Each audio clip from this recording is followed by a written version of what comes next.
Welcome to Rainbow Six Siege Rank Up by Game Plan. This strategic training video series was built for you to push your boundaries and breach into the next level. With some of the world's top players, like Pengu, Jesgoat, and Zeronic guiding you, your next rank increase is only a victory away. Not sure what operator best fits your team? There's a lesson for that. Should you flank or be patient? There's a lesson for that too. Lessons are split into 5 tiers, so whether you're a seasoned veteran or brand new to the scene, you're guaranteed valuable tips fit for your rank.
Welcome to the Sixth Invitational. Today, we crown a new world champion. We begin with the lower bracket final, and then the grand final. I cannot believe it. I am brimming with excitement. Hello, everyone. I'm Jackie Jing, and let me introduce you to my lovely and extremely dapper analyst desk. Hello, hello, Ollie, Jacob, and Jesse. Gentlemen, the day has arrived, and we are amped.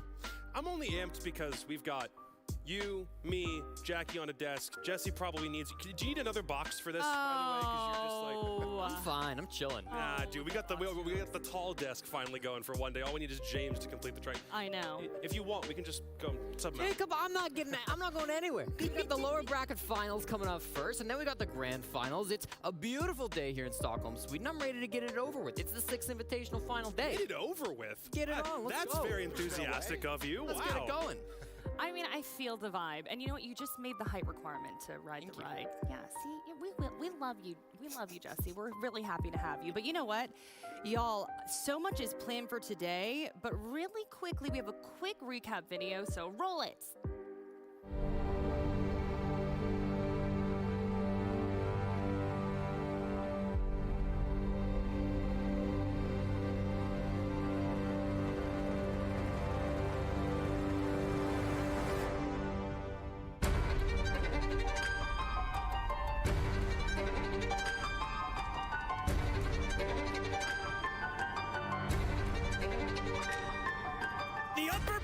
Finals are ready to rock and roll. The members of Empire, they take map number 1 here. Are we going to coastline? That's the big question, and Bolo secures yet another kill. Empire has amazing Overwatch for this, and always, what a time to be alive for an Empire fan.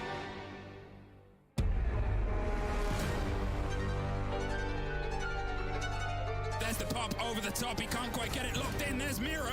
The pings, they're all in his favor. There's a C4, but Souls does not care.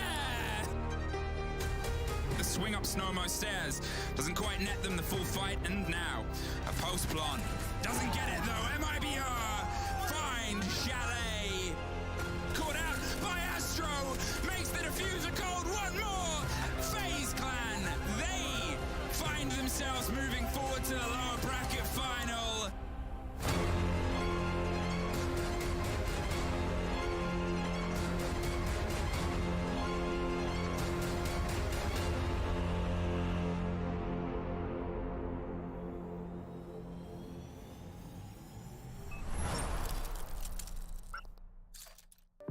that video, my heart is racing. It has been such an intense journey here at SI. Let's pull up the bracket really quick and just go through it all. The quest for the hammer. We started with 20 teams, but there can only be one world champion. Teams have been getting knocked off day by day, but now only 3 are left. Empire is already in the grand final, but who will join them? Who's going to join them? TSM or FaZe?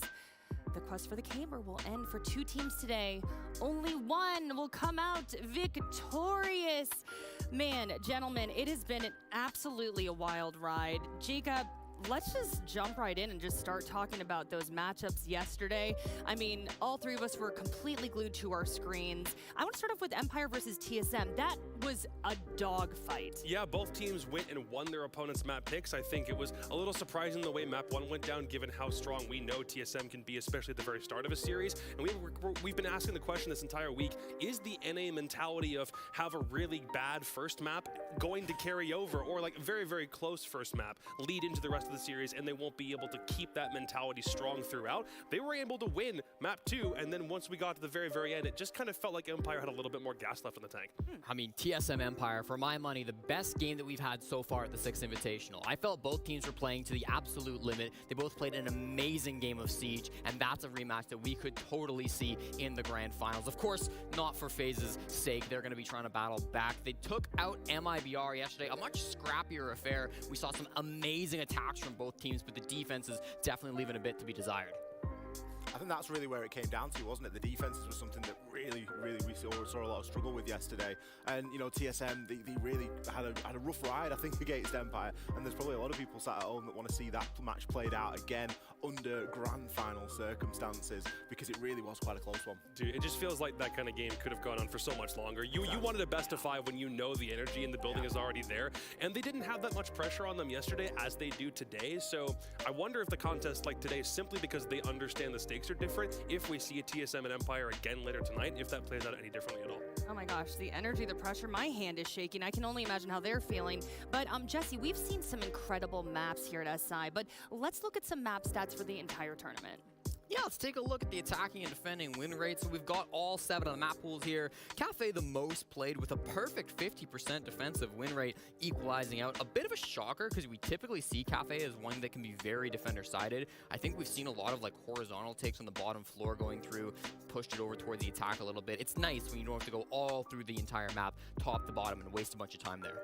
I think that's a credit to the teams as well, because there's obviously a lot of work that's gone in, particularly on Cafe. It's been our most played map, so a lot of people have really put that time in. A lot of teams really looking to spend the energy on figuring out how they want to try and counter their opponent, how they want to bring that little bit more onto the attacks, because typically, you know, Cafe, it isn't that attacker-sided, but to see it as a clean 50%, I think it's a big, big credit to a lot of the teams. I think it's also interesting how we see Chalet at the bottom of the pool, just in terms of how many times it's been played. A lot of teams decided they wanted to be early adopters of Chalet over the course of the past year, and it's also interesting just by contrast with Coastline. 2 very attacker-sided maps do happen to be at the bottom of the field. Obviously, Bank just above it at 46% compared to 42 and 45 for both those bottom maps, but still, I do kind of wonder if there's a bit of a correlation there. Teams have decided to go back to the maps they understand that have been in the pool for a considerable amount of time, rather than something that hasn't really been there that much, with the exception of Bank, because that's being reintroduced with a little bit more than what we saw back when it was taken out. What was it, SI 2020 Grand Final? And then we brought it back for this year, so.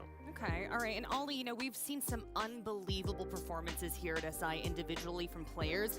Let's see if we can pull up the leaderboard and talk about who is at the top of the list. Bolo, Bolo, Bolo. Yeah. I mean, you've got to feel pretty bad at this point if you're not on this list, because there's only 15 players left, and we've just by name the 5 that aren't here. Yeah, just by sheer math, we can work out the 5 that aren't there. That's probably very unfair. But these are the top-ranking players that are left inside of the tournament, and that is very key. It is only the players that are left that are here, and you can see there's a very nice spread. We've got players from all 3 different teams occupying different spots. We've got, of course, Always and Shepard bringing up that 9th and 10th spot with Achieved in 8th. all of those players have had very key and influential games, and at this point we can almost throw the stats out of the window and we can almost just focus on how they clutch in the moment. How do they perform when the pressure's on? Yeah, there's also a FaZe Clan 3-stack right in the midst of that, 5, 6, and 7, all going for the Brazilians, and they're all pretty similar. We actually brought this point up with MIBR from yesterday, how their ratings seem like they're all very close with, like, within one another, of sometimes just like a percentage point away from still being what they were to their teammates. A 1.09 and 2 1.08s, just from a ratings perspective. Again, we have condensed this list down very heavily, so the support players can get a little bit more aid than they would on previous stat sheets, but it's nice to see that even players who aren't that insane on the kill feed can still make a list like this. And then look at that top 4. Joystick yesterday on Coastline was running over TSM. He's back in full swing. Merc, I would say, is having the best performance I've ever seen from him as the IGL. He's been crushing it for TSM. Astro's doing some wild stuff down there in the lower bracket, jumping out of windows, going for some amazing plays. And Bolo, the man we all love, he's been crushing it here at SI as well. Saw him this morning, actually, in line for our COVID tests. And he said, you know what, FaZe is a scary team. And I told him, okay, but you guys are scary too.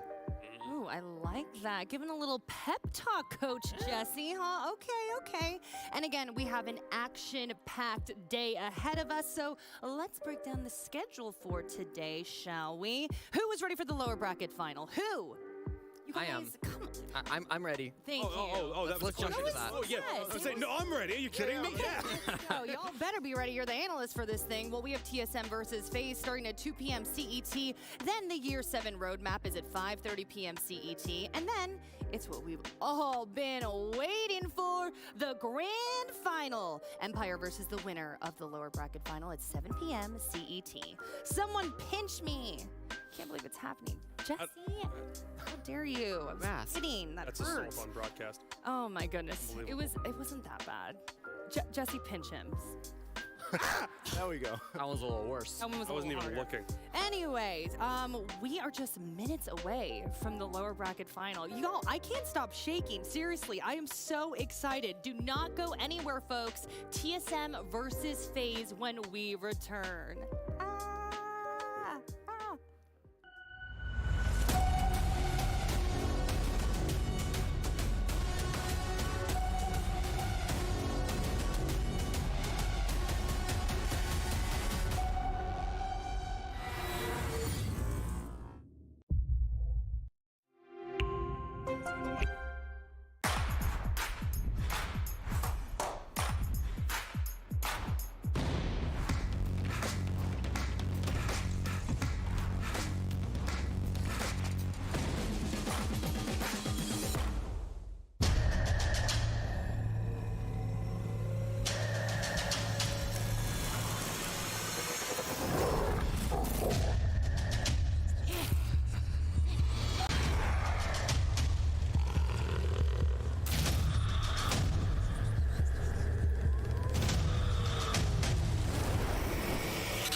This wasn't supposed to be easy, you know. But what you're feeling, it will pass. In time. I know. That's what scares me. How do you forget a sister after everything we've been through?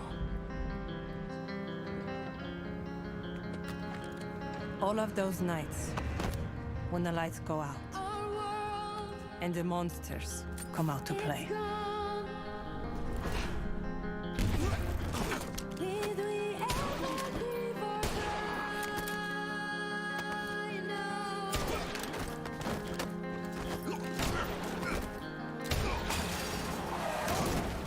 I could always count on Zofia, the strongest person I ever knew.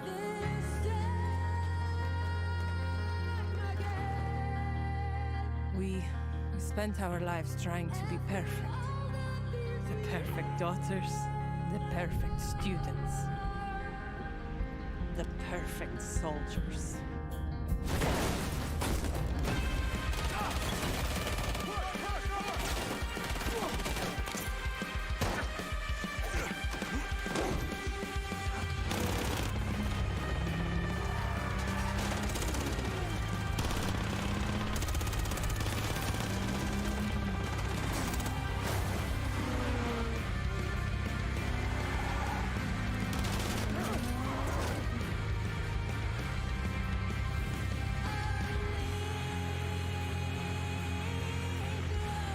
When Father left us, we mourned. But they also buried a part of Zofia that day.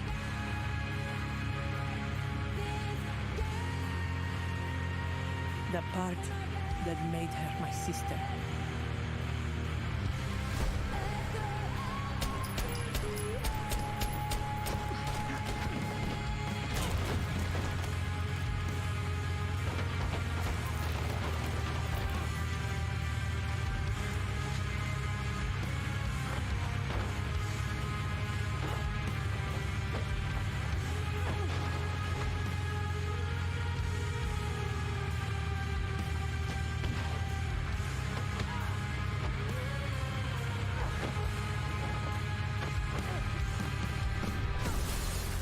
spent years trying to reach her.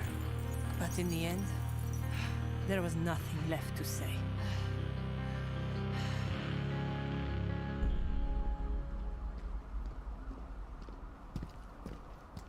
Ella!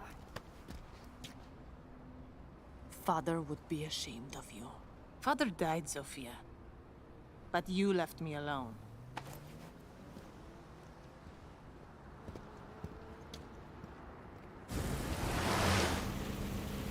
Let these children play their games. This is the adults' table, sweetheart. I've always been loyal to them. To her. Yes. But the question you need to ask yourself is, who's been loyal to you? It's all right, Ella. You followed your heart, and that takes guts.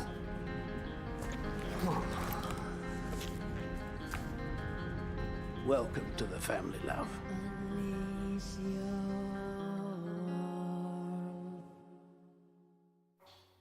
We are in the final stretch, folks. Someone is taking home the hammer tonight. Someone's going to the grand final, and someone is going home. But the real question here is, who is the best dressed? I'm Jackie Chang, and I'm with my lovely analyst desk, Jesse, Jacob, and Ollie. The boys are dressed for a celebration, but I'm dressed for a funeral because someone's SI dreams die today.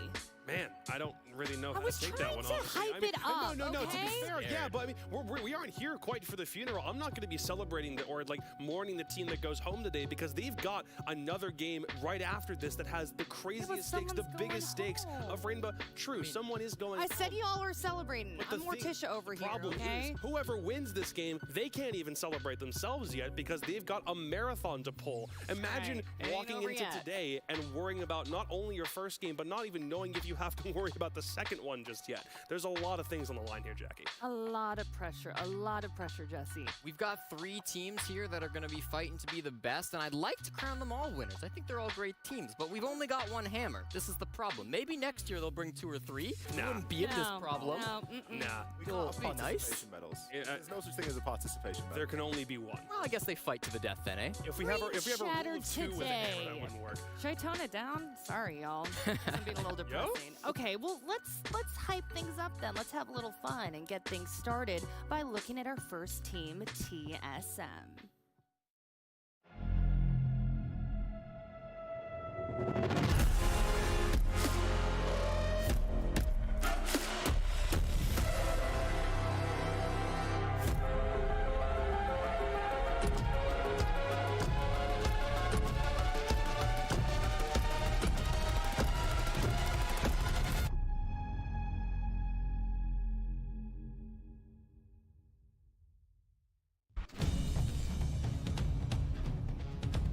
These NA Titans were knocked down to the lower bracket final by Empire, but their SI dreams are not over yet.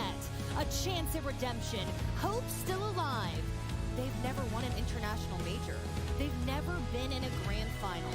Always the bridesmaid, never the bride. But will that change today? Welcome TSM, Bolo, Merc, Achieved, Geo, and Chala. Now, let's look at their opponent's face.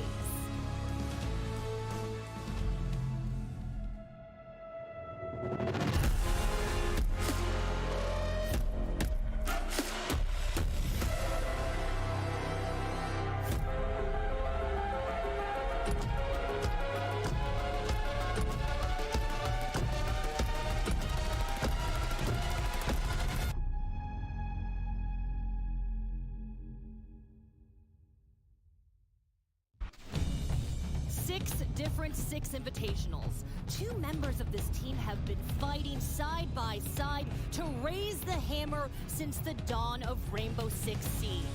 But they've always fallen short. They've never made it to an SI Grand Final. But could today be their day? Will the reigning major champions take the hammer home to Brazil? Welcome FaZe Clan, Cameraman, Cyber, Astro, Bullet, and Souls. Phase up, everybody. Everything is on the line. The grand final is so close, so close. But if you lose here, right out of your grasp. But if you win, it could be yours.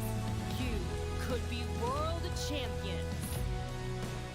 This is the kind of pressure I would not want on anybody. Not only do you have to worry about an opponent across the stage from you now, but you just might have to worry about doing it again in just a couple hours' time. For both TSM and FaZe, the journey has been long, it's been arduous. They're in the top 3 of SI, which is nothing to shake your head at, but still, you have got a marathon ahead of you, depending on how this first match goes. I mean, you talk about pressure there, Jacob. I don't see much pressure on the side of FaZe. Right? Astro's coming out, he's raising the roof, he's waving to all the imaginary fans at home. We've got the glasses being rocked again. It's a signature there of Souls and Bullet. They look like they're having a great old time. I think the only person that looked serious was Cameraman, but you know that he's got a lot of shots to call. Yeah, FaZe are looking good. Astro waving. I think the only one in the crowd there is probably Kino, who hasn't been able to make it home yet. Sure, yeah. If I'm him, I don't know who I'm cheering for. Brazil, NA, that's a tough call. Oh man, y'all. Okay, let's get this started and jump right in and start off with TSM. So, Jacob, this has been a heartbreaking year for them. They had a rough stage 3. Their history here at SI, you know, so close, but not close enough. Will this be their year? I mean, yeah, I think top 4 placements at both of the past previous invitationals, and that just being confirmed by this one. There's been a trend of TSM. They haven't needed to make that many roster switch-ups over that entire time span, so there is some kind of formula underlying for this squad. Over the course of the past year, it has been a lot different because, yeah, they weren't able to make one major. The one that they did was met with undoubted failure because they couldn't play with their full team. So seeing them at full strength and what they've done with Merc in the IGL position, it is insane how much they've progressed in a very short time frame. TSM, no strangers to the lower bracket finals, and after watching FaZe Clan crush the lower bracket, I was worried that TSM might suffer the same fate as in 2020, but then I did some VOD viewing of that TSM versus Empire game, and I gotta say, TSM, despite losing that match, were near flawless in that game. I particularly focused in on watching Coastline, and the rounds that they lost, they still played so good, fought tooth and nail. Seemed like their biggest mistake was they didn't have Joystick on their squad. And good news for TSM, FaZe Clan also don't have Joystick on their squad, so hopefully this time that won't be a problem.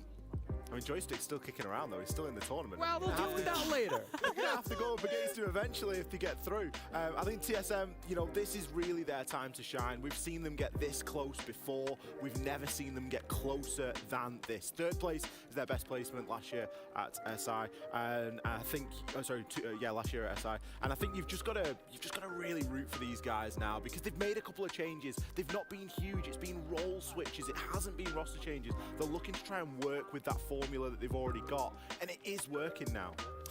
Arguably, though, what we've seen just in the span of, 2 months, I'd say, maybe even 1 month, looking at how they've made that adaptation from what they had, a very confusing role switch.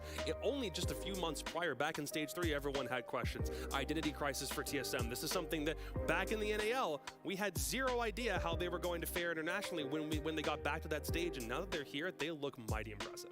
Okay, Ollie, these teams, they actually haven't gone head-to-head for a year. FaZe knocked TSM to the lower bracket for SI in 2021. It's the same teams going at it again, but now the grand final is on the line. There is a lot more on the line at this point. You know, we're very late into the tournament now, and this is pretty much do or die for both of these teams. I think my biggest worry for the side of TSM is potentially the momentum that FaZe have. They've made a really big run so far through that lower bracket, and they might just be a little bit too unstoppable at this point. They might be at that top speed and looking to just cruise it all the way on through. I think these are 2 teams that have loads of pressure on their shoulders. TSM have always faced that in North America, being the most popular team that we have in NA. They've always kind of felt that pressure on their shoulders. And FaZe Clan, you're the last team from Brazil. There's a lot of fans out there that are really putting a lot on you, and especially since Brazil has been so dominant over the last couple of years, if FaZe Clan come out here and they don't have a strong performance, that's going to be tough. Yeah, let's talk about their opponent, FaZe, more. Ollie, FaZe won the November Major. They're coming off a big win against MIBR. They have a lot of momentum behind them right now, tearing through the lower bracket. They really do, and I think that FaZe, for them, they're going to be comfortable in this situation, in this position that they find themselves in. They're a very happy-go-lucky team, and you can see that in the way that they're walking around the venue. You can see that in the way that they're getting into the practice booths and stuff. They're always as a group, and they're always together, and I think that that certainly shows when they get into the server as well. They do a great job of bolstering one another together, and we haven't really seen anybody have to hyper carry consistently. It's been a very even spread of performances, top through bottom, and even Souls, who, I mean, there's got to be some point where we arguing for best support in the world, is getting up and amongst there in the kills. He was the highest rated player yesterday in the series against MIBR, but that isn't the bottom of the barrel. You've still got Cyber, you've still got Bullet, you've still got Astro, and you've got Cameraman there calling all of those shots. For me, they are a very well-rounded team going into this. We had expectations on Cyber's shoulders a lot too, simply based on his Sweden major performance. That man set the kill record for most frags in a single Siege professional match. Granted, it was a best of 5. He had plenty of time to get those, and one of those maps for FaZe went to Infinite OT in that grand final against NIP.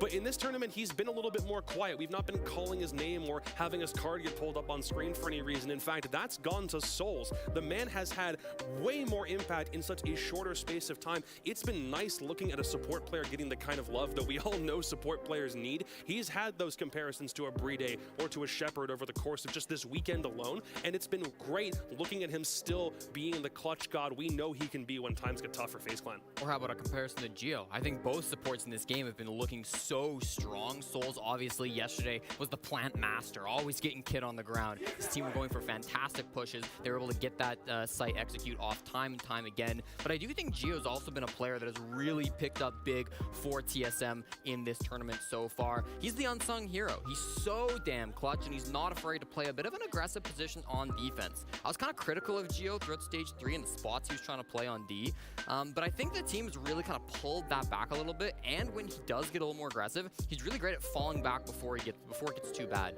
So I've really enjoyed the adaptations we've seen from Geo. That's obviously part of the big role swaps that we've seen within TSM, but I mean, you said it, Souls on the other side is no easy opponent. And we're taking a live look at the stage right now, and we were seeing these teams all huddled up. Gentlemen, what's going through their minds right now? Jacob, you know, you keep on driving home the pressure, so much on the line. Yeah, it's there. I think they need to find a way to just drive that to the furthest reaches of their brain right now, because if they think about what is at stake, that's enough cause for them to just fall apart right there. They already understand it, but I think if you take the time to really allow that impact or where you are at this moment to really sink in with you prior to a match, that could be self-sabotage. You don't want that to get super deep into your brain mid-game when you know already the kind of stuff that is at stake for your roster. So just don't allow it to get super crazy. Tone it down. You know what's on the line, but just give it a second. We've got the team stats up here for FaZe Clan, and we can see this, even spread of performance that we've regularly been talking about. And even after yesterday's game, it hasn't differed too great, has it? You know, we've got 63 to 71% difference there inside of the cost, so not a great deal at all. And it just furthers this team performance that FaZe are putting in. And just to flick back onto your point, the pressure, in the interview yesterday, Cameron was like, I didn't even know it was the last day tomorrow. Like, that's just taking it one game at a time. Now, that's, he's in the heat of the moment. He's just won a big series. He's in the interview. English is his second language. But the takeaway from that is that these guys are just they're just literally turning up to the station, playing whatever game is in front of them, winning and going home. And they're just not checking the calendar at all. And they're like, oh, final day tomorrow, brilliant. Like, oh, it's Sunday? Oh, wait, it's Sunday? It doesn't matter. Like, we've got a game against TSM tomorrow. That's not a big deal. Yeah, and I want to break down these numbers a little bit, because the one at the top right there, attack and win rate, FaZe are statistically the best attacking team in the world with a 58% win rate on attack. That's a full 10% above the average here at SI. Yesterday against MIBR, they were tearing apart the roam game when they needed to. They had some really creative Osa plays, Ying plays, Amaru plays, and even if they didn't always go exactly as planned, the fact that they won 78% of their attacking rounds yesterday means they were definitely doing something right. On Cafe, the post plants were nuts. Astro and the gang were winning rounds they should never get away with. On Chalet, they took MIBR's roamers and picked them apart piece by piece. And on Bank, I mean, their pushes were so expertly crafted by Cameraman to abuse the weak points in MIBR's holds. And they knew exactly how to focus in on the bomb site without letting the roamers get in their way. If there's one thing that you want to watch out for in this matchup, it is FaZe Clan's attacks, because they are looking insane right now. It's almost like it's something that's only come out over the last couple of days as well, because I remember thinking back to maybe 3-4 days ago, we were looking at FaZe's stats, and everybody had a handful of plants. We had 3 plants, 4 plants, and I think Souls was in and around 6 or 9, something like that. But the spread was very even. You now look at it, it's gone nuts. Souls has just gone, you know what, we're playing properly now, and I'm just going to start nailing that diffusion on the ground. And it's like they've been able to hold back a little bit in previous parts of the tournament to really bring their A game toward the end. Yeah. Like, what, the one time we saw this earlier, it was Team Liquid schooling them like 2-0 in 2 different series, and now look at where they've gotten themselves to. I mean, prior to this tournament starting, FaZe Clan were up there on the attacking stats. They were the 2nd highest attacking team statistically coming into this event. You know who the other team was, Jacob? Any guesses? Ollie? Well, I think of good teams. I mean, maybe a team that didn't... Penta. Right? Most of those teams are not. Okay, guys. BDS. Oh, there we go. 3 Day and the boys were able to shut things down on attack, but FaZe Clan have taken them over. Well, there you go. Okay, gentlemen, actually, we are ready to move into the map ban phase. We're working to get that information up on your screen. So let's see if we can get that up. There we go. All right, what are we thinking? Wow, a couple of bans out here. Almost exactly what I'm predicting. FaZe going for the Coast ban. I kind of expected a Chalet from them, but that was the other one I thought was possible. Bank makes a ton of sense as well from TSM to come out here. It's been a weird one for them this event, so I don't mind them taking it off the game here. Coastline for a map. Again, I thought we would see it for TSM. It's been really, really strong from them, but TSM will take the other option instead. They'll go for the Chalet pick. I think this is going to be a really strong map. They've been undefeated at SI, beating Furia 7-5 and then Liquid 8-6. They did drop it during the qualifier to 1-shot, but it still seems like a really strong map. And then Villa coming through for FaZe Clan. 3-game win streak. They lost it to SSG the first day of groups, then beat Rogue, Cyclops, and Sonics in their lower bracket run. This has been a really strong map for them the entire SI.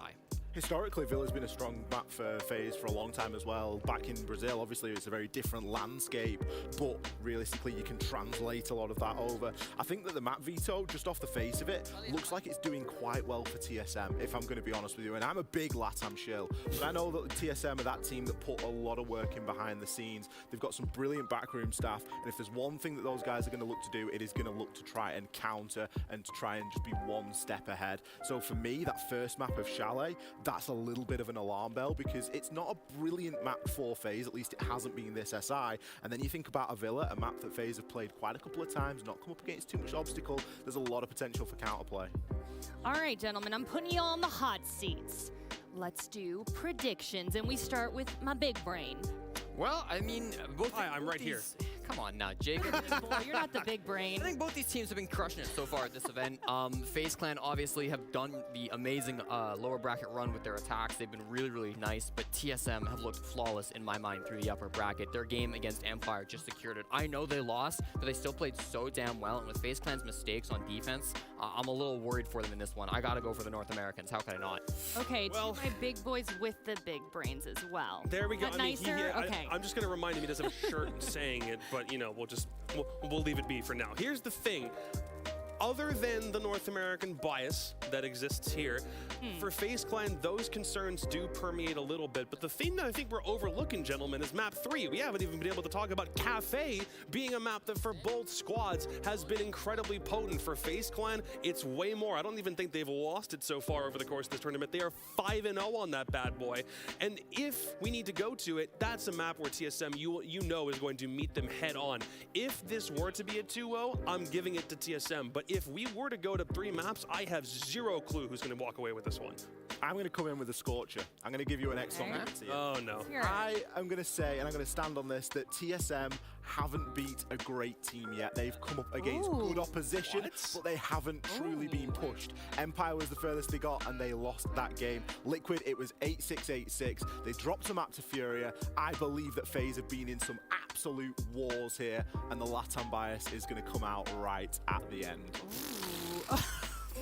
I guess, well, no, the only counter for that is that TSM have yet to lose to a Brazilian team since they've been at this Invitational. They've beaten Furia twice. They've beaten every single team except for MIBR, who are no longer here, and FaZe Clan. Liquid fell to them. Team 1, I think, as well at one point during the bracket, so not the best case scenario so far for Brazilian teams against TSM. Ooh, well, our analysts have spoken. Gentlemen, thank you so much. But our teams are ready.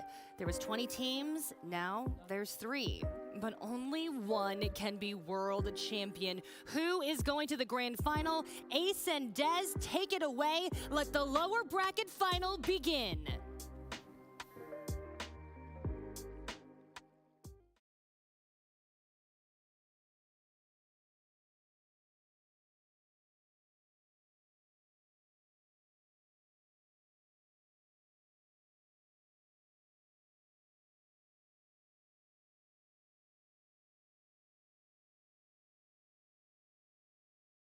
I TSM, jak i również Face Clan i wiadomo, że będzie to nie lada wyzwanie. Także w moim odczuciu na pewno możemy spodziewać się 3 map, ale jak wyjdzie to dalej, dopiero się przekonamy.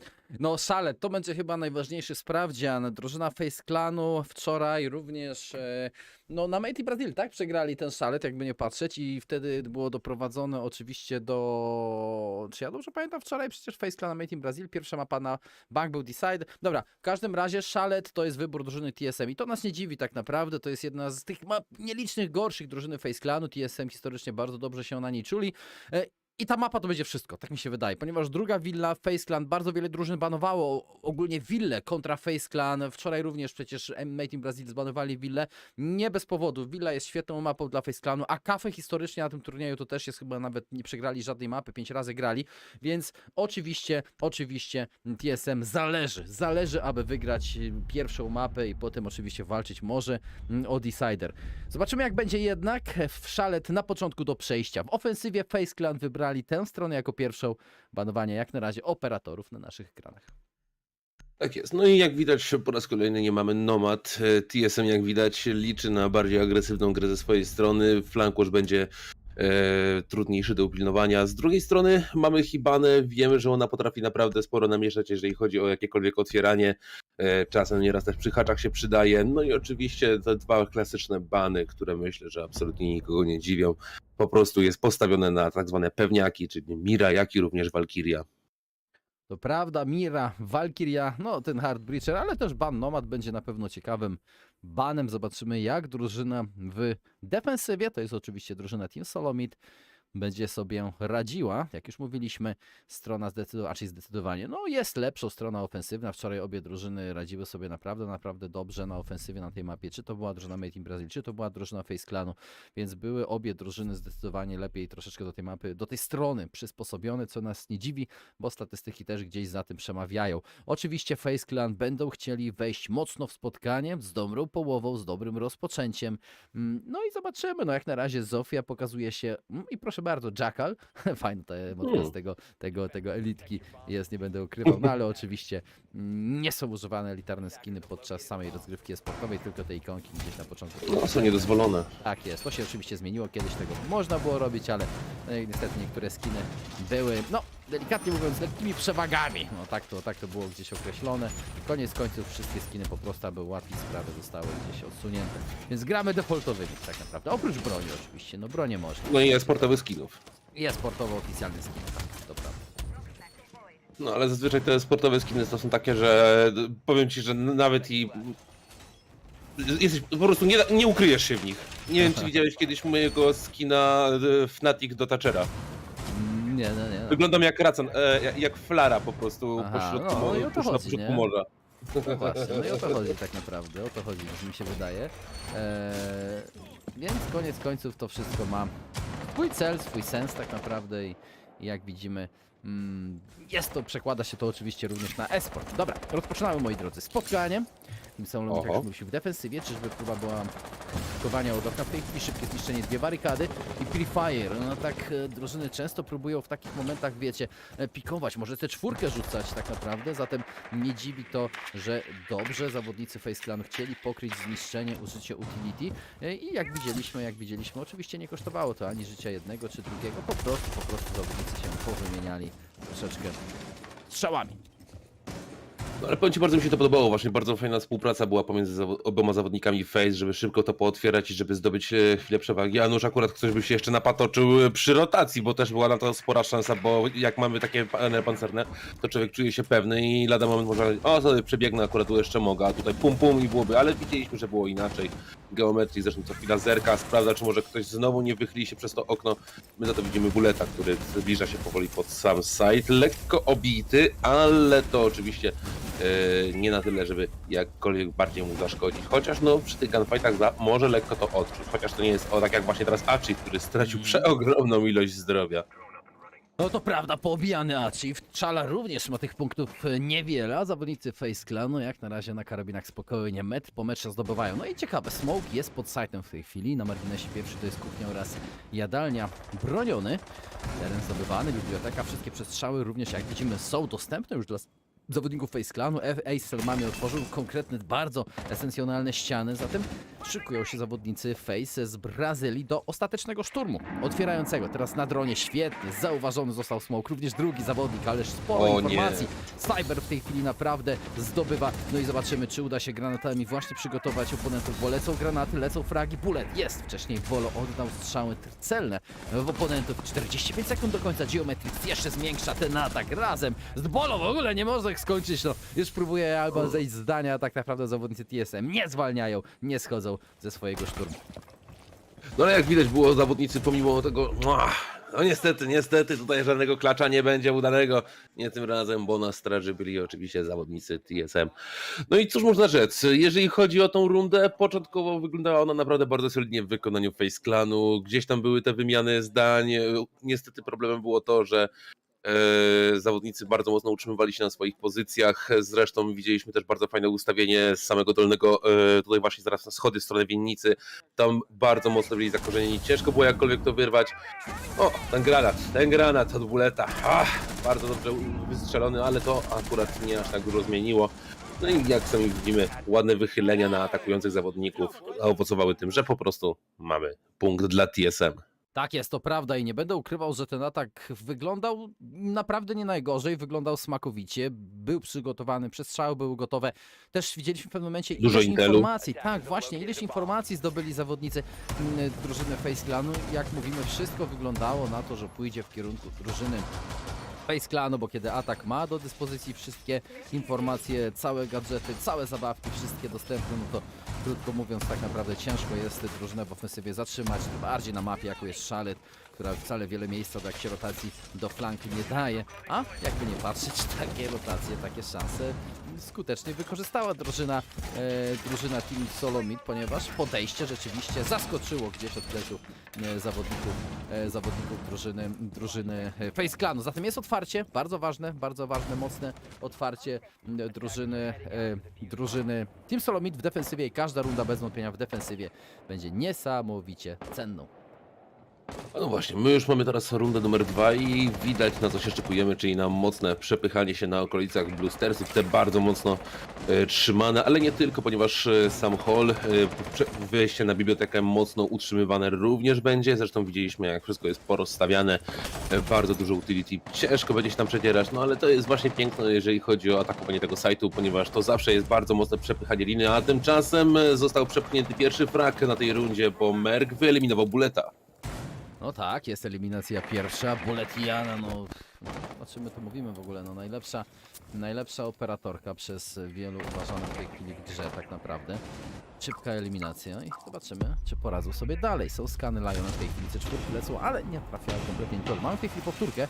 Merk z takimi, jakby on słyszał, on coś po prostu słyszał i poszły takie skany przez barykadę. Bardzo dobre otwarcie i bardzo cenne otwarcie dla zawodników Team Solo Mid. Face Clan.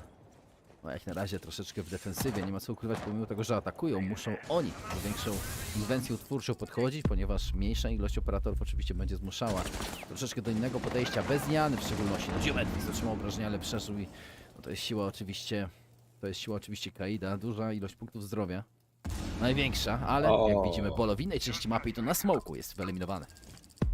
To już 2 fragi przy pomocy granatów na konto zawodników Face od początku tego starcia, bo przed chwilą Souls wyeliminował Bolo. No i to też jest bardzo korzystna eliminacja, no bo przecież to jest zdjęty smoke, także nie będzie dodatkowych bombek na końcówce rundy, a wiemy jak one są wtedy szczególnie ważne. Tymczasem Bluestersy powoli opanowywane, ale jeszcze nie do końca. Na dole cały czas znajduje się Merk. Soul za to zdjął Geo. Geo niestety nie pomoże w dalszej części rundy. Został ostatecznie odcięty i to nie mogło już się na wiele zdać. O właśnie, mieliśmy te powtóreczki. Tutaj, co tu się dzieje? Oj, 3K w jednym momencie. Avchiv, co ty robisz, mój drogi? Ależ bohater tej rundy, no tutaj już myślałem, już witali się z gąską, jak to się mówi. Czy tam...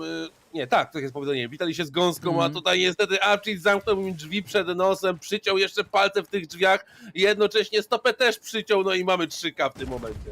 No i to 3K i jest fragowanie, jest jak na razie bardzo, bardzo wysoko. No i co mi się najbardziej podoba, to drużyna Team Solomid podwójna przewaga, jeżeli chodzi, no nie ukrywajmy, jeżeli chodzi o defensywę. Wielkie brawa, naprawdę wielkie brawa.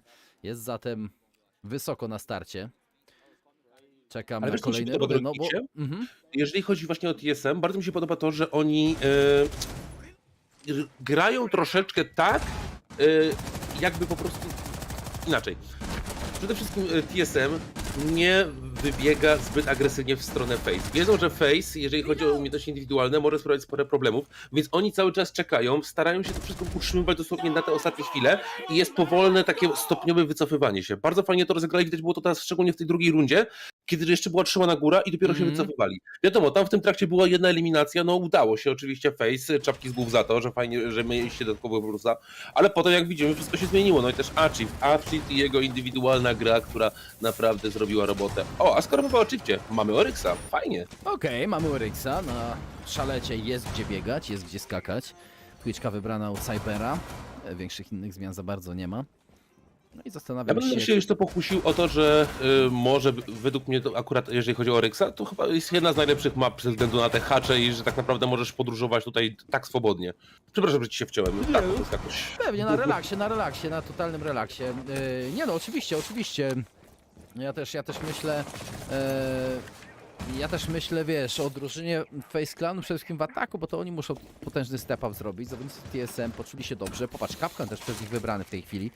No, tak jakby wyciągnęli wnioski troszeczkę z drużyny Empire wczorajszego dnia, bo to właśnie na nich, właśnie na nich Empire stosowało Kapkana. TSM raczej z Kapkanem przecież nie grali, a tutaj proszę bardzo, zmiana. Zatem wydaje mi się, że Face Clan na razie totalnie z innymi sytuacjami się zmaga. Nie potrafią jakby znaleźć, wiesz, jakiejś stabilności u oponentów, jakiejś taktyki, wiesz, którą mogą dobrze przeczytać tak naprawdę, bo jak już mówiliśmy, z wszystkim na razie walczą i to, krótko mówiąc, nie wychodzi. Teraz znowu trzecia runda, tak, z rzędu z inną taktyką w defensywie. To jest oczywiście site na dole, to jest site skuter śnieżny i winiarnia, więc w teorii trudny site do obrony, ale z ciekawą taktyką, z potężnym roamingiem. No i teraz również kameraman właśnie owych roamerów szuka, tak jakby odczytali taką sytuację. A na górze, popatrzmy, zniszczony jest włas i to też jest indykator dla kameramena, że ktoś biega po górnym piętrze. Zawodnicy Face Clanu po pierwszej minucie mam wrażenie, że kompletnie dalej nie mają pojęcia, no raczej mają pojęcie co robić, ale jak na razie jeszcze nie ma pewności, czy mogą robić to, co sobie zamierzyli. No powiem ci tak, mi się wydaje, że kamerman na obecnej swojej pozycji musi uważać, bo zaraz zostanie odcięty i właśnie to się dzieje. O, nie widział go, ale Avchiv go widział! Oj. Ja myślałem, że to będzie kill dla Merka, a tutaj jest zupełnie inaczej. Ale i tak, jest frag, nie ma co drążyć tematu. Ale zaraz może będzie kolejny granaty, bardzo służą. Oj, to bardzo zawodnikom. O, nie, Żala, ty geniuszu.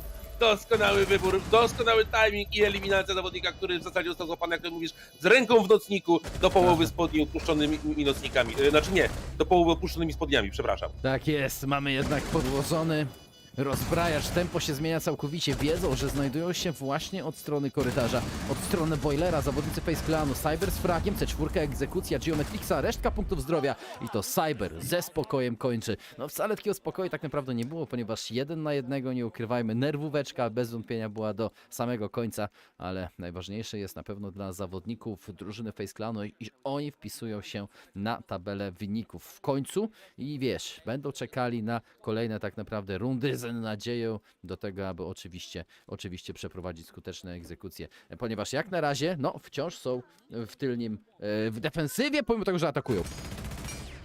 O właśnie, to jak Archie wychwycił, to mi się bardzo podobało. Ale koniec końców to jednak Archie teraz został wychwycony przez Cyberzerę, czy raczej Cybera po prostu. W każdym razie, no, początek wydawało mi się, że jednak... No, weszła mi to powiedzieć, wybacz.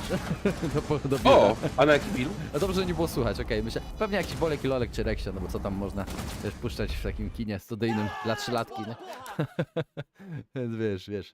No ale myślałem, że to było słuchać, bo czasami, słuchaj, bekę toczą tam, jak mi do biura wkroczy nagle córka i mówi tato! Wiesz, to tak słuchać bardzo, nie? I cały czas leci potem tato. Nie, no, okay. Ile twoja córka już ma lat? O 3 lata i 4 miesiące, idzie do przodu. A wiesz co, bo wczoraj udało mi się tam chwilkę posłuchać, właśnie powiem ci, jak ona już bardzo ładnie nie mówi w ogóle, wiesz, jeżeli chodzi o mowę, nie? Ja wiem, że 3-latkowie to już tam wiadomo, że spokojnie mówią, ale powiem ci, twoja córka naprawdę bardzo płynnie mówi. Dziękuję, też sobie zdajemy z tego sprawę, nie ukrywamy, ale dużo gada, troszkę za dużo. Niestety, a pyskowanie to i tak ma to po ojcu. Słuchaj, tak jest, no coś w tym jest w sumie, nasłuchała się, nie? Ale pyskowanie to i tak płynnie wychodzi, że to już w ogóle byś się zdziwił generalnie, to już jest naprawdę, nie? Ale dobra, moi drodzy, 2-1, jak na razie ze spokojem widzimy dalej, runda w tej chwili dopiero wraca i kuchnia jadalnia, i dobrze, że kuchnia jadalnia, ponieważ troszeczkę myślę, że ja wiem, że na górę chyba nie chcieli. Znaczy nawet nie, na górę przecież już... Czekaj. Pierwszy stań był jaki? Górę grali? Broniła? Drużyna TSM? Tak, chyba górę broniła, tak? Potem był Bar Gaming i potem był skuter śnieżny, więc dziwię się, że właśnie kuchnia jadalni nie grali. Czy nie było góry? Właśnie mi się wydaje, że to kuchnia jadalnia. Dobra, to tak. kuchnia jadalnia, czyli góry nie było. Pomimo tego, że rozumiem, że chcą unikać góry, ponieważ grają na roamingu bez nomad, tak? Dlatego chcą unikać górnych sajtów, aby ułatwić tak naprawdę atak, ponieważ drużyna wtedy atakująca ma tak naprawdę łatwą drogę wejścia, za bardzo się nie musi martwić o dolne piętra, jak nie chce, zabezpieczy sobie dronem, czymkolwiek, gridlock, jak teraz traksy rzuci. Więc w teorii nie trzeba na górze aż tak starać się oczyścić niższych pięter. Dlatego też drużyna TSM ze swoim stylem defensywnym, bieganie po mapie, wielka prezencja, tak jak teraz, u góry, maty pancerne, duża ilość roamerów, gdzie klapki. Oni chcą grać dolne sajty, jakiekolwiek oni by nie były, często wybierane, rzadko wybierane przez inne drużyny. Oni chcą grać na dole z aktywnością dużą na górnych piętrach. Do tej pory im to wychodziło, dwukrotnie przecież wygrali, pomimo tej jednej straconej rundy, nie zapominajmy, było to stracona runda na skuterze śnieżnym, najtrudniejszym bombsite do defensywy, więc wliczone to jest, wkalkulowane to jest na pewno w potencjalne straty, teraz jednak muszą dalej kapitalizować swoje taktyki, które wcześniej działały. Tak, oczywiście wcześniej działały, zobaczymy jak podziałają teraz. Jeżeli będą szli dalej tym samym, a zawodnicy FaZe nie dostosują się do tego, co wcześniej było wykonywane przez TSM, no to będzie to pewna runda tak naprawdę, ale nie mówmy bo zaraz będzie zbliżenie, zaraz się spotkają, okej! Astro w tym momencie wyeliminowany przez Merka, wychwycił go, już wiedział, Astro jakby nie wiedział, w ogóle on był obrócony gdzieś indziej, w ogóle oni jakby nie wiedzieli, że, rozumiesz, jakby to jest to, oni są ciągle w ruchu, zawodnicy TSM na górnych piętrach są ciągle w ruchu i nawet jak widzą drony, tak, to jest takie proaktywne działanie, że jakby idą naprzeciwko, na starcia, tak, żeby nie dać zawodnikom może zejść z drona, wiesz, spokojnie tam, ta Twitch dron. Ale ucieka tym dronem. To jest ważne, to jest wbrew pozorom bardzo ważne. Oczywiście, że tak, nie no, tego tłumaczyć nie trzeba, no w końcu to jest dron. Dron jest jedno z najważniejszych narzędzi, jakie ma atakujący. Ale nie zmienia to faktu, że bardzo mi się podobało, jak była ta walka z tym dronem, po prostu bardzo dobrze to wyglądało. Kawał dobrego show, jak widać, takie dodatkowa metagra, co ja też gadam, taka powiedzmy mini gra wśród gry, prawda? Jeżeli chodzi o tą ucieczki dronem.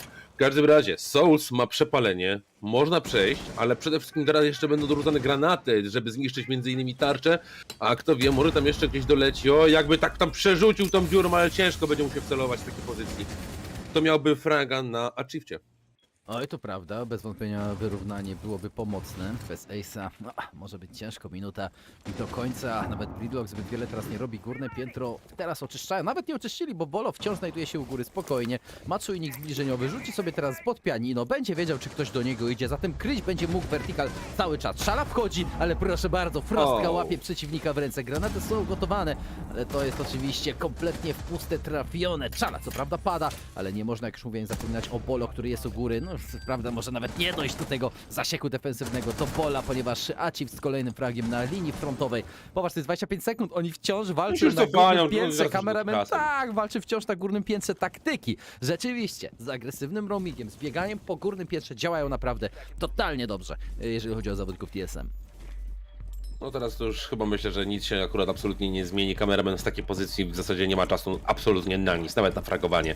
A 3 zawodników bez defusera w rękach, no tutaj już nic się nie dało zrobić. Ale tak jak wspominałem, no to jest naprawdę bardzo fajna gra, bardzo fajna, dynamiczna, agresywna gra na samych górnych piętrach. Ta zaowocowała tym, że właśnie było ciężko zdobywać intel, a to też przekładało się na to, że były kolejne eliminacje i jednak ta walka była bardzo mocno utrudniona na samych górnych piętrach. Zobaczmy, jak świetnie też to szło, jeżeli chodzi o trzymanie tych górnych pięter, ponieważ do bardzo późnego czasu choćby Wamaj znajdował się na swoich pozycjach i całkowitym luzem trzymał sobie te pozycje. Potem jak poszły kolejne eliminacje, zawodnicy na spokojnie się wycofali, mając 25 sekund. Wiedzieli, że cała kontrola jest po ich stronie, że w tym momencie wszystko już jest tak w zasadzie na ich korzyść. Nic się już raczej nie zmieni, wystarczy tylko, że po prostu zagrają te 25 sekund czasem. No i tak właśnie zrobili, ponieważ kameraman już w zasadzie czasu na nic nie miał. To prawda, kameraman nie miał na nic czasu, ale oni nawet się nie zbliżyli do sajtu, tak? Popatrz w jakich panice oni potem, czy na presji czasowej musieli wchodzić, już nawet nie patrzyli pod nogi. Naprawdę dobrze i na razie nie będę ukrywał, że troszeczkę bez pomysłu, jak grać pod przeciwników. Jest Lion, pokazuje się Jacka, nic po prostu jakoś wielce nie wychodzi. I co będą w tej chwili grali zawodnicy drużyny TSM? Znowu, włazy pootwierane są, na górze poustawiana jest antresola, dół też jest wzmacniany, będzie dolny, górny roaming tak naprawdę, zatem po raz kolejny będzie agresja, po raz kolejny będzie szukanie fragów i prezencji, pokazywanie się na pewno przed gdzieś monitorami. Już widzimy wzmocnienie na niebieskich schodach, więc troszkę mam wrażenie, że będą łączyli style, wiesz, ten cały eklektyzm, o którym mówiłem, będzie bieganie, ale również i te pasywne pozycje, power position trzymane przez zawodników TSM bardzo Wiesz co, za każdym razem, kiedy mówisz eklektyzm, to przed twarzą wiesz co mam? Nie wiem dlaczego. Kogiel-Mogiel? No, Tą słynną serię filmów? A Nie, ja właśnie po prostu ten jajeczny deser. Nie jadłeś A, nigdy? okej, dobra, nie ma, ja myślałem, że chodzi ci o tą serię filmów. Ale wiesz co, ja mam akurat płytę chłopu na feedę Eklektyka, bo to była chyba jedna z jego pierwszych oficjalnych wydawnictw i ona właśnie nazywa się Eklektyka, ponieważ tam były mieszane takie style właśnie rapu z innymi. Także jak mówisz eklektyzm, pierwsze co to widzę właśnie, przed twarzą mam okładkę tego albumu. Ale już skończę tą dygresję. Powiem wiadomo jedno, Archie bardzo mocno walczy z dronami, ale będzie musiał szybko wycofywać, bo widzimy, że jest bardzo mocny push w jego kierunku, także on tam zbyt długo postać nie będzie mógł, jeżeli tak dalej to będzie wyglądało. Tak jest, no zawodnicy TSM, jak mówię, tej agresji na początku pokazali się, tak, ale te silne pozycje są trzymane. Jest szafka na bibliotece trzymana, bardzo ciasno w tej chwili, zatem tam granaty będą musieli podrzucić, tu gdzie Gio stoi. Jest trzymane, są trzymane niebieskie schody oraz antresola. I to są to jest trójkąt tak naprawdę zawodników, którzy mogą się w miarę wspierać. Dodatkowo, jak widzimy, jeszcze pozycja Merka jest teraz znaleziona i jeżeli się nie mylę, jego droga na piwnicę jest w tej chwili z informacjami. Granat na Merku dokładnie przygotowany. Chciałbym zobaczyć powtórkę tego granatu, nie powiem, ponieważ jeżeli Jäger szedł gdzieś w stronę piwnic, tam granat spadł, czyżby po prostu na niebieskie schody on poleciał? Naprawdę ciekawe, co robią zawodnicy Face Clanu? Omijają Bullet nie miał na lewo. Tak, ale zawodnicy omijają górne piętro tak naprawdę w tej chwili. To też jest bardzo ważna informacja, ale od pleców Achieved Bolo. Co prawda Cybers rehabilitował się fragiem, nawet 2. Jak widzimy, jeszcze nie powiedzieli stop. Koniec końców to Gio w flanki. Souls jest jednak na sajcie i chyba o tym nie wiedzą zawodnicy. Teraz na pewno wiedzą. Wie to Gio, 1 na 1. On jest na samej górze. I teraz kwestia, czy Souls ma defuser? Tak, ma defuser, podkłada Geometrix. Czy zdecyduje się iść do przodu? C4, eksplozja. Wystraszył się Souls, patrz, zbejtował go tak naprawdę tą C4. Souls czeka chyba. Tak, jest, wychyli się Gio, chyba się wychyli, ale strzały! Już myślałem, że nie trafi zawodnik drużyny Face Clanu, ale Souls trafił. Jest kolejna runda, właśnie dla nich, jakże ważna, Alba. Tak, to jest niezwykle ważne, no bo to już jednak jest moment, w którym udało im się przeżyć przez obronę, której wcześniej się nie udało, to z jednej strony. Z drugiej strony dodatkowy punkt, starają się dogonić swoich przeciwników, a to wiadomo, że jest bardzo kluczowe, żeby mieć tą mapę, a czy byłoby coś piękniejszego niż wygranie mapy, którą oczywiście TSM pikowało, no myślę, że to jest po prostu marzenie. Ale, to co widzieliśmy, jeżeli chodzi o tą rundę, to właśnie jest, widzisz ten granat, o którym mówię, było dorzucone tym granatem, także bardzo ładny zagrany granat i to jest dla Bulleta druga eliminacja w tej grze, ale co jeszcze warto zauważyć jedną rzecz. To jest druga eliminacja przy pomocy granatu. On do tej pory zdobył 2 fragi, oba przy pomocy granatu. Taka też ciekawostka, bo może ktoś tego nie dostrzegł, ale ładne wejście, świetne oflankowanie z Bluestersów. Te Bluestersy okazały się bardzo problematyczne dla Face, ale nie na tyle, żeby nie przedrzeć się i w karabinach nie wygrać swoich pojedynków. No i tutaj ta końcówka 1 na 1. Świetny, genialny bait z tą C4. Przestraszył się zawodnik, bo pomyślał pierwsze co, że jak będzie tam urzucona ta C4 jest po to, żeby zrobić przestrzał i żeby strzelać do niego. Bo wiadomo, że ta C4 nic by mu nie zrobiła z tamtej pozycji. Ale po chwili, jak nagle nic się nie działo, zrozumiał już od razu zawodnik Face, że to jest bait i trzeba szykować się na to, bo będzie teraz zbliżenie się w jego kierunku, więc zmienił swoją pozycję na w miarę bezpieczną, a potem już jak był ten strzał w tego drona, to wiedział doskonale, skąd idzie przeciwnik, skąd nadejdzie atak, więc tylko czekał po prostu. No i w tym pojedynku już trochę widział tam jego stópek, jak i również chyba kolano przeciwnika, no i po prostu wystrzelił i była eliminacja. Tak jest, a zawodnik Geometryk szedł dalej do przodu. Teraz jednak popatrz, wracają, idą znowu bar gaming, ale troszeczkę inna taktyka. Dokładamy Kastla, będziemy grali teraz troszeczkę inaczej, mam wrażenie. Zmiana taktyk, jest Frostka, jest Lesion również dorzucony. O, ciekawe, jak będzie Lesion zatem grał. Posiada kamerę kuloodporną, kompletnie nie impakty. Duży intel stawiają tak naprawdę, na bardzo spory intel. Już dwie kamery kuloodporne dostępne zawodników TSM. Teraz kwestia, jeden shock drone został zniszczony. Nie widziałem do końca, co Cyber zniszczył. Jeszcze jeden ma w kieszeni.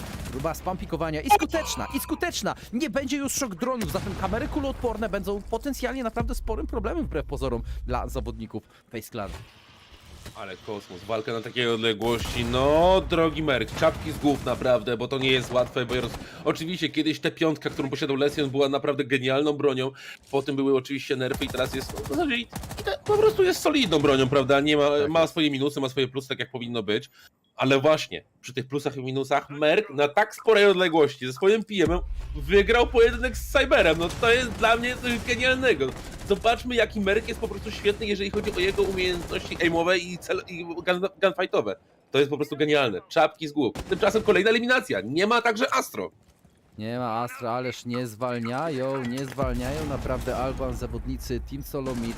Pomimo tego, że kontakt w miarę Face Clan trzyma, nie ukrywajmy jednak, że wynik jest na pewno nie jakoś wielce zadowalający dla nich. Atak nie układa się na pewno dla nich jakoś wybitnie w tej chwili.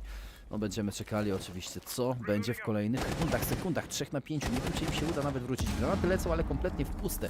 Na razie trafiają. Dobra pozycja Charlie, obok granatów odłamkowych nie trafia właśnie go ten gadżet wybuchowy. A Chief spokojnie na schodach. Też popatrz, minuta 15 do czasu. Trzeba właśnie spojrzeć w dół, bo jest Frostka.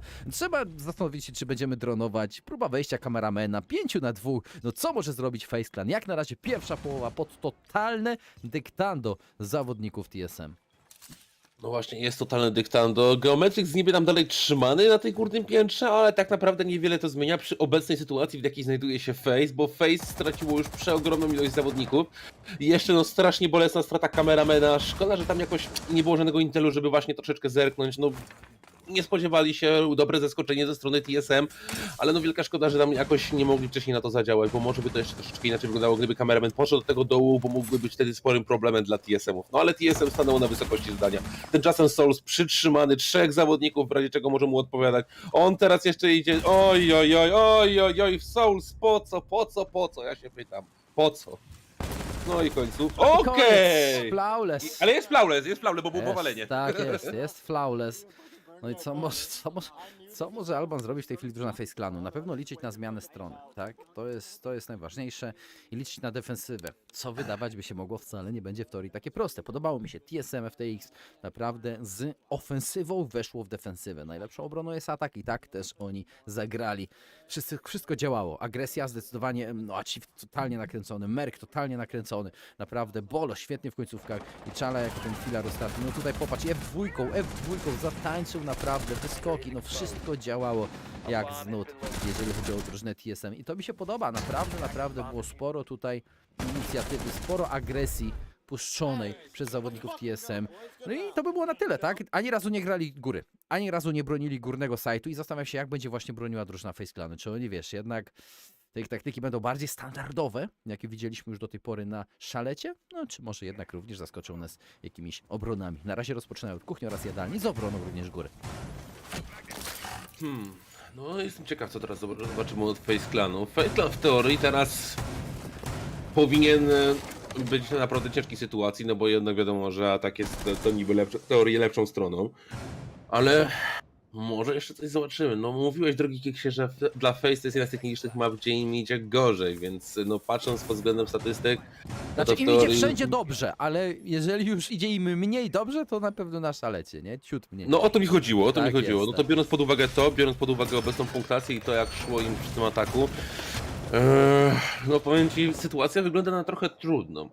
dla moim odczuciu, ale zobaczymy jak to będzie wyglądało. Souls czekający na przeciwników. Okej. No i pytanie, czy zostanie zdronowany, czy tam wejdzie Intelek, czy może jednak z tej pozycji, jak poczeka, jednak jak będzie dwóch przeciwników, no to wtedy tak naprawdę skończy się tylko trade'em. O, Souls sobie czeka i się chyba nie doczeka przeciwnika, bo wszyscy poszli w innym kierunku, ale Jak chyba go nie do końca, zdronują, bo...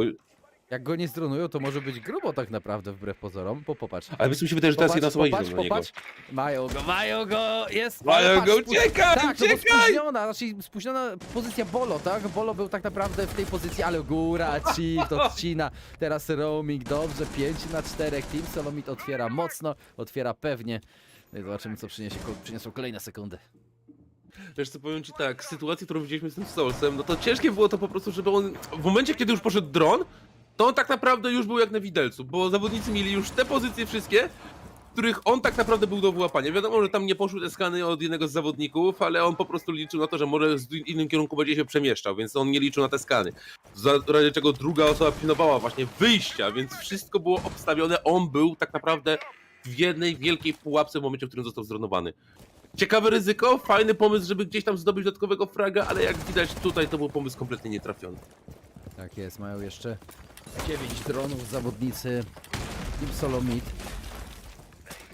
Zatem naprawdę jest spora ilość i czasu jeszcze, i materiałów do zbierania informacji. Popatrz, jak się teraz poruszają, wszystko przeniosło się, całą defensywę przesunęli, w tej chwili przepchali na górne piętro i teraz Czala będzie czekał przez ścianę. Szkoda, że spóźnił się, bo Cyber mam wrażenie, że był do wyciągnięcia, bez wątpienia. No i koniec końców bullet w innym miejscu pada jako drugi zawodnik drużyny Face Clanu. Vertical się rozpoczyna, a Chief rozpoczyna rzucić machanie swoim młotem, aby wzmocnić jeszcze, dać więcej przestrzałów i Cyber nie puszcza. I to dobra decyzja, jest wyfragowany, ale Bolo był na trade'a, jakże ważnego trade'a, 4 na 2, chociaż poczekajmy, co zrobi Astro. Nic nie zrobi, bo flank kolejne przez 3 dla Chiefa. Tak jest, ależ on w ogóle ma 12 fragów, nie wiem czy zauważyłeś, 12 do 2 na 12-3, razie. to podkreślmy. Tak jest, więc 12-2, bo 3 asysty, tak, jeżeli się nie mylę, więc 12-2, no jest wysoko, jest naprawdę wysoko i 30 sekund do końca kameraman sam, bidak na 4 zawodników TSM. No jeżeli zrobi to kameraman, to myślę, że zatańczę makarenę w takim razie zaraz po tej rundzie. Jeżeli to zrobi, ale nie sądzę. Nie sądzę, żeby to zrobił, teraz pójdą na trade'a, a nawet nie było trade'a, po prostu wychyliła się Finka, którym grał Bolo i jest kolejna eliminacja. Naprawdę świetna gra w ataku, zawodnicy cały czas spychani, puszowani. Face Clan nie wiedział nawet jak za bardzo odpowiadać na niektóre ruchy, które wykonywali zawodnicy. No i ten początek, strata Roamera przez akurat błędny pomysł, po prostu przez to, że został wyciągnięty jeden z roamerów, który miał być zasadzką, a okazało się, że to na nim była zasadzka tak naprawdę. Zresztą widzimy ten moment, Souls wyłapany podczas ucieczki ze swojego miejsca, w którym się krył. No i potem już widzieliśmy, jak to potoczyło się dalej. To prawda, nie było już bez historii. Generalnie powiedzmy sobie szczerze, pod pełną kontrolą na razie zawodnicy TSM w tej rundzie. Ciężko tutaj, wiesz, szukać jakichś pozytywów po stronie Face Clanu, ponieważ, no nie ukrywajmy, atak był przeprowadzony, znaczy mało agresji było po stronie zawodników. Souls jakby, wiesz, sam był rzucony na porażkę, tak w rankedowym stylu, trzeba przyznać szczerze, tak? Nikt go nie wspierał, liczył po prostu na jakiś totalny łód szczęścia, totalne zaskoczenie. Tak naprawdę, które no nie przyszło, zaskoczenia nie było, drony były, zadanie domowe zawodnicy TSM odrobili, zatem wszystko poszło pod pełną kontrolą drużyny atakującej. 5-2, wynik jak na razie jednostronny, nie ukrywajmy, i to jest atak dla drużyny TSM.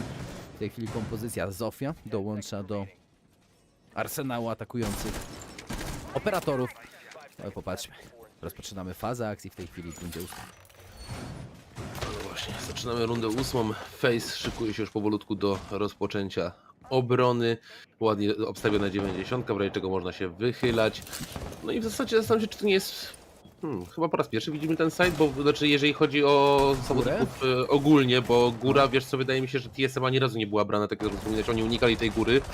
A Face widzę, że niespecjalnie, także bardzo jest fajny jest ten kontrast po prostu pomiędzy sposobem grania zarówno jednej, jak i drugiej drużyny i myślę, że właśnie ten wybór site'ów bardzo mocno to potwierdza. To prawda, bez wątpienia widzimy różnice w stylu, różnice w podejściu, różnice w taktykach. Jednak patrzę, jak ta różnica przełoży się na wynik, bo na razie nie przekłada się za bardzo, a Chiefd ma główny hol w tej chwili zdobyty, mają kontrolę, mezanina również jest odpuszczona. No wiadomo, ten site nie broni się z biblioteką za często, nie broni się z antresolą, raczej przechodzisz na północ, raczej przechodzisz Na początku był bardzo popularny. samego sajtu. Tak, bardzo popularny. No teraz jednak to wszystko jakby się zmieniło, oddajesz bibliotekę i pozwalasz przez strzały, ponieważ ciężko w teorii na początku tak naprawdę sforsować pianino, tym bardziej, że są ABS-y, tym bardziej, że są Surya Gate'y, łamaje, magnety, jest ciężko sforsować. Teraz jednak poczekajmy, czy uda się przepalić. Powinno tutaj być chyba jakaś kontra puszczona, chyba że nie ma. Jest łatwe przepalenie wielkiej ściany od antresoli w tej chwili, zatem będą w tej chwili mieli wielkie przestrzały, ale od dołu próbowali zawodnicy Face Clanu, ale na próbie się tylko skończyło, bo bolo frontowo, geometr, no jak na razie front pada, flanka pada, wszystko trzymają zawodnicy. Co tu się dzieje? Oni kontrolują ten mecz, tu jest na razie jakaś totalna masakra. Souls nagle w ułamku sekundy zostaje sam, kolejny flawless, tu TSM jest po prostu tak mocarny na szalecie, Alban. Wow, ale powiem ci jedną rzecz, jest to co mówisz, tu jest po prostu pełna kontrola. Face nie ma kontroli nad niczym praktycznie w tym meczu. Pojedyncze rundy, oczywiście zgadzam się, ja im tego nie zabieram. Mieli parę fajnych ruchów, ale w porównaniu do TSM mam wrażenie, że oni po prostu są właścicielami tej mapy. I w tym momencie pozbywają się lokatorów, którzy nie płacą czynszu, tak mówiąc żartobliwie. Totalnie, bo widzę, że pan właściciel zna całkowicie cały rozkład tej mapy, tak mówiąc przenośni, wie jak zagrać, wie jak zagrają zawodnicy Face, doskonałe reakcje na ich ruchy. Oj, źle to wygląda dla Face, bardzo źle. No nie jest jakoś super dobrze, nie ukrywajmy. Czego się tutaj chwycić mogą zawodnicy Face Clanu, bo wynik wiesz, 6-2, kontrola, jak na razie, nie chcę wiesz, niby za mocnego słowa użyć, no ale jest kontrola, jest dominacja, jak na razie zawodników TSM na tej mapie. Wiemy ale też, że... ja wiesz co, obronię to, co teraz ty mówisz, jednego ważnego powodu. Jedna co najmniej runda została wygrana przez Face Clan, dlatego że został wybrany site, który tak naprawdę bardzo, ale to bardzo ciężko się broni. Mówię o samym dole, prawda? Tam Face tak naprawdę miał wielkie pole do popisu, choć i tak wygrali też z trudem. Ale jednocześnie tutaj przeogromnie pomaga site. Teraz zresztą oni będą grali ten site, więc zobaczymy jak to będzie wyglądało. Czy ten obrona pójdzie lepiej im niż TSM. Ja osobiście na to liczę, że pokażą nam coś tutaj bardzo fajnego, ale przekonamy się jak wyjdzie to w praktyce. Oczywiście, czekamy. Faza akcji się rozpoczęła. Ataki do tej pory zawodników TSM wyglądały niesamowicie spójne, niesamowicie spięte. Zbieranie informacji było naprawdę na najlepszym, topowym poziomie. Zresztą tak i też oczywiście od takiego poziomu oczekujemy po Mistrzostwach Świata, po top 3 drużyn. Teraz zobaczmy przepalanie w tej chwili, bo to jest snowmobile broniony i mają bardzo szybko, 30 sekund dopiero w tej chwili wybiło, mają już otwarty snowmobile, mają otwarty wektor wejścia tak naprawdę, który bardzo dużo drużyn w ataku się decyduje. Chcą jednak jeszcze się upewnić bo mają sporą, bardzo potężną ilość czasu, gdzie są zasieki defensywne. Ilu obrońców znajduje się na samym sajcie na dole, ilu obrońców biega u góry, na czego muszą się obawiać, czy jak te czwórki, czy są yokaje, a są yokaje Souls właśnie na Echo gra, dlatego najpierw zdobyć informacje i potem zdecydować się na atak.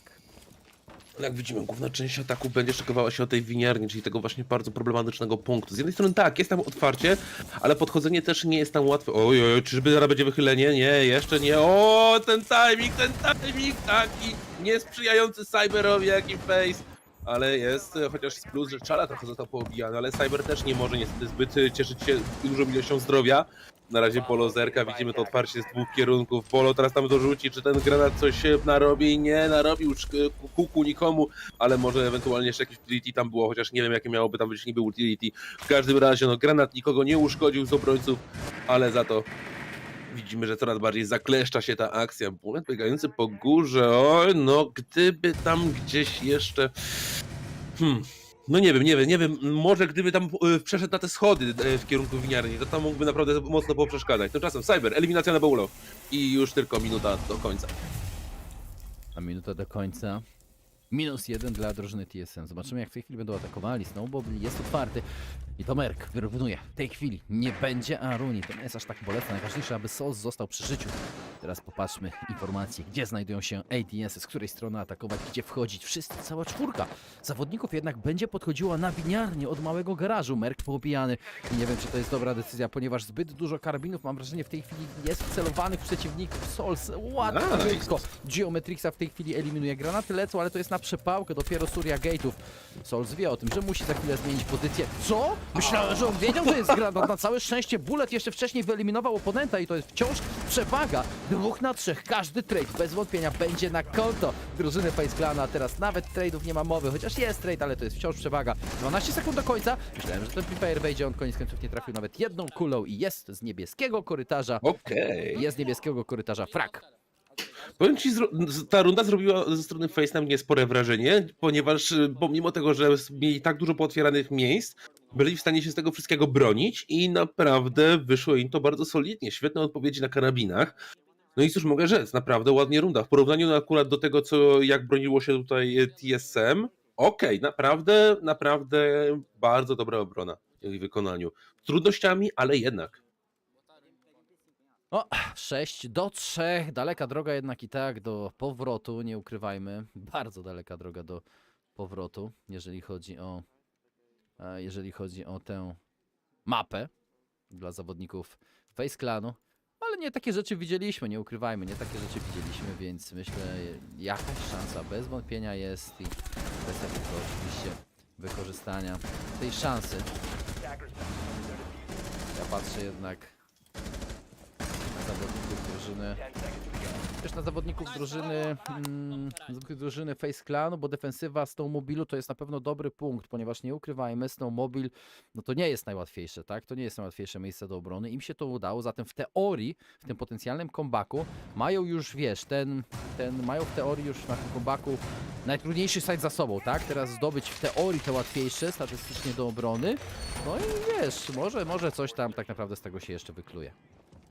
Powiem ci, gdybyśmy mieli z tego dogrywkę, to naprawdę byłaby świetna historia, ponieważ Face, zaczynający z nieciekawej sytuacji 6 do 2, wracający 6 do 6, no to jest naprawdę coś, co chyba wszyscy uwielbiamy oglądać. Fajnie byłoby to zobaczyć, ale zobaczymy. Na razie, tak jak mówiłeś, jest jeden z tych solidniejszych sajtów, czyli obrona baru razem z bilardem. W tym przypadku spore będzie przepychanie się na tych górnych pomieszczeniach, wobec tego nie da rady zająć pomieszczeń piętro niżej. Zobaczymy, jaki jest plan zawodników TSM. Na razie Face musi to utrzymać, jak to wyjdzie. Przekonamy się. Na pewno widać, że jest plan podejścia od dołu, co no myślę, że jest już takim w sumie mocnym standardem, bo fajnie jest, jeżeli my akurat jako Heavy Breacher podchodzimy tam i ściankę przy kręconych schodach usuwamy, przez co przeciwnicy mają bardzo spory problem, ponieważ wtedy otwarty jest ten konektor i jeżeli ten konektor jest otworzony, tak naprawdę możemy zrobić naprawdę bardzo dużo. Chociaż na razie to Bolo wychyla się i zerka, czy czasem ktoś tam dalej nie będzie próbował nas poprzeszkadzać. No nie, tutaj na razie jest cisza, spokój, chociaż jakby tak zerknął to troszeczkę wyżej, to może niedługo... Oj, coś ten granat nie poszedł, oj, coś ten... Konie po betonie, słuchaj! Na niebiesko zaświeciła się, moi drodzy, tabela wyników. 1 do 5. Czyżby czwarta czy trzecia flawless runda? Cyber wychodzi od pleców. Tak jest, ależ w pięknym stylu. Drużyna TSM kończy. Pierwsza mapa w ekspresowym tempie. Nie ukrywajmy, w pierwszym meczu dzisiejszego dnia zwyciężona przez zawodników TSM. Nawet nie wiem, ile którą mamy godzinę w tej chwili? 14:43. Z całym pre-show, z tym wszystkim, to jest 40 minut i całe mapki, myślę. No, tak właśnie mi się wydaje, że co najwyżej tyle było. No i cóż można powiedzieć, no chociaż był jeden poślizg, to jednak z tą akurat poprzednią rundą, to co tutaj się stało, jeszcze na tej końcówce rundy, ogólnie też patrząc na ogół tego, jak zostało rozegrane, TSM są bogowie szaletu. To jak rozegrali, to jak kontrolowali tą mapę, jak nie dawali praktycznie nic zrobić zawodnikom Face, i dla mnie to jest po prostu kawał mocnego show w ich wykonaniu. Ale pamiętajcie, drodzy widzowie, absolutnie nie skreślajmy Face, bo przed nimi kolejna mapa, ta może być wygrana, to oni pikowali willę. Przekonamy się o tym już niedługo. Nie no, oczywiście również przecież wczoraj też było dla nich ciężko. Oni ze spokojem na pewno, pomimo przegrania, przepraszam, oni na pewno ze spokojem i tak będą czekali na kolejne rundy. Moi drodzy, czekamy zatem na willę, co Face dostarczy na willi, bo to będzie druga mapa. Zapraszam was na krótką przerwę, po której się słyszymy.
TSM coming out guns blazing, defeating FaZe, stomping them, to be honest. But I think, Ollie, you said that FaZe was gonna win. It ain't looking too hot, my NA boys, though. TSM. You're just smiling? What's going on over here? Oh, he's just... I'm getting the look from Jacob right now. Let's be honest, it's not over till it's over. It's a best of 3. This isn't the best of 1 said and done. Put your jacket away. Oh. I mean, I don't know. Something about NA pride. I mean, you know, the league that we work for, producing one of the best teams in the world, about to go right to the SI Grand Finals. It just seems like it's all done and dusted. Honestly, at that this point, is the Ollie. biggest curse you guys could have possibly done. You probably want to... It's already done. Can we just go already? Jesse doesn't believe in curses, but I can agree with Ollie. It ain't over yet, but Map 1 Chalet 7-3. That was rough. That was. I mean, y'all said off the top of the show, though, this was to be expected. We got the map summary up right now, so let's look at the stats. What are we thinking? I mean, we did already know off the top that this was going to be a weak map for FaZe just because of their recent results. TSM have really adapted to Chalet. They liked it back when it first came into the NAL pool, and they've taken it to task to make sure that this is their map in and out. And there were several times over the course of that game where it was flawless executes, flawless entries, sometimes shutting down FaZe Clan at the source on defense. It was pretty damn amazing. Yeah, TSM kind of running things right from the start. Those bans coming out, Nomad and Valkyrie, I think really helping them out there. Valkyrie on defense, we didn't get to see a whole lot of that because FaZe didn't get a whole lot of defensive rounds. But the Nomad in particular, I thought really was huge for them when they were going on for their defenses. Where do you even want to start with this? Do you want to start with Achieve 14-3 plus 11, 100% cost? Oh my Do you want God. to look at Charla putting a shift in as well, 100% cost? It was a nuts performance from TSM. They absolutely dominated that opening kill stat line. Someone you can really thank and look toward for that is Merc. He might be sat there at the bottom of the table, but this really goes to show how impactful kills can be. And Merc had 4 extremely impactful entries. And And that's just following the trend of the tournament. Merc coming into this game had the best entry stat of any player in the entire tournament. He was 46 and 23, meaning a perfect 2.0 ratio, doubling the amount of opening kills that he's getting compared to opening deaths. That led TSM to be the best opening kill team in the tournament as well, 57% overall. Nuts, and they're continuing that trend.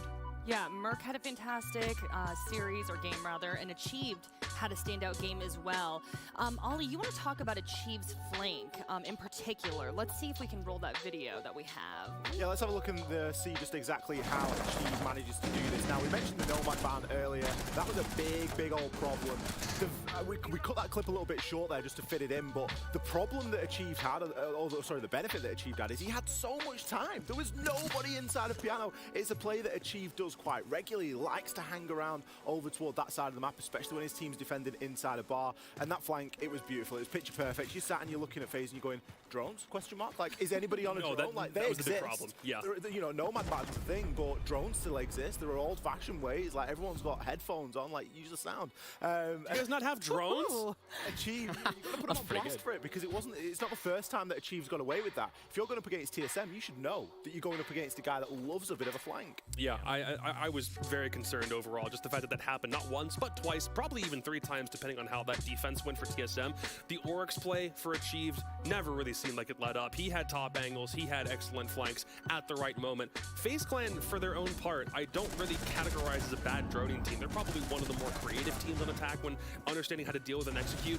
They also decided, understanding after just the first 3 rounds, despite winning one of them, we got to pause. We have to put the brakes on this, see if we can call a timeout, figure out what isn't working here, and still, they weren't able to do anything aside from what? It was 1 defense on basement, which again, NA teams have still not been able to do very effectively, and then another round that still very much felt like a 1vx performance. It doesn't really seem like FaZe, when they attacked on this map, had any steam in. Well, and bringing it back to that Achieve flank, right? Because that was one where they actually did drone him. It's just they droned him like 2 minutes earlier, and they droned him down in West Main. He went on a wild chase all the way up Solar Stairs, all the way through Piano to go for that flank that he was able to pull off. And, you know, I could sometimes excuse a team for like missing such a crazy flank, right? Because, you know, that is maybe harder to grab. If you've already seen him below, maybe you don't expect him to go up above. But when I've spent the entire pregame hyping up FaZe Clan as the best attacking team, they can't be making these mistakes, especially not in lower bracket finals. Especially not on an attacker-sided map either. Yeah. Valid.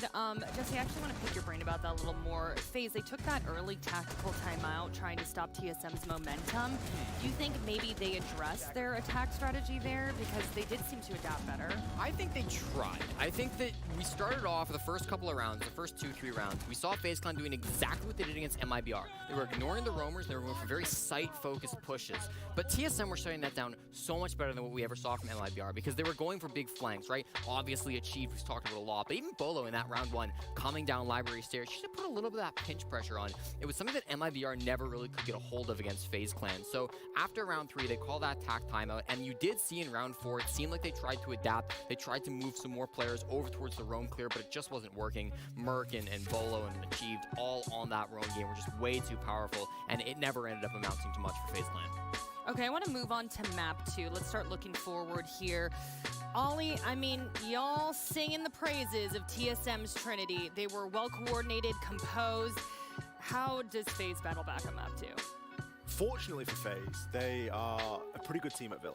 And I think make your case here. I want to hear it. That's they're going to need to be a good team, right? Because we've already seen what TSM have brought today, and they didn't look like they were slowing down. They were jumping themselves out of windows. They were hitting nasty pre-fires. They were really dominant in that opening part of the game. And that's something that you can translate through onto Villa quite nicely as well. For all that FaZe have played quite a bit of Villa and they've got a good success ratio on there, it again comes down to that, how much backroom work has been done. How much work have TSM put in to really understand and unpack exactly how FaZe want to play that. And when you have just been fairly well stomped on Chalet, you've got to hit that reset button fairly quickly. It felt like in the ban phase, just for maps, almost as though FaZe knew that the back half was going to be something they could rely on if the front half didn't work out. They had to ban a map that didn't work out for them in Coastline, and then had to go to Chalet because where else was TSM going to go? They knew they were weak on that map. So overall, on Villa, this should be a way closer contest.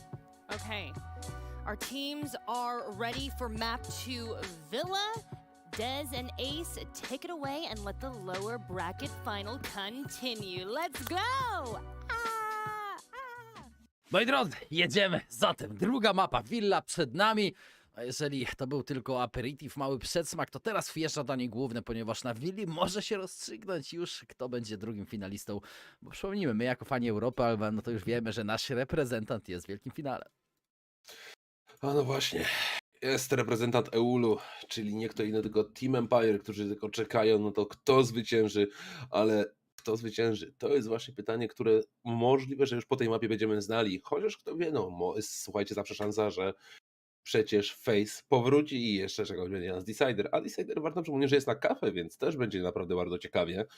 No ale najpierw Villa. Villa toskańska, którą będziemy oglądać, która dołączyła razem z włoskimi operatorami w czasie swojego dodatku. No i będzie ciekawie, ja już nie mogę się doczekać, to będzie naprawdę kawał dobrego Rainbowa, który tutaj zobaczymy. Z pewnością są fani FaZe, którzy liczą na ten wielki powrót, no bo jedna stracona jeszcze mapa i tak naprawdę FaZe musi zadowolić się 3. miejscem podczas Six Invitational. A tymczasem, moi drodzy, pora najwyższa przejść już na toskańską willę, gdzie rozegra się, kto wie, może już decydująca mapa pomiędzy TSM a FaZe. Nie no, oczywiście, nie ukrywajmy, przecież, moi drodzy, jeżeli FaZe zajmie 3. miejsce, patrząc po sukcesie, jakim odnieśli w Szwecji w ostatnim majorze listopadowym, jeżeli po ponad roku, tak, czy no po roku, bo to się zaczęło na ostatnim SI, po roku czasu hegemonia Brazylii zostanie przerwana w końcu, bo cały rok totalnej dominacji brazylijskich zespołów był na naszych oczach. Jeżeli to się skończy tu i teraz, no to naprawdę FaZe Clan, wiesz, jako ostatni obrońca tego honoru tak naprawdę brazylijskiego, nie ukrywajmy, no wiesz, może delikatnie mówiąc, wiesz, nie będzie, wiesz, jeszcze skończy, nie będzie oczywiście obwiniany, nic z tych rzeczy, nie, tylko po prostu, no, mam wrażenie, że wiesz, że nie wiem, no, że po prostu będzie coś taki niesmak na pewno wśród brazylijskich kibiców, bo jak wiemy, Brazylijcy kibice bardzo rzadko wybaczają. Powiem ci tak, no wiesz co, ja osobiście spodziewałem się, że wiesz, tak mówiąc o regionie latam, ja spodziewałem się, że w tych dalszych rozgrywkach, takich właśnie na tych na trzeci, znaczy na, wiesz, przedostatni dzień, na ostatni dzień, że zobaczymy albo Liquid, albo Ninjas in Pyjamas, a Ninjas in Pyjamas, powiem ci, szybko odpadł z tych playoffów. Także ja to byłem bardzo zaskoczony całą tą sytuacją, no ale jak widać, nie tym razem Ninjas in Pyjamas, także nie będą mogli bronić tyłu. Ale zawsze pozostaje Face. Face, który musi ugrać 2 mapy, żeby pozwolić latam cieszyć się wielkim finałem. To prawda, moi drodzy, to się może skończyć tu i teraz. Zobaczmy, od defensywy rozpoczyna drużyna Team Solomid. Oni z Lesionem, z Frostką również wskakują. Na tym sajcie jasne, stosunkowo często jest ta operatorka, ale nie ukrywajmy, Lesiona na pewno już nie można tak dostrzec. Castle dodatkowo brany, tarcza rozkładana, proszę bardzo, ależ tu się mocna obrona szykuje głównej sypialni. Niesamowicie mocna obrona, przecież to jest site, który no tak naprawdę jest dokładnie zaraz obok. No i to jest naprawdę ciekawe, Alban, jak na razie co prezentują zawodnicy TSM w pierwszej rundzie. No właśnie, to jest naprawdę bardzo ciekawe to, co w tym momencie się dzieje. Patrząc na tą obronę, jaka została zastosowana, no to będzie dużo walki na czas, jeżeli chodzi o te górne piętra. Tam panele pancerne Castla mocno wszystko trzymają, ale widzimy, że część zawodników Face będzie chciała próbowało przejść schodami w stronę projektora i to jest dobra opcja, jeżeli chcemy mocno poprzeszkadzać w tym, jak ma być trzymana ta obrona, to świetnym punktem wyjścia są akurat te schody. Ale zobaczymy. Część ataku też widzimy, jak podchodzi. To jest akurat przechodzenie przez górne piętra, przez okolice górnego studia. W tym miejscu chcą najpierw zająć swoje pozycje i stąd też wyprowadzić ten atak. No ale jeżeli będzie właśnie z 2 kierunków, to naprawdę byłoby to bardzo fajne, a jednocześnie możliwe ciężkie do obronienia. Jednak trzeba pamiętać, że mapa ta bardzo, ale to bardzo sprzyja obrońcom. No i co jest też ciekawe, kąt jednostronny zrobiony na korytarz klasyczny, tam Geometric stoi. No i popatrz, no to jest przecież... Au? Jak? Dlaczego? Dlaczego no? Kolejny rower został wyeliminowany, Czala, Geometrix również padł na froncie, zatem nie jest koniec końców najgorzej, ale chociaż tak jak indywidualnie na szalecie drużyna TSM rzadko przegrywała fragi, teraz mieli dobre naprawdę miejsca, tak? Widzieliśmy nawet ostatnią próbę walki zawodnika TSM, miał inicjatywę, zdawał sobie sprawę, gdzie jest przeciwnik, ale po prostu na karabinach czysty instynkt, czysty refleks pozwolił zwyciężyć i teraz tak naprawdę na minutę 30, jak agresja na początku wyglądała dobrze, jak inicjatywa i frag otwarcia należał do drużyny TSM, tak teraz w końcówce jednak jest tragiczna sytuacja, bo mają ogrom czasu, mają sporo dronów, no jeszcze 5 nie jest to najwięcej, ale na pewno da się z tym pracować do swojej dyspozycji. Zawodnicy Face Clanu, no i dzięki temu, że obrońcy przyszli z agresywną próbą gry, no to tak naprawdę, nie ukrywajmy, skończyło się stosunkowo szybko i końcówka wydaje się jak na razie być w miarę pewna. Chociaż Mary teraz po latarnią najciemniej widzi podwieszenie, wyskakuje za mapę i czujnie, dobrze, ale jest dobrze, jest cross. I to jest ta przewaga, tak? To daje przewagę liczebna w tej chwili, jaką mają zawodnicy Face Clanu. Oj, zaczyna się w tym momencie już plant. Zawodnik cały czas czeka na tego, który jest na oknach, ale tutaj już niewiele może zrobić, chyba wiedzą doskonale, gdzie on się znajduje.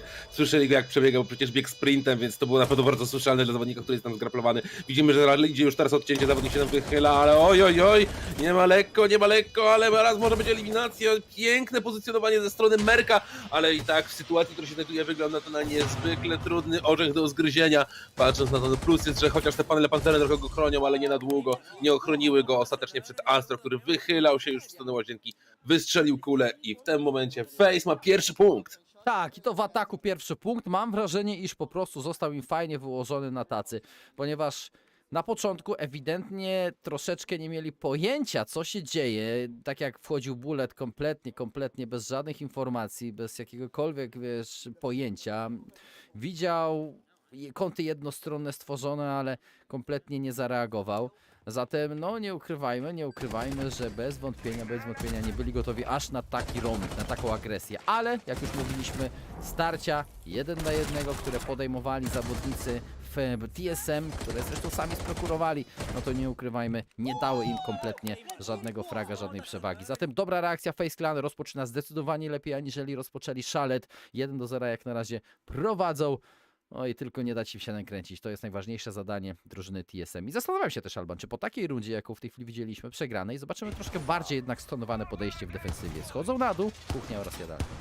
Wiesz co, mi się wydaje, że tak, drogi Kiksie, no bo jakby nie patrzeć, to ta runda, która była poprzednia, to jest w zasadzie taki kubeł zimnej wody na całą drużynę TSM. Myślę, że to, co się działo w tej poprzedniej rundzie, to naprawdę dało dużo do myślenia, więc teraz raczej będzie taka bardziej statyczna gra, bardziej już bliżej może powiedzmy tego, co widzieliśmy na obronie stosowanej przez nich na szalecie, gdzie mieliśmy jednak dużo grania tymczasem. Tutaj myślę, że na to możemy liczyć. Zwłaszcza, że teraz mamy ten site, który jest nieco mniej popularny, więc tutaj na pewno będzie premiowane to, żeby po prostu czekać na ruchy przeciwnika i po prostu je kontrolować, zamiast samemu przechodzić do ataku.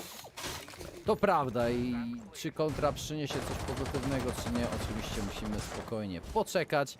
Jak na razie zawodnicy TSM z defensywą, nie chcę powiedzieć, że statecznie, broń Boże, ale na pewno nie jest to jakaś defensywa, wiesz, grana super agresywnie, bo przesuwają się, trzymają korytarz klasyczny i jak na razie to by było tyle. Chyba będą się szybciej cofali, mam wrażenie, po prostu dużo szybciej będą się cofali, aniżeli to robili wcześniej, kiedy starcia podejmowali. Najważniejsze to zostać przy życiu, tak? Mam wrażenie, najważniejsze to zostać przy życiu. W tej chwili to jest zadanie TSM, które jak na razie wciąż wykonują i pierwsza minuta za nami. Tak, pierwsza minuta jest spokojnie, ale widzimy, że Cyber na spokój nie daje, nie ma co, znaczy inaczej, Cyber nie pozwala liczyć na troszeczkę spokojniejszą rozgrywkę dla zawodników TSM, aż jest wyeliminowany, tymczasem dalej będzie się przedzierał przez dolne partie, żeby dotrzeć do zawodników. Widzimy, że tutaj akurat aż tak sporego problemu nie ma. Czala, który tam co nieco się kręci, może być nielekkim problemem, ale na razie wygląda na to, że gdzieś mamy troszeczkę wyrw w tych obronie, że jest trochę z tym problemów u zawodników TSM, ale może nie na długo. Astro jak agresywnie. Oczywiście pierwsze za to się podlecza, Geometrik tymczasem to moja kamera na Amerykę. Okej. Czy to była przedłużona C4, bo ja nie widziałem lotu. No właśnie nie widziałem też do końca i nie ukrywam ci, najważniejsze to, że jest frag 4/3, minuta 30 do końca. Mogą spokojnie przekazywać informacje, mogą kontrolować w tej chwili wektor wejścia, więc ja nie ukrywam, że tak naprawdę zawodnicy Face Clanu są w nie najlepszej sytuacji, ale jedno jest plusujące, że są tak naprawdę blisko stosunkowo. Nie muszą aż tak się martwić, chociaż w tej chwili Czala sprawdził, jak bardzo blisko są przeciwnicy. Frag, Bolos kolejnym i rzeczywiście widzieliśmy inaczej troszeczkę podchodzącą w defensywie drużynę Team Solomid. Zostali przy życiu, to jest najważniejsze. Zagrali pod atuty, TC4, tak, nie spieszyli się. To, co robili wcześniej, bo wcześniej zdecydowanie chyba chcieli za bardzo przydusić, nie, przeciwników. Jakby po wygranej pierwszej mapie od razu wejść im na banie, nie, aby nie mieli nawet sekundy do myślenia. To się nie udało, bo to jest drużyna Face Clanu. I bez wątpienia dobrze, że troszeczkę spowolnili i grali bardziej na życie po prostu. Grali na życie i to też się udało. Dobra runda w ich wykonaniu jak najbardziej. Zgadzam się absolutnie, no to jest naprawdę to. Mam wrażenie, powiem tak, w porównaniu do pierwszej rundy a drugiej mamy tak przeogromny kontrast gry TSM-u. I to taki po prostu powiedziałbym wręcz, że znasz. Czyli tam była dorzucona! A ja myślałem, że to była taka 400 IQ, wiesz, C4 podłożona tam z tyłu, że pomyślał sobie zawodnik, będzie podłożona to C4, poczekamy tylko aż ktoś podejdzie, będzie chciał zmienić swoje pozycje i wtedy aktywuje. Nie tym razem. Ale trzeba przyznać, dobry rzut i bardzo udany. Tak jest, dobry rzut, bardzo udany rzut i to jest najważniejsze. Generalnie zawodnicy w Face Clanu też zastanawiam się, jak oni by chcieli podchodzić do tego spotkania, ponieważ jak na razie mieliśmy defensywę agresywną, mieliśmy, wiesz, bardziej pasywną, ale też skuteczną i nie ukrywajmy, zawodnicy Face Clanu nie wiedzą, czego się spodziewać tak naprawdę w tej rundzie, bo jest grana znowu side trofea rzeźby, tak? Jest grane znowu trofea rzeźby i teraz kwestia, czy zobaczymy ich styl bardziej skupiony, bo to na tej rundzie, w tym miejscu właśnie agresywnie bardzo zagrali na dole zawodnicy TSM. Teraz, jak widzimy, spampikowanie nie świadczy raczej o jakiejś pasywności, nie ukrywajmy, wielkiej. No ale zobaczymy, czy tak naprawdę przyniesie sukces teraz gra, bo grają z Koną. I mi się wydaje, że Thunderbird będzie oznaczało, iż będą chcieli pokazywać się na roamingu, ale będą wracali. Będą wracali dużo szybciej niż to robili wcześniej. Myślę, że tak. No jednak kiedy mamy taką postać, jaką jest oczywiście przecież Thunderbird, to wiemy, że będziemy liczyć na nieco ostrzejsze akcje w wykonaniu zawodników, ale to też trzeba pamiętać, że ta postać ma nie tylko jeden atut w postaci leczenia, bo ta postać to przecież tak naprawdę bardzo dobra broń, jaką jest oczywiście Spear 308, która obecnie jest naprawdę bardzo solidną bronią. Ja uważam, że ona jest nawet mocną konkurencją dla Famasa. Wiem, Kix, że może mnie teraz zganisz, ale ja naprawdę uważam, że Spear naprawdę jest silną bronią. No i oczywiście też czwórka, która wiemy, jak jest ważna. Nie no, oczywiście Spear to jest bardzo dobra broń, kompletnie nic do niej nie mam, nie ukrywam, więc jak najbardziej rozumiem. M2 też jest świetna, ale jeżeli chodzi o Speara, to Astro bez wątpienia właśnie otwiera. No jest otwarcie, idą dalej, to jednak Czala dusi przeciwnika i dokłada również kolejny zawodnik TSM. Jest frag od Bulleta, ależ ta akcja się dzieje świetnie, podrzucony granat od dołu, naprawdę Czala wyeliminowany na Astro. Paka jednak leży na sajcie. I to jest troszeczkę problematyczne. Mają czas zawodnicy Face Clanu, aby tak naprawdę jeszcze przedronować. Mają 8 dronów dostępnych, chociaż nie wiem ile jest u zawodników. Jest 1, 2, 3, 4, 5. 5 dronów dostępnych dla zawodników Face Clanu. To jest wystarczająco zdecydowanie. Mają i Janę z hologramami na to, aby sprawdzić, gdzie są obrońcy. No, flash bardzo niecelny. Sprawdzić, gdzie są obrońcy i po prostu spróbować pograć na trady, bo zawodnicy TSM też wiedzą, gdzie jest paczka, ale kwestia oczywiście, jak odbiją atak, który nadejdzie, jak mówię, nie z jednego kąta, ale na pewno z kilku. Powiem ci tak, mnie właśnie tak troszeczkę zastanawia. Dobra, wiedzą, gdzie jest jeden z zawodników, a czyli tymczasem eliminacja, ale chyba zaraz będzie powalony. Nie, Geometrix cały czas żyje i to jest bardzo duży problem teraz dla FaZe'u, ponieważ chociaż może i tak w jego broń nie jest zbyt mocna, ale i tak bardzo zabójcza. Tymczasem Achieve kolejne 3K! Co? Kolejny raz! Achieve, co ty robisz, ty bestio? Nie no, jest wysoko, nie ukrywajmy i to bardzo wysoko. Zawodnicy Alban, zawodnicy TSM nie stają i to jest, wiesz, najgorsze, nie? Jak na razie wygrali to, co chcieli wygrać, zrobili szybką adaptację do wcześniejszej rundy i też nie ukrywajmy, że wcześniejsza runda, ta przegrana, którą pierwszą przegrała drużyna TSM, pokazała, że od razu szybko potrafią, wiesz, zaadaptować się, wrócić, przemyśleć ze spokojem to, co chcą i zagrać po prostu całkowicie inaczej. I działa, to zaczęło działać, dlatego od razu widzimy też przerwę taktyczną, to nas, nie ukrywajmy, nie dziwi, no ale Alban. No, to jest dopiero, tak, to trzeba to przegadać, bez wątpienia trzeba to przegadać. To jest początek oczywiście, to jest totalny luz, jeszcze wciąż nic się takiego złego nie dzieje, niemniej na pewno TSM wracając na prowadzenie, też presja psychiczna będzie z każdą rundą zwyciężoną przez nich coraz większa na niekorzyść Face Clanu. Powiem tak, w moim odczuciu Face naprawdę bardzo fajnie chciał tutaj to wszystko zagrać, tylko problemem okazało się to, że w momencie, kiedy już było już po tym kotle, prawda, z tymi granatami, trującymi bombkami, eliminacjami, kiedy już było 2 zawodników zostało, to tutaj problemem się okazało to, że w pozycjach, w których znajdują się zawodnicy, bardzo ciężko jest odpowiedzieć. Poza tym no, widać było też choćby jak Achieve, co robił w tych wszystkich rundach, jak świetnie odpowiadał. On z swojej pozycji był do wyjęcia, ale nie zrobili tego zawodnicy, ponieważ okazało się, że jednak zawodnik ze swoimi indywidualnymi umiejętnościami stanowi naprawdę bardzo poważne zagrożenie, dlatego też mamy choćby te kolejne 3K na jego koncie, no bo 2 razy 3K naliczyłem, co najmniej na szalecie, teraz kolejne, także Achieve to po prostu wow, to co robi w tych rundach, zresztą on chyba, niech nas sobie przypomnę, nie wiem czy on nie miał 14-2-3 po szalecie, O kurczę, nawet także nie no pamiętam. idealne statystyki. Nawet nie pamiętam, Mogę się ale mylić w razie czego, ale był wysoko. myślę, że właśnie takie staty miał. tak, był wysoko bez wątpienia, no to tam myślę, że to ta broda, wiesz, ja myślę, że to ta broda niesamowita. Czyli broda daje skilla. Myślę, że to Kix, czemu my nie gramy na tym Invitationalu? Przecież mamy brody. No ja właśnie nie chcę wchodzić na serwery generalnie, wiesz, online'owe, bo ja wiem, że po prostu je stopię, nie? Jakiekolwiek by one nie były, jak tylko bym szedł, więc ja oszczędzam, ja tam sobie chilluję, po prostu komentuję swoje, wiesz, ja wiem, że nie mogę swoim splendorem tak naprawdę za dużo sobie pozwalać. Rozumiem, że w takim razie po prostu nie chcesz zawstydzać innych swoimi umiejętnościami. Rozumiem, taka potęga. Jasne, to się całkowicie rozumie. Ja niestety nie jestem w stanie odpowiedzieć, ale zastanawiam się, chyba czas zmienić, słuchaj, swoją rolę z komentatora na zawodnika. Nie, żartuję, za bardzo lubię komentować, za dużo mi to radości daje, ale kameraman na pewno nie jest ucieszony, bo już został powalony, także boleśnie. Oj, boleśnie. I nie wpadł przypadkiem, nie, Frostki nie ma, zatem były kule. Nie ma nikogo, kto by pokusił się o fraga na tym zawodniku. Rio teraz odwrót, jest Geometrix wyeliminowany i właśnie nie wiem, szkoda, że nie widzieliśmy tak naprawdę, troszkę obserwator nam poprzegapiał akcji. Jest wyeliminowany Cyber, jeszcze leży kameraman, nie ma podniesienia, gdzie tak naprawdę kameraman leży, teraz został podniesiony. Szkoda, że totalnie, ja nie wiem, totalnie informacji nie było, teraz widzimy kameramana, okej, niesamowicie skupionego.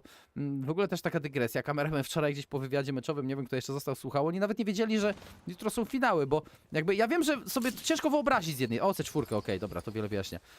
Ciężko sobie, na hologramie był, patrz, C4, i powalenie, więc też nie wiedzieli o tym. Nie wiedzieli o tym zawodnicy, TSM. Nie mieli intela, no. Słuchaj, ciężko sobie z jednej strony wyobrazić, tak, że ktoś może nie wiedzieć, że jutro są już na przykład finały, że jutro są ostatnie mecze, ale z drugiej strony zawodnicy często są na tym najwyższym poziomie, oni potrafią jak konie z klapkami na oczach, tak?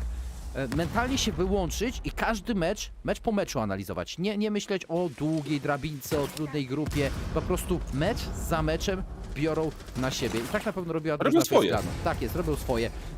I zobaczymy jak teraz jednak, kiedy się dowiedzieli, że to może być ostatni dzień, jak przyjmą spotkanie. W czwartej rundzie Face Clan jak na razie na prowadzeniu osobowym 4-3, 20 sekund do końca. A no właśnie, 20 sekund do samego końca, a widzimy, że za chwilę będzie zakleszczenie, dorzucone są kolejne utility. Będzie teraz w tym momencie plan, czy ktoś powstrzyma Soulsa przed zaaplikowaniem. Tak, jest to Merka! Wcześniej jeszcze strzela z eliminacją. Bullet przed tym zdjął czale, także był to trade bardzo dobrze wykonany. Tymczasem Astro schodzi do niego. Nie! Nie bierze. Brytyjska strzelba na takiej odległości nie strzela konfetti! Zresztą Ależ. sami to widzieliśmy. Ależ wyjaśnione. Ależ wyjaśnione, no Alba. Naprawdę. Brawa. Zawodnicy drużyny. No zawodnicy Face Clanu kompletnie na końcu, jakby to powiedzieć delikatnie, wiesz, no rozbici. Ja wiem, presja czasu, próba podkładania w defolcie, ale nikt nie krył tak naprawdę zawodnika drużyny Face Clanu. Nikt nie krył kompletnie Soulsa podkładającego. On był pozostawiony sam sobie, licząc na łódź szczęścia troszeczkę. Jak widzieliśmy, to kompletnie nic nie dało. Powiem ci tak, Druidkiksie, no jak tak dalej pójdzie, to TSM może cieszyć się naprawdę bardzo pewnej wygranej, ale no jeszcze nie mówmy hobby, wiadomo, że oni teraz są po tej niby lepszej stronie, właśnie to ojajaj, ten strzał, no ja myślałem, że jednak Astro to wyciągnie, wiadomo, że gdzieś tam ten Spear robi swoje, chociaż nie, chyba był RKM w tym momencie? Nie, Spear był. W każdym razie, no myślałem, że Astro tutaj zrobi swoje, ale jak widzimy, no ta strzelba na tej odległości nie pozwala aż na takie pole manewru. Chociaż gdzieś ten pick advantage był, bo oczywiście widać to było, to jednak w tym przypadku no, strzelba zrobiła swoje po większym wychyleniu. Ale oczywiście to nie tylko to, bo widzieliśmy też całą tą grę, na ładnych powtórkach świetnie to wyglądało. No ale fakt jest jeden konkretny. TSM prowadzi 3-1. Tak jest, 3-1. Jedziemy dalej. To jest defensywa oczywiście, jasne, z jednej strony, ale jak mówię, mentalnie, psychicznie na pewno będzie spory nacisk w tej chwili. IQ pojawia się u Cybera, zatem tutaj chyba jakaś frustracja już musiała dać się we znaki. Jest Kapkan, jest Lesion, o czym my tu mówimy, co to za meta trapowa jakaś się pojawia, ale niesamowicie po raz kolejny widzimy to, co na szalecie Alban. Niesamowite zmiany taktyk, jeżeli chodzi o zawodników TSM. Puls pojawia się standardowo, tak? Ale Kapkan i to z impaktami Kapkan się pojawia, o dziwo. Nie będę ukrywał, że z impaktami, no mam wrażenie, że na górze będą chcieli też jeszcze postać mocno. Zobaczymy jak pułapki, patrz, zobaczył chyba w ostatniej chwili, już chciał przez futrynę przechodzić. Tak, widział stopę na pewno, ale... Widział go, ale są pigi, ale chodzi mi o to, że Geometry wyeliminowany, dobra, podał radę? Co? Czala również zwycięża z Free Fire'em, jest na rzeźbach? Jak to się stało, to ja nie wiem. Ja szczerze teraz w tym momencie mam takie w głowie jedno wielkie, co tu się stało, jakim cudem, przecież Bolo był w tym momencie, tak naprawdę nie miał opcji, żeby z tego wyjść, ale wyszedł. Bolo robi rzeczy niesamowite, które nie powinny się dziać, ale w jego rzeczach niemożliwe staje się możliwe. Bolo! Co ty wyprawiasz? Jedna eliminacja z jego strony, a wszystko wskazywało, że będzie zupełnie inaczej. Ale jednak, dalej trwa mecz, to jeszcze nie koniec. Bolo oczywiście wycofany razem z resztą zawodników na piętra niżej. Face może teraz powalczyć. Oj, ta czwórka taka wyglądała trochę groźnie, ale daleko. Właśnie, teraz widzimy tą powtórkę. Ojeju, ależ to dobrze wyglądało. No i teraz jeszcze Czala tam dorzucił swoje 3 grosze, eliminując zawodnika kolejnego, w tym przypadku Cybera, jak dobrze pamiętam. Czasem, czyli powalony, ale on nie wie chyba, że jest powalony. No to nie wie, Tak mi się wydaje. Tak, nie wie. Bo strzelałby już w dół. Nie no, wie. Teraz już wie. Tak, ale 3 na 3, minuta do końca i pozycja Bola jest kompletnie, mam wrażenie, nieznana dla zawodników Face Clanu i za chwileczkę od pleców może zrobić się naprawdę gorąco. Bolo idzie po cichutku, na salon, jest, ale kameraman krył plecy. No i szkoda, że Bolo tak naprawdę troszkę dłużej nie poczekał na całe... ale spudłował Merk obok quad killu kameramena, idzie po Ace'a. 44 sekundy do końca i zostaje tylko i wyłącznie Szala naprzeciwko. Wychylił się pod kameramena, ale nie sfragował ani jeden, ani drugi. To jednak Szala zobaczył defuzera, czy nie? Zobaczymy. Jest tutaj strzelba wyciągnięta, będzie ciężko. Jest deny, totalny deny Ace'a. Totalny deny rundy drugiej. 4. oczko wpada na konto TSM. To, co robią zawodnicy TSM zrobili w tej rundzie, to mam wrażenie, wiesz, to bądź tak, gdyby gra Rainbow Six Siege byłaby odpowiednikiem praw fizyki, to mam wrażenie, że TSM w tej rundzie złamało co najmniej 3 prawa. Takie mam uczucie. Pierwsze co to Bolo wychodzący z pułapki z zatrzaśnięcia.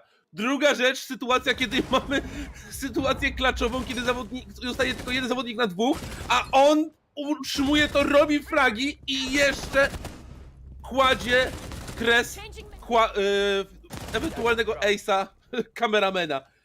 Dla mnie to są łamacze fizyki.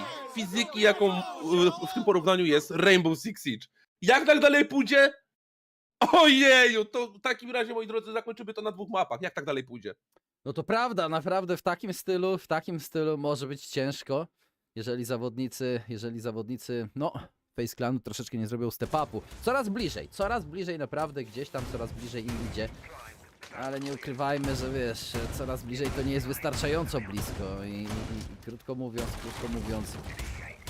nie wiem, nie chcę, wiesz, wychodzić za daleko, wyrokować, co tak naprawdę, to jest przewaga jednak. Jeżeli po pierwszej połowie będzie 5-1, nie wiem, wygląda to dobrze, nie ukrywajmy. Tak, wygląda to, powiedziałbym, wręcz niezwykle dobrze, jeżeli mam być szczery. I ja naprawdę, dla mnie to robi spore wrażenie, jeżeli chodzi o tę grę TSM. Ale z drugiej strony też liczę na to, że Face Clan, tak jak mówi, zrobi ten step up. Bo wiem, że Face tak naprawdę wiele, to jest świetna drużyna. Nie bez powodu znajduje się w tym miejscu, gdzie się teraz znajduje. Dlatego też liczę, że jeszcze Face Clan tutaj podniesie się, zobaczymy jeszcze jakieś rundy, bo nie wierzę, że więcej rund już nie zdobędą. Przecież to jest ich mapa, oni ją wybierali nie bez powodu. Ale... może przekonamy się, jakby teraz zdobyli jeszcze ten drugi punkt, to będzie bardzo solidnie, prawda, z tą punktacją, patrząc na to, że jednak mocno defensive mapa, Sol tymczasem ze straconą częścią zdrowia. No i pytanie, co chcą zrobić dalej zawodnicy Face? Jaki jest ich plan? Wygląda to na dosyć standardowe podejście z tym przejściem tutaj górą, chociaż widzimy, że tutaj głównie jest sam kameraman, także atak głównie będzie podchodził tak, 3 zawodników na Master Bedroom i garderobę. Ta jednak mocno obłożona utility, także tam trzeba też powalczyć. No dobra, zobaczymy co zrobi Face, jaki jest ich plan. No dobra. Minuta za nami, na spokoju. Ależ popatrz, co się pewnie czują, nie ukrywam, granat poleciał, Merk jak na razie przy życiu zostaje, zmienia pozycję. Na drugą stronę, a zawodnicy Face Clanu jak na razie z prawej do lewej, z lewej do prawej. Merk fraguje jako pierwszy, wchodzą im naprawdę na banie, na psychę. Free Fire! Merk z kolejnym fragiem! Niesamowicie wykręcił! No i zawodnicy Face Clanu jak na razie porozbijani są w drobną perzynę. Free Fire leci, ale pięknie chowa się za skrzynkami. Nawet nie drgnął! Wciąż Czala, jeżeli się nie mylę. No teraz Czala, pixel spot od Cybera, podniesiony. Kameraman w innej części mapy również kryje plecy i jest brak wyrównujący. No w mgnieniu oka wszystko się zmieniło, ale nie wiem, czy on wie o Bolo. Nie ma kompletnie pojęcia o Bolo. Bolo daje po raz kolejny przewagę drużynie TSM. O, 3K dla Merka! 4K Merk! GG easy, no. Wow! 5-1 do pierwszej połowy, co tu się dzieje? To jest destrukcja. To jest północnoamerykańska destrukcja społeczności brazylijskiej i nadziei o dalszej dominacji, ale nie każdy sen, moi drodzy, wszystko się kończy. Nie każdy sen esportowy może trwać wiecznie. Brazylia naprawdę nacieszyła się niesamowicie długo hegemonią na scenie Rainbow Sixa. Czas najwyższy skończyć, czas najwyższy dać pałeczkę. Powrót może Europy, może Północna Ameryka, coś czego też dawno nie zrobili ostatnim razem. Oczywiście drużyna Space Station Gaming. O, musimy poczekać, jak będzie w tym sezonie, w tym roku, bo jeżeli zwycięży drużyna TSM, jedno jest pewne, nowy region będzie królem świata. Oj tak, wtedy będzie ciekawie. No jeżeli by to... No powiem Ci, naprawdę będzie bardzo ciekawe, kiedy będziemy mieli spotkanie pomiędzy... Jeżeli to byłoby spotkanie TSM a Empire, byłoby ciekawie. Równie ciekawie było, gdyby to było Face, ale patrząc na to, jak na razie radzi sobie Face, no zobaczymy. Oni teraz mają sporo pod górkę, to jest 5-1 z ataku. Fajnie jakby wyszli z tymi 2 rundami zdobytymi, a tego nie ma, więc TSM wychodzi z naprawdę bardzo dobrą punktacją do tej pierwszej połowy na tej mapie. A teraz będą oni w ataku, zobaczymy co wymyślą. Pierwsze co to Space idzie, jak sami widzimy, na dół, na kuchnię, stołówkę. Tutaj będą się bronić, mocne obłożenie, jak sami widzimy. Jest to rzucone oczywiście między innymi Surya Gate już, żeby przejście przez pralnię nie było zbyt łatwe, żeby było tutaj dużo informacji. No ale nie tylko. Góra z pewnością też będzie ostro pilnowana, zresztą widzimy jak jest rozłożenie ścianki zrobione. Specjalnie trzymane od dołu przy pomocy RTL, żeby nie można było za łatwo się tam przebić, żeby obrona na samej górze mogła utrzymać jak najdłuższy czas, zabrać go jak najwięcej na tych górnych piętrach, żeby na dół po prostu TSM go zabrakło. Taki jest plan. A zobacz, o fajnie, dronik jest. Przejęty, cały i zdrowy i będzie przekazywał bez wątpienia informacje zawodnikom Face Clanu. Muszą oni w defensywie zrobić Miracle Runa, ale jedna runda, jedna pomyłka i presja rośnie naprawdę do niebotycznych poziomów, moi drodzy. No, ponieważ nie ukrywajmy, 6-1, 6-2, 6-3, nawet jakikolwiek wynik będzie, jak już mówiłem, dawał no zwycięstwo na miarę awansu do wielkiego finału w drużynie Team Solo Mid. Pierwsza minuta rundy numer 7 za nami. Drużyna TSM jak na razie przejmuje teren, spokojne podejście, zdają sobie sprawę, gdzie jest Bullet w tej chwili. On na Melusi roamuje w okolicach południowej części pierwszego piętra. Nie decyduje się jednak na challenge troszkę bardziej agresywny. Cyber od klasycznego, jak widzimy, również pokazuje swoją pozycję, strzelając, prefirując troszeczkę w przeciwników. Ale wciąż jednak Alban nie ma żadnego fraga na serwerze. Tak, na razie żadnych fragów, chociaż to może taka swoista cisza przed burzą, jednak burza lada moment może się rozegrać z racji tego, że zawodnicy bardzo już mają sporo tego dostępnego miejsca na górnych piętrach. Widzimy, ono praktycznie już jest opanowane. Roamerzy cofnięci, chociaż czy ja tam widzę, jest jeszcze jeden roamer, tak, oni tam są, podchodzą od strony studia, oj, chyba już wiedzą, tymczasem Merk dorzuca przy pomocy granatu, wykonuje eliminację na Cyberze w tym momencie o jednego zawodników mniej.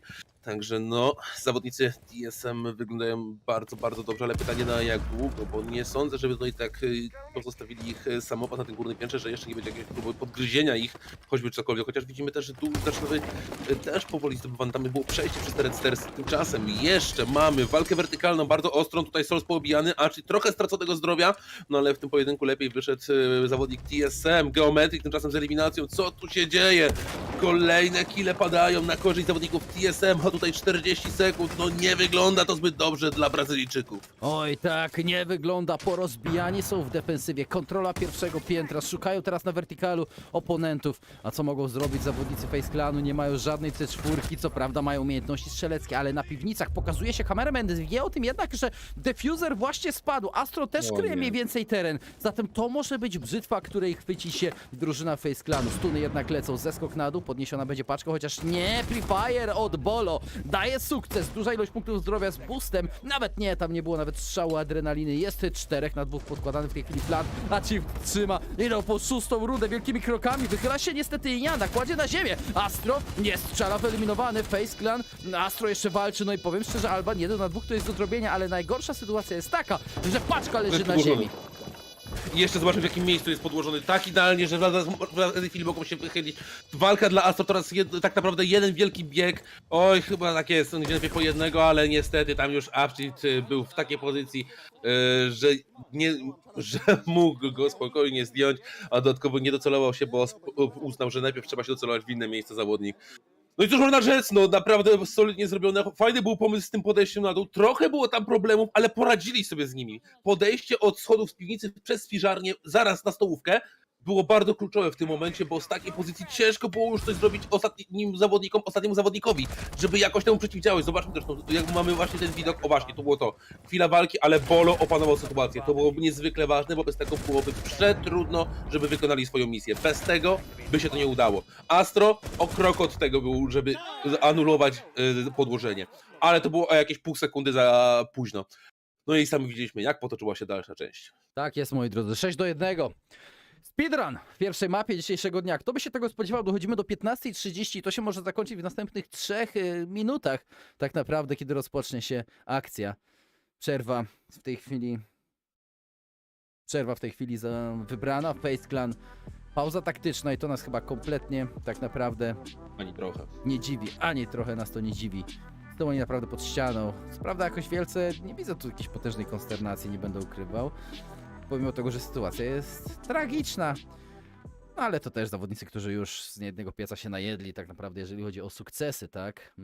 Jeżeli chodzi o sukcesy w Rainbow Sixie na scenie e-sportowej, zatem nawet, no, nie wiem, czy będą zdobędą trzeciego miejsca, ale myślę, że kiedy opadnie, wiesz, smutek, kiedy opadną emocje, no to cieszyć się bez znaczenia chyba będą.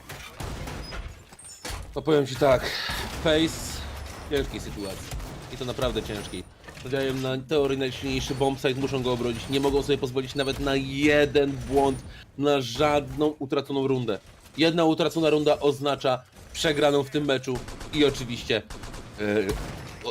pozostanie na trzecim miejscu zamiast ubiegania się o wielkim finale o tytuł mistrza. Ale oczywiście zobaczymy jaki jest plan, bo tutaj będzie trochę tego roamingu, widzimy, że rozszerzona obrona, kameraman tam już dostawia jamery, żeby utrudnić zdobywanie intelu, no i wiadomo, nie ma tak jak jamery, te zawsze poprzeszkadzają, zawsze gdzieś złapie się jakiś dron, bo ciężko jest ominąć.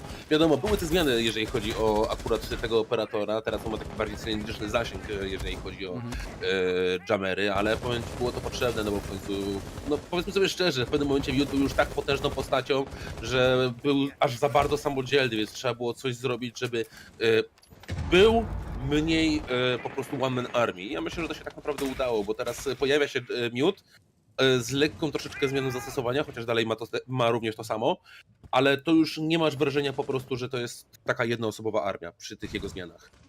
To prawda, no i czekamy oczywiście na... Ja czekam oczywiście na... No matchpoint, moi drodzy, matchpoint, o czym my tu mówimy, 6-1, jak na razie matchpoint totalny, zawodnicy Team Solomid pod pełną kontrolą. Tak też się zastanawiam właśnie, jest frag otwarcia czala, ależ to się dobrze rozpoczyna. Alban dla zawodników drużyny niebieskiej, północnoamerykańskiej formacji. Minus Jäger, to nie jest aż tak bolesne, bez wątpienia, jeżeli chodzi o użyteczność, jeżeli chodzi o ekwipunek, ale na pewno będzie bolała brak Solsa, to jest smoke, który padł w tej chwili na ziemię, ależ drużyna TSM jest nakręcona. Alba, co tu się, to jest, ja się nie spodziewałem naprawdę takiego spotkania, myślałem na niesamowicie dzisiaj wyrównane mecze, a tu się okazuje, że mamy na razie speedrun any percent, jak to się mówi. No powiem ci, to jest speedrun. Jak wiadomo, kochamy nasze community R6, które nieraz bardzo fajne copypasty wymyśla na czacie. Ja do tej pory pamiętam, że jedna z nich nawiązywała do tego, że region NA to skrót od Near Airport, dotyczący tego, że jak kiedyś tam były poprzednie, że im gorzej szło w niektórych tych międzynarodowych turniejach, ale tutaj no nie możemy powiedzieć, NA to po prostu North America i to bardzo potężna North America, patrząc na to jak TSM obecnie sobie radzi. Oj nie! 1 na 5, co tu może się więcej stać? Minuta 10 do końca, a Astro musi to wybronić samiuteńki jak palec. Czy jest szansa, żeby coś z tym więcej zrobić? Ostro walczy, ale poobijany. I w tym momencie, moi drodzy, to jest zwycięstwo TSM, które wchodzi do wielkiego finału i będzie walczyć z Team Empire o tytuł Mistrza Świata Rainbow Six Siege. Wow! Oj, moi drodzy, niesamowita historia zawodników drużyny TSM. Oni są w wielkim finale, przełamali zatem tę klątwę top 4, w której w ostatnich Six Invitationalach byli. Teraz są w wielkim finale, na nich czeka rewanż na drużynę Empire, moi drodzy, za kilka godzin. Ponieważ wiemy o tym, jaki jest plan w tej chwili, zejdziemy na pewno na pokaz całej sportowej, całego roku 7, co nas będzie czekało w 2022 i oczywiście do następnego Six Invitationala, cały Rainbow Six, następnie dopiero wtedy będzie wielki, moi drodzy, finał. Face Clan, oczywiście dziękujemy tej ekipie, fantastyczne emocje, fantastyczne tak naprawdę spotkania do tej pory, kawał dobrego Rainbow Sixa, tak jak mówisz, Karolu, ale dla nich historia się, moi drodzy, kończy. Oni finiszują na 3. miejscu w tym roku, to i tak jest naprawdę potężny sukces dla tej formacji. Po zwycięstwie w majorze szwedzkim, teraz ponownie w Szwecji, 3. miejsce na najważniejszym turnieju całego roku w Rainbow Sixie. I tak mogą być zadowoleni, moi drodzy. Ale my teraz jednak musimy spojrzeć na głównych aktorów nadchodzącego spektaklu, czyli Empire oraz Team Solomid. Te dwie drużyny będą walczyły.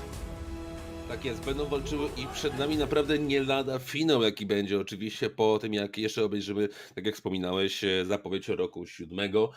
Ale co ważne, Tak naprawdę mamy TSM, które stoi przed niepowtarzalną okazją, żeby wspiąć się na sam szczyt, bo oni jeszcze do tej pory, jak dobrze pamiętam, nie mieli szansy walczyć w finałach Invitationala, a tymczasem mamy też szansę przed Empire na to, żeby w końcu odkuli się za 2019, gdzie przegrali z G2 w wielkim finale.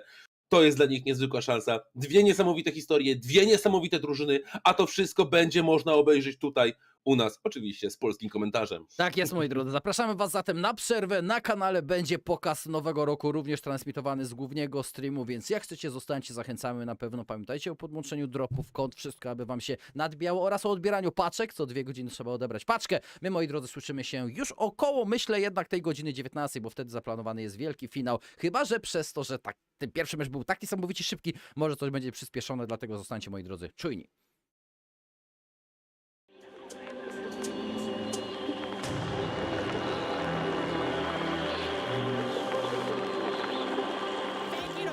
And TSM for the excellent match and for picking one up for North America. How do you think that sends a message back home for everybody? I mean, I think it feels really good. You know, we knocked out the last LATAM team, so it definitely kind of sucks there, but you can't have a repeat, right? You can't have the 2-time LATAM. So hopefully we can bring it home for NA. Oh, you got to keep it fresh, and you brought it fresh this morning. Tell me, was there a moment in either of those maps where you and your team knew fear?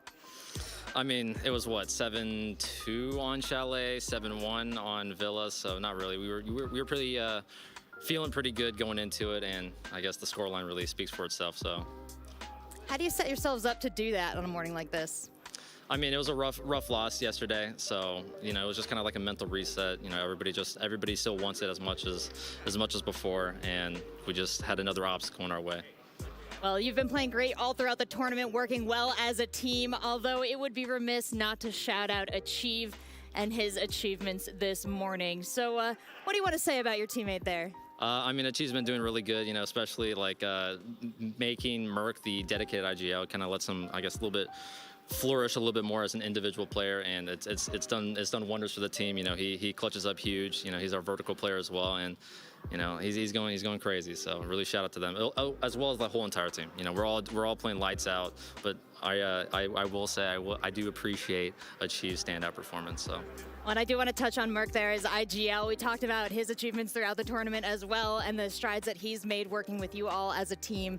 How do you feel he has moved into his role? I think it's a really good dynamic, you know, kind of moving Merc into the IGL role. I know he likes, you know, he said he plays better whenever he thinks, and he's making everybody a cohesive unit. You know, we're all doing whatever he wants, and I think the dynamic of Merc main IGL and Achieve being a second voice, because you know Achieve still has a lot to say in a lot of things. So I think it's a really good way that things are going.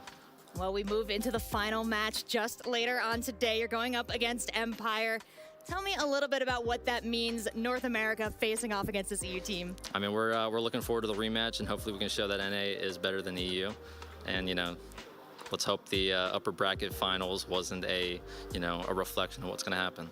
Well, I'm wishing you all the luck in the world, but in case this is the last time we get to hear from you, what do you want to say to all the wonderful people watching at home? I mean, thanks for the support. You know, we're grand finals, first time for TSM, so that's a huge dub already. But let's bring it home. Bring it home.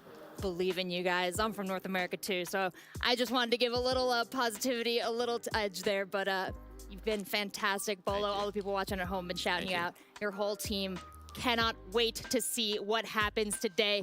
But until then, we can dwell on that last match as fast as it was over on the analysis desk. Let's check it out and see what they have to say. Thank you so much, Seltzer. TSM is going to the grand final. They have eliminated FaZe. And Bolo saying, gotta bring it home for NA and looking forward to the rematch. And Ollie, I'm sorry, but NA, my NA boys over here, they are hyped. They are absolutely hyped. I guess we're just gonna stick on me and not show them. So I think my best sad face. NA, Well. You really did here. That's right. Okay, here we go. I was like, am I supposed to do a song and dance here? No, sad. To be fair, I mean, you can't be sad though, can you? No, I mean, steamroll. Yeah, they look unstoppable. You've got to take your hat off and give them credit where it's due. I don't know what it is about this TSM team that just makes their opponent crumble. We've seen it throughout the course of SI. We know that FaZe are better than that. We know that FaZe are better than one round on Villa, but not today. I mean, I would love to be here and just like celebrating, but I kind of want to temper it down a little bit because why? I am sad because FaZe Clan didn't play Siege today. They showed up, they won like 4 rounds through the entire series. They didn't play like we saw them play against MIBR. They didn't play like we saw them through the entire lower bracket. If I'm FaZe Clan, I mean, this is a disappointing result. I hate to say it. This is not the result we wanted for FaZe Clan. I thought TSM would be able to win this match, but I didn't think it would be quite like this. In the words of Jesse. Wait, what? Womp womp. That's all you've been doing this entire tournament. That's a womp. That's a womp womp. That is a huge womp womp. But Jacob, Bolo also talking about the dynamic of their team transforming and how it is working. Dude, this is what we wanted. This is the TSM that had to show up back in stage 3. They were trying some things out, trying to push themselves from second in their region up to first. They were looking for the catalyst, the reason to keep on excelling, and they found it in Merc again, topping the charts. He and Achieved have been lights out the whole tournament thus far, but Merc's initial impact to start off rounds turned TSM completely on fire and made FaZe Clan cold from the get-go. There was no way to get back into a game after Merc does what he does against FaZe Clan. He was styling today. Merc's almost creating a new role in Siege. It's like entry on the defense. Like, we know that he entries well on the attack, but Merc is literally entering on the defense. He's so often in that opening kill conversation, and he's been such a big part of the way that TSM have played today because regularly they've been playing rounds from the front. That was certainly the case on Chalet, a little bit less so on Villa, but the impact's still there. Yeah, I mean, I think that the way that he's been able to use his IGL as an excuse, I don't know, excuse, but like a way to go forward and get aggressive and make the decisions that he wants to make on the push. That's the big thing, right? You don't see any hesitation from Merc because if he sees a play, if he sees an opportunity when he's pushing in that site, or even if he's just holding down a spot on defense, he can go for that and he can make that call himself. He doesn't have to wait or confirm with anybody else, and everybody else follows too. That's the second thing. It's been huge for him to be able to have that control, have that command, and I think he used it amazingly to get a lot of the entries here at this tournament. And we are understandably on the TSM hype train right now. And I put my hand up for a second there because we now know who the MVP is. Any guesses? I mean, I feel like y'all are going to guess this. I mean, probably easy. It should be Achieved. Yeah. Ding, ding, ding. Our MVP is Achieved. Let's roll up the graphic here. I mean, we could talk about him for hours. He had a really standout performance, Ollie. I think one of the big things here is plus 16 in a map. 7 deaths? In a map that was so short, in a series that was so concise. 7-3-7-1, and the guy gets 23 kills. Unbelievable performance there from Achieved, clearly just being enabled by the rest of the team. The information game, I think, today was something that we visibly saw on the side of TSM, and it's no real surprise to see him there as our MVP. Achieved just walking around the map. Ooh, there's a 4K. Oh, there's another 4K. Oh, yeah, I'll take another 4K. That's fantastic. I mean, he was unstoppable here against FaZe Clan on both of the maps. Chalet, obviously, we had a big highlight there when he went for his 4K flank in round 2. But even back on Villa, he had some really nuts plays. Round 3 in Stature where he had 4 kills. Like, how does he find these? It feels like he's being able to take advantage of a lot of the intel from the rest of his teams. It feels like he's really being able to work with the rest of his squad to enable him to get all of these picks. The calls are clearly flowing, and he's got no fear. How many of these kills have we just seen being run at? Jumps out of windows, jumps out of doorways. Doesn't matter what it is. Achieved is on you, and he's going to make you pay. Yeah, he's setting the confidence standard for TSM, and the nice part about it is, in spite of Merc having the entries kills that he does, it still feels in a lot of ways as though Achieved is the tip of the spear. If it comes on attack or defense, it does not matter. The Trinity, like Jackie's been talking about on TSM, has been so potent. There's nothing, you can't crack into this for TSM. They've been so good every single time. And I think the weird part about this is no matter who ends up finding an opening frag, somebody's in there with a follow-up. It's Bolo with a 2K. It's Achieved finding an opening on a vertical somewhere on a map. This just looks like it's running perfectly for TSM right now. And if I'm Empire, I would be a little concerned looking at this, the result. I do want to get the trio's input here, but I'm going to start with Ollie. So FaZe's attacks, they were so good yesterday. I don't know, just not the story today at all. I know that Jesse doesn't believe in curses, but I believe that Jesse has cast a hex because we have not seen FaZe attack very well today. What is it that you did? You shouted them out, you gave us the statistics, best attacking team in the world and all this sort of stuff. Where were they today? And I think a large part of that was just how much pressure TSM were able to put on in the early part of the game. We've got to give a nod to TSM's backroom staff. They do a lot of work in terms of preparation to make sure that all the guys have got enough information and they know exactly what they're going to going to be going up against, if I can get my words out. And I think that that's something that they've done really well. And it was evident today that TSM wanted to fight that fire with fire and bring that aggression. Yeah, listen, Ollie, I don't know if it's my fault, but I do agree. Pressure was getting to him. I mean, FaZe Clan yesterday, their attacks were so well coordinated. Their executes, it was the site push. It wasn't the roam clears necessarily that were really popping off for FaZe Clan. It was getting into the site, winning those gunfights, and then not having anybody else worry about, flanking them or any of that stuff. But here, especially on Villa, it felt like everything was so rushed. Like, FaZe would get to the bomb site. They'd get to stand right outside of it. It'd be like a minute 15 on the clock. It'd be like 5 drones in their pocket. They still got utility drones. And they just wander to the site one by one. It felt like they felt this pressure on them the entire round, where they just had to get in. They had to go for an execute because they knew that was what we're good at. That's what we need to do. That's where we win this round. But they were completely botching it. They rushed it every single time. And it really felt like they were in their own heads here. Again, my fault? I don't think so. Their fault? Yeah. That's what they got to work on. Well, Ollie said it's your fault, so. Well, Ollie, do I got to get off this box and fight you? Oh, Go ahead. No. Have fun. Oh, Have fun. No. I don't want to see that. You were bad. I was like immediately split them up, and then Jacob's like, no, dude, I'm out I of the will let way. them fight. I'll go for it. No, dude, are you kidding me? Dude, No, on sheer wrestling height on difference my alone, desk. this fight is No funny. fighting on my desk. Okay, Jesse, we always call you Big Brain back in NA, so I thought maybe you could give us an educational moment, I guess, and use your NA Big Brain. You wanted to talk about TSM's defense for us. Yeah. Thank you for hopping off. I'll get off my box. I'll give Ollie a little walk from the We'll clear this off the screen and we'll get to the round that I've chosen to highlight for you all. This is an overhead view of round number 6. And what I want to focus on is we're going to look to find Geo up above inside of Library. And he's facing a lot of heat. So we're going to take a look at what he's dealing with here, okay? If we can back it up a little bit, here's perfect view. So what we've got, right, is we've got a lot of players outside focusing in on Geo here. You've got one player up here at the kit, and then you've got one down here, Astro, who's trying to put her in a pinch. And if we can clear this off, what you can see, right, is you can see they're creating a really good crossfire where they've got this line completely cut off. Geo's stuck here in the corner. This is a standard spot. People play this all the time. What's different, though, is you'll watch, Geo does something weird, okay? He's playing inside this position. He's on full HP. He's looking at the one window, but watch what he does here. Watch what he does. Are you ready? He's looking at the window to his left. He's ready. He's like, okay, there's 2 bodies out there. He's getting thrown flashbangs. He needs to play passive, but he goes for this swing. What is this? He's going wild. He's just jumped out, and now he's looking out this window to try to find Astro. And he's going to get punished. On its face value, this looks like a terrible decision because he gets a bunch of damage pumped into him. He's down to like 20 HP, and it's like a Geo. What is the value of that play?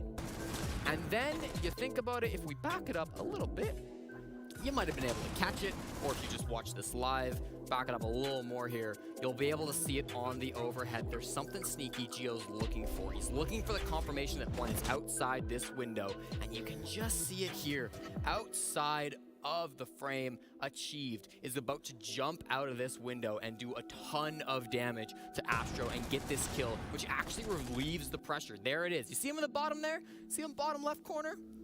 Right down there, his leg. He's fallen off of the rappel because he's just gotten slammed by a Chief who jumped out of that window right above the garage. And it's a beautiful little small piece of the puzzle that gets Geo into a much safer position despite the fact that he's lost all that HP in that round. It was a beautiful way for the coordination to work between Achieved and Geo. Achieved went on to get even more kills that round from the exact same window. He had a fantastic time, but it's those micro plays that really push the difference and make TSM such a deadly team. Come on, get on over here, Jesse. Thank In you other so words, much for that. NA on top. NA on top. NA on top. Like me on this box. Aw, Ollie's such a team player. We've like Seltzer's hyping up NA. You got 3 NA people here, but he's holding it down for Latam. But let's break down the bracket, everybody. There were 20 teams. Then it went down to 16, and they were dropping like flies, y'all. And now only 2 teams are alive. Y'all, we have our grand final. Empire versus TSM. The grand final. It's so close. man, I'm so excited. I want to go down the line, and I want to see who's winning. And we'll start off with our Latam caster at the end.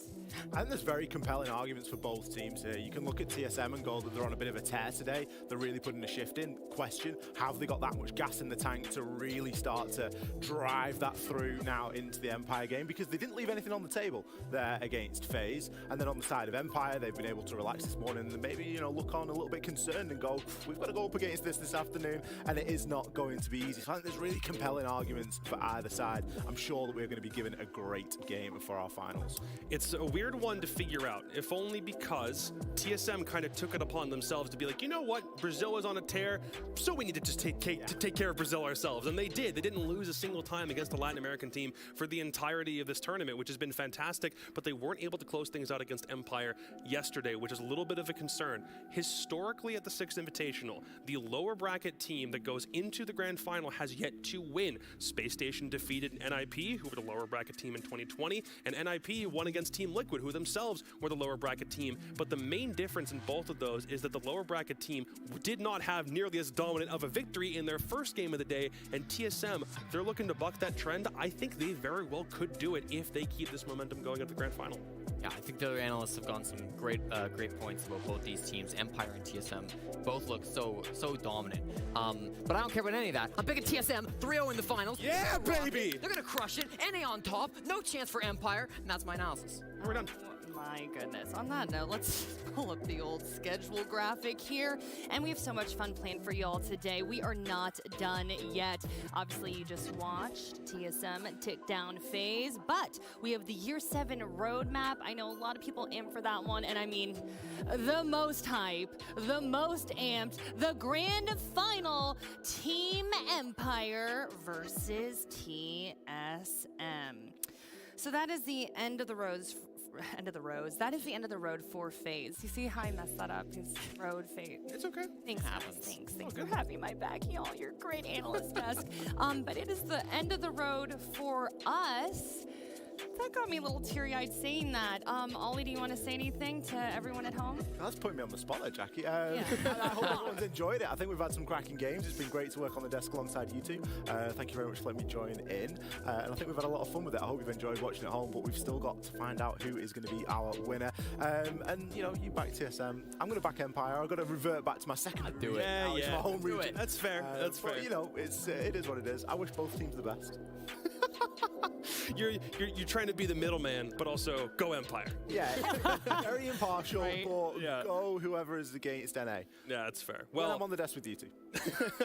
well, getting the chance to work with you on this one it's been a pleasure. I didn't think we would know if a tri-desk format was going to work out. This has been a lot of fun. At least for myself, I know Jesse can relate to this a little bit, having a first SI experience. It's one of those things I don't really want to end, if only because it's been fantastic to work and collaborate alongside everybody who makes something like this so magical. Thank you for the support. Thank you to everybody who's given us the ability to showcase these skills and these talents and provide a story to these teams that otherwise probably wouldn't really have existed in the same context otherwise. It is a massive blessing and an honor to be able to do this, especially with the crew of people that we've assembled for something this massive, and to do it alongside my duo who, like 2 years ago doing CL, I didn't think this was going to be where we stand. It's like 2 years later. It's honestly insane. Well, it's been amazing to watch the game so far here in Sweden. It's a beautiful city, and we've enjoyed our time here absolutely. But I'm just looking forward to that grand finals. Up on the stage, being able to kick my shoes off and watch TSM versus Empire. Oh, I'm excited for it to kick off and to finish off SI here. All right, y'all. You're gonna make me cry over here. For me personally, I always wanted to host SI, and I thought it was a dream that would never happen. And, you know, it has been a while since I have worked a Siege event, and when I got the call for this, I was absolutely overwhelmed with emotions. Big thank you to all of you. The talent has always been so kind and sweet to me. Y'all are friends. You're close, dear friends, but I really want to give a deep thank you to Ubisoft for bringing me on, and especially to everyone watching at home. The Siege community has always been so kind and wonderful to me, and just want to send y'all a lot of love. So before I start getting a little watery-eyed here, we do have the grand final ahead, but coming up next, meet the balancing cell. Roll the video.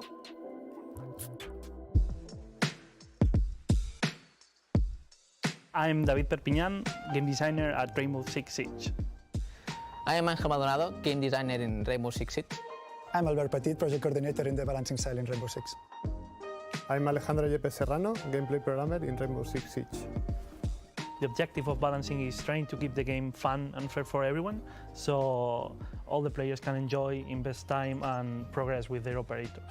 The balanced game should be one that you can enjoy playing any operator. It doesn't mean that they are all useful in all the situations, but all of them have a specific spot where you can enjoy them and get the maximum profit of them.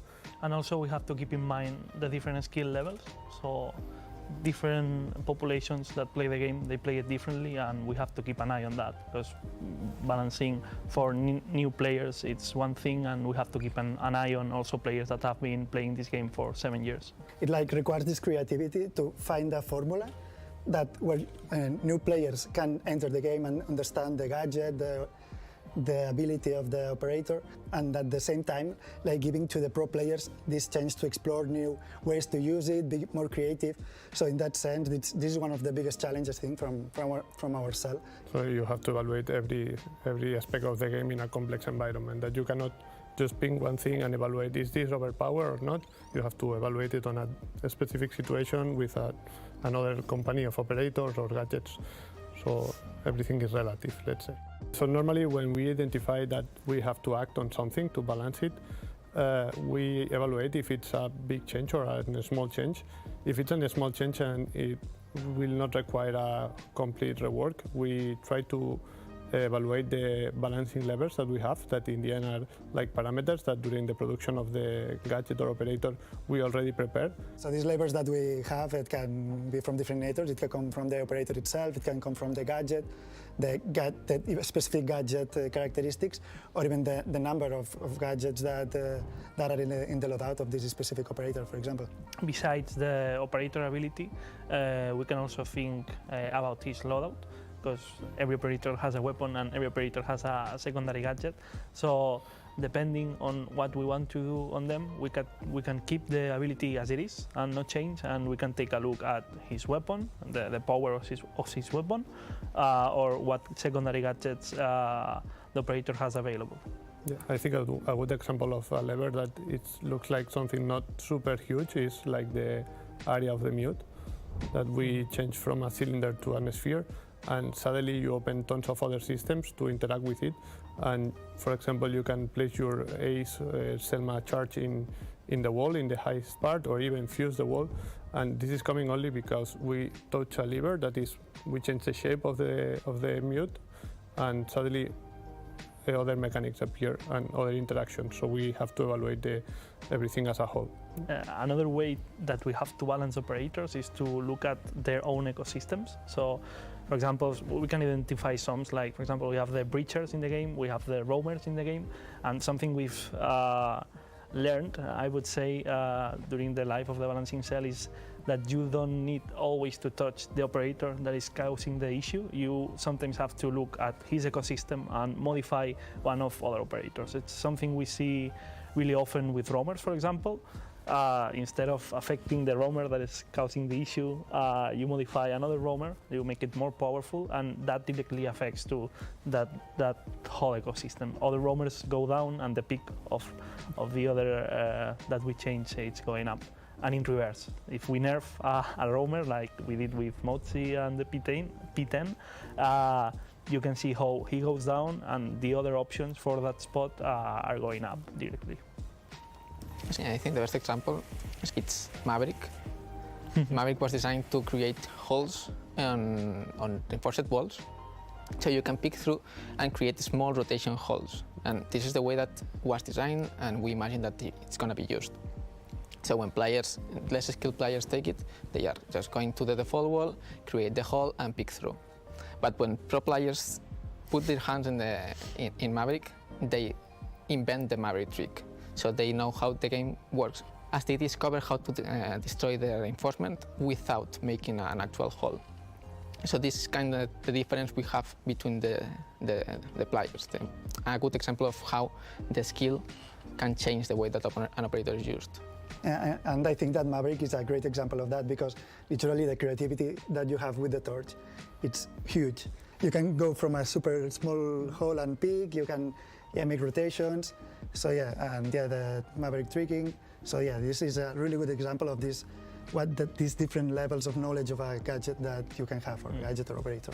I also find quite interesting what's the path for a new player for these kind of interactions, because you start playing, you play the operator, you experiment what you have in hand, and then you go to Reddit, you start to check, and you see, okay, I can do this with Maverick, and how you evolve from the base of the operator and how much you learn until you can use it almost as a pro, because you're seeing Pro League, you're seeing guides online, and that's great. It's like a super interesting path for and you can find it almost in every operator.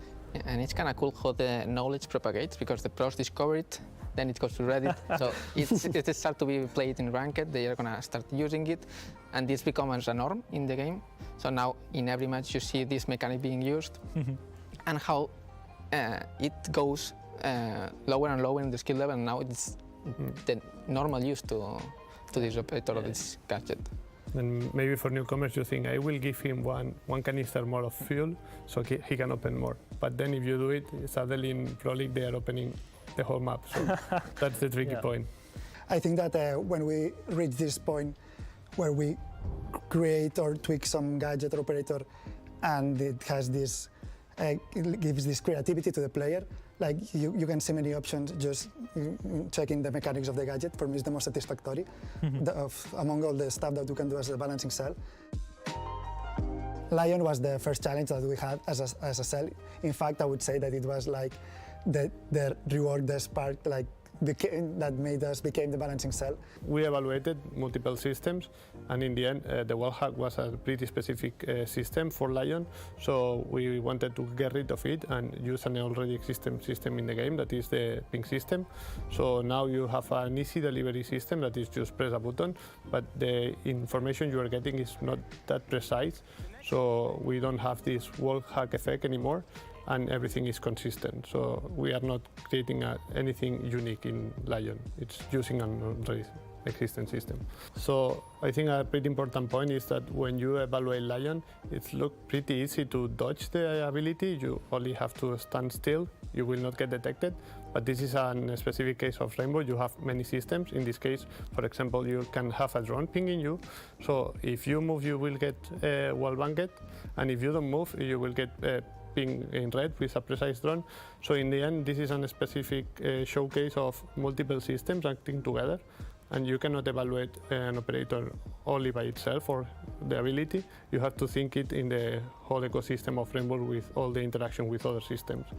And that was the main problem with Lion, combining with pushing and droning and the outline, so complex system acting together. Yeah, so it's something that we love to do. It's checking players' reaction to the changes that we do. See what they found. We expect something when we release a new feature, but they are always bringing something new that we didn't thought about it. And we enjoy looking how they have fun with the changes. It's curious how sometimes you see like maybe it's a Twitter conversation or even the whole mood on opinion of the community, but you see how it evolves, the discussion, and how similar it's sometimes to the same discussions we have here. It's really cool when we think that, okay, they understand what we are doing and why we are doing this. You feel like, okay, we nailed it. Yeah, in the end, anybody in the cell has the opportunity to express their opinion regarding a change that you are about to release from any discipline. We all play the game, everybody has the opportunity to share the feedback, and this is like our first line. We gather the feedback, we discuss it, we adapt, and this is super cool, having this opportunity to us, having this small ecosystem, maybe not representative of the whole community, but as I said, with people from different levels, it's a nice first step. At the end, in Rainbow, we are balancing a sandbox. So everything that we do, it's just to create tools and give player options to do what they want. It's like the defenders are creating a puzzle and attackers are trying to solve this puzzle. So as a balancing team, we are just giving tools to them to create new things and to solve the puzzles in different ways.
If I win the 6th Invitational, I would spend my money traveling.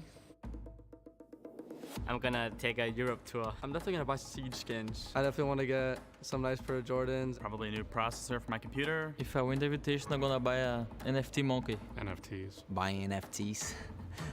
Just kidding. Can we cut that? Yeah, I'm gonna use that money for some investment like Bitcoin or something. Crypto a little bit, I can respect a little bit, but NFTs are just like, 딱히 근데 크게 지출할 일이 없다 보니까 딱히 그냥 저축할 것 같아요. 아무래도 돈 쓸 일이 없다 보니까. Oh, maybe I have a different answer for that. First of all, my team is not playing here for the money. We're playing for a big dream. I probably wouldn't buy anything. I'd probably just invest it. I'm not a big money spender. But you think I'm going to the Gucci store? I don't know. I don't have any things I want to buy. Last year we got the 2nd place. Was so near to the hammer, you know. You know, you're gonna laugh. If I win Invitational, you know what I'm gonna do? I'm gonna buy my local pub because it's like a dump. That feeling is amazing. I want to have this feeling, and the money is just a consequence. You know, it's like really a dump, and I'm gonna like make that a really good place. Maybe I'll buy a car.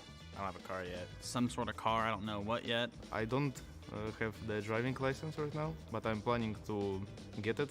With the other half, I'm probably just gonna buy a car. The first SI, you know, I bought myself a car, 2020 Acura, nothing crazy. If I won SI, I would probably end up buying a Tesla. I like Mitsubishi. Everyone probably says like, oh, Lamborghini, like, you know. Oh, Tesla, because Teslas are nice. Maybe an Audi. No, a pub. It's like the Lamborghini version in Scotland, a pub. I have like the new grill where it's like I didn't like the old grill on the Acuras, you know. Probably I'll buy a house. But if I win the invitation, I'd like to repair in the house, you know. You know, when I've won the last invite, I got a nice car for myself, nothing crazy. And then I'm a simple guy. I would buy a house, you know, just simple things, you know. There's some money for me. I'm gonna buy like an apartment, a house for me. I would probably buy a jet ski. People that have money have this, so if I have money, I probably would have this. If you just buy stuff, you know, there will be no money for the future, so... You know what, I'd go to my nice financial advisor and say, hey, what do I do with this? I will be moving out my house. I cannot stand my parents down my ear anymore. It's like really a dump, and I'm gonna like make that a really good place. So yeah, why not? What would you do if you won 6th Invitational? I just like saving money. The only thing I spend on is just food. Whenever I need it, I'll just go grocery shopping.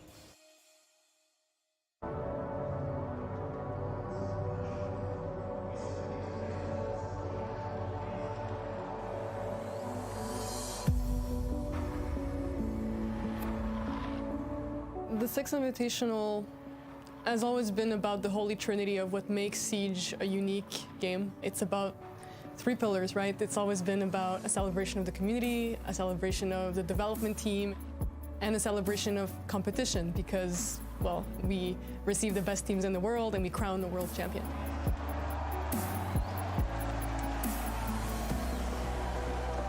Watching major competitions and seeing anything that happens is pretty exciting. The SI has a special place in our hearts. We get to see our work on the big screen. We get to feel the excitement of the community, and we also get to reconnect with our colleagues all around the world. We get to see the people that actually enjoy it, play it, and actually bond with them. The 6i is always like just an amazing gathering of people. Je crois que pour nous, en fait, c'est un événement qui donne de l'énergie à tout le monde, aux gens chez Ubisoft, à l'équipe de développement. On partage un moment en commun, ensemble. Et c'est vraiment, je pense, cette espèce de réunion de famille où il y a les devs, les pros et la communauté. The 6th Invitational for us is always the highlight of the year. It is the biggest celebration of the game and also the pinnacle of competition for our players. As the event progresses, you get a bigger and bigger sense of communion. Like everybody really comes together. So in the dev corner, and for a lot of devs, when I had a chance to kind of sit down and talk to them, people were just really excited in that moment. It's like you get to live the best version of the game you work on. You get to see community and fans be super excited for the things you're working on. For us, it's like the end time of the year. Like we're always running, so it's the one time that we have to stop and enjoy and celebrate. So it's pretty cool. This is a really humbling moment for us as developers too. We get to see some of the most talented players come together and do things we never thought possible in the game. We always build it in a way, but you always see it played differently. So this is a great opportunity for all of us to see how far it can go and how far we can push the limits of Siege. And so to have that at the Six Invitational is huge and what makes everybody want to watch it. It's like the culmination of all we've worked for. So seeing the best players in our maps, it's just such an enjoyable moment. It's very exciting to see. For us being there, it's pretty insane, and the vibe that we get from this event every year makes us want to do more and better the following year. The Invitationals has always been a time where we work really hard to put together our game plan, where we can share the roadmap for the next coming year, but also internally, we're talking about the next couple of years. It's our moment where we can actually have a conversation with the community, and it's also a promise to ourselves what we want to do in the coming year and how that's going to look. For us, making sure that the Six Invitational can deliver these things to all of our players, but also for us as well, is extremely important. And in these trying times, it's just as much important to celebrate our victories and realize how far we've come after these 7 years of development.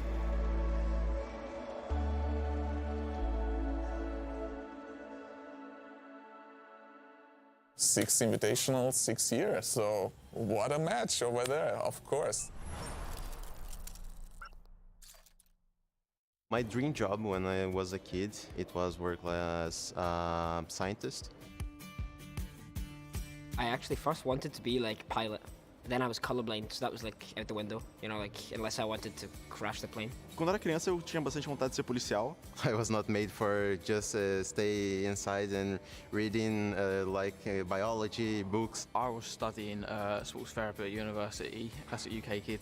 I wanted to be a footballer, but that never worked out, sadly. If you call it soccer, you're not a football fan. So, I always wanted to work in the bank because I was good with numbers.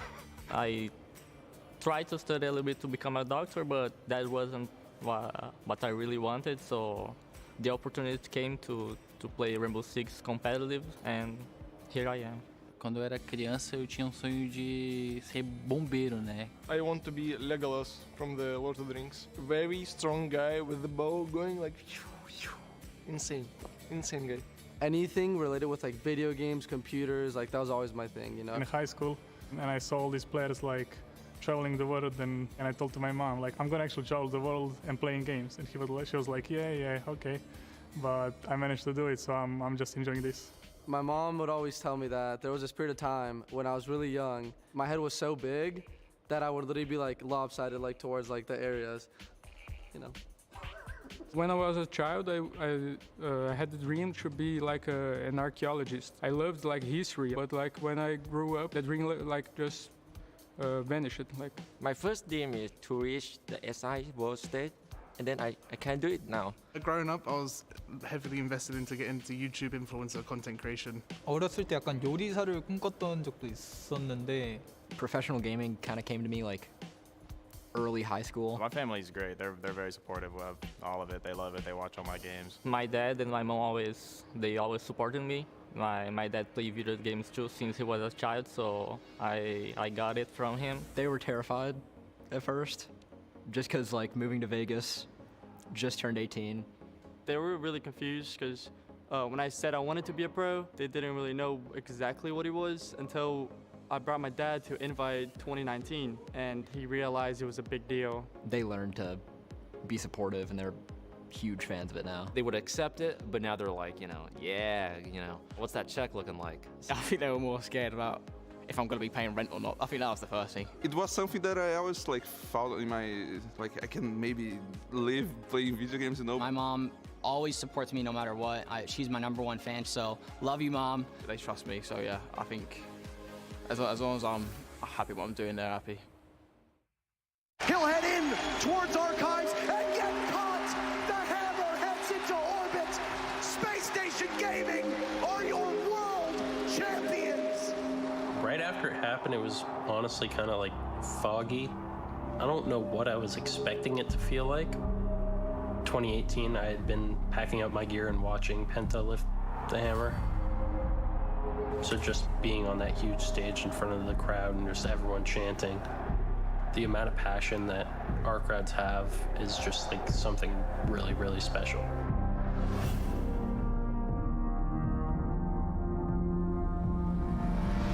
None of the results prior really mattered to me. The one that mattered was Invitational. We go out there, we walk out on the stage before the game, and you see everyone in the crowd cheering for you. It's just truly surreal. Everyone's like energy was just higher than it has ever been. Randy, so far this entire tournament, is the highest rated player. We're going into the finals, that's the goal, you know, lift that hammer. On the back of the trophy stand, all the names of the teams that have ever won it are engraved in. Canadian, he can taste that, right? It's so close to getting there again. We had heard like a lot of things about like Nip being really strong. Pino, he's been doing insane. If you like look at their stats from the event, Pino's stats didn't get crazy until they started making that losers bracket run. It's really impressive because he ended up having like some of the best stats in the whole event. As we saw it happening, we're like, they're here to play. I just remember feeling very lucky to be there, just ready. Ready to win, ready to lose, just ready. We had a good first round, and then a couple runs after that, it was just like small mistakes or like getting surprised or caught off guard by like small things. The biggest advantage that SSG had is now gone. Flawless round. Ninjas in pajamas take map 1. The second map, it felt like their momentum was hitting though. It felt like we couldn't do anything. And that's the map.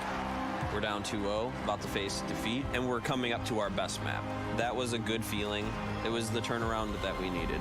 Fultz is down 4 in a row now. They can't seem to be stopped at this point. Once we were down 4-0 on Clubhouse, we started to worry a little bit for sure. Now it was our best map. Like, we had no excuse for this. It was when Nade first clutch, I think we like pulled ahead with the momentum, and I think we started to control the match. Nade on 1 HP. Will the Thermite be able to clutch? No!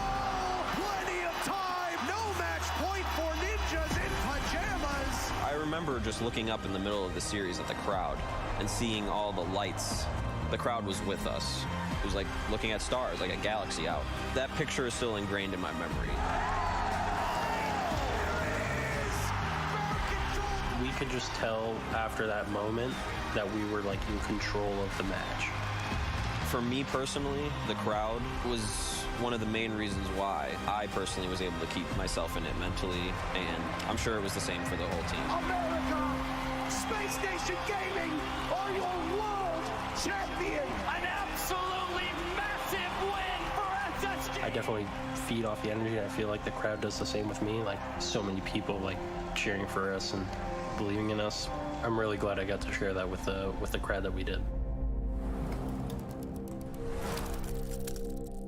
My name is Alexander Yeti Lawson. I play for the Susquehanna Sonics from the NAL, and I'm like the hard breach roamer, secondary hard breach roamer for the team. I started playing Rainbow Six Siege in the closed beta on Xbox, so I grew up playing Battlefield, Call of Duty, all the other, Halo, the normal FPS shooters that everyone played, and I just kind of got tired, and I was looking for something with some depth, something that I could play, and it was not the same thing over and over again. And Siege really delivered that, and it had like the tactical realism of one-shot headshot. There was there's a lot of strategy involved at the beginning of the game, so those things really attracted me. I was definitely a casual gamer when I started, but then I saw the Pro League, and I was like, oh my gosh, that's so cool. As time went on, and as I got better at the game, I was like, I think I can do this. I was grinding for Invitational, for the very first Invitational on Xbox, never made it. And then after that, they announced that they're gonna cancel the console league. At that moment, I was like, I'm gonna do this. And I switched to PC. One of my teammates on Xbox came with me. We found some players grinding the game. I eventually upgraded to my first actual gaming computer. And then we get picked up by an org called World's Best Gaming, WBG. And that was my very first Pro League season. So in a short period, about 6 months, from me switching to PC, I make Pro League. This is everything you want. Nerve-wracking with the format at the time. Obviously, very small room for error. You lose 2 games, you're out. My grandparents actually wanted me to quit, and they were like my parental figures. They were like, do you want to waste time with this? I was in college, not really focusing on studies. My priorities were obviously elsewhere. It was really hard, and my computer broke. And I was really depressed. And my grandparents actually bought me a new computer for Christmas because they could not handle me being that depressed. At that point, I kind of almost like got motivated again to really hit it hard. They're believing in me, so it was a roller coaster of emotions. And then the Obey guys decided to make roster moves. They approached me saying, "We want to give you a shot." I'm like, "I'd love that." And it was a breath of fresh air because I was like, I get to keep going. I get to keep going, chasing my dream. And it's just like, it's terrifying because one minute you think it's gone, and then the next day you wake up with an opportunity that's going to change your life. I had a Sonics tryout. That's the way it worked. They basically said, "We like how there's chemistry between you four, and we can kind of hit the ground running with this project." And we got picked up by the Sonics and started preparing for the NAL. And the Sonics will be the 2021 NAL champions! The Six Invitational means a lot. It's a very special thing. If there's going to be any events that anyone remembers from Siege, it's the Six Invitationals. People forget a major. People forget, a minor or a regional competition, but no one forgets a Siege Invitational. Shoot, people remember things that Noah Ringu did, but it hasn't quite hit me that I'm at the Six Invitational, that I'm at the equivalent to, the World Cup or the Super Bowl of our video game. I think that it's so special that I get to be a part of the game's bloodline, and it's going to be there forever. If I have to live with one of my teammates, I would say Souls, because he's really quiet and I wouldn't even see that he was there. Honestly, it's so hard to choose because they are all annoying. When we are going for the boot camp, it's like 2 or 3 weeks, and honestly, it's so hard to, sometimes they're annoying. Neo. I feel like he's kind of the same person as me. He likes the same stuff. He's not too annoying. He'll just sit there and play something next to you. I think it would be false. He's an easy guy to be around, and the rest of the team, I wouldn't handle them. To live with, that's a hard one. I had to live with them for a year. If I had to live with one of my teammates for a year, it would be crying. Because, he'll help me motivate myself to get out and do more.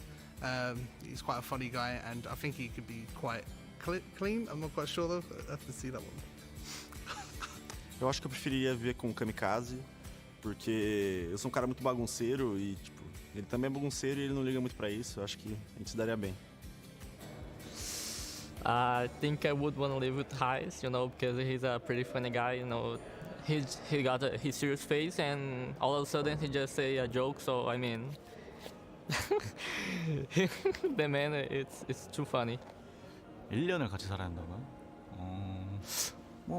지금 같이 룸메이트하고 있는 코티드? 일단 룸메이트고, 그래도 같이 방 쓴 게 있으니까 좀 더 편하고 그런 게 있어가지고. Me and Bosco have a super close friendship. I mean, Bosco's pretty much my older brother. I look up to him in game and out of game. He's just someone I just have the utmost amount of respect for. So I would love to live with Debo. I love Bosco. So if I had to live with one teammate, I think I'd pick Pambazoo. He's like my little brother. It's just adorable. I teach him things. We're like raising him basically.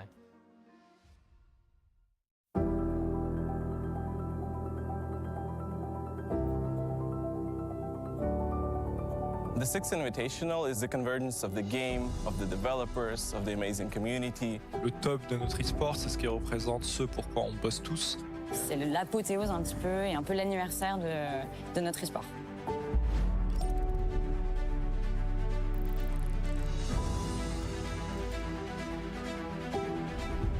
En général, ça s'est fait par une autre équipe à Montréal. Ils font toujours de l'excellent boulot, ils nous inspirent en interne, donc on a eu l'opportunité, on va dire, de continuer cette espèce de legacy qu'ils ont mis en place depuis 5 ans, 6 ans. Donc c'était hyper cool de se dire que on va organiser un Six Invitational. Alors avant de l'organiser en 2021, je pense qu'assez facilement, en regardant les images, en entendant parler, je me rends compte du challenge que c'est. Alors quand en 2021 on vient nous voir, on se prend une bonne dose de pression de prime abord. Et après, je pense qu'on a été tout de suite en mode solution, à essayer de trouver une venue, comment on allait travailler avec le gouvernement, qui allait travailler avec nous. On essaie de trouver la meilleure solution possible pour pouvoir faire l'événement. On a une tonne d'options différentes. On a un plan X en Bulgarie, en passant par des studios, et puis on fait des équipes dans des hôtels, et en fait on fait tout, on retransmet à distance. Et on trouve finalement une solution, c'est d'aller à Paris, et de faire le Six Invitational dans le Palais Brongniart. La priorité principale, c'est évidemment la sécurité des joueurs, des staffs, des partenaires, etc. Qui on peut ramener, comment. Moi de mon côté, ça a été surtout savoir quel supplier on peut avoir. Est-ce qu'on peut faire voyager des matériaux d'une région à une autre? Est-ce que toutes les équipes vont pouvoir voyager au Six Invitational à Paris? Donc ça, c'est le premier enjeu, vraiment avant tout. Sans ça, en fait, on ne le fait pas. En fait, ouais, il n'y avait pas de blueprint, il n'y avait pas de recette miracle. Je pense qu'il n'y en a toujours pas aujourd'hui sur comment organiser un événement en période de pandémie. Donc comment est-ce que tu mixes santé versus optimisation versus ce qu'on a envie de faire en fait. C'est vraiment, on va dire, un exercice d'équilibriste en permanence qu'on a dû faire. Une semaine avant l'événement, on apprend finalement que ça ne sera pas possible. On discutait énormément avec le gouvernement, on était à ça de l'avoir. Et les choses ont fait que finalement, ils ont reculé. Et là, je pense qu'on était préparés à cette réponse, pour être honnête. On s'était préparés pour pas être trop déçus. Mais bien sûr, il y a de la déception qui arrive. Ça a été une tempête en interne pour tout réorganiser, pour se remettre en marche et pour remettre le pied à l'étrier. Comment on va l'expliquer? Comment, tout le monde était super impatient à l'idée que l'événement ait lieu. Les fans, les joueurs pros, ils s'apprêtaient à voyager. Toute l'équipe d'organisation, jusqu'à la dernière minute, ils ont travaillé de sorte que l'event ait lieu aux dates prévues comme prévu. Donc ça n'a pas pu se faire.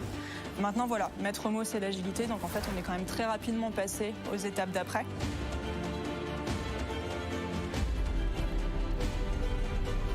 In the first day of the event, our initial feeling was of excitement and relief, but then you do have to catch up to actually working because it's only the beginning. You have to remain laser focused and you have to continue to execute on the event to make sure that everything goes smoothly.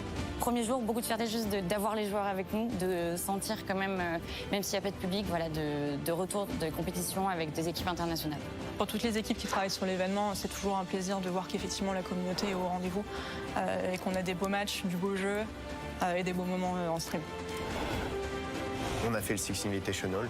Alors, pas comme d'habitude, mais un Six Invitational, donc c'est toujours hyper agréable. Et surtout, dans une pandémie, ça montre le niveau d'expertise des équipes.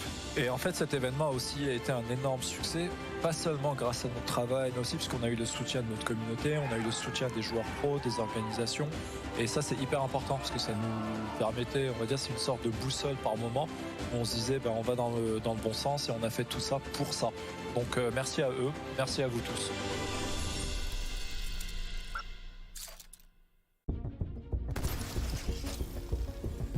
My gate stands like a star in the darkness. A burning light that keeps enemies at bay. Rooney is definitely a crucial op to the meta. She brings a lot of utility. You know, she has her 3 Rooney gates. She has a fist that can punch rotates, clean rotates, and then she also has a bulletproof. She has really great guns, and you can win your gunfights most of the time if you're using like the DMR for long angles with the 1.5 scope. You can basically two-tap enemies in the body. And also Ronnie is a great gun. When it had the bigger magazine, it was better, of course, but it's fine. Yeah, and obviously the Rooney gates for positions that you want to. If you're scared that someone might shoot you in the back, you can whack on a Rooney gate on the door. No worries. Before Rooney released, I'd say the meta was probably more sped up, a little bit more aggressive. You know, and Malusi, I guess, was like other than Barb. I mean, that's probably like the only other thing that was stopping you from hitting sight. And so the meta was pretty sped up, you know, the attacks were definitely more sped up. But now with the Rooney, you know, you have a Rooney gates and they reactivate after every so seconds, so it definitely slows down the meta of attack and, you know, it definitely stalls them out a bit. She brings the bulletproof, obviously that's info, and also she's utility for the attackers to clear, where it could be like, you could use her in different ways, so like, first of all, for utility to hold certain areas, or like info, so like if they get in a Rooney gate, you know someone's around that area. So yeah, it's like a info and utility operator. I think most Rooney players are just putting their traps somewhere inside, for example, like on the hatches, so they can hear the drop from attackers, and just running around the map like roamers. I'd say place your gates around just the side doors. You know, it's pretty much like the best way to put them around. Anywhere like you think they'd enter, and then you can play her offside or onside. It just kind of depends what you're comfortable with. I do not play Rooney in comp, unfortunately. My teammates usually play her, but I do play Rooney in ranked. It's pretty fun. Personally, I play her a lot. She's a very crucial op to defending your bomb site? On some maps, I play Aruni. I don't play it usually, but I think it's a really strong operator. Me personally, I do not play Aruni. However, my teammate, Jack Doki Robertson, is an Aruni crutch. So please do not ban it for all our competitive teams we're going to play.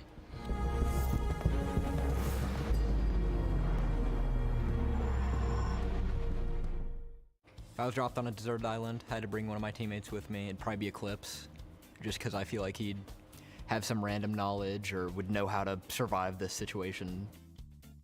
Yeti. Yeti Deserted Island, I mean, he's just, he'll be my hunter, he can cook for me, he's just he's a one-man army. Either Hopes or Kino. Hopes is he's kind of like a cockroach. He just finds food and he finds a way of surviving. And then Kino, I feel like he could survive like a nuclear fallout. I'm sure I could start a fire. I've watched some survival videos. Joystick. He is responsible. For example, if the plane crashed on this island, I think Joystick would have everything needed in his luggage. Sapper. While we take a rest after the scrim, he usually watch the survival trick on YouTube. If I were dropped on an island, I would pick Prano. He can speak multiple languages, he can make a fire by himself, he can go hunt animals, everything. I can just chill and yeah. I think I will pick Muzi because he sleep 12 hours a day, so he's not gonna bother me much. Are we implying that this deserted island has, is it like a resort or something? But 포티드? 덜 먹고 열심히 살리려 할 것 같아서. Either Achieved or Geo, they're pretty resourceful. I need to think a little bit I've taken some biology courses in university, hey, don't eat that. Hey, that weird looking berry? No. Maybe Sensi, because he know how to do this stuff, He always watching some crazy videos on YouTube. He read a lot of books. You don't want diarrhea on a deserted island. If there was a zombie apocalypse in my team, I think maybe Reps would be the first beaten. First of all, because he's the slowest, I think. And I think the last one beaten, right, would be, I think, Reduct. He's a smart guy. Nella, 100%. I feel like he's the most clumsiest person. Rob Pambazao gets bit first, for sure. I think Troy would survive the longest. Matt or Scott or Alex. I feel like they would just die in a goofy way just because they, Matt would probably just walk in a door and there would just be a zombie or something right there. Sorry. Riz would get bite first because he's helpless. I don't know, he's just a helpless chicken. How can I say it? Bom, acho que a primeira pessoa que ia ser mordido num ataque zumbi seria o Ramalho, porque ele é muito lento. E quem sobreviveria mais poderia ser eu ou até o cameraman, porque a gente tem mais jeito pra pensar em resolver as coisas rápido. So if we were in a horror movie, first person dying, I would bet a large amount of money on it is NJR Nick. He would just panic, freak out, lock up, start shaking. Riz, that's for sure. He's always laying down, he's lazy as hell. Brandon's a little weird to put a read on. I think he would turn on the killer, start hunting him. Aces is the first one dead. He wouldn't care, he'd be gone. The only person who would outsmart the killer is MAPA. He's got the big brain, Einstein brain. My name's Jack Fresh Allen, and I'm an analyst in the EUL team based out in the studio in Paris, and I'm currently here at the Six Invitational 2022. Siege is my first game that got me into the esport, that got me into the streaming, that got me into everything. So I became a bit of played ranked on the Xbox and just had interest right throughout from the start, really. Six Invitational brings a lot of hype. So in terms of your interest, as soon as Six Invitational happens, your hype, your interest in the game just increases tenfold. You want to play it, you want to watch more of the game, and you just want to be as involved with the game as you possibly can be. It's probably the trigger that means, oh, I've got to move to PC, I've got to be involved in this because it was so hype. And then that was the gripping moment, as I'm sure it was for a lot of people. In terms of moving into Pro League, I was working as a financial analyst, i.e. using data to confirm or deny subjective theories. I started trying to use data to predict what teams were going to do. Back in the day, this was kind of ESL Pro League Season 9 time. So I started with Team Empire, just watching them, analysing them, trying to work out what they were trying to do. Then from there, I started contacting people. I thought, I can do this for teams. I can predict these teams. This is easy. The first team that I worked with was actually a project team called Team Sleepy, which Kickstar started himself. And it really was just a message off a whim. Kix was looking for analysts, and I presented my portfolio. He really liked that. The next day, he he picked me up, and me and Kix sat and watched scrims a lot, and he taught me everything there was to know about competitive siege, the default takes, everything he knew in his brain from being a player, and he was trying to kind of implement that into coaching at the time. He also coached me through that. And it was only probably 6 months later, when I was on G2, we came to the Six Invitational 2020 as a team, and I saw Kix for the first time. It was surreal. It was like, this is the guy who's helped me get here. Without sounding kind of egotistical, I'd had this experience with Kix, and I'd seen what the top level could be like, and I wanted to go to the top level. I didn't want to be in the tier 3 of the UK. In the end, I ended up hearing from G2. Shast set me a task, which was to do some counter-analysis on an upcoming game they had. The counter-analysis did match, and I'm sitting there, I'm getting my family in the room, I'm like, I've got a job, I'm gonna work for the World Champions, this is incredible.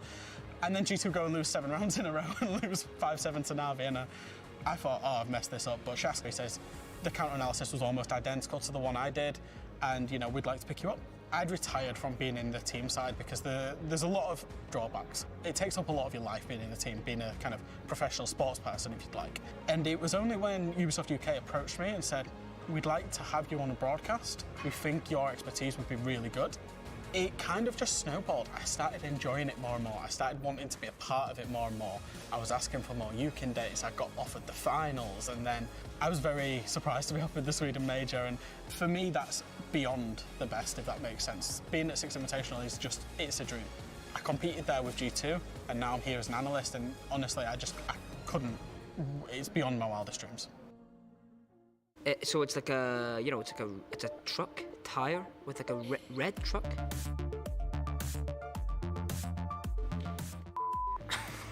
Just give me a second, brainstorming right now, you know. Okay. I'm gonna make my guess. I think it's bank. I don't even know. Me looking at that, I don't even recognize it. That's bank, blue stairs. I think it's in the basement of bank. I do like the rework. I like what they did with the top floor specifically. I think it makes that CEO side a lot more viable. I think overall it's pretty good. I think Bank is pretty fun map to play. I think it's pretty entertaining to watch. Although the basement side, I think the hatches being switched, or at least the one in lobby, can make for like someone to lurk and drop. But other than that, I mean, I like the map. Honestly, Team Empire don't like to adapt to something new. We are like people who play consistency in like old maps like Oregon or something like that. And if something reworks, it's so hard for us to adapt. I don't think it's changed like at all, actually. The only thing is, I would say, is like the repositioning and tweaks of the hatches and stuff are like way more. Like actually they favor both sides, I think, like the attack and defense, because you can kind of choose which one you want to open, which side you want to attack from, and then like defense can also defend them easier from like more anchor positions, because I think like the hatch that used to be in the reception area is now in the vault, so it's like you have more safer places to play, which was always a big problem with the basement defense on bank. So I think the rework has made the map a lot better to play, because since the main lobby windows have been like covered up, you can't just sit there and rappel the whole time and look through the whole of the top floor site. So top floor is definitely more, it's easier to play now, CEO. So I think teams have actually went CEO as like their first priority, as like an easy defense to play. But yeah, the rework has definitely made the map a lot fluent, a lot more fluent. Getting the job done often requires a creative approach.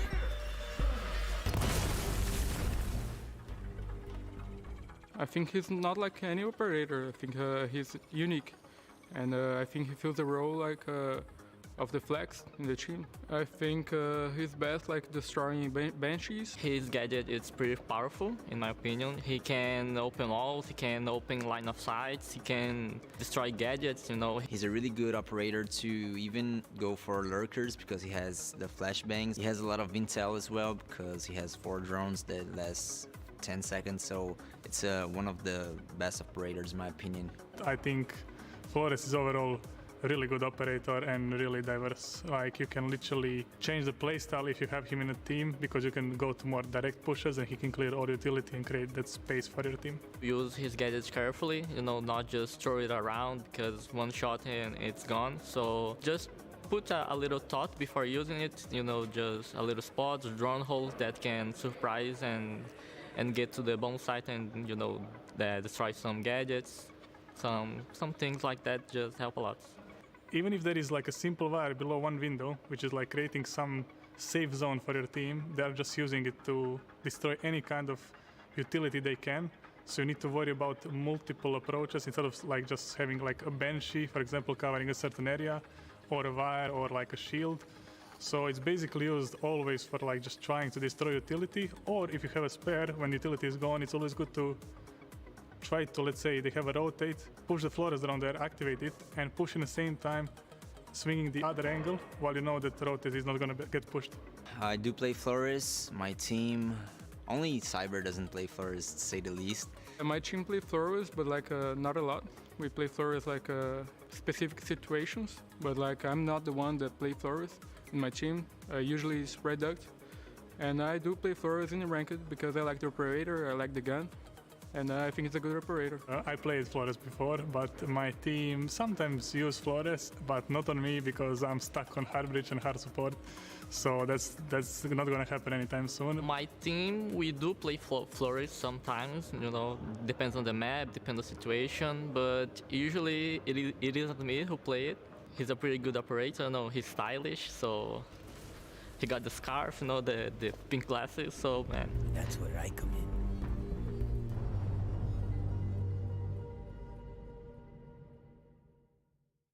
Hey, my name is Jesse J. Chick, and I'm an analyst on the North American League and here at SI. First time I played Rainbow Six Siege was Operation Chimera after watching the Six Invitational where EG lost and got swept in the grand finals. This is the best team in the world, never having that distinction.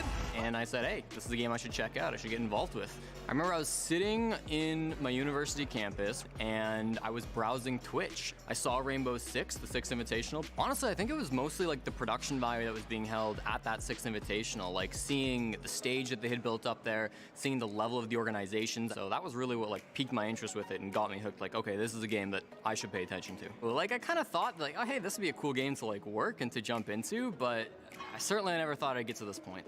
It was probably over a year between seeing the game for the first time, raising an interest, probably a year and a half, until I actually got like a broadcast opportunity. Should look a lot better for Evil Geniuses. It's one of 3 maps that they have a 100% win rate on in the last 3 months. When I finally got asked to do Challenger League Season 9, and that was the first real broadcast experience that I had in Rainbow Six. At the time, there were 4 casters in the entire world for Rainbow Six, right? And I was like, there's clearly room to grow here. I remember I was applying to a bunch of community leagues before I got in on Challenger League, and there was one time I sent out a message, CCS, I believe, was looking for new casters.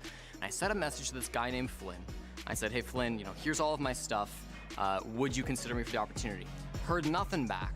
Absolutely ghosted. A couple months after that, Flynn reaches out to me once again and says, hey, there's this Canada Nationals gig. I remember that application you sent me a while ago.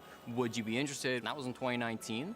And I said yes. We moved out to Montreal for a couple of months, did the event, and it was a great time. So it starts back in SI 2020. I am approached by Ubisoft. We're building a team, and we want to have a full-time, like, committed talent pool to work a new North American league. And I told them, like, yeah, like, if you have an opportunity for me in this new league, I'm absolutely down. I wasn't expecting to work the last Six Invitational, right? I had just gotten started.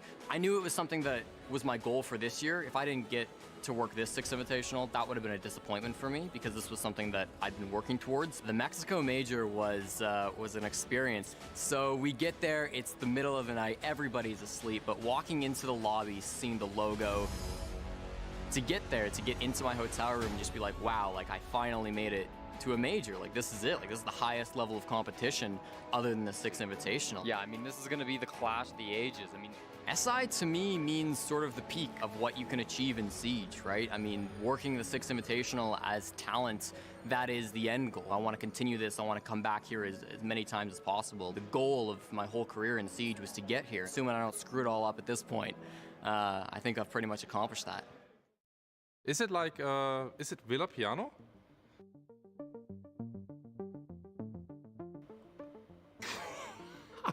Oh, Chalet. Bro, like, come on, man. I'm ready. So wait, how do I, it's a bear. I know that one. That's on Chalet. Easy one. It's Chalet. Yeah, it's Chalet, but I.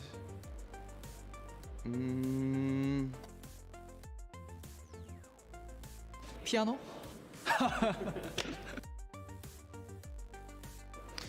I believe that this Chalet he work it really helps the map to get a fresh start for it, because I believe that on the old ages of Siege it was an unbalanced map. So yeah, with Chalet, I feel like I actually really like the rework compared to like the old Chalet. I feel like it's more balanced for defenders. I feel like old Chalet was super attacker sided. Now I do think Chalet is still an attacker sided map, but I think defenders have more of an opportunity to win rounds, and also there's like more of a clutch factor on that map, because I feel like there's a lot of gunfights early for the defenders because of just how it plays. So I feel like there's more clutch factor on that map. Right now you can do a lot of different stuff. On the past one, you like were so, how can I say? There was the big window, yeah, the balcony with the big window. You can like rotate to anywhere because it was like it was just one stairs, I think, right? I don't even remember as well. No, it's actually feeling like a new map. For example, kitchen bomb site, you have a lot more freedom as attacker, as well as a defender. Master bed side is available now, I would say. Before that, it was pretty hard to defend. 좀 별장이 리메이크된 지 좀 된 걸로 기억을 하는데, 거의 옛날 리메이크 되기 전 맵은 거의 기억이 안 날 정도로 좀 오래된 걸로 기억하는데, 일단은 많이 바뀐 것 같아요. 아무래도 최근에 리메이크 되는 맵을 보면 은행도 그렇고 크게 이제 리메이크가 됐다라는 느낌을 못 받는 경향이 있는데, 별장 같은 경우는 완전히 그냥 새로운 맵이라고 느낄 정도로 리메이크가 좀 잘 됐고 재밌게 되었다고 생각을 합니다. Our agents may have their skill sets, but my designs, they give us the edge in the field. One thing that I love in OSA is you can make some crazy plans. You know, you can just go inside the bomb and drop some smokes and put the shield in front of you and just plant. You know, relax and plant and go leave the area. That's it. I think if the defenders aren't ready to deal with OSA, like if they don't have impacts in their lineup or like C4s, it could be very difficult to deal with. She has smokes, so she can smoke off lanes and place shields for people to like plant behind and just kind of cover behind. So I think her potential is very high for like creating a huge impact on attack. When OSA was first introduced, I think she would shake up the meta a little bit. You know, she's got 2 shields, which is really impactful, and smoke grenades too, which will actually shake up the lineups a little bit. After you put the shield, you can take it back. So piggyback the shield if you are like in an area, very important area with the shield, and you are there like covering your team to dominate another place. After you put your shield, just take it back and go to another area, and you have the shield to make another play, whatever you want. You have 2 shields, so it's pretty insane. You can honestly treat her like Montaigne. You can kind of just walk around the map and like clear it out if you wanted to. And people got to be ready to deal with her. Like there was a game, DZ versus Furia, where Furia was trying to plant Jim with OSA, and they were just trying to plant right at the gym door, putting the shield down, but DZ had 4 sets of impacts, so they just kept impacting the OSA shield, and they couldn't plant and execute, and they ended up losing the round. If it's your first time playing OSA, I'd recommend always bringing smoke grenades, because it's good to cut off line of sight, and also to just place the shields in any position you feel comfortable to approach the site. Eu não tentaria colocá-los de janelas. Eu vejo que muitos jogadores iniciantes tentam colocar sempre a USA em janela. Eu acho que não é uma jogada muito boa. Eu tentaria sempre jogar com alguém atrás de mim para poder me dar o backup atrás do shield, e tentaria fazer algumas jogadas com plants. Eu acho que é bem interessante por ela ter smoke também. Eu acho que essa é a melhor opção para jogar com ela. I don't play OSA as my role, but my teammates, specifically I guess Matt, Hot and Cold, he likes OSA a lot. I would say that we don't bring it out much, or haven't brought it out much in like competitive, but like in ranked, we play OSA a lot. In my team, actually we play OSA in sometimes like in bank, because with the shield you can like make some really fast entrance like in the golden stars, you know. Our team doesn't really tend to play OSA, but I do play her a lot in ranked, because it's really easy to just push up against enemies, have some fun with your friends, you know, like get really close and just meme on people. Not a scratch. Are we recording already? Yes. Coastline inside of VIP. Boom, that was easy. Come on. You're gonna have to up your game on this one.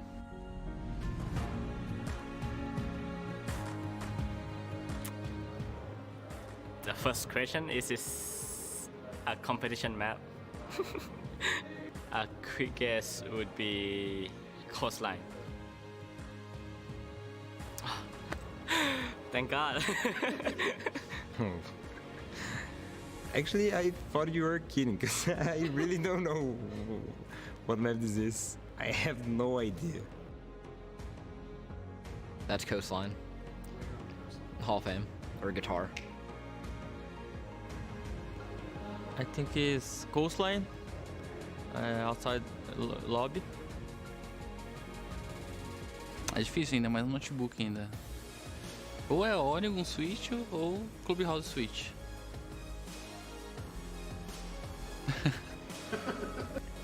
I think it maintains the old kind of Coastline feel. I think it just makes it kind of less annoying. Like the roof isn't as big of a factor. Don't have people just like camping up there. But like other than that, I feel like it's kind of the same map. I think the skylight was really good because like Moringa from Liquid, he was always there, and it's really annoying when you're a defense, you die from the sky, you know, it's not really fun, and this you can still kill people from there, but you don't see very often. I think that rework brings some new dynamics for the map. Before it was a really like one thing. Every single match is like the same, you know. You have the same things to do and stuff like that. And with that rework, like we have more possibilities to make strats and stuff like that. And actually make the map more playable. Bom, com o rework do mapa novo do Coastline, o jogo ficou mais defensivo, né, o mapa em si, e acho que foi uma boa melhora pro mapa, mas tem algumas coisas que ainda tem que melhorar, principalmente a parte da claraboia, né, que é muito aberta, e poderia ser explorado algumas coisas lá. Coastline, it got changed a little bit, but I don't think it changes the overall dynamic of the map. It's still very attacker-sided, very fluid. You pick a site and you just throw some stuff at the wall and see what sticks, honestly. Like, that's your best bet to do. My name is Ronald Fernandez, also known as Cyano, and I am a Rainbow Six observer. When you first got started playing Rainbow Six Siege, it was just a casual outlet, right? You didn't really have any aspirations to make it your career. It's true. I mean, back when we first started playing, we would only really do terrorist time because we didn't have that confidence to really get into the PvP, the casual, even ranked. When did you first hear or find out about Rainbow Six Siege having an esports scene? It was around the time that Blood Orchid got released. So we watched Blood Orchid, and that's where we kind of saw, it's like, oh, there's an esports side of it. And that's how we got tapered into like the idea of like taking the strategy and seeing what we can bring into multiplayer. Do you think that helped prepare you to be as good of a spectator as you are? I think so, because it kind of gave me a broad perspective of what were they doing here? What was their purpose? It kind of gave me an idea of what to do in the game. When I brought it in game, I kind of got their perspective. It was like, what was the purpose? More so from their point of view. How did you get to the point that you're at right now? Getting picked up by small tier 4 leagues, just getting my name out there. People picked me up for CCS. I talked to Rob, talked to Sternab. They brought me on for production side, but I still saw potential in the observing side, so I still did observing for small tier 4 leagues on the side. Worked with actually WIELI for small leagues on the side as well. And I guess my name got pushed forward, and that got me into the North American League. Your job is quite reactive, right? Like you can't really you can't come in and prep a match. No. So you just got to go with the flow. I mean, that's true, because especially with Rainbow Six Siege, everything is different per round. They could have the same exact site. Defense, they could have the same setup. Attacking side, they can start pushing towards the same setup. But once a player gets dropped off on one side, it changes everything. What's one thing about spectating that most people probably don't think about or don't know? So one thing that people don't think about is just all the different utility that people have to remember, or at least the observers have to remember, all the different positions of everybody. So it's ever changing throughout the rounds. So it's a lot of memory and a lot of kind of foresight trying to figure out where the players are going to shift to, where the utility, if it's going to change, or if it's going to stay, how much of a power position is that one utility going to be. What does the Six Invitational mean to you, and what does this event in particular mean to you? The Six Invitational is everything. It is players from around the world duking out for the #1 spot in the world. It's incredible to see it, and just for the fact that I'm here is a huge honor. I never thought I would actually be at one. So it's a huge honor just to be here. Thank you so much for joining us, and enjoy the Six Invitational. Thank you. I will. Preparation, speed, precision.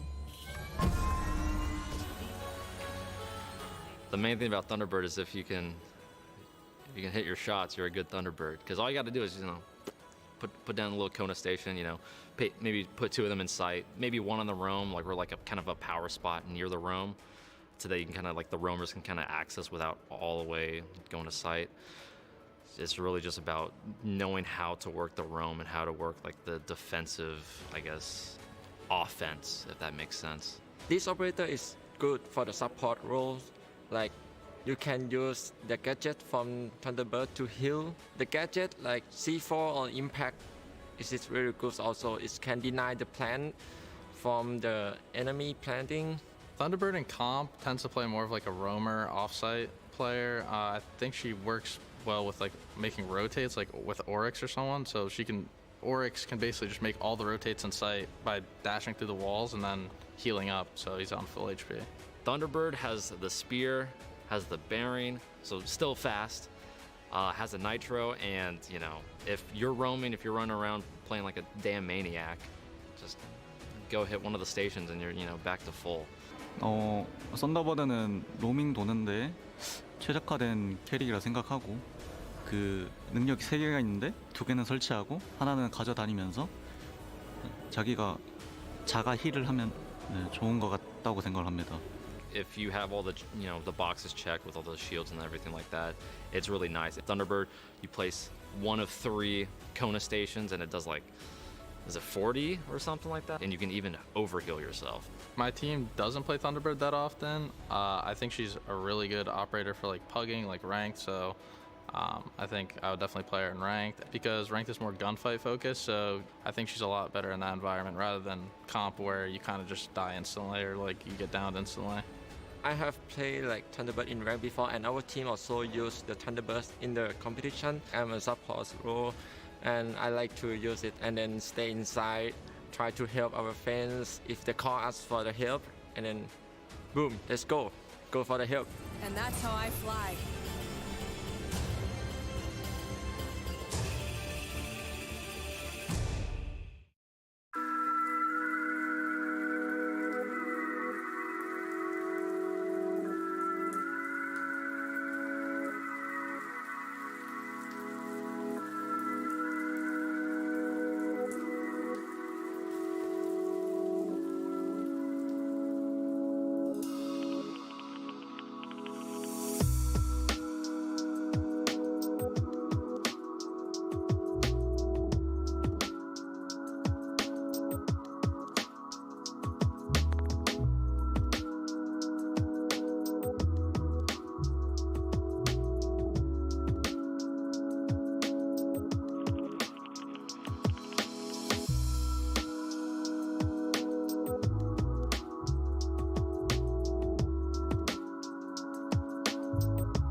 Welcome back, friends, to the Invitational. You know, one thing that I really think is the best part of the Invitational is that it's not just about the game itself and the esport, but about the people that make this whole thing run. You saw our talent and the players talking about their journeys to get to Invitational, their impact on the scene and what the scene has impacted them over the past few years. Well, there's a lot of people that made Siege what it is today. One of them is a good friend of ours here in the esports scene for sure, and he's getting a commendation. Congratulations, get flanked. Here's your commendation, my friend. Enjoy. 5 seconds.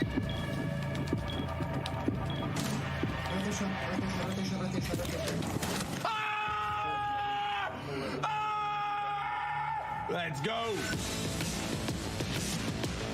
I consider myself an educator because, you know, in a lot of ways I'm trying to allow other people to learn from my mistakes. And, you know, whenever I discover something, whenever I learn from one of my own mistakes, I pass it on to other people, hopefully preventing them from making the same one or shortening their skill or learning curve. Name is Dylan Clark. Go by Get Flanked online and in-game. I live in Pennsylvania now, grew up in a small town called Jane Lou in West Virginia. It's a family of 2 kids and a wife. Get ready. I'm a full-time content creator for YouTube, Twitch. I also host a podcast called the Lajabon Podcast with Zeronic. And yeah, just make videos about mainly Rainbow Six Siege. I discovered the game when the E3 reveal was released in 2014. He's in the bathroom! I think initially what attracted me to the game is just how cool it is. You know, at that time, I'd never played a game where you could rappel upside down in a lobby and, you know, kill an enemy while they're walking underneath of you. I'd never played a game with this much destruction. So initially it was just like eye candy, you know, it was really cool. But once you get in and I realized, oh my gosh, you know, the droning is a game within itself. The challenge is what has kept me in the game. And the depth is what has kept me in the game. But initially, the game just looked cool to me. At that time, I was in Bedford, yeah, and I was still in the Army. And I was working as an aircraft mechanic. That was my real job. And YouTube was still just a hobby. But whenever I switched over to Rainbow Six Siege in year 2, that's when the channel really started gaining momentum and taking off. And after about a year, I made a decision to go full-time content creator, and that would have been right around March of 2018. I started making tip videos for like a clan that I was in, like just about call-outs. And then it just kind of progressed from there. You know, you think about an attacking round in Rainbow Six Siege, you don't know how to repel, you don't know where the objective is, you don't know how to use your drone, you don't know what operators to do, you don't know what hard breaches are. There's so much that you don't know.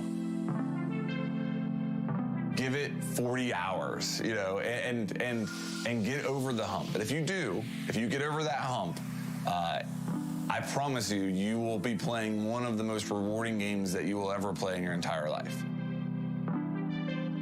For the instructional videos, it's usually, I'll have a moment in a game where I'm like, wow, that is something I didn't realize before, or that's something that's very useful, and I think that other people would really benefit from that knowledge. And then usually I'll have that concept, maybe I'll write it on my dry erase board, the idea, you know, how to drone properly, and then I'll continue playing, and then while I'm playing, I'll be looking for additional clips or context for that tip. There is a challenge there because, and especially with Rainbow Six Siege, because you know, so we all know how rounds of Rainbow Six Siege don't go according to plan. So it can be sometimes multiple games, multiple days before you have an opportunity to get another clip that demonstrates what you want to talk about. And then after that, I'll collect the clips, lay down a commentary that lays out the ideas, play the gameplay background in the back and talk about it that illustrates the idea or the concept or the tip, record, get it out there, and then just make it live. Come on, man. That's on me. That's on me. Oh my goodness. You can make a tip video every day for the rest of your life about Rainbow Six Siege. I mean, you never stop learning, and that's, you know, the greatest part about the game. And people who say, well, I already know everything about Rainbow Six Siege, I guarantee you that they don't know everything about one of the maps. You can still show them, you know, a new line of sight they've never seen, or a new way to attack an objective. So my passion is teaching new players how to play a game and get more enjoyment out of a game. Rainbow Six Siege is the perfect vessel for that. Just the excitement with which Get Flanked approaches Siege in general, it's clear that that kind of rising through the difficulty and learning something new every time that you play the game, it comes through in what he creates and what he shares with the community. What are you going to do if the game's too complicated? First thing you do is you Google it, or you go on YouTube and you look for a video. And usually, these are the videos that you're finding of Get Flanked, a lot of content creators that are explaining to you, hey, we're here to democratize the information for you to learn it. And you'll see one of the best things about Rainbow Six is that when you improve as a player, you know immediately that you improve, and reflects in your gameplay. And that's ultimately the perfect player satisfaction that you look for. In most situations, the things that come the easiest aren't the things that we necessarily get the most satisfaction out of, or that we appreciate the most. And it's very easy to be somebody who just wants instant gratification. But, you know, like Siege, if most things that are challenging, that take time, that you have to work towards, when you do actually get to that point, it's usually a lot more rewarding.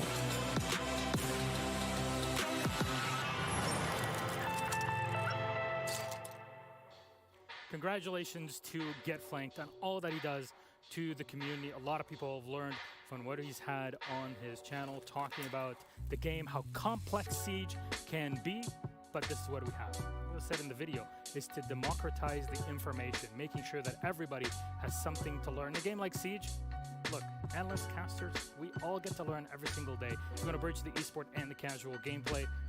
Trust me, there's nobody that does it better than Get Flanked. Congratulations again, and here he is to say thank you for everybody that supported him. What is up, everybody? I'm Get Flanked, and what an honor it is to receive this commendation for the 2022 Six Invitational. It's one of the proudest moments of my life, and I think the only thing that could possibly make it better is if we were all together under the same roof, watching Invite together, cheering for our favorite teams, seeing all the cosplayers, and just hanging out as a community once again. Hopefully we'll get that back next year, and if so, I'll be there. Rainbow Six Siege has changed my life. It's been the catalyst for so many good things for me.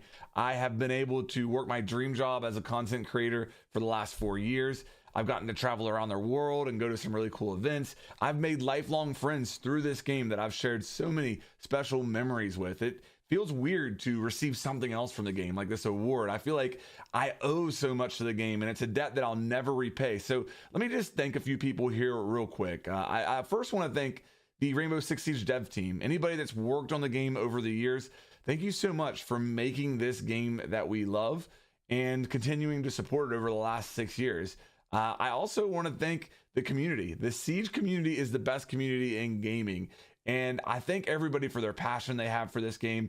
Everybody who has watched one of my videos, left an encouraging comment, tuned into one of my streams, thank you. You have made my dreams come true.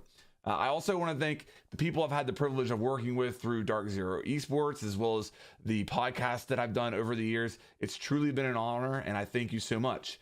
Last, I want to thank my wife and kids.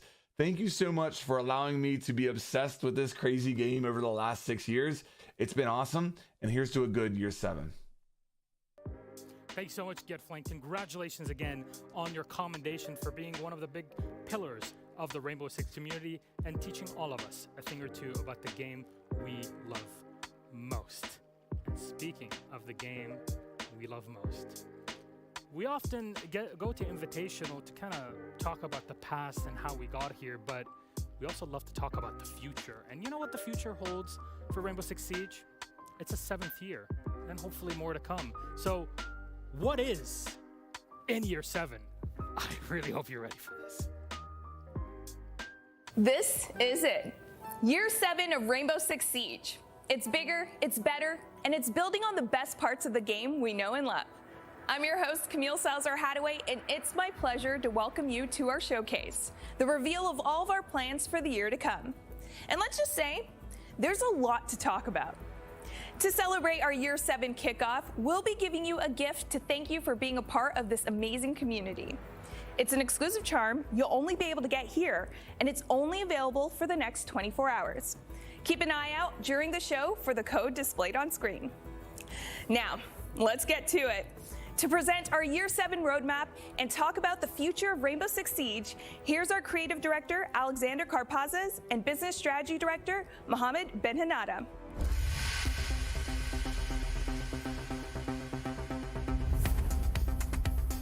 Year 7 is huge for us, and we've learned a lot with Year 6. First of all, this is the first year where we've completely worked from home as a team, and with that brings so many challenges. So now that we're really comfortable in the cadence of content that we're bringing to the game, we want to step that up with Year 7. What that means is we're bringing a lot of new content and we're bringing a lot of impactful features. We've worked extremely hard on the core of the game and we're really proud of where it's at. But it also means that Year 7 is now the time to add to it to make sure that new players feel welcomed, and we're focusing on anti-cheat and player protection to make sure everybody who is playing the game feels like they belong, that they can still contribute to the game, and the game's still fun to play on top of that core. So this is something that we really want to dedicate ourselves to, on top of really big and impactful features that are coming every single season.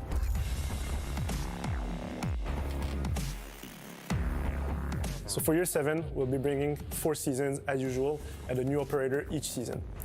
First off, in Year 7 Season 1, we'll be heading to Japan, so a country that we already visited but that we love. In Season 2, we'll be heading back to Europe, in Belgium more specifically. In Season 3, we'll be heading back to Asia in Singapore. And in Season 4, we'll be heading to South America in Colombia. We're really excited this year. We'll be bringing new maps to the game. This has been a long time, actually 3 years that we have brought new maps into Siege. First off, in Season 1, we'll be heading to an Irish country club. In Season 2, we'll be trying something different. We'll be going to Greece, but on a team deathmatch map. So this is something where we'll obviously gather your feedbacks, as this is new for us. And in Season 3, we'll be heading to Singapore, so the same country as the operator. So for events, we'll be bringing a seasonal event every season, as we usually do.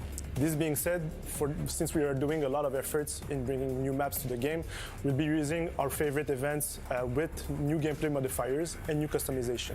We might have a surprise or two during the year for new events. And as far as arcades go, we'll be bringing new arcades into the game and on a more frequent basis.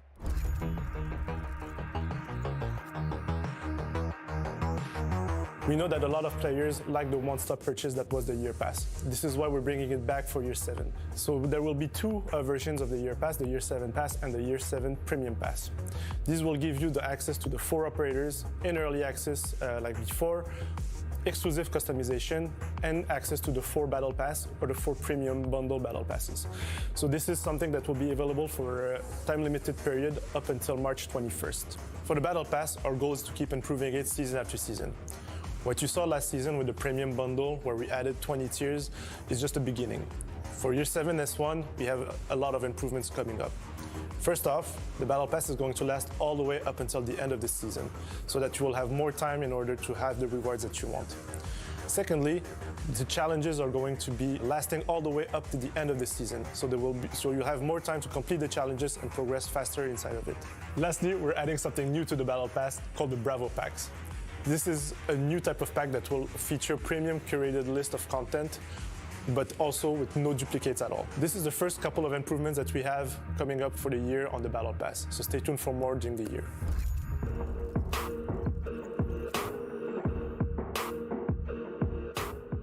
The last couple of years, we focused on the simulation and on the end-of-year tournament.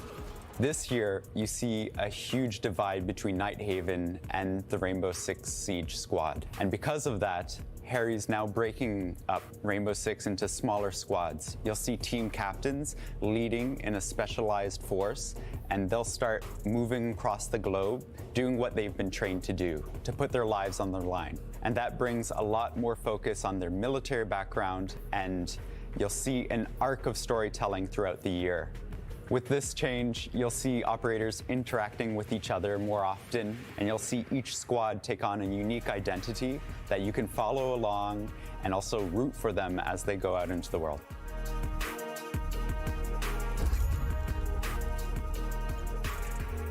The protection of our community is important and key to Siege.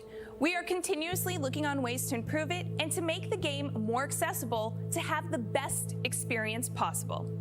Our dev team has more to share.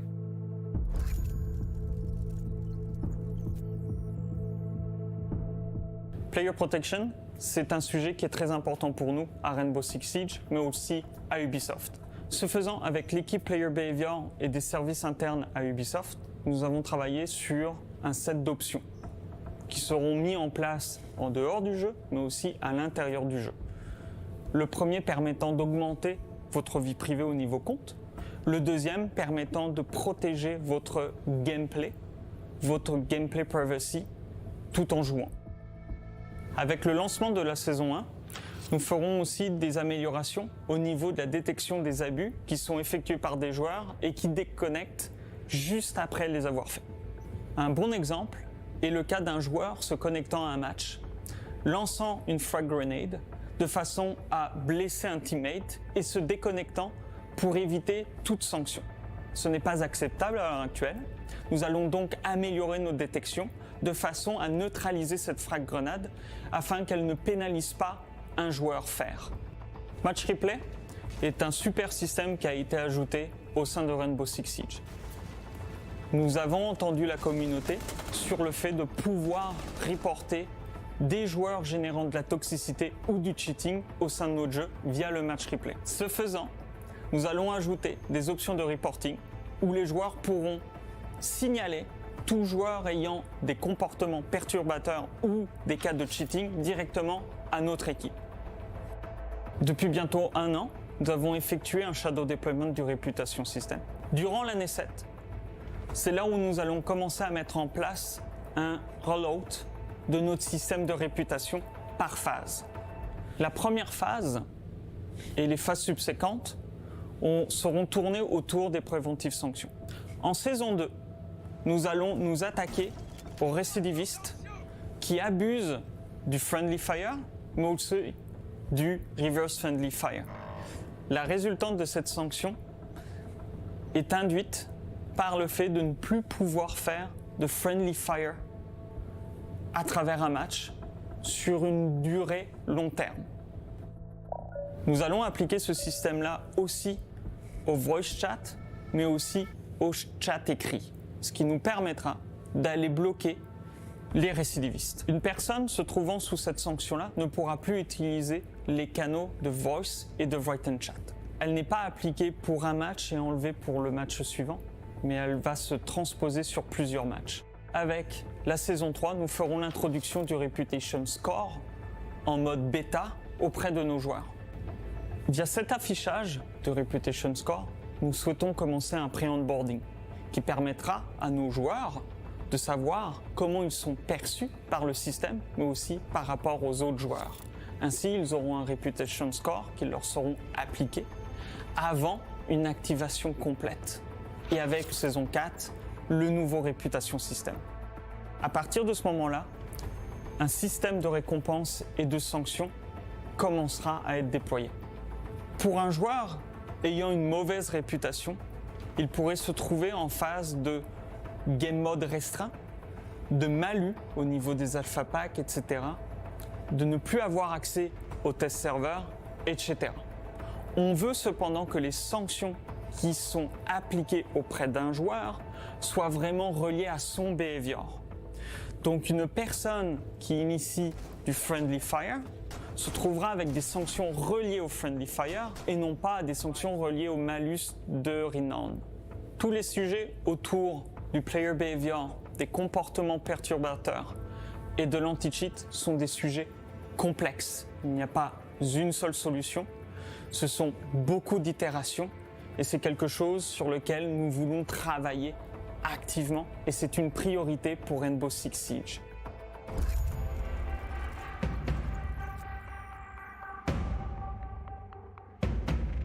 Accessibility is something that is really important for us, as we want any players that want to enjoy Siege to be able to do so. In order to do that, we'll be bringing 2 improvements to the game.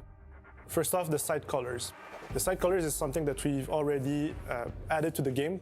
This time around, we're improving it to make sure that it's as clear as possible and give more customization and options to the players. As for the team colors gadget, what we want to do with this is that we want to make it clearer for the players which gadgets belong to which team.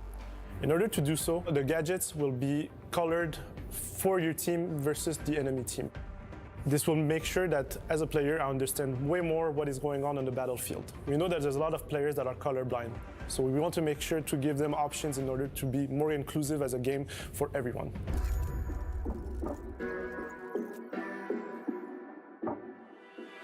Donc en ce qui concerne la visée, c'est plus dur de viser et de contrôler avec une manette par rapport à un clavier souris.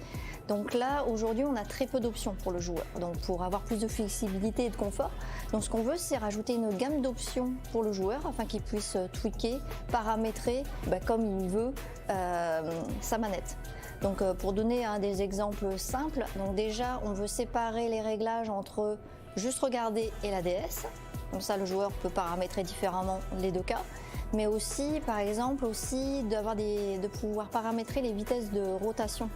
Donc, par exemple, verticalement et horizontalement. Par rapport au recall, on veut davantage personnaliser les recalls sur console.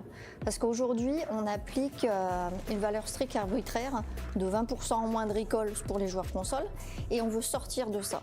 Donc on veut vraiment prendre les weapons et puis les paramétrer de manière individuelle, comme on le fait déjà sur PC. Les joueurs PC peuvent paramétrer le champ de vision de 60 à 90. Par contre, sur console, les joueurs sont bloqués à 60 et n'ont pas de possibilité de pouvoir jouer avec ce chiffre. Donc ça, c'est une frustration pour les joueurs. C'est quelque chose qu'ils demandent depuis très longtemps. Donc je suis contente de dire qu'on est en train de travailler dessus. Et donc là, ça va offrir plus de confort pour le joueur. Parce que finalement, ça va élargir le champ de vision pour le joueur. Donc ils vont pouvoir voir des choses, plus de choses, d'éléments autour d'eux. Et donc, c'est un réel avantage pour le jeu. Siege is in constant evolution. It is important to create an environment where new players can learn the game we all love. Let's find out more about the dev team's vision of gameplay, balancing, and onboarding.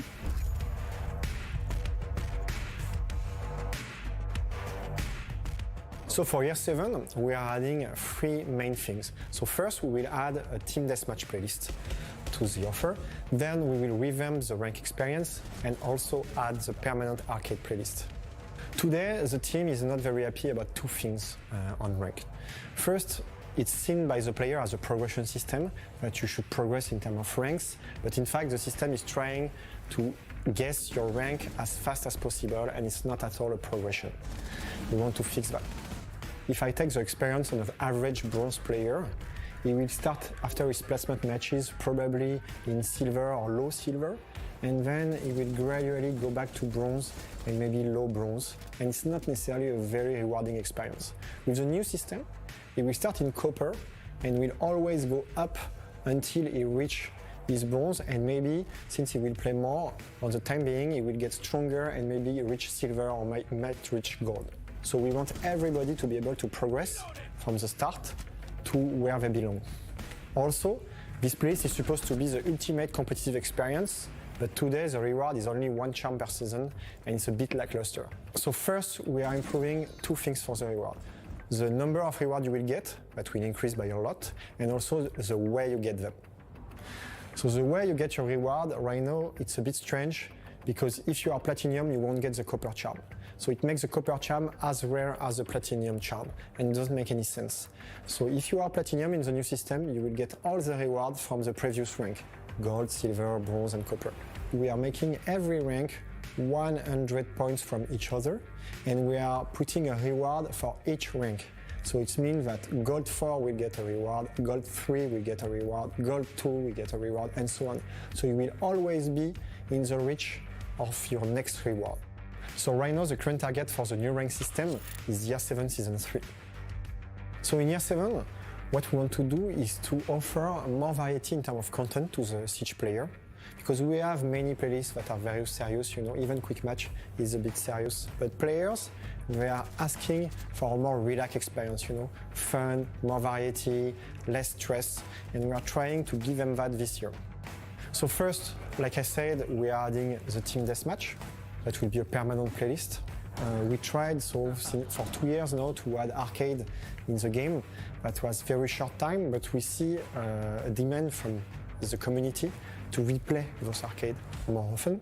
So we decided to create a playlist where you will have the different arcade that we've created rotating every week. And of course, we will be adding more as the season progresses, and we will always listen to the community depending on the ones that are their favorite or the ones that they like less. This year I think it's going to be very exciting because between the new way to play Siege with the team deathmatch and the arcade and the new rank mode that will really create a competitive journey every season, I think it's one of the most exciting years for playlists.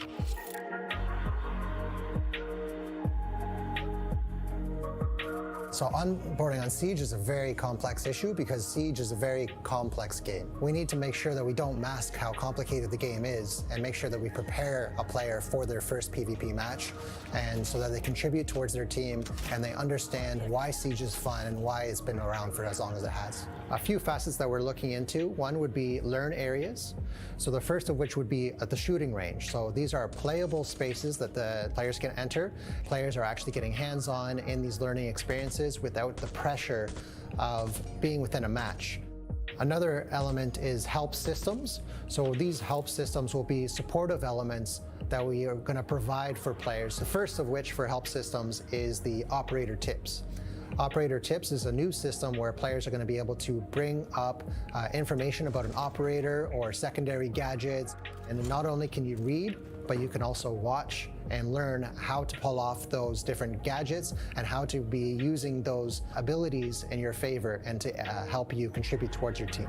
We're also looking at new ways to introduce Siege to players, whether they're new to Siege entirely or whether we're returning.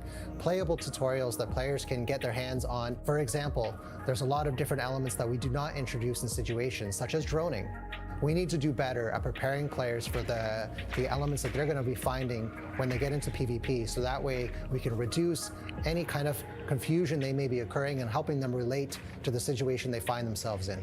Furthermore, we want to provide rewards that are very interesting for players that are new to Siege, because we do know that some of the systems, the progression systems that we have in Siege, are really geared towards experienced players and don't offer a lot of utility or interest for players that don't have a lot of operators or don't necessarily have the ability to equip the cosmetics that they're earning by playing in our progression systems.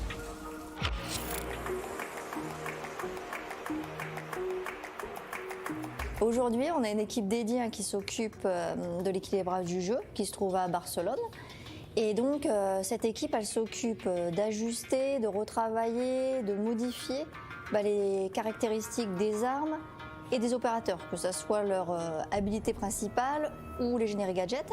Et aussi, elles améliorent et créent de nouveaux systèmes. Donc pour la NS7, on a beaucoup de rework. Donc d'abord, en ce qui concerne les opérateurs, donc on a déjà communiqué sur Valkyrie et Goyo qui vont arriver début d'année. Mais aussi, nous travaillons par exemple sur Zero pour que sa caméra n'auto-perce plus automatiquement la surface, mais que ça soit un choix du joueur, donc que ça soit manuel.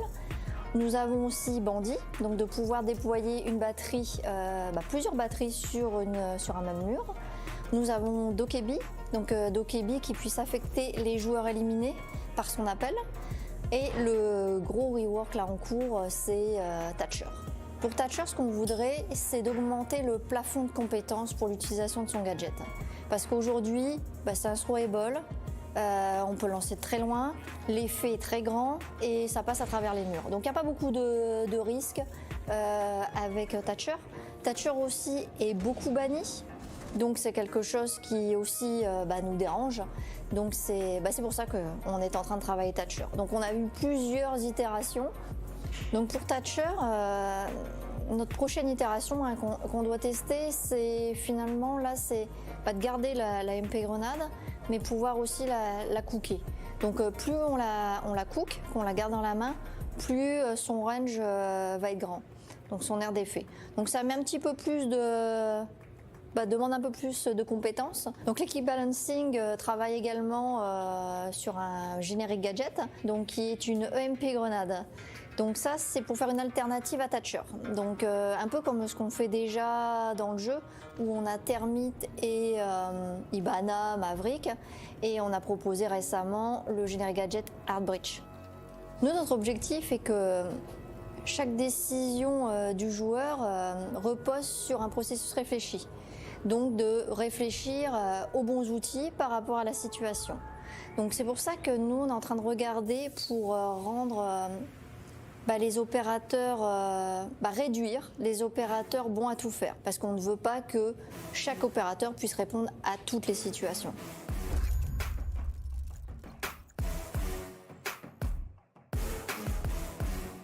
Unfortunately, we're going to be postponing crossplay and cross-progression.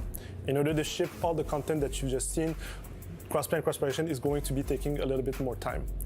Also, the technological transition that we need to do as a live game that has 6 years of life behind us is taking a little bit more time than expected. Therefore, crossplay and cross-progression is going to be shipping towards the end of the year. I'm really proud of the work that's being done in order to ship all of this content. Whether you're a casual player that plays couple times during the season, or that you're a pro player that plays every day and thousands of hours, we want Siege to be something that is inclusive and that everyone can enjoy in their different pace. Actually, this is probably the biggest year that Siege ever has. And when we made the commitment that we're here to stay, this is really a showcase of it. When we're talking about onboarding, new maps, player behavior, all of this is a true testament of the fact that we are here to stay. Siege wouldn't be the same without our esports community. WeiYu, esports director, is here to tell you what you can expect from the competitive scene.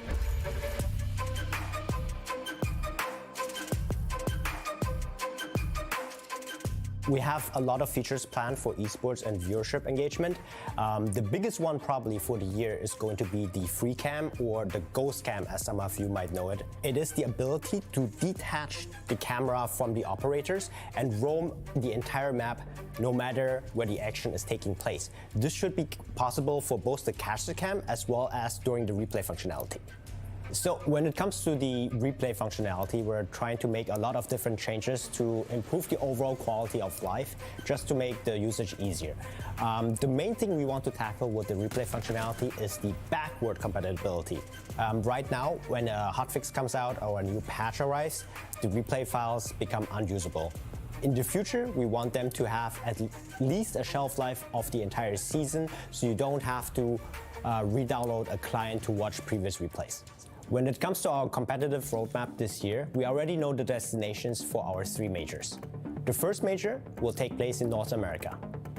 The second major in August, we're heading to either Europe or maybe the Middle East. And the third major in November will take place in Asia Pacific.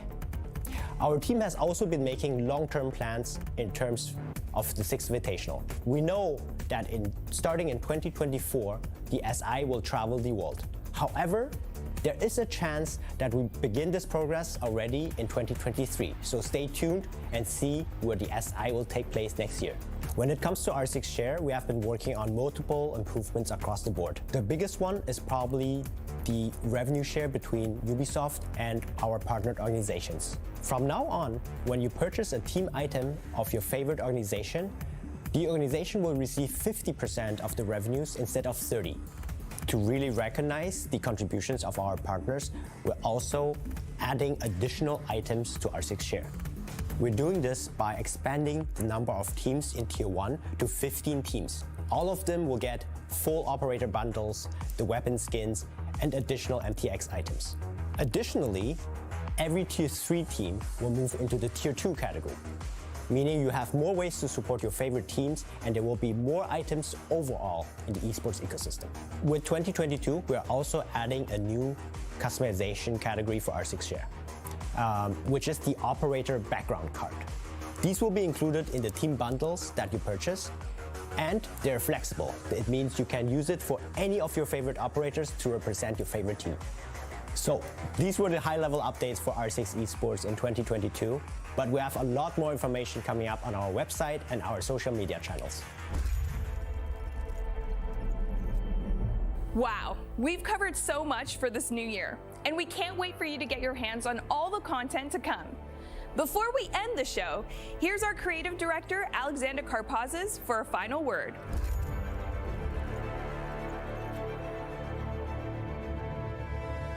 So the roadmap brings a lot of visibility, and we also want to continue our improvement in communicating with you, the community, and the players every single time that we make a change. So you'll see the roadmap change every single season as we update it when we want to add new things, but also with the nature of a live game, things do change and we do shuffle things around. So you'll see at the start of every season, we're going to update this message and make sure that you're up to date with what we're doing. We're immensely excited about what's to come in Siege, and you can also expect a few more surprises along the way, because the Siege team will never rest on its laurels. We're always pushing what needs to come next, as well as listening to you, the community. Siege is a live game, and we'll always be evolving. What's important to us, though, as a team, is to make sure that we keep on pushing ourselves to deliver more and more, and to make sure that what's there keeps on getting better. And year 7 is going to be huge for us, and beyond year 7 is going to be even bigger. We want to make sure that we're entirely ambitious in what we set out to do for Rainbow Six Siege. My love for this game and the team's dedication means that we'll always be pushing for more on Siege. We'll always try to push ourselves to do better and to give more to you, the community. And that's our promise to you, to be bigger and better in year 7 and in the future years, to make sure that Siege is here to stay.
My friends, we all know Rainbow Six, much like everything in life, is made by individuals.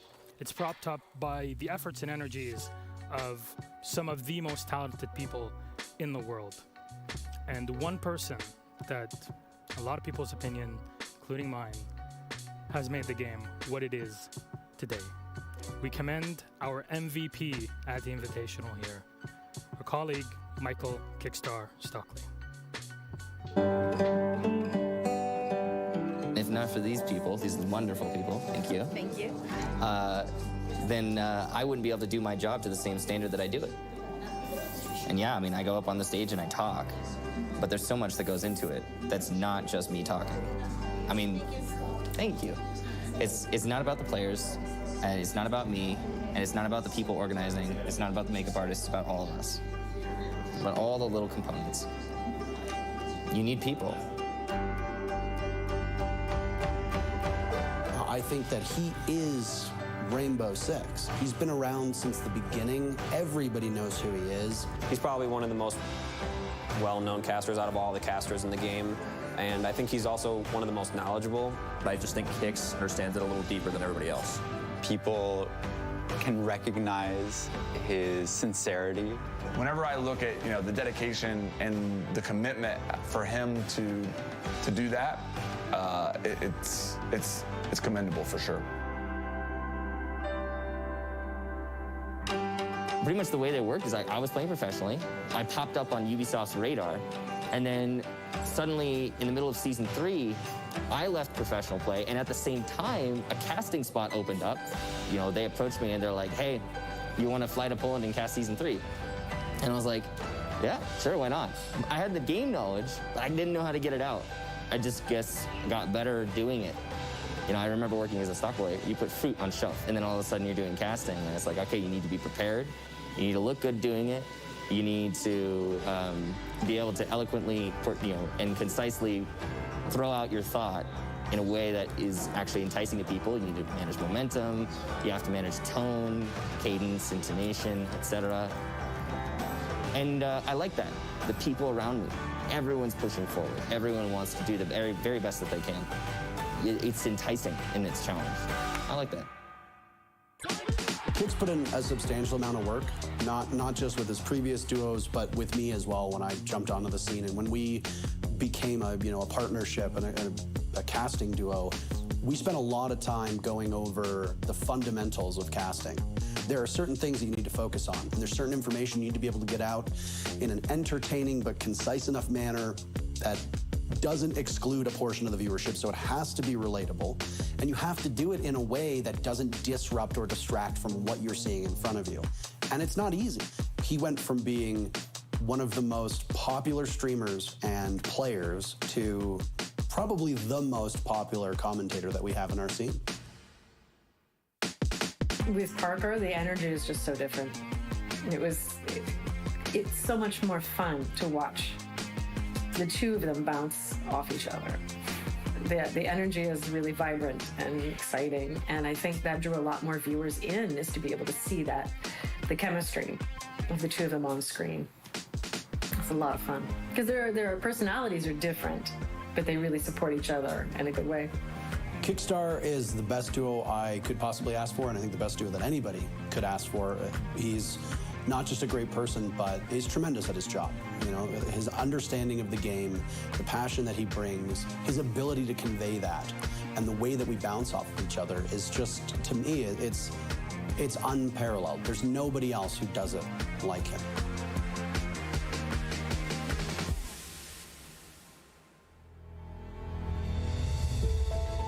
You have to understand, when I was a kid, I had crippling social anxiety. I could not go outside. I couldn't let people see me. One day my mom just took me by the shoulders and she's like, "Michael, nobody gives a shit what you look like. They're all too fixated on themselves." And I thought really long and hard on that, and I was like, oh yeah, you know what? She's right.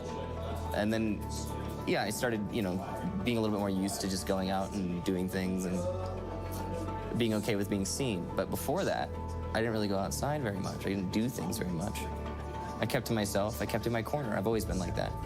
From where he was as a teenager when I first met him to where he is just a world of difference. The Rainbow Six community offered him an opportunity to make mistakes and grow, and they stuck by him. And it just allowed him to meet the type of people that allowed him to be the man he is.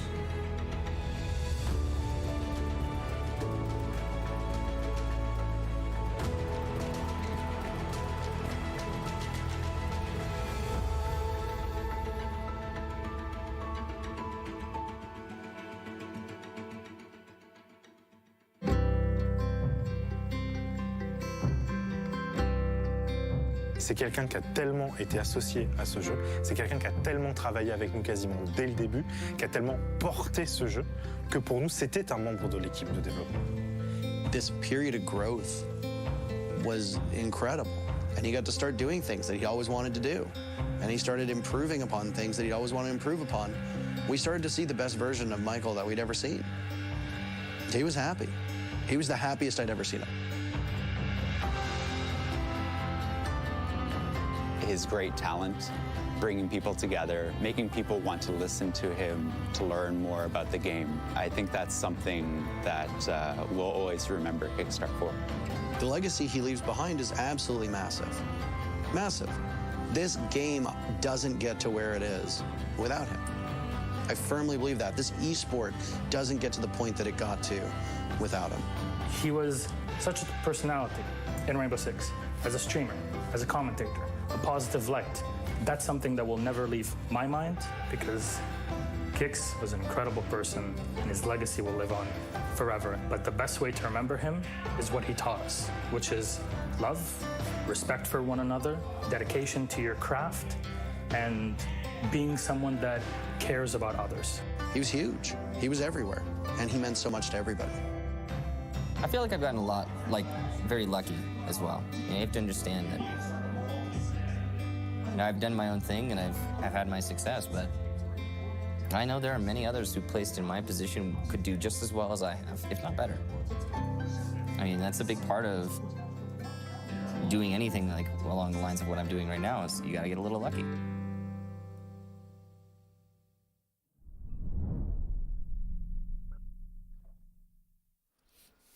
Thanks so much, Michael, for all you've done to us, your colleagues, your friends, your neighbors, and to the entire Siege community. You're our MVP commendation. And this was already planned in 2021, but unfortunately we know how 2020 went and the preparation for the year. And that's how we got to this position where, you know what, it's the perfect time to get to it. For all those that are watching, just to get it out of the way, a Kix charm will be available specifically for this commendation at the Invitational. It will be available for everybody worldwide. The code will be flashing up. You can add it to your game, and we're going to be sharing it all over so you can have it in your matches. Add it to all your skins, all your weapons, and show the love to one of our favorite people in the whole wide world. And I just want to start off with introducing the wonderful people that I have here on stage. I'm Milosh. I'm just the guy that's about to talk about his best friend. Carol, Kix's mother. Hi. Thomas, his stepdad. Hello. And Parker Mackay, his partner in crime. Yes, hello. So to talk about it first, you're here because you've accepted the MVP commendation that Michael was anyways supposed to have because of the incredible work that he's done. See the trophy that's on here? That's for all the work that he's done. But Michael means much more than just a trophy to people. He is the heart of the community for so many people, esports and not. And we kind of want to talk about how he got to the heights that he did, because his story is an incredible one. And Carol, you're his mom. You've known him the longest out of anybody on this earth. So I want to ask you, before we got to meet him, how was he? How did he get to, I'm Gamer Michael and I'm going off to Poland? Oh, he spent a lot of time in his room. And that crippling social anxiety definitely was a thing. He spent a lot of time, but he had decided at some point he wanted to be a pro gamer. And I said, if you're going to be a pro, you got to practice. If you're going to go pro, you got to show me you can.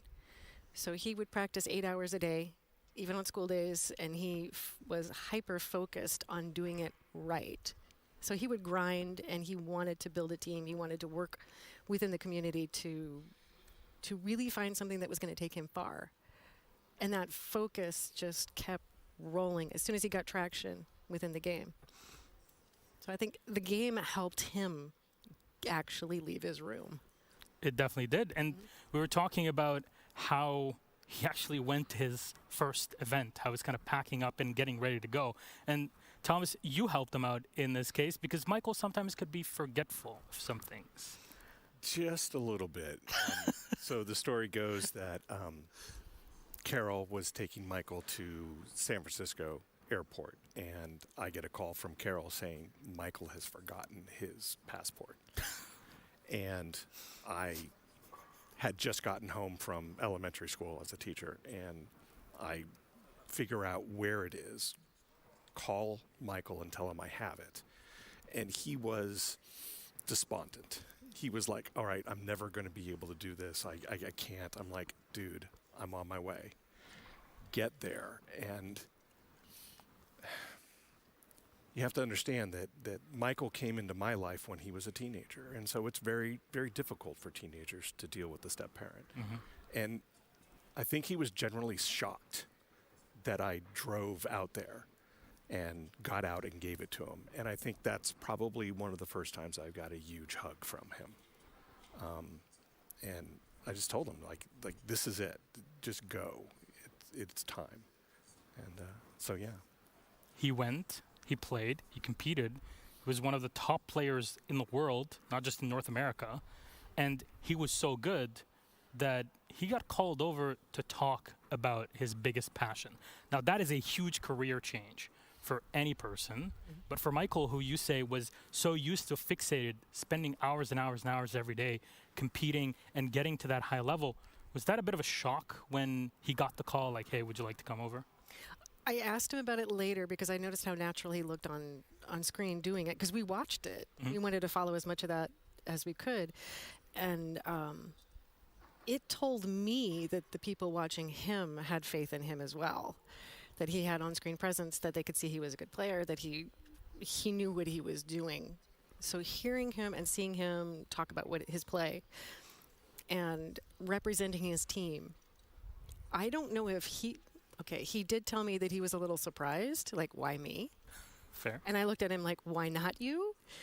And eventually he grew into that.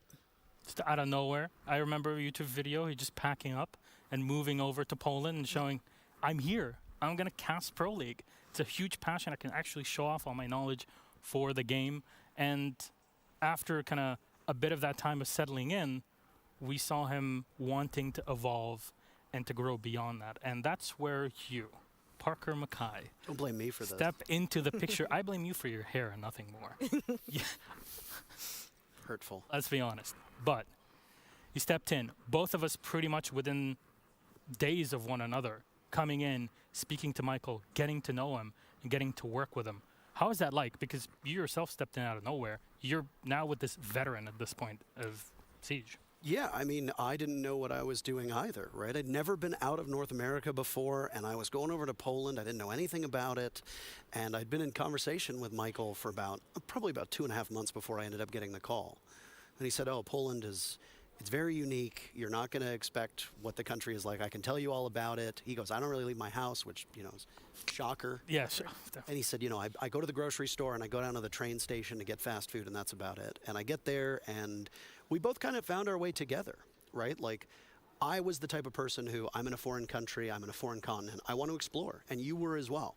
We wanted to go places, we wanted to go to restaurants, we wanted to see things and travel, and a lot of times we had to drag him, like kicking or screaming, out of his shell. And I remember the first time that we ever went, we went to Krakow, and he didn't sleep the whole night. And I said, okay, we've got an 8 a.m. bus to go to Krakow, and he messages me at 7:30, and he goes, are we still doing this? I said, well, of course we are. He goes, oh, I haven't slept in 22 hours. And Not that was surprised. Just, of course. And it was an adventure, and we had a great time, but it was just like we were both learning. And it was a foreign country where it was kind of scary, but we learned it together. He loved to share experiences with the people around him.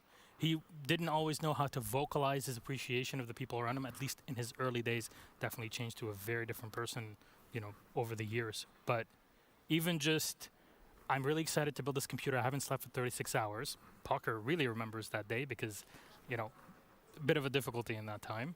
But run over, build a computer with him. Okay, I'm happy. Now I can play and I can rest. And he's back in it. And he wanted to do it with people around him because he wanted to share it. Is that something that was a trait of his even before as a kid and continued on? Absolutely, absolutely. If you wanted him to do chores, he would refuse to do the chores outright and just put his foot down and say, no, I'm not doing it. But if somebody else started doing that chore, emptying the dishwasher or cooking or whatever, he would join in and he would talk the whole time.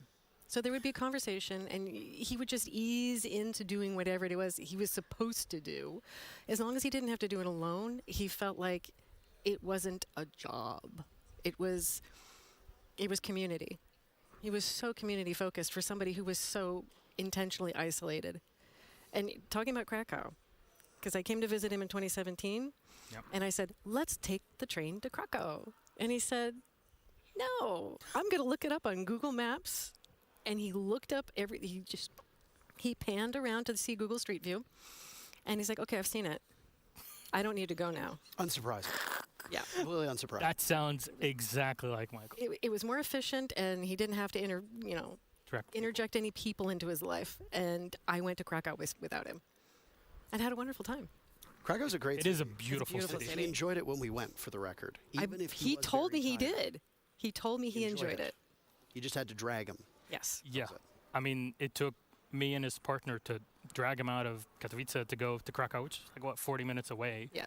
We go there and we're like, hey, let's just try out some different restaurants, some different tastes, things you've never tried before. And you see him a bit apprehensive, but he's seeing people around him that are getting excited. He's like, you know what? I'll give it a shot. He's like, whoa, this is really tasty. I enjoy it. I love cooking. I love talking about this sort of food. And this is something that clicked with Michael so incredibly well. And it continued on because you're watching him as he's growing from broadcast to broadcast from home. What was kind of the main thing that you would see changing in his appearance to the public?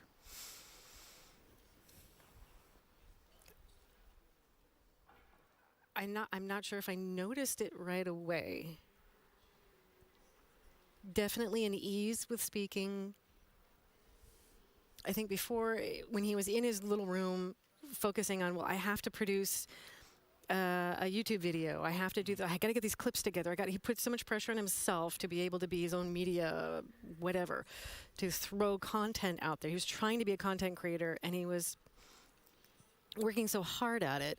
And I think when he was able to work with a team here, and he had other people doing things with him or for him, he was able to let go of some of those pressures and be able to focus on purely just easing into the content stream itself and allowing it to happen. I think he really enjoyed meeting people in the community. Mm-hmm. I mean, the day I saw the cosplayer, the father who was so proud of his son cosplaying his kicks, Mm-hmm. I like, that was so amazing. As a mom, I was thrilled. That moment was incredible to watch. And actually, we got to see it ourselves at the Invitational, which, as always, is a celebration of the community. And he is a major part of the community. You got to work with him, Parker, over the years as a duo. It's a different dynamic than, obviously, between a son and his mother. So how was it for you? At the beginning, it was challenging because I don't think either of us really knew what we were doing, right? Like, we didn't come from a broadcasting background at all. You know, my background was in politics. He was a comp player, and he had, as he said in the video, he had the knowledge. He didn't really know how to convey it, and I also didn't really know how to convey myself on a broadcast either. I had a good idea, and we worked a lot together to sort it out, find our own voices independently, but also as a duo. And he always wanted to do both. He wanted to do play-by-play, and he wanted to do color commentary work. And it made it a challenge, frankly, sometimes, because it was hard to nail a rhythm. But when we got that rhythm down, I felt like it was so strong. And he just continuously improved at a rate that I found astonishing. His growth as a person aside, his growth as a caster over 3 years, over 4 years, is phenomenal. I shudder to go back and listen to the first couple casts that we did together for both of us, not even just for myself. But now, I still hate listening to myself. But even on those older broadcasts, I still enjoy getting to hear what he has to say, because I think he really improved, and he took a lot of feedback to heart, and he worked really hard to get better at what he did. I mean, a big part of what we do is not just knowing what is going on around the game, but being able to convey it properly to the viewers. It's called, practice radio cast, which is describing everything to the viewers, making sure that they're able to get exactly what's happening, and then doing it in an entertaining way. And there were some clips that were shown when, we're doing a LATAM cast, which is always at like 4 in the morning, and there's another rehost, and we're sitting back, I was like, you know what? Let's just sing a tune, or let's just toss a coin and see who will win this game, because we have no clue what's going on. And his ability to constantly bounce off of people around him it made every single cast exciting to be part of and to watch if we weren't there ourselves. And that's kind of the growth through 2018, 2019, to put a bit of a timeline around it. But then you started to see him in person again in 2019. Saw him at arguably one of his, top performances in Tokonami. I mean, you've been 1,000,001 times to Japan at this point, Carol. Not so many, but Hopefully. Hopefully as many. A wonderful place. But you got to experience the space with him and seeing him on stage in Tokonami, how he was. How did this contrast to the last time you'd seen him as he's kind of going off with studio work? Oh, it was amazing. Like, he grew up. I saw him talking with the press. He was walking with me and his sister and my grandson, and he's shepherding us around. Well, here's the talent room, here's some of the team rooms, and here's this and here's that. And then people are like, oh, can we have an interview? And he'd, okay. And he'd step off and he would go from like, another interview. Hey. And he would put the shine on and he would be so polite and he would give them all the time they asked for. And we would just wait because this was his job. And I was so proud to see that he was doing all of this. For somebody as a parent who was told, oh, your kid's never moving out. We didn't have a basement. But if we had, people would have said, he's going to live in your basement forever. But essentially it was, your child is never leaving. He's just going to stay in his room and play video games forever. And I was like, he's good at it. And he's happy. Okay. And it launched him so far. So in Aichi, to be able to see him on stage with the audience was insanely amazing for me. I was incredibly proud. Just to see the production level of everything was fantastic.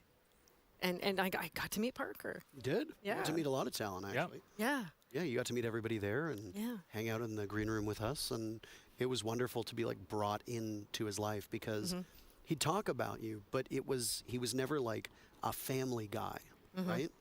And just to see the way that he interacted with you, you'd never know that, right? He glowed whenever you were around. He was proud to have you as his mom.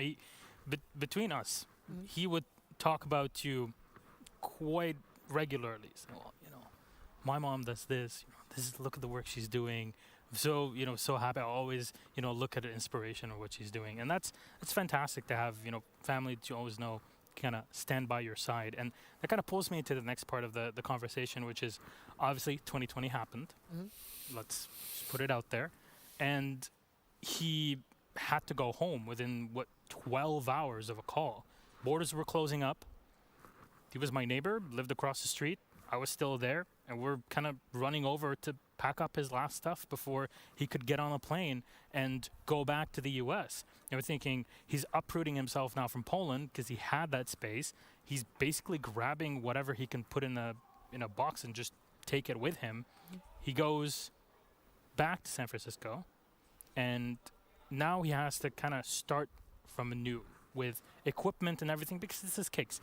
If there's one thing he loves, it's streaming and playing video games. And Thomas, you helped him a lot through that because the Twitter post when you're talking about here's how we're setting things up, here's the excitement, that was so heartwarming to see on the timeline. He was so, how do we say this? He was hesitant to ask for anything. And then he would say, well, I need to go buy this $600 table, but I can't get it because all of a sudden everything's sold out. And I'm like, no, we have a kitchen table here. We'll put a board up. We'll make sure that everything is stable. Run wires, whatever we needed to do. It was what he lived for.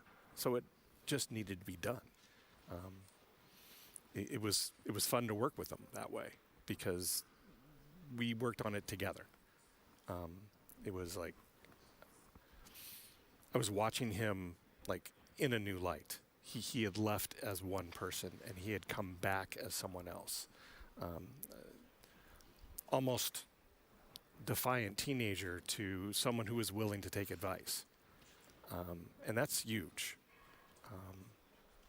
It just showed growth, and it was, he's like me. He kept apologizing, like, "Oh, I'm gonna put a hole in your wall." It's like, whatever, dude. It can be patched. Whatever we do can be reversed. It's not a problem. And it made me so happy because we've seen him before when a new computer shows up. It's kind of a big gift for him. He's having the moment. Not get me started on when the computer showed up in Poland. Look, 36 hours of not sleeping. Stayed awake for 36 hours waiting for this computer. Yes. He showed up to that broadcast barely functional the night before.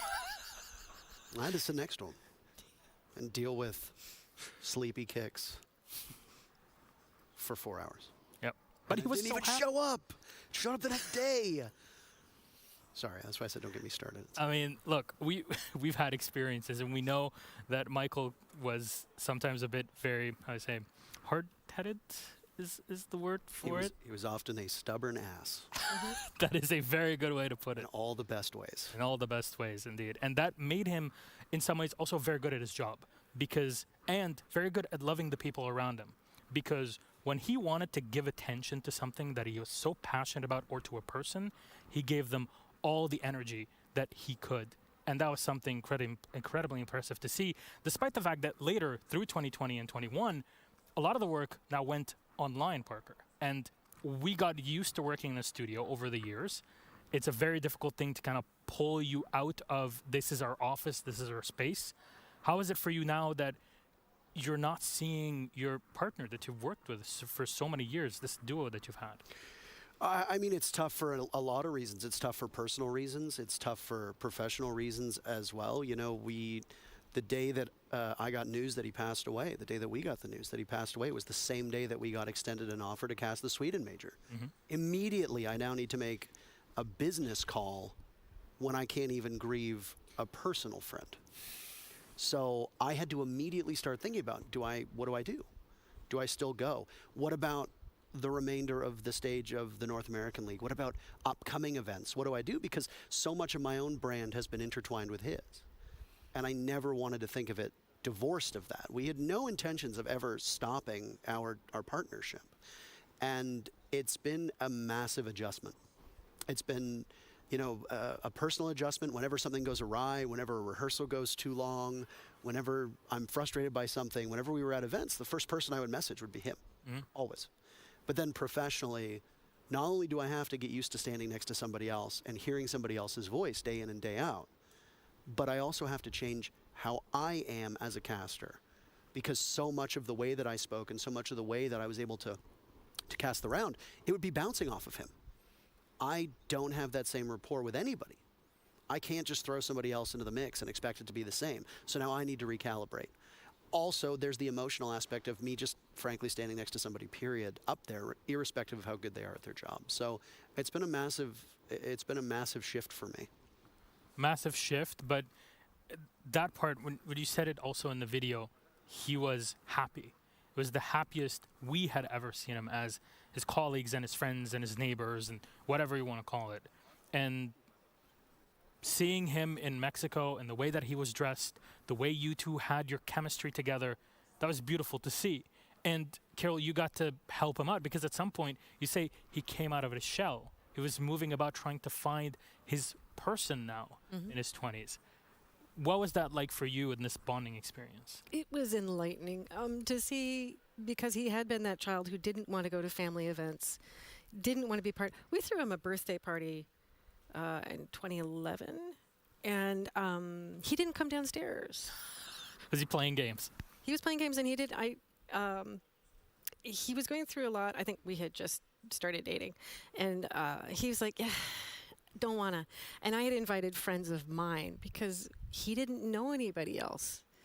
And my friends came. We had a nice barbecue. It was a nice little thing. People brought money for him to buy computer parts. And they all knew him at that point. They were like, it's okay. We're not worried about it. Just tell him we said hi and happy birthday. But he was so self-isolated. And then 10 years later, when we had family events and, step family, and all of a sudden he's like, yeah, let's go. I want to be there. I'm going to bring some chocolate. I'm going to bring this. Let's do these things. Do we need anything else? We're driving over there. Should we pick anything else up? And for the family, for my family, for Thomas's family, it was a surprise, and everybody was really happy because he was so much fun. And they didn't know that. I'm like, I knew that. But I'd been talking to him for 20-some years, but for a lot of people, this was a new side of him they hadn't experienced.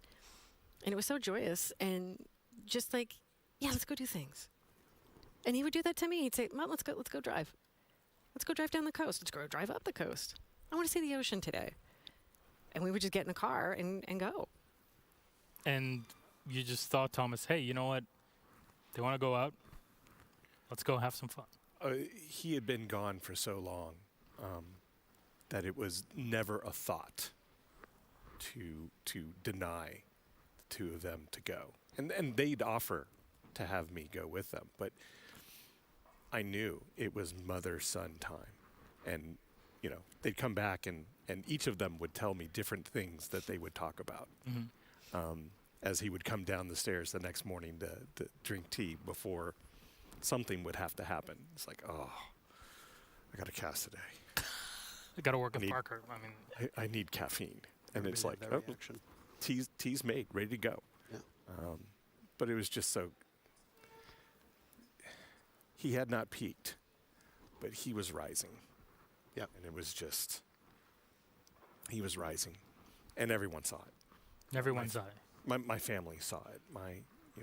Carol's family saw it. It was just like, everyone was like, oh, okay. Oh, welcome. Yeah. And so, yeah, everyone was shocked. So he was back in.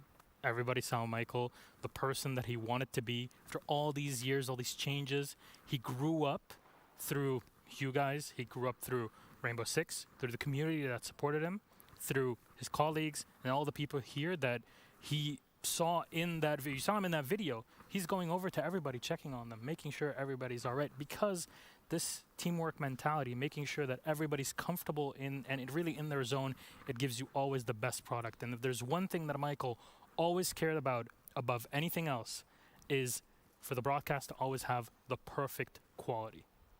That's who he was. That's the dedication that he was. And that's what we will always remember him for. His love, his dedication to his craft, and how incredibly thoughtful and passionate he was as a person. And that's why, for many, many reasons, we can sit here all day and talk about it. He's our MVP commendation. We wanted to do it in 2021. Fortunately, could not. But you know what? You got it through. Congratulations, Michael. We love you so very much. Thank you, Carol. Thank you, Thomas. Thank you, Parker. You're all wonderful people. And I'm so happy I got to share this space with you. Michael means so much to us. He means so much to people out there. Well, just interject one more thing. Because he did get the commendation earlier. He came downstairs to tell us. So we're sitting in the kitchen, and he walks in and says, I want MVP. So we knew. He knew. And this feels better knowing that he knew. That he had to keep that secret. But yeah, thank you. Thank you guys for being here. Thank you so much for all that you've done for this wonderful person that we shared our lives with. Thank you so much to the Siege community for all that you've done, for Michael and all that he's brought to you. Always remember what he taught you. Dedication, love, and making sure that everybody around you feels welcome and safe. Thank you, Michael.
Welcome to Rainbow Six Siege Rank Up by Game Plan. This strategic training video series was built for you to push your boundaries and breach into the next level. With some of the world's top players, like Pengu, Jesgoat, and Zeronic guiding you, your next rank increase is only a victory away. Not sure what operator best fits your team? There's a lesson for that. Should you flank or be patient? There's a lesson for that too. Lessons are split into 5 tiers. So whether you're a seasoned veteran or brand new to the scene, you're guaranteed valuable tips fit for your rank.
and a new beginning. That's what the Invitational represents to the Siege community. On its 6th edition, we've seen former champions fall. A new team will pick up the hammer on a stage that will witness to blood, sweat, and tears. In over 2 weeks, we've gone from 20 teams to only 2. Let's welcome our competitors. From the lower bracket, representing the North American lead, from the United States of America, it's TSM! Bolo, Merc, Achieved, Geometrics, Shala, led by Coach Pojo Man, it's TSM!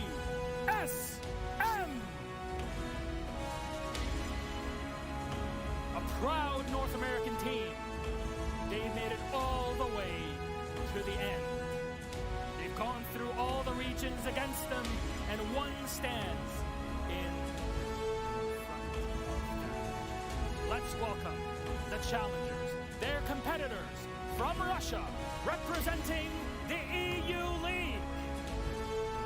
It's Team Empire!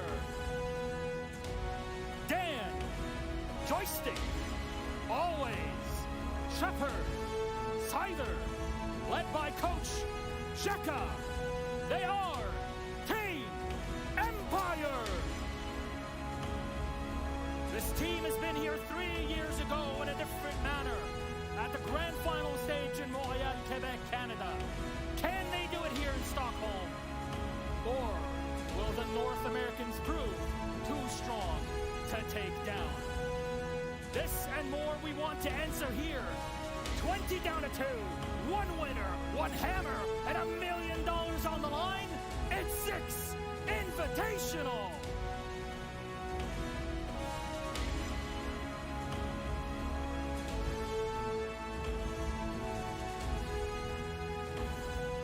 And there they are, both teams seated down and ready for the bout, the game of their lives. A best-of-5 series, unlimited overtime, constant competition, and only one team will be victorious. Who will it be is the question on everybody's minds. All we know is there will be one. There will be a new champion to lift Sledge's cape.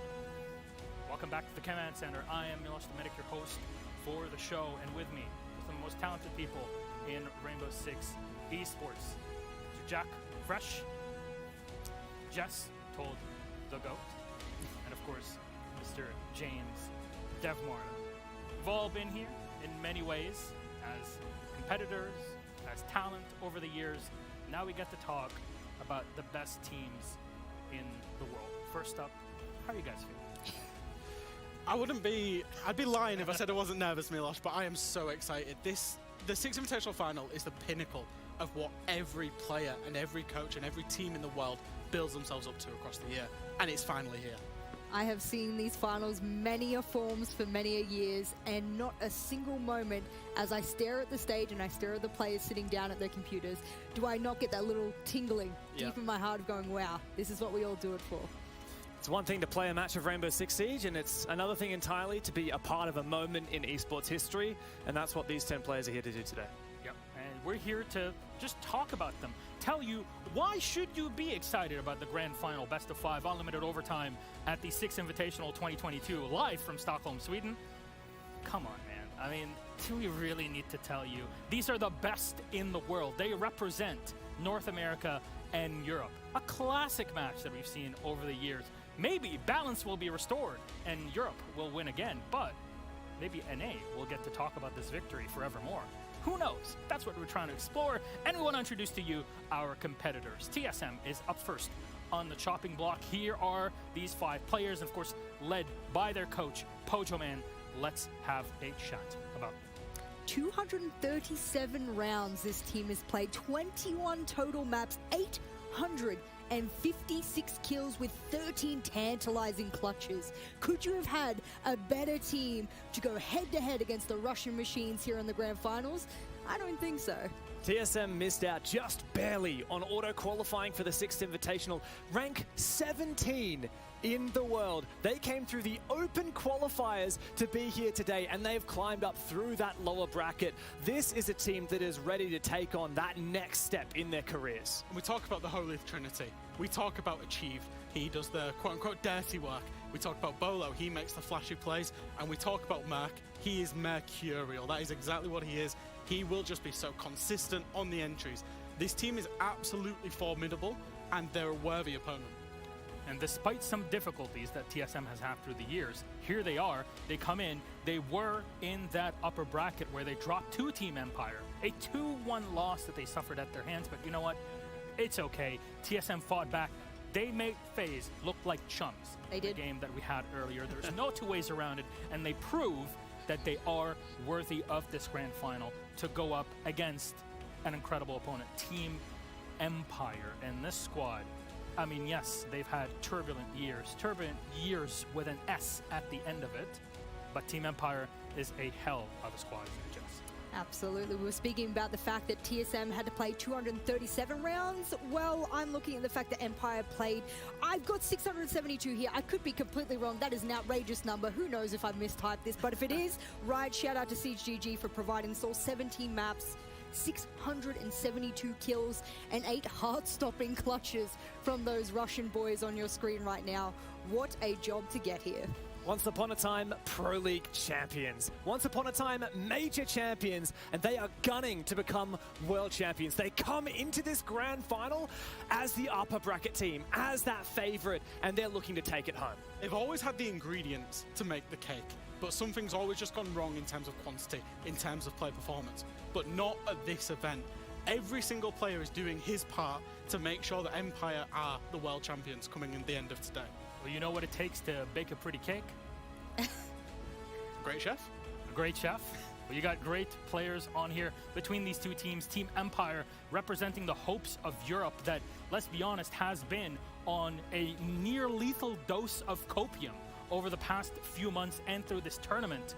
And here we are now with both of these two facing off against one another. And just to walk back down memory lane for just a moment, this is our sixth invitational. That is a tongue twister, and I have to say, it's been 6 of these tournaments, and we've had quite a few winners. Just to refresh people's minds, here are the teams that have won an invitational leading up to today. Let's not forget about that inaugural 6th Invitational far back in 2017, Continuum winning it on PC and Elevate winning it back on Xbox. And no one, of course, could forget the 2018 Grand Final, one of the most historic and infamous matches in Rainbow Six history between Penta and Evil Geniuses, one that I think we will not be forgetting anytime soon. No, and then of course the year after, G2, obviously the previous Penta squad, moves into a brand new era, a brand new dynasty, and they prove their worth in the finals there. My God, did we see some records broken with round count, maps, etc. And then the next year was my very first grand finals, just like it's your very first grand finals. Yes. I got you there, my brother. SSG, they took it that day, and the crowd was absolutely electric. I was sat in there as a viewer, and honestly, it meant there was so much energy inside of that stadium. Coming through to 2021, it was the start of the Latam reign of terror. NIP took it, and it showed no sign of Latam stopping as a region since until now, because we've got an NA team and we've got an EU team that are going to go head to head. A curse has been broken in some ways that has been, finally lifted off all the other regions except for Brazil, who has been dominant all through 2021. 2022 looks to be a much varied tournament and year of tournaments than we've had ever before. But we got to talk about some highlight players. You have our head-to-head, and we have a player from each one of these two teams. Our top performers, purely off of numbers. Who are they? It's Bolo and Joystick. I mean, let's be fair. These guys are gunners. Well, when does Bolo play? He plays right now, and he plays to call himself a world champion. He came in at 18 years old. He's played in the top 4 of every 6 Invitational since in the TSM organization, and now he's playing to become a world champion.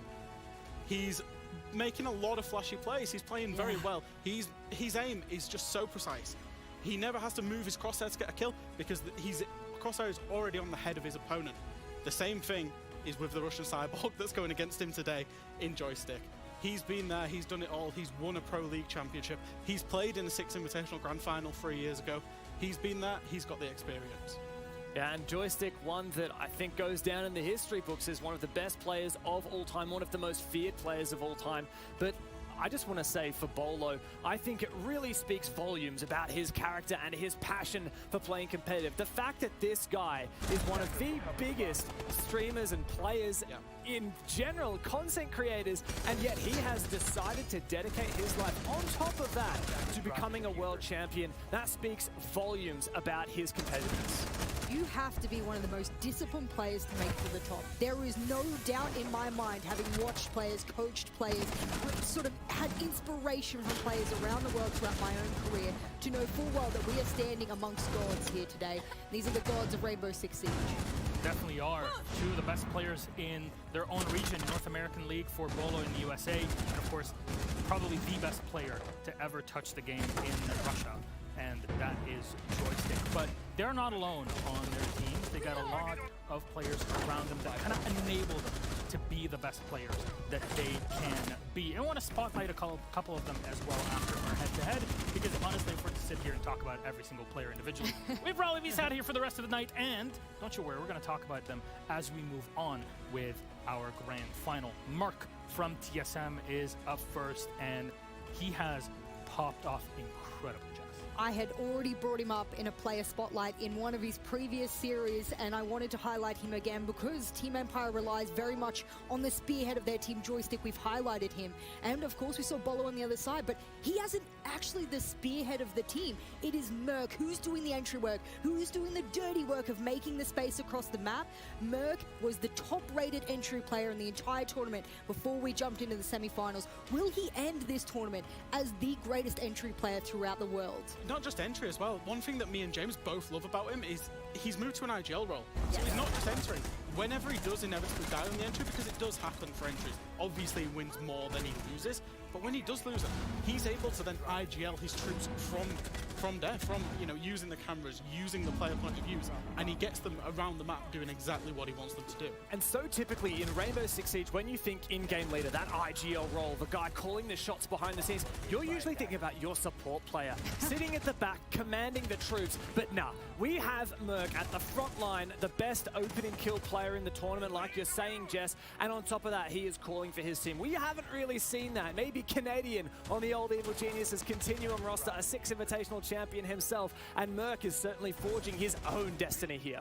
Definitely so, and you're going to need everybody to perform at their best. And today, as we go through our final, we'll be talking about those different roles, about the different players that sit in support or flex on the team, and seeing how they're able to bring that heat into the game. Because, hey, each player shines in their own way, personality, individuality, so on and so on. But that's Merc from TSM, and all he's been able to show through this tournament, quite a few matches that this team has gone through. But Team Empire are bringing a super soldier of their own. Actually, another one on top of Joystick.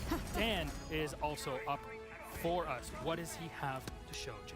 I mean, Dan is just something else. He joined this roster in somewhat controversial circumstances many years ago, and yet he almost immediately proved his worth at MVP when Empire were champions back in the day. And during this event, he has either gone hard or gone home. He's had some quiet games, I'll be the first to admit it, but he's also had some where he goes off and has a massive impact for the team. He's one that you better be watching out for, and if he is firing all his shots, then Empire are going to be winning rounds. Dan plays almost like a closer for this team. When you're upstream without a paddle, Dan is the guy that you go to, who's going to make that big play happen. He will produce clutches, he will produce aces, he will produce produce those big moments exactly when you need him to. You're right when you say, James, he does have his periods of quietness, but when you need it to happen, he's there, and he's the one that holds his hands up and says, I'm going to do it. I'm glad that you pointed out the clutches, because out of all the mighty cyborgs that are reigning across the Team Empire roster, he is known as the clutch master. Throughout this tournament, he's able to put exceptional 1v3s on the board, 1v2s and beyond, and I think that goes to show his character. Calm, composed, and the mid to late round, wow, really getting there, aren't we? I think he's really one you want to rely on. This is something on top of the fact that Dan said in an interview earlier at the Invitational with Intero, and kudos, fantastic interview between them, where he's explaining, you know what, I was a bit too passionate back in November. Yep. I didn't know how to control my emotions properly. I needed my team to be behind me and teach me how to do it, and that's exactly what happened. They spent the next few months working on it. They come to Invitational and look at it, stone cold face for Team Empire. But you know what? When they're done with their games, they are partying, relaxing, because you need that balance in life, and Empire have it in spades. But numbers beyond that. We've gone through quite a few, matches and maps and yada, yada, yada. There's a lot of them. There's operators in the game that are extremely important that teams will gravitate more towards. Look, we can't have 5 recruits against each other. Yeah. Ah, sorry. They used Back to in play the day, we did. They used to play it, like recruit shield with smoke, some grenades. That was a thing back in the day. But we don't do that anymore, unfortunately. But we have 10 offs to talk about on attack and defense. The top picked here at the Invitational kind of build that metagame in your head. The attackers are up first, and you're going to see Hibana at the top with her pick and that ban going through bit by bit. Remember, pick rate is at the top in gray, ban is in black. I wanted to talk about Hibana so much, and I'm so glad she did sort of reach the top echelon of the pick rate here. The reason being, she's been banned quite a bit, and people go, well, there's so many other hard breaches. Why do we see her pick so much? Why do we see her banned so much? Well, after the change of being able to make her modular with her X-Cairo, she can pick 2, the 4, the 6. There is so much you can do with her, and I think a lot of teams throughout the year have realized that beyond the grenade meta, there is the opportunity for their opening meta. That's exactly what's happened with Hibana. And the thing with Hibana that she is so different to all the other hard breaches is all the other hard breaches can only open a maximum of 2 hatches. On Bank, you've got 5 basement hatches. On Clubhouse, you've got 3 basement hatches. She's the only one that has the key to unlock all of those opportunities for your team. She's so versatile as well. You talk about just hatches. You talk about getting rid of castle barricades. You can use her X-Kairos on almost anything. And she has burn for utility as well. Plus a good gun, plus an SMG secondary. There is basically nothing she can't do. I mean, you're seeing Zofia that is on top as well in her pick rate, despite everything. LMGE, we talk about the LMGs, LMG right? meta, let's go! They're great. Finka as well. Yana that gets played a ton. Flores that is a 50-50. When he's available, you probably want to pick him. There's quite a bit of variety in the game right now. And here's the reaction from the defenders. Because it's the back and forth between them. Our top 10 and 4 defenders. Milosh? Yeah. Ms. Valkyrie is not having a great time. I've got the tattoos just like her. If I flex, you'll get confused and think that I'm going to be a Valkyrie, so please don't ban me if you are playing. But I will say that is outrageous. Why? Because not only do we have the opportunity for defenders to be able to capitalize on intel, but these cams, the fact that they can still go outside as well, it hasn't been nerfed just yet. She is incredibly powerful. Intel is what makes defensive rounds, attacking rounds, no matter what, be what they are. Jaeger ban at 3% fresh. Oh, I mean, you love to see it. You love to see it. And the thing is about Jaeger is he's a necessary evil for most lineups, right? Yeah. However, a ban can be so impactful when a team has specific plans to play around him, specific plans to deal with the Wamai, because obviously Wamai will complement him, and we talk about the nade meta. If you're banning Jaeger, get those nades in, get those kills, and make those attacking rounds work. Who's been banning Jaeger? Is it #UK Massive that has been getting rid of the Jaeger? Why is that? Why do you think you UK boys just don't like Jaeger? Ingenuity, Jess. Oh, mate, don't start. Oh, man. Wow. Oh, what about NAPAC? Do you ever see it banned? The occasional Jaeger ban, we do NAPAC love to see started it, but the one that on this graph that I'm really keen to see is the Kaid, 46% presence. That's a split 23% ban rate, 23% pick rate. And this is really the flip side of the Hibana coin, right? Hibana is perfect for opening up hatches. Kaid is a great Hibana counter. It forces that Maverick or the Thatcher to come out instead. And also with recent nerfs, or at least falling out of meta of operators such as Mute and Bandit, Kaid is really coming into play as the most potent hard breach denial. And not only that, with over half of the games throughout the entire tournament having a Thatcher ban, I mean, if you leave Kaid in, there's hatches, you got to bring a Maverick. Oh my god, you have so much to deal with if you don't have the Thatcher in play, and you haven't also gotten rid of the Kaid. That takes up 2 whole bans. You got to think about it sometimes. You know what? Important thing for our matchup, of course, is that this is a best of 5 unlimited OTs. This is where, I mean, Empire's been here before, right? This is exhausting. This is what we look for. This is how we filter out who can be the real big champion to hold out that trophy at the end of the day. But because this year there is no advantage for the team coming in from the upper bracket, at least in map pick, so they get 1 map for free, we have a bit of a change. They get to pick, this team coming from the upper bracket, Empire that is in this case, they get to pick how the map veto will go through. And this is, it kind of makes my brain hurt. So, Fresh, please explain to me, what are the options laid out here? Do you know what, Milos? There's been a lot of talk about format, and this is the next bit about the format. The team that comes through from the upper bracket final gets the map veto advantage. So they get to choose option 1, 2, or 3. Now, I'm going to start with option 2 and 3 because that's a best of 5 that the viewers will most normally know. And that is ban, ban, pick, pick, pick, pick, decider. Now, Empire can choose to start that, or they can choose to allow TSM to start that. However, option 1 is the interesting one here. Empire can choose to pick a map to play before any of the bans happen. That's any map from the 7 map pool. Then the 2 bans will occur, and then TSM will pick from there on out. And what this allows on option 1 is the teams that we've seen this in the qualifiers and in EUCL we saw it as well. What it allows the teams to do is pick their best map or their opponent's worst map before their opponents have had any input in the veto whatsoever. It's a significant advantage. You should win that map you pick, but it doesn't always play out like that. And here's how our map ban looks like in this case. Reminder, best of 5. There's a lot of variability here, and there is a lot of energy that you need to set yourself up through this whole thing. So, Jess, carry us through our first part. All right, well, we have to work out exactly which option that is. Are you going to spoil it for me? I'm spoiling it because it's on the screen, Jess. It looks like Empire have made their pick and taken option 1. All right. That, to me, with the coach's brain, is the best option. 1. Absolutely. Clearly. The thing here is Empire is the only undefeated playoffs team gets this advantage, and yet they get to make a pick. So they've picked Clubhouse before TSM gets a ban. And what's great about this is when these 2 teams played each other in the upper bracket final, TSM banned out that Clubhouse. It's one of Empire's best maps, and now Empire gets to do it before any of those bans come out. The bans that came out yesterday in the best of 3 was Coastline and Chalet from each team. Yes. They banned them, those 2 maps as their first bans. It's no surprise to see them again gone today. Oh, Cafe. That's going to be a bit of a tricky pick there. I think TSM is coming in. Think they might have a little bit of a strategy here against the Russian cyborgs and the Russian machines. And James, explain to me that pick there. Well, look, the Oregon pick is not a bad one for either team, and this is one that we didn't see them play the other day in their match between the 3 of them. Unlike Cafe, which funnily enough, Empire picked Cafe yesterday, but TSM won it dominantly 7-2. So you can see that recent form has really given TSM a big confidence boost on Cafe, whereas Oregon is much more of a dark horse. Our last 2, let's bring them up. Yeah, let's bring them up. I'm honestly concerned about this Oregon pick. I'm not going to lie to you because I actually think it's a really good map for TSM.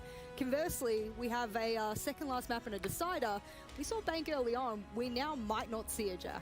I feel like you talk about, I'm just going to come back to the Oregon pick actually, because I talk about the big 3 maps that Empire have. Clubhouse, Cafe, and Coastline. Yep. They're already done in the first part of the veto, so Empire would have to pick one of the maps they don't traditionally like, Oregon, Villa, or Bank. They've gone with Oregon because they've put in good performances on it in the 6 Invitational. Villa, we've seen that Empire, they won 7-0 on Villa, but for a long time, it wasn't an Empire map.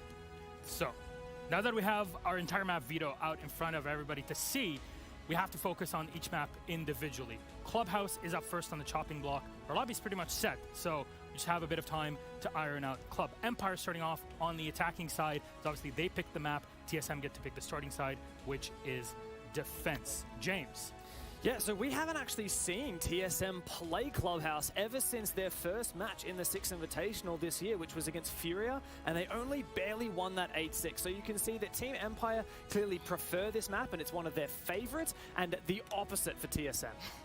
Miller, should you say that Empire is starting on attack? Is that what you said? They did pick attack, yeah. Indeed. Oh, that's not surprising considering they're an attacking-sided team on Clubhouse. Let's go, baby. We get to see the full force Cyborgs coming in their strong side here on Clubhouse. TSM will have chosen defense because defense on Clubhouse traditionally. However, Empire love to choose attack on this map. And they actually chose it on overtime as well. So while TSM think that they're favored on defense, Empire actually think, hey, you want to start on defense? That's great for us. We love our attacks. Oh my goodness, this could be good and bad. This is the clash of two spears going head to head. I'm going to leave with one final thought here. The old adage is you never take a Russian team to Clubhouse. TSM haven't had that opportunity, so they're going to have to pull something out in this map. I am so ready for this one. Our best of 5 grand final begins here and now. James, Jess, and Jack, the Triple J's here on the analyst desk. Thank you so much for filling us in on this entire series, getting us ready. It is time! Clubhouse begins. Empire on the attack. Can these Russians make it through? Can they actually hold that trophy? It's been evading them for so long. Or will TSM take the first map? It's time. It's Clubhouse. It's Hanover. And we have Pengu and Intero to take us through it. Enjoy. Moi drodzy, doczekaliśmy się w końcu. Mam nadzieję, że oglądaliście cały rok 7, co czeka nas wszystkich w Rainbow Sixie w nadchodzącym 2021, ale o tym nie teraz. Karol, finał, wielki finał Best of 5. Jak widzieliśmy, Empire kontra Team Solomid. Mapy są znane, drużyny są gotowe. Rozpoczniemy od klubu. Tak jest. Klub... Klub Cafe Oregon. A nie czasem od Szalet? Nie, klubu. Karol, proszę cię. Empire wybierało jako pierwszą mapę. No, jako pierwszą własną tak, mapę. Bo to była pierwsza opcja. Tak, pierwsza opcja, więc rozpoczynamy spokojnie od klubu. Tak, ale no w takim razie, słuchaj, to jest idealny start tak naprawdę dla nich, z racji tego, że startują z tej górnej drabinki, ponieważ klub to jest mapa, z której oni są doskonale znani. Znani są na przestrzeni lat, że wiele razy świetnie sobie na niej radzili. A poza tym jeszcze ważna rzecz. Mamy tutaj naprawdę dwie niesamowite historie, bo z jednej strony szansa dla Empire na odkucie się na 2019, a z drugiej strony TSM, które jeszcze nie sięgnęło po mistrzostwo. Także dwie wielkie szanse, po jednej dla każdej z drużyn. A my zaczynamy prawdziwe show, także szykujcie się, zapinajcie pasy, moi drodzy, bo naprawdę będzie się działo. Tak jest, rozpoczynamy defensywa. Wybór strony Team Solomid. Bany, Thatcher, Hibana, Valkyria.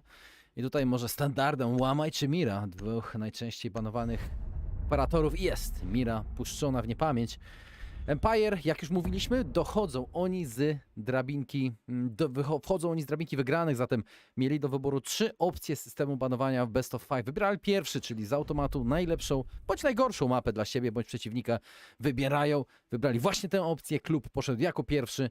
No i potem to już idziemy Team Solomid Cafe. I to jest też ciekawe, Alban, nie będę ukrywał, ponieważ we wczorajszym meczu, kiedy to Team Solomid grał na Empire, Cafe było wybrane przez drużynę Empire. Oni uwielbiają na Cafe grać, nie ma co ukrywać.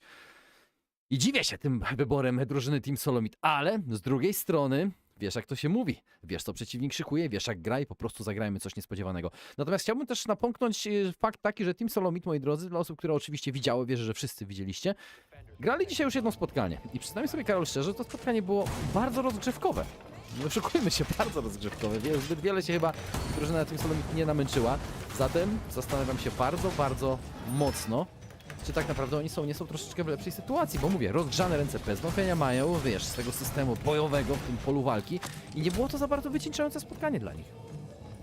Z jednej strony może być tak, jak właśnie ty to dokładnie przedstawiłeś, że oni są rozgrzani, są w tych bojowych nastrojach i to bardzo ostro, ale z drugiej strony też trzeba spojrzeć przecież na Empire, bo Empire tak naprawdę na pewno jest bardziej wypoczęte niż zawodnicy Team Solomid, więc tu mamy jeden kontrast do drugiego kontrastu, także pytanie, co w tym przypadku będzie bardziej korzystne dla której drużyny, ale powiem ci właśnie, że jeżeli chodzi o ten mecz poprzedni, no ja osobiście naprawdę liczyłem, że to będzie dłuższe spotkanie. Byłem naprawdę zaskoczony, choćby już samą tą willą, że tak poszła. No ale czapki z głów, bo to, co TSM tam robiło, jest naprawdę najwyższych lotów z ich strony. Tamta gra była po prostu bardzo dobra w ich wykonaniu. No i w ten sposób mamy Ameryka kontra Rosja, jakby nie patrzeć, no bo to są właśnie Empire jest oczywiście reprezentantami Rosji, a Amerykanie to TSM, prawda? Także gdyby ktoś nie wiedział, takie krótkie przypomnienie.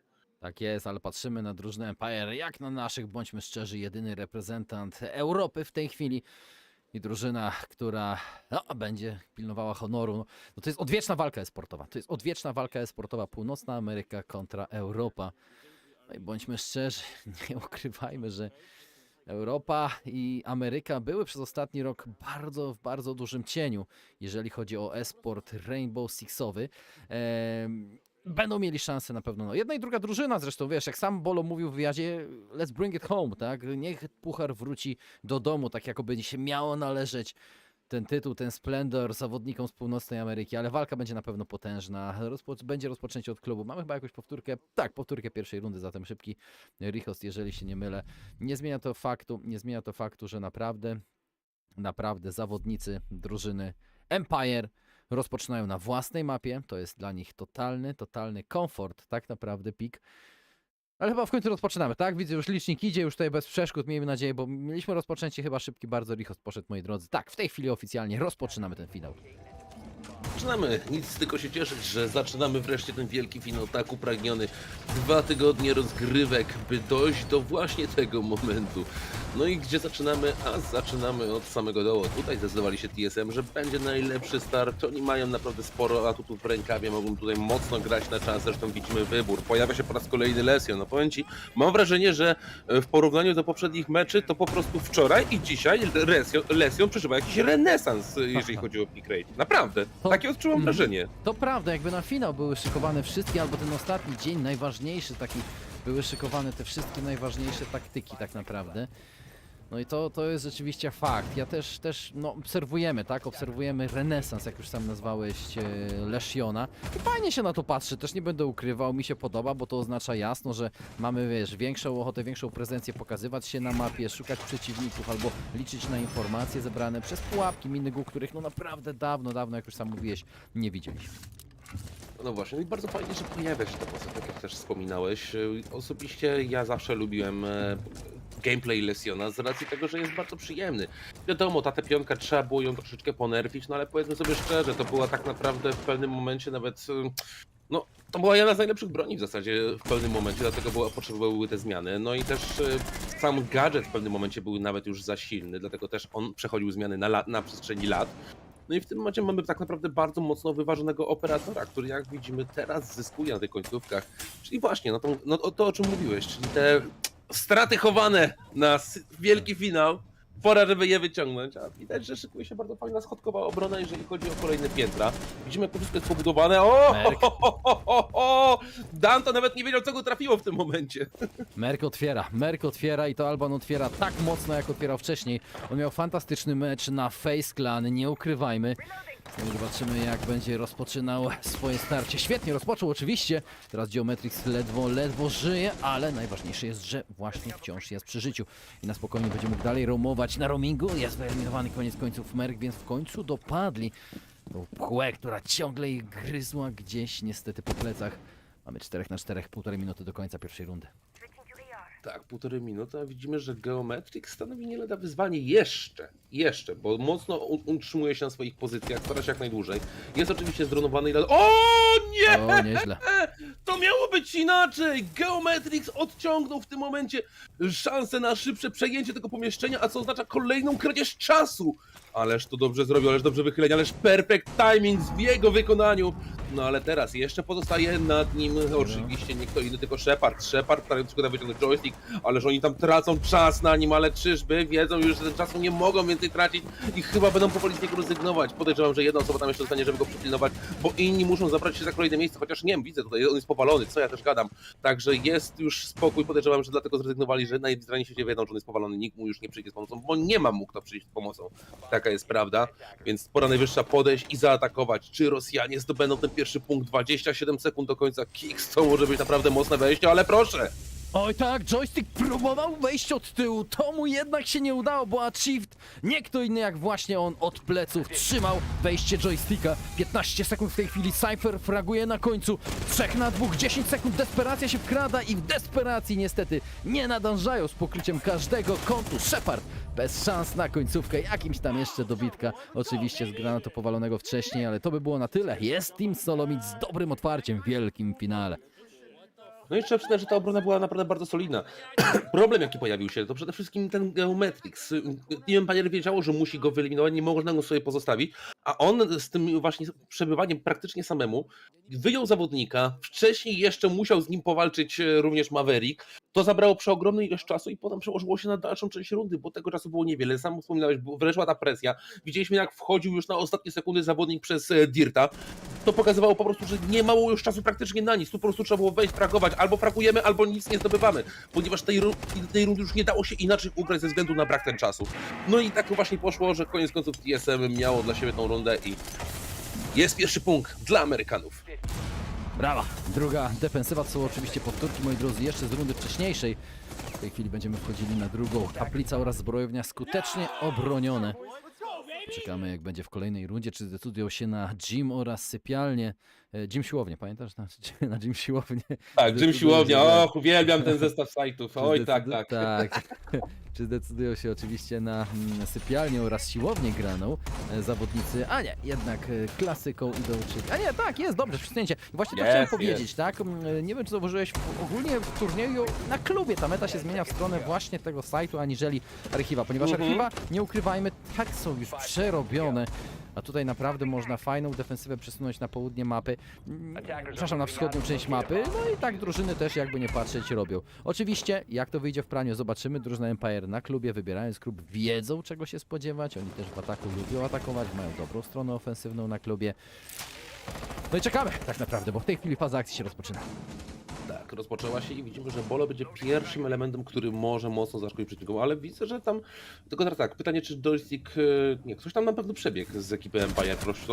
To była Jana. No i znowu dałem się nabrać na ten hologram.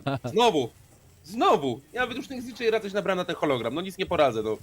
Tak chyba musi być, że muszę nabierać się na hologramy razem z przeciwnikami, którzy są w obronie. Na całe szczęście nie nabrał się zawodnik drużyny Team Solomid oczywiście. Spokojnie oni w defensywie, bez straty jeszcze żadnego operatora. Grają jak na razie dalej. Pierwsza minuta w miarę przebiega we względnym spokoju, tak jak już mówiłem. Pierwsze strzały, pierwsza minuta przebiega i niewiele się na razie dzieje tak naprawdę. Oczywiście poza standardowymi tymi szukaniami oczywiście oponentów. Zawodnicy Team Solomid w bardzo silnych pozycjach w tej chwili poustawiani. Czekamy, jest frak otwarcia, Cypher otwiera. Tak, to jest naprawdę mocny plus, ponieważ ciężej będzie się bronić zawodnikom na obecnie wysuniętych pozycjach. Oj, proszę, jeszcze joystick wyłapany. To naprawdę spory plus. Rosyjski cyborg nie pomoże już dalej. Jana zdjęta, to naprawdę bardzo wiele daje. I tymczasem Merk już 2K na swoim koncie, AUG w jego rękach. Gra dzisiaj. To niezwykle, tak, naprawdę. To, co robi Merk, to, co wyprawia, czyli tak samo, jak tylko sobie przypomnę te 3x3K na przestrzeni całego meczu, to aż mam ciarki do tej pory. Jeszcze ta willa, ta 3K, którą on tam zrobił. To było takie dobre, ale teraz to Bolo robi, został wyeliminowany, Skyter go zdejmuje i przechodzą dalej. Minuta 10 do końca, coraz bliżej podejścia. No sporo tego czasu musieli zgarnąć zawodnicy TSM z racji tego, że świetna była ta obrona, ale do czasu, koniec końców została przełamana i jest bliżej do samych sajtów. 50 parę sekund do końca. Naprawdę są bliżej niż dalej, ale pytanie, czy rzeczywiście ten cel osiągną, bo tam dalej już czekają, o nie! Geometrix pięknie wyłapany. Tak jest, ależ załapał oponenta. No i czekamy, nie ukrywajmy, że mają lepszą sytuację. 3 na 2, tylko Chalo oraz Merk pozostają, ale Merk, jeżeli będzie grał tak jak dzisiaj na początku klubie, tak jak na Face Clan, popatrz jak oni ładnie się ustawili na łazience. Trzymają również Logistic, to jest 25 sekund do końca, a zawodnicy drużyny Empire, podejście przez okno, podejście przez konstrukcję. Jeszcze nie widzę, gdzie jest tylko trzeci zawodnik rosyjskiej formacji. Jak na razie chyba również tego nie wiedzą zawodnicy Team Solomid. Dobrze, tutaj nie wiem co tam miało być rzucone, ale wiem, że zareagował świetnie. Merk, dobry strzał, nie, to jednak Always otwiera. Znają pozycję w łazience, to jest 5 sekund, czy uda mu się cokolwiek zanegować? Postrzelał, ale to Cypher z ostatnim skutecznym fragiem dla swojej drużyny. Mamy zatem otwarcie. dla drużyny Empire 1-1. Więc cóż można rzec, ten początek mocno utrudniony był ze strony zawodników TSM. Empire Prawda. naprawdę sporo się wysiliło, żeby przebić się przez CCTV i Cash Room. Dopiero po pewnym czasie i to sporej ilości czasu byli w stanie podejść bliżej pod Construction, ale od tego momentu tak naprawdę gra była po ich myśli. Bardzo świetna walka kontaktowa z przeciwnikami. Tutaj cały czas działo się wszystko na ich korzyść. Kolejne eliminacje świetnie wyprowadzane. Oczywiście nie zapominam o Merku, tak jak widzimy te 2K z jego strony na dole też mocno postrzępiło ten atak, ale nie pomogło to i tak przed ostatecznym wejściem na site zawodników Empire, bo to poszło im naprawdę dobrze. No i ta końcówka od Sky teraz sekundary. Хороше. No ciekawe ile razy dzisiaj to będziemy słyszeli w powtórkach. Nie ukrywam, ja czekam na pewno, bo wiesz, zawsze się mówi o tym zimnym, chłodnym, nie aż tak emocjonalnym tak naprawdę podejściu czy hypie budowanym przez zawodników rosyjskich, ale klub tutaj się na pewno zagotuje. Czy to są te taktyki, które Team Solomid ma przygotowane na klub? Czy to jest właśnie barowy site grany przez Team Solomid jeszcze częściej niż kiedyś przed reworkiem? Po reworku jednak też nie jest to najchętniej wybierany site. Zobaczmy. Castle wybrany, dodatkowo Echo. No jest gdzie schować tak naprawdę Yokaja, bo teraz chyba o to w tym najbardziej chodzi, aby chować Yokaję jak najdłużej. Dodatkowo, co jest też ciekawe, właśnie aspekt wertykalnej presji na górnym, nad samym site'em włazy. Spora ilość są włazy na konstrukcji, jest właz na siłowni. Można trzymać tak naprawdę w jakimś sposób górne piętro, jak to na wielu innych mapach się robi przez drużyny, które naprawdę preferują obronę wysoką, bronienie samego site'u wtedy wertykalnie, zmuszając drużynę w ataku wtedy do ataku właśnie na pierwszym piętrze, oczyszczenie straty czasu i potem oczywiście konsekwencją presji czasu, podejmowanie złych decyzji. Team Solomid tak chce grać, jak widzimy Team Empire na razie podejmuje to wyzwanie, ponieważ właśnie rozpoczynają czyszczenie górnego piętra. No kwestia akurat tego baru po tym reworku, powiem Ci, jest taka, że w zasadzie bez tego góry to ciężko jest jakkolwiek tutaj podziałać. Wiesz, ja tam widziałem próby właśnie choćby walczenia po prostu tylko horyzontalnie, bez wertykala, ale bardzo często się to kończyło bardzo źle. Więc wiesz, ja mam wrażenie, że meta już tak coraz mocniej przechodzi w ten taki element, że jak rzeczywiście bronimy chociażby przez jedną rundę ten site, to obowiązkowo musimy trzymać tą górę, bo bez tego po prostu tak naprawdę tracimy kontrolę nad oboma site'ami. Tak ja odczuwam, mam takie wrażenie, powiem Ci, jak obserwowałem choćby na EUL-u, który komentujemy i Ty, i ja, drogi Kiksie, więc powiem Ci, że myślę, że muszą wymusić tą grę zawodnicy, znaczy to jest, powiem Ci, tak, Empire musi wymusić na zawodnikach TSM to, żeby oni walczyli na nich właśnie w tym miejscu, bo na dole nie będą w stanie po prostu się utrzymać. No to prawda, dół jest szeroki, duży, można wejść od sceny, można wejść od również bilardu i tak naprawdę masz potężny przestrzał. Wejście jest łatwe, dlatego ten vertical wciąż, ta presja jest u góry. A zawodnicy Empire tak naprawdę podjęli wyzwanie, ale tego wyzwania jak na razie nie przekuwają na żadne prowadzenie. Bolo, jego świat się kurczył, ale pokazał, że nawet na małym świecie jak Mały Książę potrafi zdziałać naprawdę wiele i Dan został wyeliminowany. Czekamy również na Merkę, on na logistycznym będzie podejmował wyzwanie z zawodnikiem na dachu. Always w innej części mapy pada i nie wiem, czy to jest timing troszeczkę niefortunny, ale Szmerk z refleksem Kobry radzi sobie z Shepardem i Team Empire na razie na tym sajcie są rozbici. Co z tego, że Cypher wyeliminował? To jest jednak 50 sekund, już nawet mniej do końca i dwójka zawodników tylko jest przy życiu, bo Always leży na glebie. Joystick bierze sprawy w swoje ręce, to jest, jak widzimy, inicjatywa na karabinach, ale Achieved również inicjatywą pokazuje, jak drużyna Team Solomid może grać z C4, tradując. Jest tylko Cypher, Alban na trójkę zawodników Team Solomid. No i pytanie, czy jakkolwiek jest w stanie tam podejść, wygląda naprawdę niezwykle trudne zajęcie. Chyba właśnie po to teraz będzie otwierał tą ściankę, żeby szybciej dostać się do swojego kolegi, zwiększyć jakkolwiek szanse, tak jest, nie ma innej opcji. Musiał poświęcić jeden z ładunków, który posiada Termite, po to, żeby go odratować i wtedy szanse jeszcze są. To jest 13 sekund, ale nie mówmy hop, bo tutaj naprawdę mogą wejść, mogą zrobić coś jeszcze niesamowitego, chociaż pozycje teraz w tym momencie, choćby z TSM Achieve'a są naprawdę dobre. Dwóch zawodników przechodzi przed tym momencie, oni podchodzą, jeden dostaje strzał, drugi wychodzi we plecy, ale to już czasu jednak brak było. Ajajaj. Jednak. No, dobra walka na tej górze, ładnie tam utrzymali zawodnicy TSM. To prawda, zagrali bardzo, bardzo ładnie na górze, utrzymali i mam wrażenie, że zawodnicy, nie będę Ci ukrywał, Alban, mam wrażenie, że Empire nie wiedziało troszeczkę jak ugryźć tę defensywę. Nie wiedzieli troszeczkę jak podejść, strasznie dużo czasu stracili. Najpierw próbowali wejść od wschodniego tarasu na pokój ochrony, następnie widzieliśmy ogromną presję, jaką nakładali na siłownię. Rozmyli się niestety, zbyt szeroko, zbyt cienko, no nie wierzę. O, to był więc tak always. doszło do tego. Okej, o jest. O, będę żygł. Ale nie fart. Nie no, masakra. Ale nie fart, naprawdę. Ale no słuchaj, to się nerwy, to są nerwy. ale myślę, że tak. Tak, to są nerwy, moi drodzy. No naprawdę to się wydaje kuriozalne, ale to są, uwierzcie mi, po prostu nerwy. No tak, z jednej strony nerwy, z drugiej strony wiesz, też może gdzieś przy tych wszystkich nerwach przede wszystkim zawodnik podejrzewam, że skupił się, wiesz, na tym dole, prawda? On przede wszystkim chciał mieć jak najlepszy widok z tego hacza tam w stronę logistyka. No i krąży, cofnął się o jeden krok za daleko i pum! Koniec. No i wykrążył. I mamy tak dokładnie. naprawdę wyjętego na parę mocnych chwil zawodnika z naszej drużyny i trzeba go podnosić. Tak jest. Wykrążył. Zobaczymy jak będzie w kolejnej rundzie, bo schodzimy na kaplicę. Zatem pełna rotacja site'ów, które Team Solomid miał sobie przygotowane w taktykach, jest rozegrana. Wychodzą z wynikiem 2-1, nie najgorszym. Team Empire teraz jednak czas na ich adaptacji. Zobaczmy, czy będzie jednak taka sama taktyka w defensywie, ponieważ nie pamiętam pulsa w pierwszej rundzie. Czy ja coś przegapiłem, albo wtedy, bo czy akcja mi już nie rozmówiła? było. No właśnie, nie było, dlatego wracają z rotacją, tak, na dolny side znowu na ten sam jak w pierwszej rundzie, ale z innymi taktykami. I to dzisiaj... Bolo. Nie no, jak oni dzisiaj Słuchaj, Alban, oni grają w tym samym stylem, jak grali na drużynę Face Clan. Super agresja, super pokazywanie się, zmiana co side taktyki. Oni nie grają tego samego, oni nie grają podobnych taktyk, oni grają całkowicie coś innego w każdej rundzie wyciągają.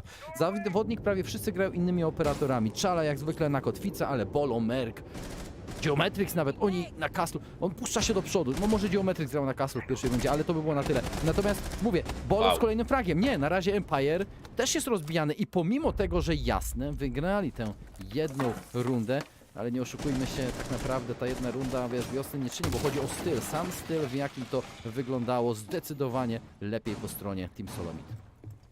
No trzeba przyznać, ta obrona jest bardzo, bardzo solidna w ich wykonaniu. Patrząc na to, jak świetnie kontrują wszelkie ruchy i zagrywki Empire.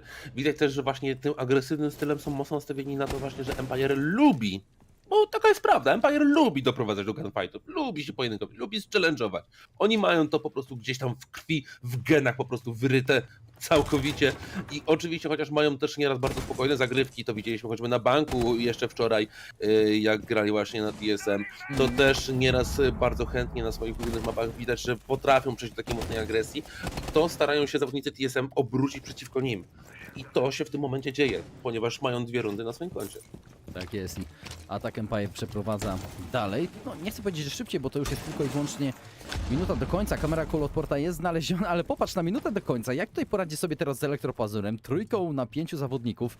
Tak naprawdę Empire wygląda bladziutko, nawet gorzej niż Blado, po prostu trupio Blado wyglądają.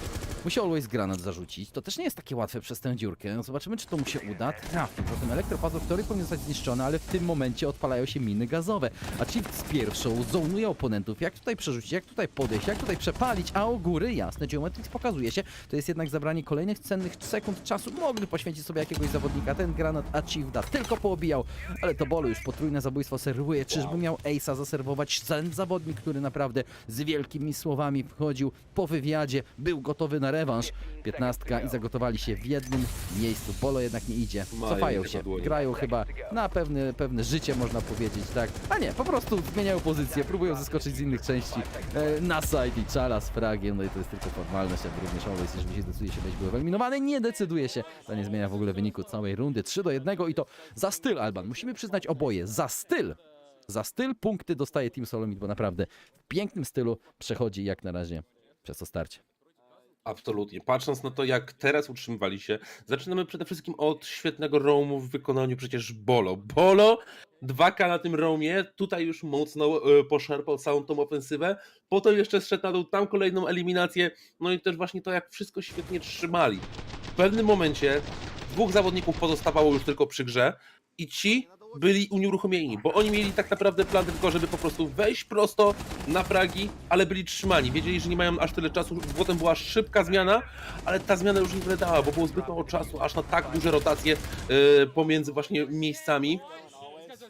Fajny był też troszeczkę pomysł z tym, bo chyba wiem, o co chodziło właśnie, żeby trochę zdjął na siebie uwagę zawodnik, który poszedł na kuchnię, żeby tam walczyć wertykalnie, żeby ten, który ma planta, żeby mógł przejść i spróbować właśnie troszeczkę rozbić całą tą defensywę. Ale jak widzimy, to nie dało rady, bo już wiedzieli TSM, co się szykuje, dlaczego jeszcze nie wchodzą, ale nie przez główne wejście powiedzieli, że właśnie taki ruch wykonają zawodnicy Empire.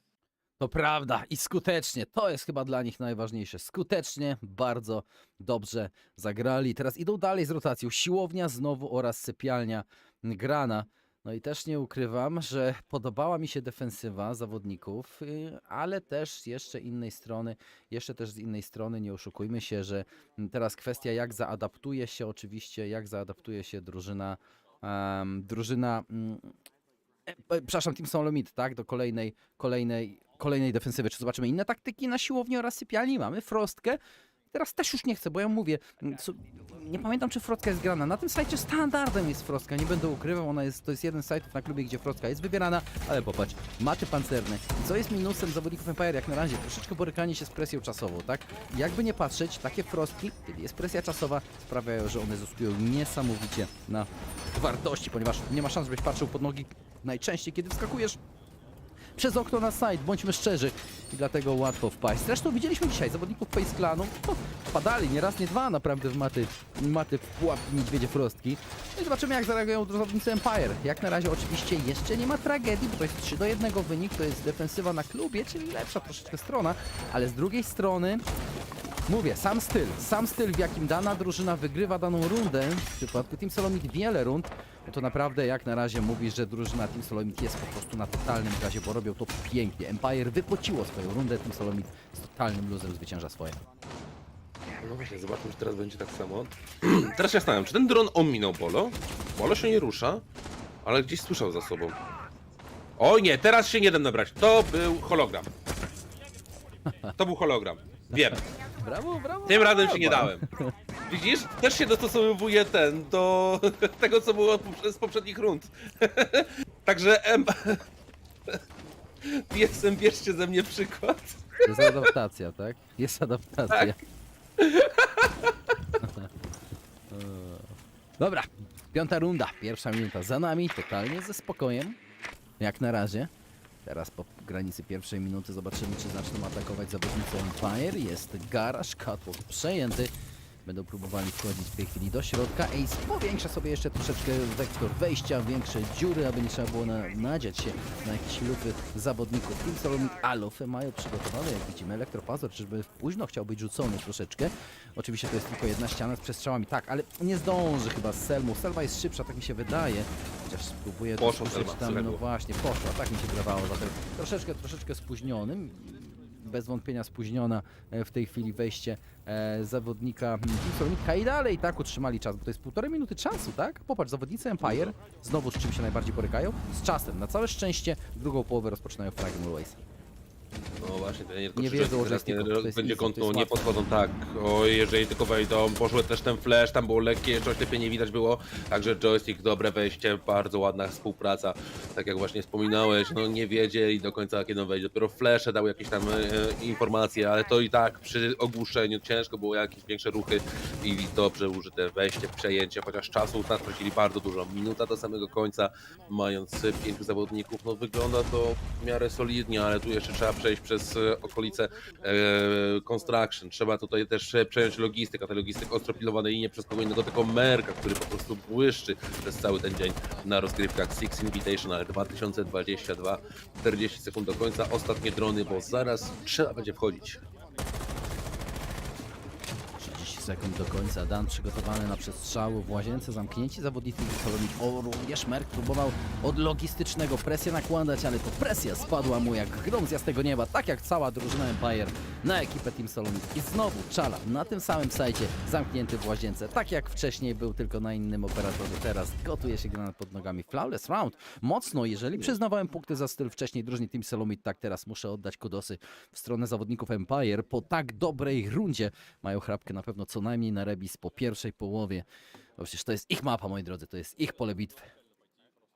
No, trzeba przyznać, atak na ten site idzie im po prostu bardzo dobrze. Poprzednią rundę, kiedy była tutaj broniona, też poszło całkiem solidnie, ale borykali się, tak jak wspominałeś, z tym samym problemem. Problemem, którym jest nieco inny, tylko właśnie maksymalna kradzież czasu na wysuniętych akurat miejscach do bronienia.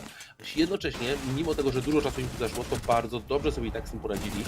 No i ten czas tak naprawdę, ale zobaczmy potem. Bardzo świetne też wejście na ten logistyk, odciągnięcie granatem, by zrobić fraga. Potem jeszcze druga eliminacja, ponieważ liczyli na to, że zawodnicy TSM, że będzie tam jakiś trade zrobiony w stronę logistyka. Nie, nic takiego się nie stało. Bardzo świetna współpraca dwóch zawodników przy tym wszystkim z tym granatem.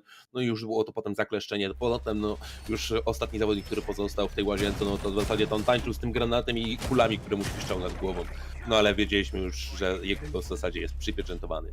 Tak jest i jeżeli chodzi o przypieczętowanie losu, Team Empire takowy będą chcieli bez wątpienia przypieczętować na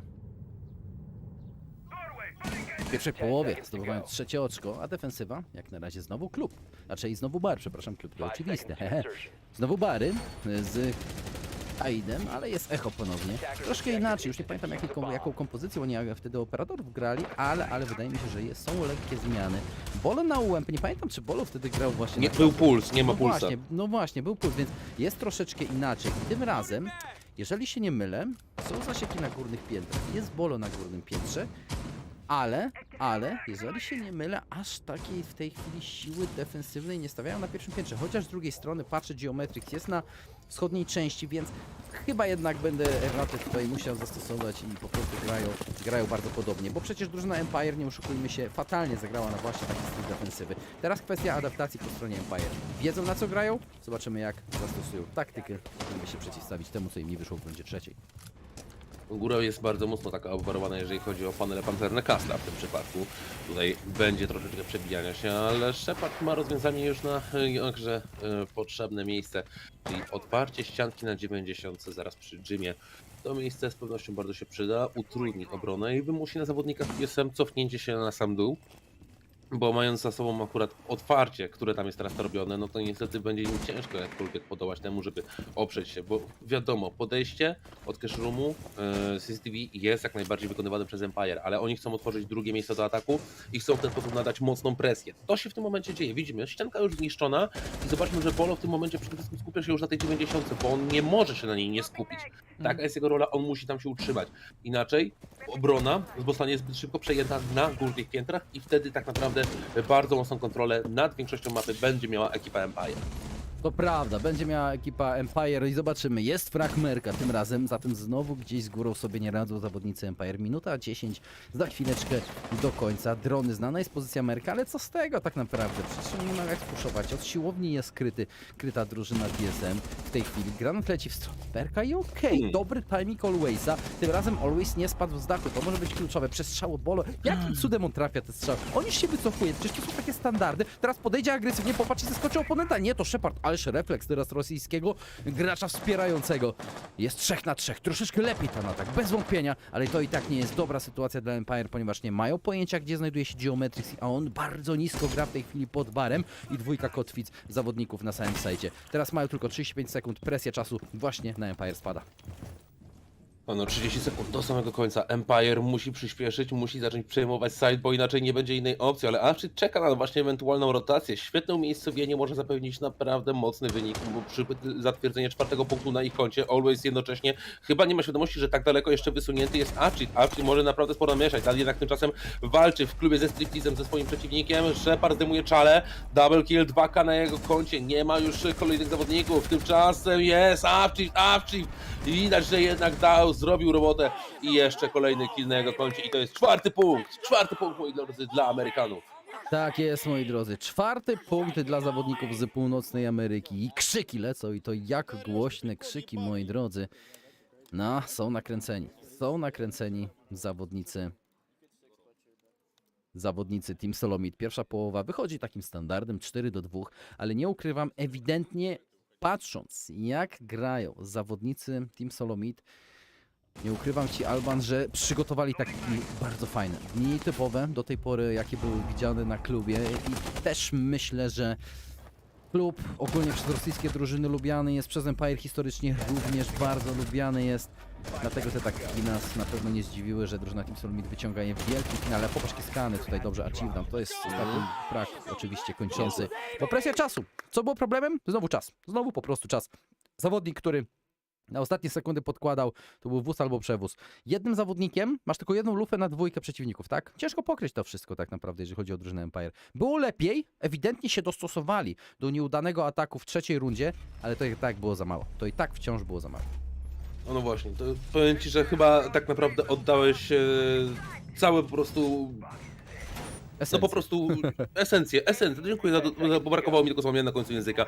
Esencji tego, co się działo, bo było dostosowanie, ale to było za mało, bo widzieliśmy na przykład bardzo fajne przejmowanie logistyka. To było naprawdę fajnie zrobione. Było troszeczkę prób jeszcze powalczenia z tym klubem na stripteasem, ale i tak w swoich pozycjach bardzo mocno trwali. TSM Empire nie było w stanie przejąć wszystkich miejsc, żeby móc ostatecznie zaatakować sam dół. No i jak widzimy, co się potem stało, jeszcze też dobre zagranie, dobra pozycja, a Cheetah też mocno pomogła przy końcówce, przy wykończeniu całej tej rundy. No ale teraz kolejne szanse po zamianie stron, 4-2. Empire to wasza mapa. Show me your good tactics on this place.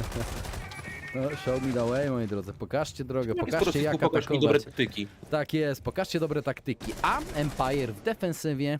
Miód Mozi combo, czyżby chcieli grać u góry, chociaż patrzymy, Miód, niebieskie schody, wcale nie grają wysoko, wcale nie grają SSG stratów na klubie, grają na półpiętrze, szykują szukanie dronów bardziej udano, tu mi się w tej chwili wydaje, on pod kuchnię podchodzi, czy szuka jakichś dronów ustawionych, wiesz, na kuchni, na flance, joystick właśnie jednego potencjalnie znajdzie, tak jest, dokładnie, dronów zatem mają 7 zawodnicy TSM i fraku joystick, ależ Bolo chciał przekuć, tak, informację, że wiedzieli gdzie jest joystick, ale joystick jakby przeczuwał, skierował w stronę garażu i to jest zawsze w głowę joystick ma scelowany swoje przyrząd celowniczą. To jest coś niesamowitego tak naprawdę jak on gra. Ale dobra, minuta 40 do końca, to jest czwórka, fatalny timing dana i jest wyrównanie.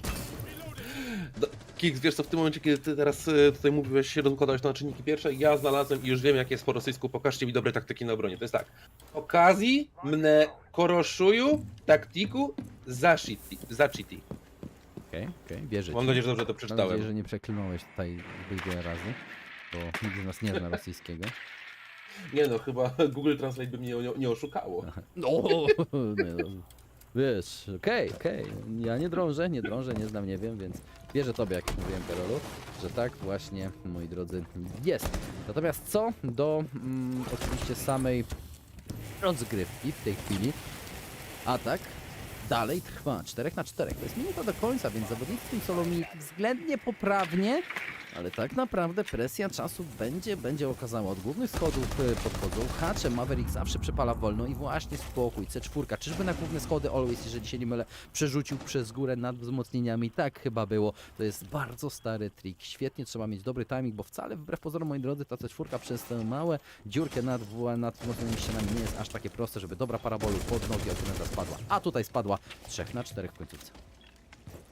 Jak widzimy, walka obecnie mocno wertykalna, starają się złapać przeciwników na tych dole, wiedzą, że mają coraz mniej czasu i lada moment muszą wchodzić, bo nie ma innej opcji, jak teraz tylko już wejść, zrobić pozostałe fragi, ale 3 zawodników dodatkowo jeszcze pójdą flesze, idą trująca bombka, no i niestety Geometrix wyłapany, najpierw strzały, a tutaj jeszcze dobicie przy pomocy tych właśnie trucizny od Smoka, Czala jednak zdejmuje, no i teraz już joystick zdejmuje Cheetah i w tym momencie już tylko Czala, ale nie Czala, bo w tym momencie wjeżdża joystick, który fraguje i jest już punkt dla zawodników Team Empire. No, zatem jak widzimy, atak wcale nie easy, wcale nie haraszo, taki ten atak, nie ukrywajmy, jest na klubie i zawodnicy TSM również przekonali się o tym. Bez jakiejś takiej wielkiej finezji taktycznej, standardami, lekkim takim proaktywnymi zagraniami, ale tak naprawdę skończyło się na głębokim trzymaniu kotwicy. Nawet Miód gdzieś głęboko grał na życie, zdawał sobie sprawę, że ma przecież C4, nie może sobie pozwolić na jakieś frywolne wpuszczanie w niepamięć, czy po prostu w pył swojego życia, strzelba i dodatkowo oczywiście owa C4, o której mówiłem. Zagrali dobrze zawodnicy Empire na negację czasu i potem w końcówce zobacz 10 sekund, no wchodzisz na 10 sekund no, na klubie przez włazy, to jest tak naprawdę maszynka zamierzenia, tak też było w tym przypadku. No cóż to powiedzieć, no końcówka jak sami widzimy jak wyglądała, także Empire no troszeczkę zaczyna odzyskiwać ten blask, którego nieco natracili podczas tego, gdy atakowali, no i myślę, że Ja dalej myślę, że oni jeszcze mają w zasięgu gdzieś tą mapę, z racji tego, że 3. punkt mają na swoje konto, podganiają swoich przeciwników. No zobaczymy, jak to wyjdzie. Na pewno jednak teraz mamy siłownię razem z Master Bedroom. Dziś siłownia. Właśnie o tym przypomniałeś mi. I teraz będziesz o tym myślał, tak. Tak, ja będę o tym myślał. W każdym razie siłownie i Master Bedroom są w tej chwili bronione. No i tam TSM dwukrotnie nie poszło, więc zobaczmy, czy Empire teraz pokaże zupełnie inną grę. Na pewno też będzie wysunięte, zresztą widzimy już, jak przygotowane są ścianki na zewnątrz, wychodzące od CCTV. W tym przypadku mamy tutaj mocne trzymanie tego zewnątrz, chociaż zobaczmy, nie, są przeciwnicy, są, tak, widać tam wszystko jak na dłoni. Także mocne przepychanie na okolicach Cash Rooma i CCTV to jest to, co czeka na zawodników Team Solomid. Teraz 8. runda, 30 sekund jak na razie za nami, zatem totalnie spokojnie. Empire ma kontakt po zmianie strony, to jest niesamowicie ważne, jak już to wczoraj dzisiaj mówiliśmy. Dan pokazuje się na górze w tej chwili. Teraz czy będzie w chłodni szukał starcia? Tam jest na dronach chyba. Teraz widzieli. Jeżeli się im wydaje, zawodnicy widzieli. Dlatego gdzieś uciekł Achieve. Tak, pod dronem starał się Dan. Teraz od łazienki będzie próbował pikować. Czujny był Bolo. Czujny był Dan. Tego się spodziewał, ale to Bolo. To był one tapik. No i on się, przepraszam, wychylił, strzelił i po prostu wyfragował. Nie ma Jägera. Zatem patrząc, jak zawodnicy Empire grali z Danem, jak on miał frywolną teraz rękę, mam wrażenie, że oni zdawali sobie sprawę na taką sytuację, wiesz, oni to wliczyli. Okej, uda ci się, хорошо. Jak nie, okej, spasiba, nic się nie stało i ze spokojem możemy grać. Popatrz na powtórkę Bola, popatrz. Pyk. Ładnie. Naprawdę bardzo ładnie wykonana. Tutaj, no, dobrze zakończony pościg, o tak powiem po prostu, no bo jednak myślę, że możemy to spokojnie uznać. Zawodnicy tam cofnięci, nie ryzykowali, bardzo dobry wybór, że nie challenge'owali, bo i po co. Wiedzieli, że za chwilkę i tak będzie Romer się wycofywał, bo po tym jak on zrozumie, że jest 2 zawodników przeciw niego, to nie będzie ryzykował tym, żeby były jakiekolwiek trady, żeby zachować siebie przy życiu jak najdłużej, żeby większe szanse były dla ekipy Empire, a wiedzieli, że zawodnika tamtego może mniej się spodziewać i był trochę element zbrojenia. Wiadomo, tam jeszcze jak się cofał Dan, to on tam celował, ale i tak nie był na tyle na to przygotowany, żeby móc na to skutecznie odpowiedzieć i został wyeliminowany w tym akurat pościgu. Tak jest i zobaczymy w kolejnych sekundach. Czala z fragiem na zawodnika Empire podkładany jest w tej chwili. Paczka na ziemi i mają dobre krosy, chociaż Czala pada i to może będzie okienko, jakie drużyna Empire wykorzysta. Nie, jednak nie, paczka jest na ziemi. W bardzo defaultowym miejscu od pleców, Achieve w tej chwili wchodzi 2 na 4. No i postplan wydaje się, że po 5. rundę idą zawodnicy drużyny Team Solomid. Tak też się dzieje, 1 na 4 i 0 na 4 w tej sytuacji. Let's go baby! Krzyki Achieve z wielkim uśmiechem, Merk jeszcze większym. Jakieś dzikie indiańskie tam są jeszcze zakusy, widzimy wojenne, ale to jest runda wygrana 5. Zatem dobrze rozpoczyna drużyna Team Solomid po jednej przegranej, po zmianie strony oczywiście wracają, odbijają, tradują i oni z przewagą po pierwszej połowie, każda taka runda stradowana jest oczywiście dla nich na wielki plus. No właśnie, to naprawdę była świetnie wykonana runda. Było troszeczkę problemów, ale nie na tyle dużo, żeby nie poradzić sobie z tym, jak wyglądała ta obrona, także jest to... Empire miał też problem z utrzymaniem swoich pozycji, chociaż tutaj nacisk walki przede wszystkim położył się na bardzo bliskie odległości site'ów. Nie tak jak w przypadku zawodników TSM, kiedy się bronili, gdzie główna część walki odbywała się przede wszystkim na Cash Roomie i CCTV. Tutaj znacznie bardziej przybliżyli się zawodnicy TSM do zawodników Empire i tu wymusili na nich główną część walki. To dobrze im poszło. Dzięki temu mieli tak naprawdę większe pole manewru. Krzyki dalej słyszane, jak widzieliśmy. Let's go! I to jest chyba najważniejsze, zawodnicy. No my trzymajmy kciuki, tak? Żeby jeszcze ze spokojem zawodnicy... Wiesz co jest najgorsze? Bo tak zabolało mnie w tej chwili, jak widziałem te powtórki i tak w sumie wcześniej, no to też o tym myślałem, ale nie zwróciłem jakoś tak aż uwagi. Mi takie myśl nie przyszła, jak widzisz zawodników i z tyłu jest ten ekran, taki LEDowy ekran ze zdjęciami zawodników, tak? I jak któryś z zawodników padnie, zostanie wyeliminowany, to jego zdjęcie znika, tak? Na taki defaultowy stok obraz. Zabolało mnie, że nie ma kibiców tak jakoś przez to, bo to jest obraz, którego kompletnie nikt nie widzi tak naprawdę z nas na transmisjach, wiesz, tylko w tych powtórkach gdzieś go dostrzegamy tak naprawdę, nie? Taki niuans, a wiesz, aż brakuje publiczności, tak jak teraz mówię, tak nie. Zabolało serduszko bardziej, że nikogo nie ma po prostu tam na żywo oglądającego. Sytuacja na świecie jaka jest, każdy widzi, prawda? Ale kiedyś myślę, że w końcu sytuacja na świecie, jeżeli chodzi o tą sytuację pandemiczną, w końcu się skończy i znów będziemy mogli cieszyć się różnymi lanami, gdzie będzie multum osób kibicujących. Powiem Ci, ja do tej pory jeszcze pamiętam z finału sezonu 9 kibiców brazylijskich, którzy kibicowali Face. Do tej pory pamiętam, jakie ciarki mnie przechodziły, jak tam słychać było te wszystkie krzyki tam na tej scenie, które oni mówili. No to naprawdę robiło niesamowite wrażenie. No, tak jak wrażenie powinny w teorii zrobić Fragda, no bo to on otworzył, Achieve wyeliminowany. Sledge nie będzie, nie jest jakoś wielce potrzebny poza jego granatami i oczywiście umiejętnościami Achieve'da. Niemniej, na pewno aż jakiejś tragedii nie ma po stronie zawodników Team Solomid. 4 na 5, sporo czasu, ale na pewno presją czasu, choć granat leci tam, wydaje mi się, że on ciężko się z przepaleniem. Właśnie, kompletnie w nicość tak naprawdę poszedł ten granat, a zawodnicy spokojnie romują na dole, przez strzał leciało, ale już w bezpiecznej pozycji. Shepard idzie przez wschodnie schody do swoich towarzyszy i kamratów. Będzie czekał na wejście. I co zrobią zawodnicy TSM? Bo ostatnie 30 sekund tak naprawdę kompletnie nie przejęli terenu. I teraz tak karabiny będą grać. Ale fatalnie, Always. Nie wiem, czy to widziałeś, komplikował, miał celownik w bardzo złym miejscu tak naprawdę. Czala wygrał... Nisko. Właśnie, bardzo nisko wręcz, nawet nie przy kucu. No dobra, miesza z tym przegrał w starcie i to w łatwym stylu. Merk znajduje się w tej chwili na sajcie. Nie wiem dlaczego, tam z łatwą eliminacją tak naprawdę wyeliminował zawodnika drużyny TSM. Wiem, że pod laterią najciemniej, ale bez przesadą. To było tak ciemno, że nawet zawodnik TSM niczego nie widział. Bolo jednak trzyma przestrzały i ostatnie 50 sekund się rozpoczyna. Teraz chyba jednak się uspokoi na chwilę, troszeczkę akcji. Ale widzimy, że od razu jest zmiana roli. Joystick wychodzi, ale od razu też jest tradowany. Miał przejąć rolę po swoim koledze Alwaysie. Tymczasem Dan zdejmuje Geometrixa. Geometrix zdjął jeszcze. Znaczy Dan zdjął Geometrixa. Został teraz tylko Czala. 1 na 3 przy 30 paru sekundach. No nie wygląda to zbyt dobrze, jak sami zresztą widzimy. W tym przypadku jest wymagająca sytuacja, no widać też, że tak czasami nie wie Czala jak podejść, liczy może, że akurat do niego skróci, to przeważy to troszeczkę na jego plus, no ale on już wie 20 sekund, nikt do niego nie podejdzie, bo to jest gra na czas ze strony zawodników Empire, no i też już widzi też doskonale, okej, no i złapany do Pokebola, czyli nie, jak to się mówi u nas kolokwialnie, na Impacta. Impact zakończył tą sytuację i jest punkt dla Empire. No, jest kontakt zatem 4-5 i walka dalej trwa w najlepsze. Nie ma co ukrywać, zawodnicy Empire bardzo ładnie te rundy, które wygrali po zmianie stron pewnie. Nie będę ukrywał, Always mógł się troszeczkę lepszym starciem popisać. Na całe szczęście nie było brzemienne w skutkach strata inicjatywy na catwalku oraz garażu, który wiemy bardzo często jest kluczowy do przejęcia samych sterów. Dan, popatrz, to jest otwarcie za Chiefem. Szybko Chief spróbował, jasne, ale tutaj popatrz. Wiesz co jest najlepsze, że mam wrażenie, że powinien widzieć w teorii Kale, który tam kolano, bo mniejsza z tym, no ale tutaj to było w ogóle ten frag na Merku, to był jakiś hit, że on stał sobie na środku sajtu, gdzieś tam w ogóle niezabezpieczone, mieli przecież cash room.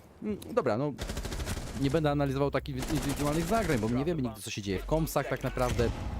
Wiesz, jakie są komunikaty, czy kole, czy zawodnicy się obracają, nie obracają, w którą stronę, jakie sobie informacje przerzucają, więc pewnie gdzieś na pewno Merk celował na garaż, bo to było konsekwencją jakichś informacji, które zdobywali jego towarzysze wcześniej. Nieudane, bo nieudane, ale na pewno tak było. Idziemy jednak dalej. 10. runda, Team Empire wciąż walczy, wciąż goni. Kapkan, welcome, witamy Kapkana i czekamy na wybuchowe wejścia. Tak, już powiem Ci, czuję po prostu moim nosem, że szykuje nam się jakiś ciekawy kill może przy pomocy tej pułapki, bo warto przypomnieć, jak było wczoraj. Wczoraj na pierwszej rundzie na banku, na pierwszej mapie, która była grana pomiędzy tymi dwiema drużynami, doszło do sytuacji, gdzie dwie pułapki na jednej futrynie przy dosyć małej ilości czasu i niesprawdzeniu właśnie futryny wyeliminowały jednego z zawodników TSM.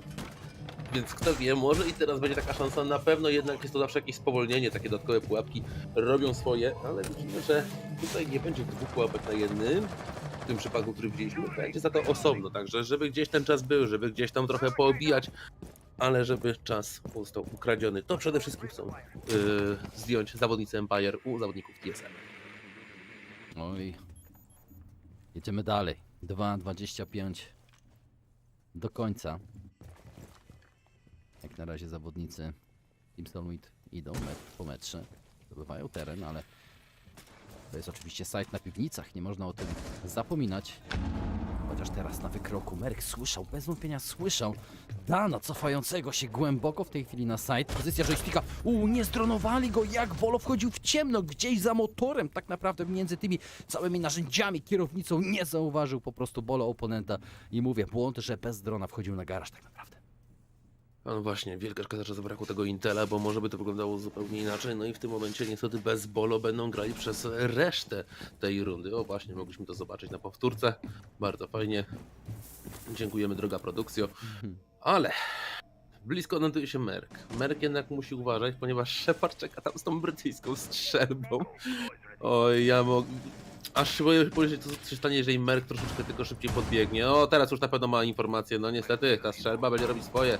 Ale cofa się osłaniany przez Dana, jednak nie ryzykuje, bo wie, że nie będzie takiego już elementu zaskoczenia, jaki mógłby mieć, gdyby nie to zdronowanie. Dlatego też lepiej nie ryzykować, pozostać na samym, cofnąć się i w ten sposób przy pomocy swoich pijących bombek pomóc na końcówce. No bo wiadomo, jak smoke jest ważny w obecnej metalce, którą posiadamy. No ale frak otwarcia na Bolo daje troszeczkę luzu. Popatrz, jak powoli w tej chwili poruszają się zawodnicy TSM. 50 sekund do końca, nieprzepalony jest jeszcze Włas Kuchenny. Nie wiem jak jest z innymi, czy Moto, czy może Niebieski jest przepalony, ale jeżeli tak, najważniejszego nie mają kuchennego. Jeżeli nie będą mieli, no to nie ukrywajmy. Alban, wejście tak naprawdę tylko od frontu, nie będą musieli się martwić o kuchnię praktycznie. Zawodnicy Empire'a to jest bardzo ważne. Teraz zaczynają. Popatrz, ale to jest 30 sekund, oni nie będą mieli czasu tak naprawdę na nic w tej chwili. C4, no jest rozbrajacz na ziemi, ależ drużyna Team Solomit, moi drodzy, niczym klocki domina posypały się jeden po drugim. Teraz bez pomysłu to będzie wejście rankedowe, ale tu nie ma szans najmniejszych.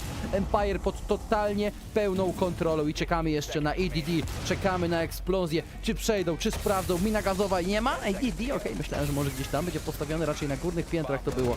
O fragi, always, idą po kolejnego flawlessa, potrójne zabójstwo dla zawodnika, który na catwalku rundę temu się nie popisał.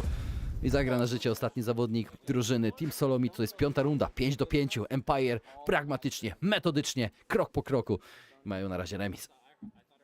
Tak, jest wyrównanie 5-5. Na pewno kibice rosyjskiej drużyny są przeszczęśliwi, że w ten sposób fajny wracają zawodnicy Empire.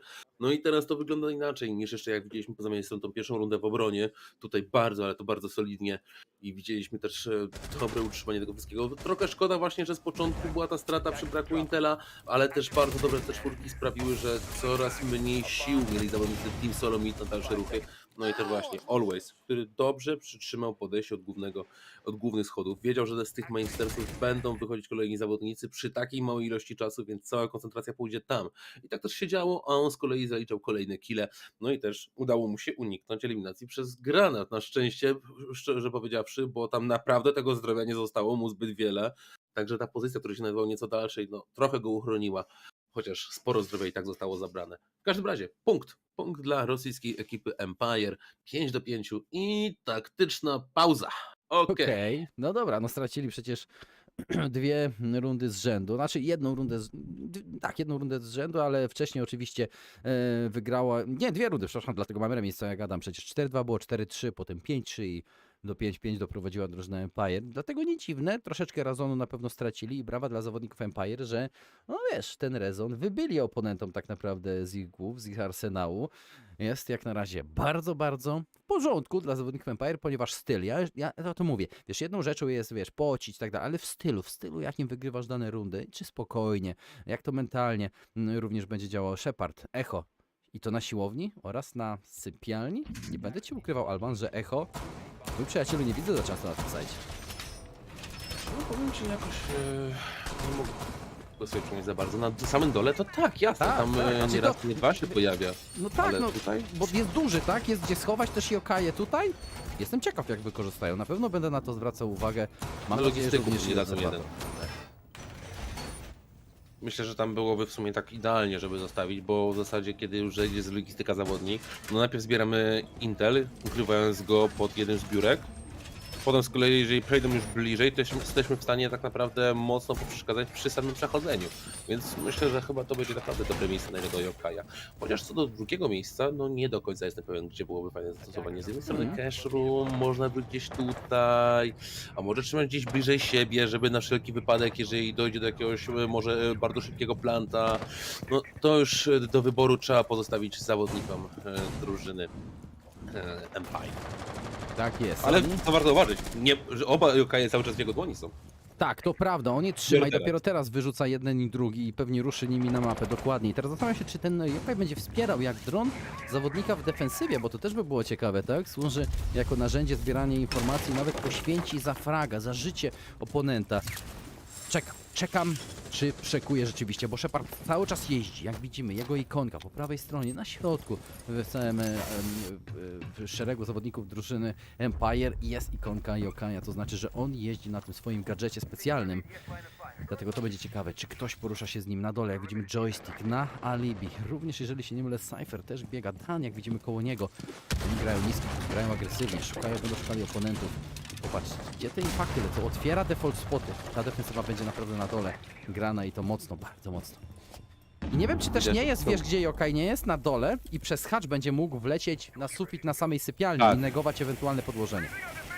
Ewentualnie wiesz co jeszcze można? Przypomniało mi się przecież Zeula, to co pokazywali zawodnicy Teamu Secret, jak dobrze pamiętam, że wiesz co, otwarty hatch w klubie ze striptizem i podskakiwanie nim, żeby zbierać intel z zewnątrz. Bo akurat przy tym podskoczeniu jest na tyle czasu, że spokojnie on jeszcze wróci i będzie pod twoją kontrolą. To prawda, Praga jednak żadnych... Chyba już tego nie będzie. No, możliwe, że nie, ale zobaczymy jak akcja się rozwinie tak naprawdę, bo jak widzimy mamy minutę 10 do końca. No są Yokaje, no on jest na sypialni, znalazł drona, on powinien, nawet nie idzie na dół w tej chwili. Tak jest, okej, teraz leciał na dół.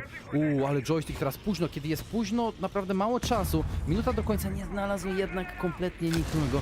I troszkę czasu zabiera, może go zabraknąć na samym sajcie, bo chyba na site bezpośrednio będą zawodnicy TSM atakowali. Jak widzimy, Achieved z fragiem otwierającym, nie będzie Cyphera i teraz tym bardziej będzie brakowało joysticka.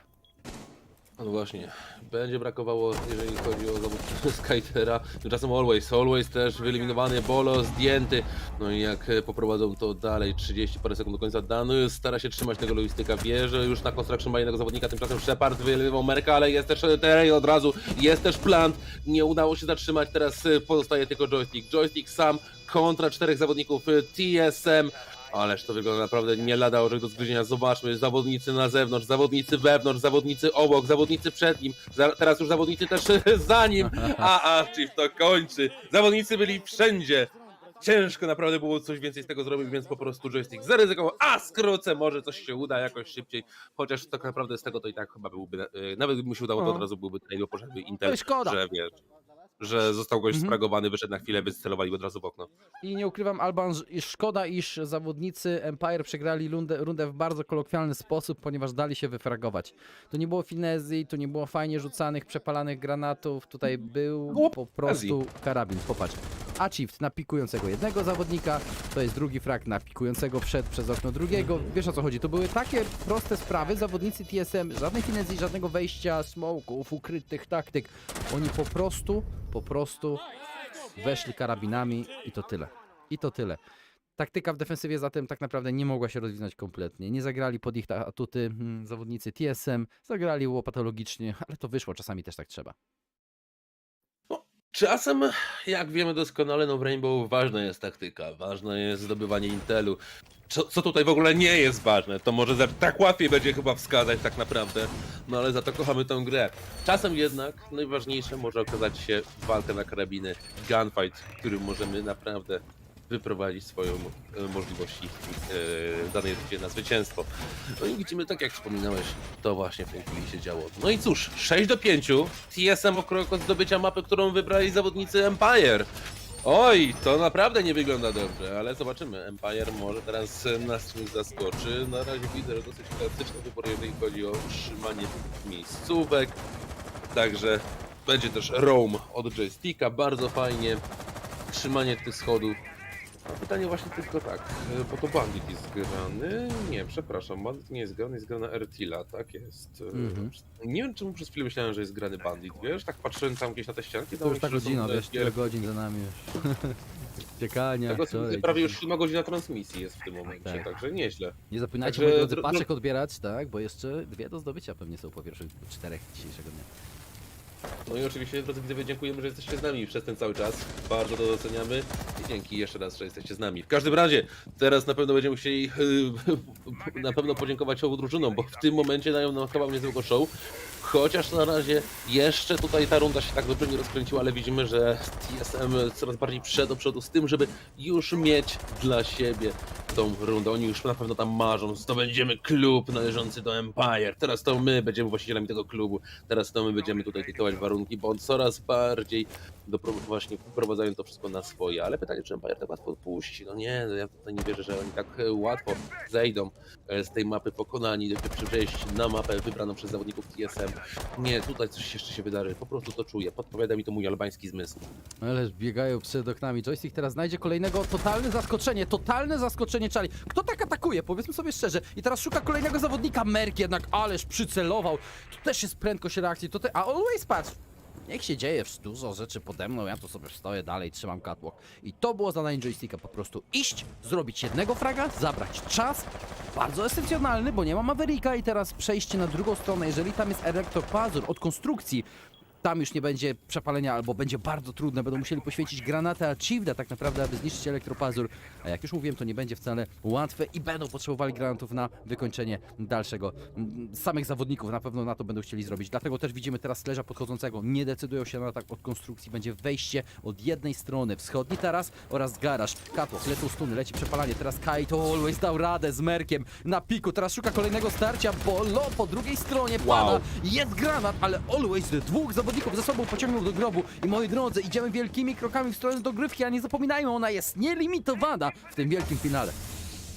O, jeżeli tak będzie, no to naprawdę czeka nas naprawdę mocny maraton już na samej tej mapie, bo przecież ani jedna, ani druga drużyna nie odpuści, ale 20 parę sekund Geometrix razem z Achieve'em wiedzą, że nie mogą to odpuścić, wiedzą, że jeszcze mogą coś tutaj zrobić, ale Geometrix wstrzymywany, no zatrujące bombki, to jest właśnie to, kiedy stoją na ostatnią chwilę i jakie szone trudności sprawiają z przejściem, 10 sekund do samego końca, pora najwyższa wchodzić na side, pora plantować, zaczyna się ten plan, czy osłoni Geometrix, jednak nie, teraz on pozostaje sam, Geometrix to jeszcze robi na rundę!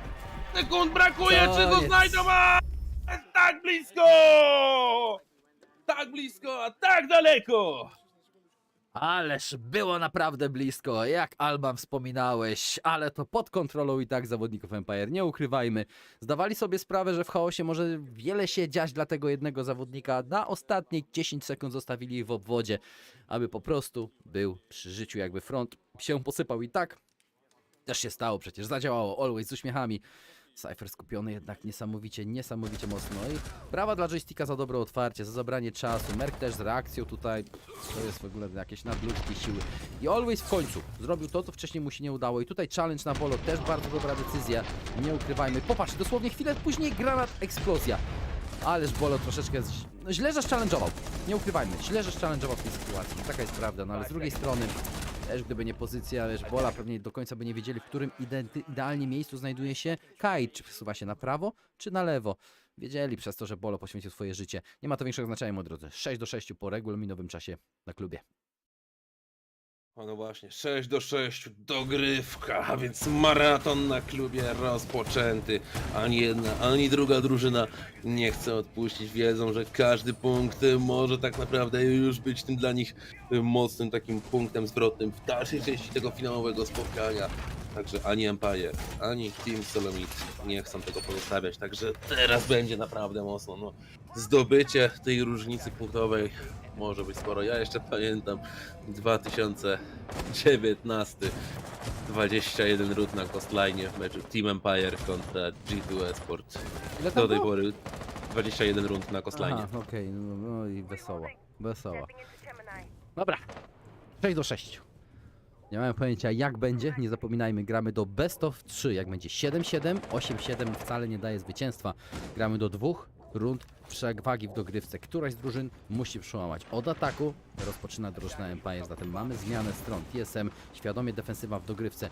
Przepraszam, atak jest wybrany, bo drużyna, która wybierała strony, druga drużyna wybierała dogrywkę. Empire wybrała atak. Wiadomo. Okej, dobra. Nie wyszło w regularnym czasie gry, tylko 2 rundy zdobyli. Będą musieli przełamać kaplicę, której ani razu nie zdobyli. A no właśnie, teraz będzie troszeczkę problematycznie, no bo jednak ten dół przytworzył im nie lada problemów w tych poprzednich rundach, ale widzimy, że joystick mocno poluje na przeciwników. Ten z chęcią by się spotkał z Merkiem. Merk jednak cofa, wie, że nie ma co ryzykować. Lepiej jest poczekać gdzieś na czas. A w koniec końców i tak trochę czasu zostało zabrane, także rola spełniona. No i właśnie, Geometrix, czy mi się wydaje, czy ja dobrze widziałem, że on znowu jest w klubie ze stripteasem? Czy on znowu tam trzyma wszystko, tak jak było to jeszcze na pierwszej rundzie, kiedy tam tyle czasu zostało pozabierane podczas obrony tego miejsca, kiedy nie poszło wtedy Team Empire? Tak jest, tak tam jest. Ale długo Empire zbiera się do ataku i mi się to wcale nie podoba. Granat będzie zdecydowanie za krótki, no nie ma szans, nawet nie wiem co on tam ma trafić, on chyba leci po jakieś EQ tak naprawdę. Na moto, okej, to przez włas jeszcze przeleciało, więc zagrali po moto, po kamerę. Kamerę, która wcześniej, w pierwszych rundach wcześniejszych była problemem, ale tutaj nawet nie są kamery problemami, mam wrażenie. Tutaj problemami są po prostu zawodnicy i sam czas, bo naprawdę zostali przy życiu gracze z północnej Ameryki. Geometrix wciąż jest na bilardzie, oni chyba o tym wiedzą, patrząc gdzie celuje w tej chwili Dan na Zofii. Shepard spokojnie przepala, 50 sekund do końca i granaty będą musieli odpalać. Na rotacjach miał joystick, dlaczego ty solo podchodziłeś już przez tunel techniczny? Nikogo tam kompletnie nie było. Alban, co to za decyzja? Gdzie jest synergia? Gdzie jest komunikacja? No, dobre pytanie. Jak widać jednak na wielki plus wyższa cała ta sytuacja. Joystick wyeliminowany. Teraz rozpoczęta walka wertykalna. Będzie nie lada kłopot. Tymczasem Geometrix cały czas jest na swojej pozycji. Cały czas nie może Empire go wyciągnąć. No to jest genialne. Dopiero teraz, zobaczmy, na 30 sekund przed końcem fazy akcji. No myślę, że tutaj mamy dosłownie powtórkę z grozywki, kiedy zawodnicy Empire powinni zająć wcześniej już go wyeliminować. Bo dopiero mają teraz 20 sekund na ostateczne wejście. Shepard pali jak najszybciej, żeby tutaj wszystko to zrobić. Ale widzimy, że będzie problem, ponieważ zawodnicy mocno obsadzeni. Dan dopiero teraz zdejmuje Bolo. Jeszcze 3 zawodników, ale zaczynają się sypać te eliminacje. Czala i Merk jeszcze się trzymają, teraz jest 2 na 2, zaczyna się podpadanie. Czala. Ojo, nie! Merk, bohaterze! Ale to zrobiłeś, ależ 200 IQ zajście, gratuluję, runda dla TSM! No i właśnie, czas, jeszcze raz czas. Takie sytuacje nie powinny mieć miejsca, nie powinni dać tak wchodzić oponentom. Nie ukrywajmy, że to wszystko Empire zrobiło, borykając się po prostu z... No wiesz, z Geometrixem. No przecież oni ciągle musieli się o niego martwić. On został wyeliminowany na ostatnie 30 sekund. To było to samo, co było w pierwszej rundzie. Walka z nim do samego końca i dopiero gdzieś końcówka została nam czasu i wchodzimy byle jak najszybciej, bo musimy już zdobyć rundę. Dokładnie. To samo było. Dokładnie. Chyba, że ci wciąłem. No i tutaj nie, dobrze, bardzo dobrze. Przecież tu mamy dyskusję tutaj. My nie musimy jeden po drugim oczywiście rozmawiać. Też joysticka podchodzącego z tym granatem, wiesz, tak solo, bez żadnego wsparcia. Mówię, to wszystko, ja rozumiem, że on chciał tarczy zniszczyć, ale to było takie niepotrzebne tak naprawdę. No i jest. Druga mapówka dla zawodników Team Solomid.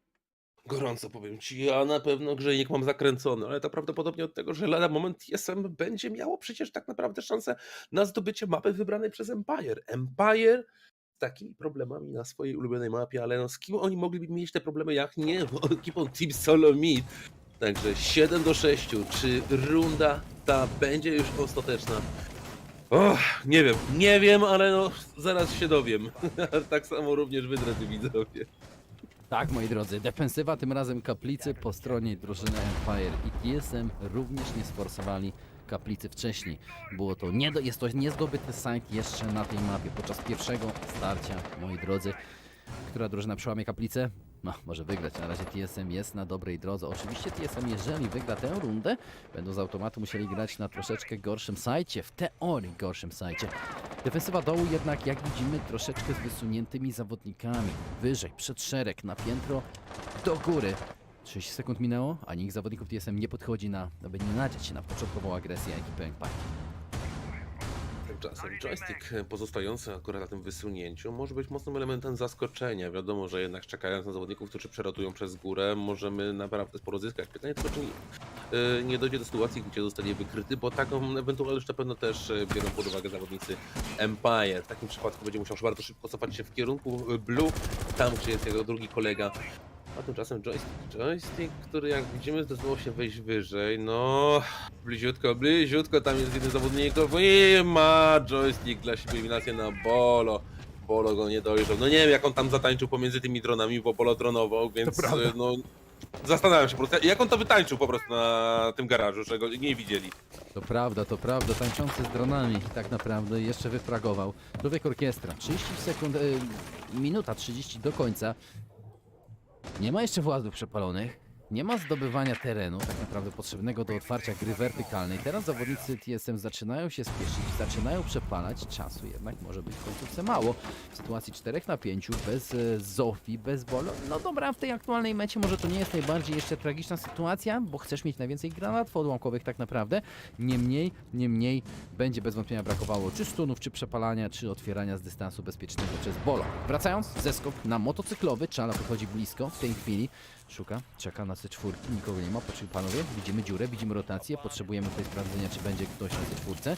Próbuję otworzyć always, C4 będzie podrzucona jak na razie, ale źle podrzucona została C4, tylko Czala, lekkie obrażenia dostał, granat leci, ale się wymieniają w tej chwili naprawdę wybuchowo w końcówce, 45 sekund do końca. Tak, ale widzimy, idzie kolejna rująca bombka. Always jeszcze tam razem z swoim kolegą starają się to utrzymać. Merk wygląda co chwila bierze z dalszych części z okolic zbrojowni. Starają się jeszcze wspierać swoich kolegów po podejście. Wiedzą doskonale, że główne wejście już przeszli. Teraz tylko jeszcze eliminacja Czala z fragiem na Alwaysie. Także jest jednego zawodnika mniej. W tym przypadku jest to Always. No i teraz 3 zawodników tutaj skupionych, chcieliby przejść, chcieliby zaplantować, ale tam czeka Shepard, zdjęty go Matrix, zdejmuje również tutaj, Merk jeszcze zdejmuje Skytera, zaczyna się plant, tam zdjęty, pozostaje tylko joystick ostatnią nadzieją tej rundy, jeżeli nie on, to zostaje to zwycięstwem dla TSM, mapa zawodników Team Empire, ależ jest nie lada kłopot, po odłożenie defuzera, jaką ma to zrobić 3 zawodników, 3 na 1, joystick jednak nie zrobił tego, ciężka sytuacja, a TSM zdobywa mapę klub. Pierwszy punkt idzie na ich konto w wielkim finale. Oj, moi drodzy, niespodzianka na start, bo mapa drużyny Empire wpadła na konto drużyny z Północnej Ameryki i to w fajnym stylu. Przełamali w końcu kaplicę. Pierwszy raz zdobyty site i daje im od razu, moi drodzy, zwycięstwo.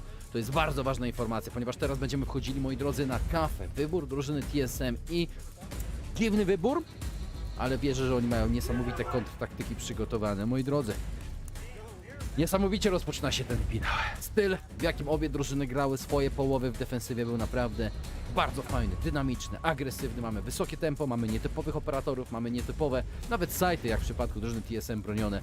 Nie zdziwię się, kiedy będą bronili tak naprawdę wszystkich 4 na kafę. Do tego oczywiście musimy, moi drodzy, poczekać.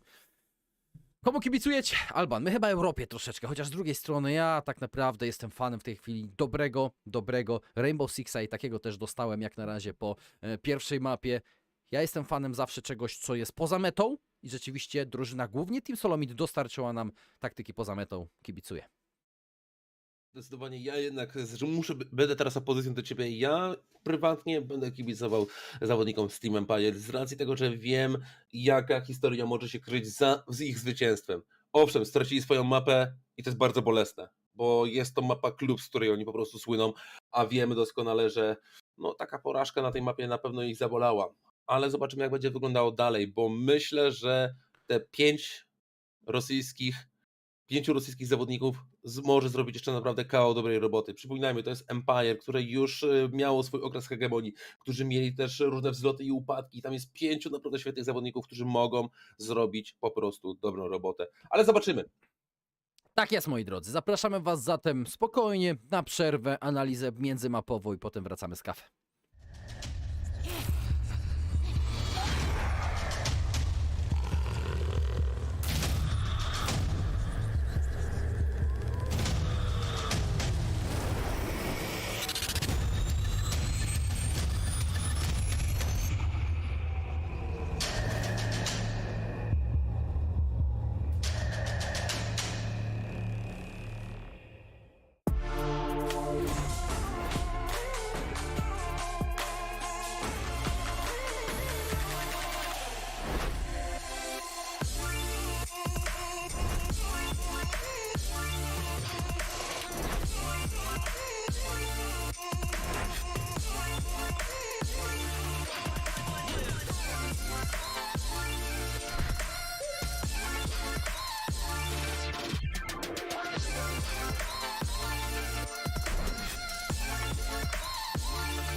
Welcome back, friends, to the Command Center. And what a commanding start to this matchup. North America for TSM, they take their opponent's map. And that sets up the story for the rest of our best of 5 grand final at Invitational 2022. Welcome back. Again, I'm Elstomatic, your host for the show. With me on the desk are my beautiful experts, Jack, Jess, and James, the Triple J, on here. And you know what? Ace up their sleeves. That's TSM, James.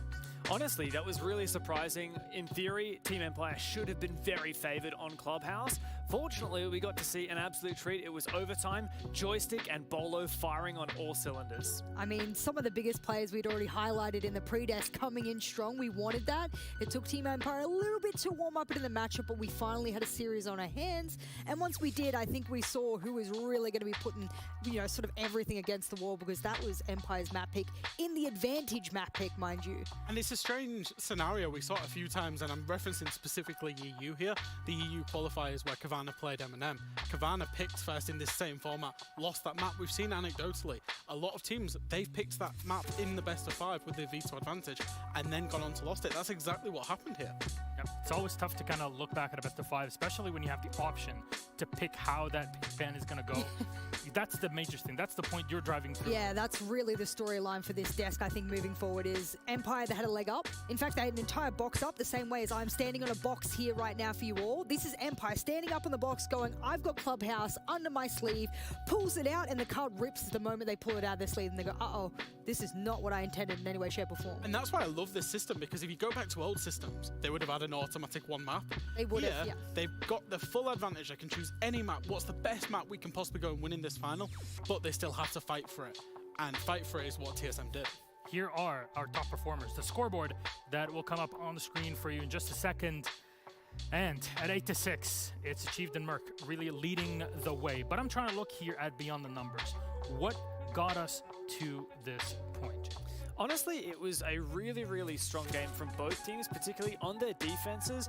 Both teams really showed up on a variety of bomb sites. I know, Jack, you've got a couple things you want to talk about for some of the unusual bomb sites that TSM picked. But for me, I was just impressed by the overall level of play from both teams. A lot of good individual plays. I know Nick Pengu on the cast talking a lot about the solo roams from Joystick, a lot about Merc's playmaking ability, and Achieve just a pure consistency as well. Yeah, I mean, we speak about the fact that it sort of takes a team effort from Empire.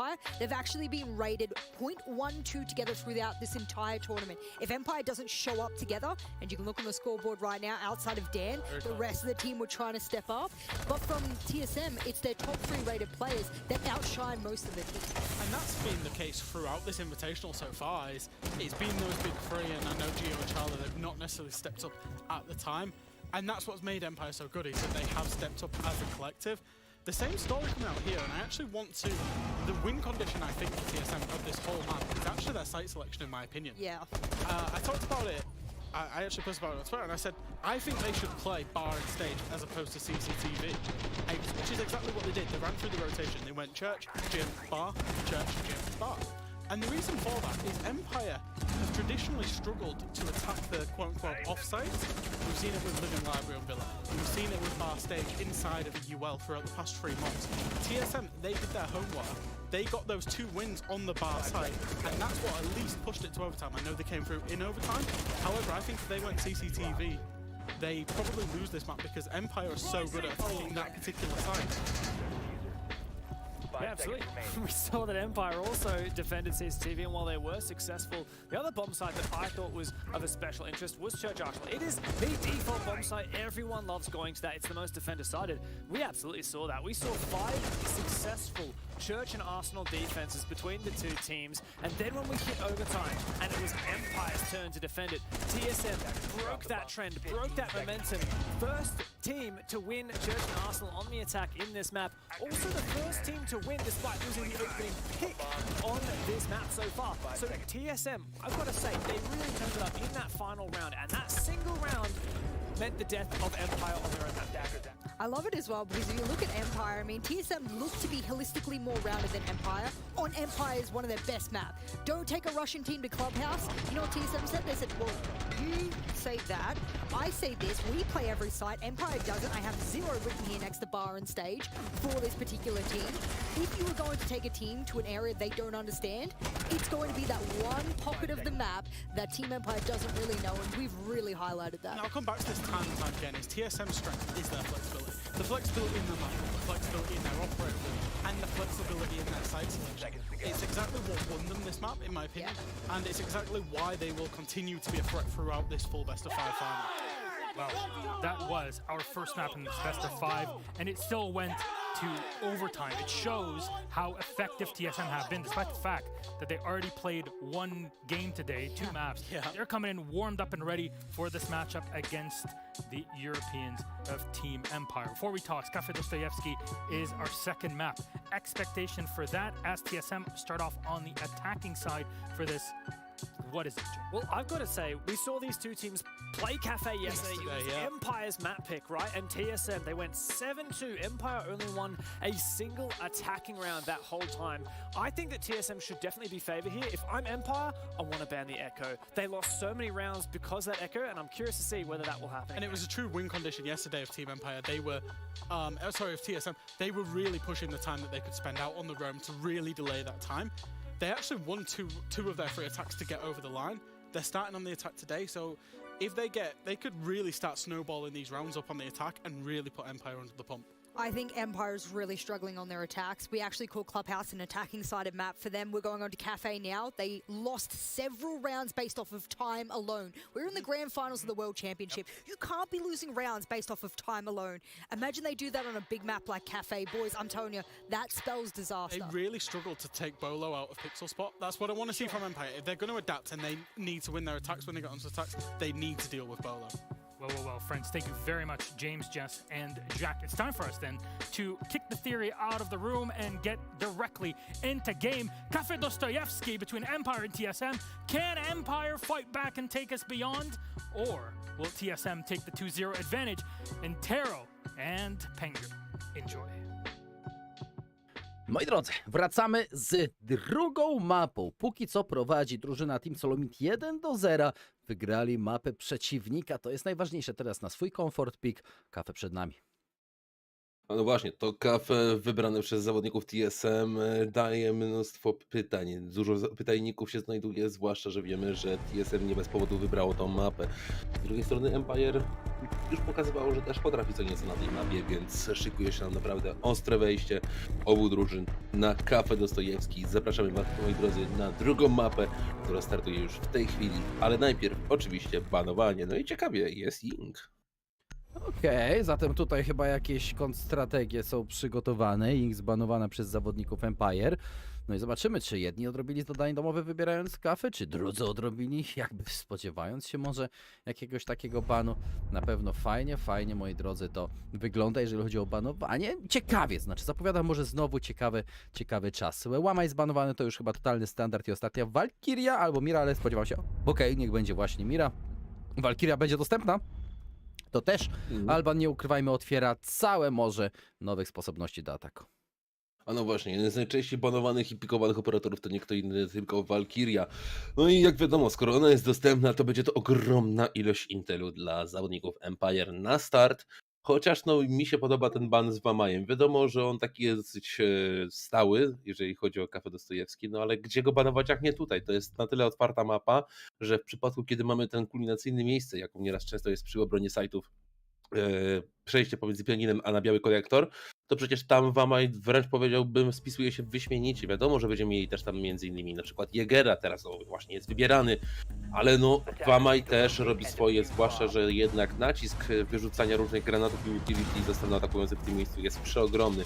Dlatego też ten ban nie dziwi ze strony TSM, ponieważ chcą już mieć na samym starcie nieco lżej, jeżeli chodzi o przeciskanie się na tych miejscach, o których właśnie teraz mówimy. Empire rozpoczyna od obrony.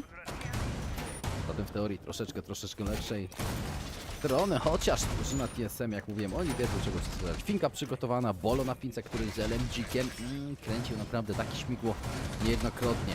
Natomiast Empire standardowo to, czego się spodziewaliśmy, czyli Walkiria wybrana, są EVI, zatem cała masa intelu i jeszcze na dopieszczenie tej taktyki informacyjnej jest joystick z kamerą kuloodporną. Standardowe przestrzały na białym korytarzu. Standardowe, chociaż nie widziałem do końca jak łazienka jest broniona, bo tutaj jest kilka naprawdę sposobów na obronę. Przestrzały starczą, przestrzały albo po prostu pełne wzmocnienie i gra na biały korytarz. Nie widziałem do końca jak Empire szykuje obronę. Jedno jest pewne, na pewno szykują roaming niski, bo nawet po kuchni, w okolicach jadalni, w sekcji VIP-ów biegają zawodnicy Empire. tak, no znajdujący się joystick patrzący ciągle w kierunku garaży jest sporym plusem z racji tego, że przecież trzymamy naprawdę sporą połaść terenu i wiadomo, że część zawodników może mieć chrapkę na podejście przez White Starsy. To czemu nie, kiedy możemy tak naprawdę zdobyć mocną przewagę podchodząc ten.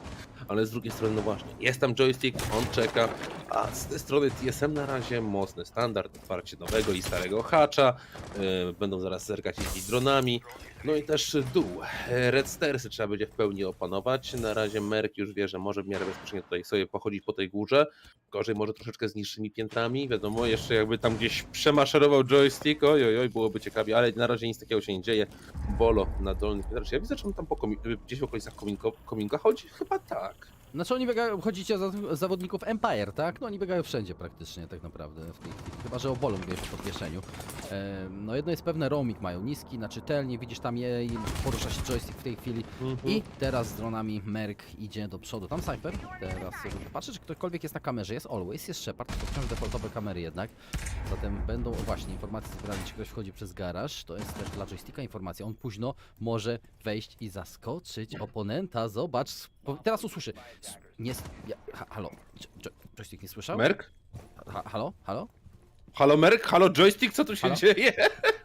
Ja wiem, że to jest LAN, ja wiem, że tutaj może być różnie, ale też nie ukrywajmy, nie ma kibiców, tak, na LANie, więc ten cały szum informacyjny no, nie jest aż tak potężny. No joystick ostrzelany w tej chwili przez Merka, spotkali się koniec końców, ale całkowicie w innym miejscu niż się spodziewaliśmy.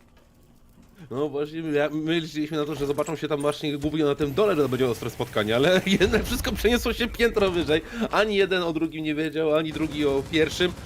No i tak to wyglądało. No i teraz pytanie, jak dalej to będzie potem. Na pewno widać, że zawodnicy tak łatwo nie będą mieć, jeżeli chodzi o ten stres, bo od tamtej strony jeszcze może joystick podejść. Widzimy, joystick na razie przede wszystkim zajmuje się balkonem. Wie, że z tamtej strony też mogą próbować przechodzić zawodnicy, mogą próbować z tamtej strony też pikować.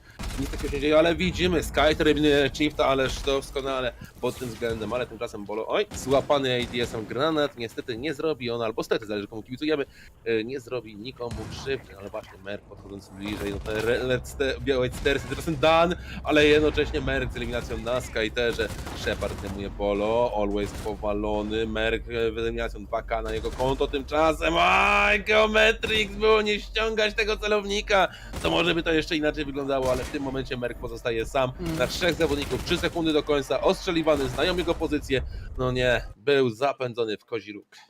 No jasne, dobrze defensywa, wiesz, od początku pokazywali prezencję zawodnicy Empire na dolnych piętrach. No i też koniec końców wygrali, trzymając samą górę, sam side, a wszystko trwało naprawdę spory okres czasu, ten atak.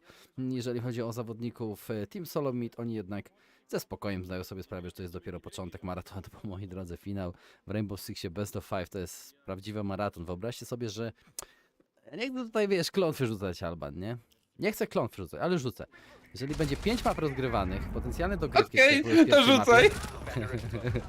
Wiesz, że my tu możemy tak naprawdę, moi drodzy, mieć jeszcze jakieś 5,5 godziny meczu, więc naprawdę, ten wieczór wieszczeli dopiero się rozpoczyna. Myślę, że on na razie tutaj mocno się rozkręca, ale trzeba przyznać, że tempo już jest całkiem niezłe, zwłaszcza jeżeli tylko przypomnimy sobie tą pierwszą mapę. Ale no właśnie, tak jak mówisz, to jest dopiero mocny start. Tu jeszcze mogą być od 2 do jeszcze kolejnych 4 map. Także wszystko w rękach zawodników, a jak to będzie wyglądało, przekonamy się. Na razie wiemy jedno, że Team Empire utrzymało swoje pozycje z lekkimi trudnościami, ale jednak to TSM było w gorszej sytuacji podczas rundy numer 1. A teraz przechodzimy piętro niżej, oczywiście z obroną na górę, no bo w końcu jeżeli bronimy biblioteki razem z kominkiem, to góra też musi być trzymana i to bardzo, bardzo mocno. I to właśnie przygotowują w tym momencie zawodnicy Empire.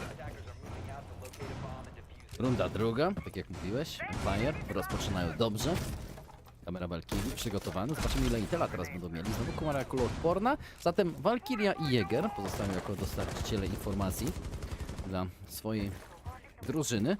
A po stronie ofensywnej dalej, wiesz, nie ma IQ, czują, że nie potrzebują tutaj szukać kamer. Na spokojnie dalej grają zatem swoje. Nomad, zabezpieczenie pleców i bez wątpienia Nomad się powinna przydać, patrząc jak agresywnie po mapie i ochoczo biegają zawodnicy Empire. Żadnych C4 przedłożonych oczywiście w tej chwili nie ma, to jest, nie zapominajmy, site, czytelnia oraz komikowy pokój. No zatem obrona góry nam się szykuje mocna i atak również będzie na górę przeprowadzany jako pierwsze miejsce. Jasne, oczywiście. No i właśnie tak jak wspomniałeś, ta Nomad jest niezwykle ważna. Raz, że wiadomo jaki styl grania nieraz preferują zawodnicy Empire'a, z drugiej strony też jeszcze ta mapa, która bardzo temu sprzyja. No bo jednak dwa główne elementy rotacji pomiędzy piętrami, to wiadomo, że zarówno Redstersy, jak i Whitestersy i tutaj one są niezwykle potrzebne, no bo jednak najgorsza sytuacja, kiedy my jesteśmy na górze, jaka może być, to kiedy z dołu przychodzi nam roamer wchodzący nam na plecy. No, to w tym momencie naprawdę nieraz potrafi położyć całą ofensywę, dlatego też ta Nomad jest tak niezwykle potrzebna w rozgrywce dla zawodników Team Solomid. Zresztą możemy się spodziewać, że Empire też będzie chętnie z nią grała. Zobaczymy zresztą. Ale na razie Bolo nieco bity nam przy tej C4, ale to nic, bo oczywiście on ma leczonko użyte, także dalej ponad 100 punktów życia, jak sami widzimy po pasku. Minuta 20 do końca, granaty są gotowane, nie ma jednak żadnego zawodnika przy barze pod oknami. Dan wyskakuje, okej, pokazuje swoją prezencję w tej chwili od garażu. Kwestia, którą stroną będzie próbował chodzić. Cypher podrzuca na górze, jak widzimy C4, naturalnie, prawie wpięty, bo strzelony został zawodnik Empire. Nie ma jednak wciąż żadnego fraga i to jest granica 1 minuty do końca. Mają sporo czasu, aby rozpocząć presję wertykalną. Jednak C4, jak widzimy na piekarni przedłożona, nie na piekarni, a na pralni przedłożona, może stanowić spory problem tak naprawdę dla Sledge'a, jeżeli zdecyduje się otwierać wertykalną grę. Słyszałem eksplozję, ale nie widziałem tak naprawdę żadnego fraga. Teraz młot zaczyna siać pożogę. Jest C4 była, eksplodowała, aż ciemno się zrobiło od sadzy. Ale nie było żadnego fraga. I 35 sekund, default rozpoczyna się. Dawno nie miałem sytuacji 5 na 5 właśnie w tym miejscu. Oj, no rzeczywiście przy takiej ilości 30 sekund to jest naprawdę bardzo ciekawa sytuacja. Zresztą teraz już nie ma 5 na 5, bo teraz 5 na 4, 5 na 3, ale jednak jeszcze teraz walczą zawodnicy Empire. Jednak podłożenie sprawia, że jest na nich niesamowita presja, ale joystick staje na wysokości zadania. Wcześniej jednak Shepard zdjęty, no i teraz już tylko joystick może ratować tą sytuację. 1 na 3, góra przejęta. No i cóż tutaj może zrobić? Na pewno będą na niego polować do wertykalu. Pytanie tylko, czy jeszcze tak jest. Tam zaraz nad nim był przeciwnik. Już mieli to w garści w momencie tego podłożenia. Po tych jeszcze eliminacjach. No było blisko, ale jednak tutaj ta kontrola była bardzo mocno po plancie do stronie zawodników TSM i nie dawali już za bardzo większych możliwości ruchowych dla joysticka. Jest runda. Ale głównym, problemem było to, że dali w default spota wejść, tak? Smoke był zdecydowanie za późno rzucony, zatem nawet jak się Hibana dusiła, no to wiadomo, została przy życiu, czyli ergo nie było najmniejszego problemu, bo post-plan z tymi silnymi pozycjami, no to było żaden problem do utrzymania przez zawodników Team Solomid.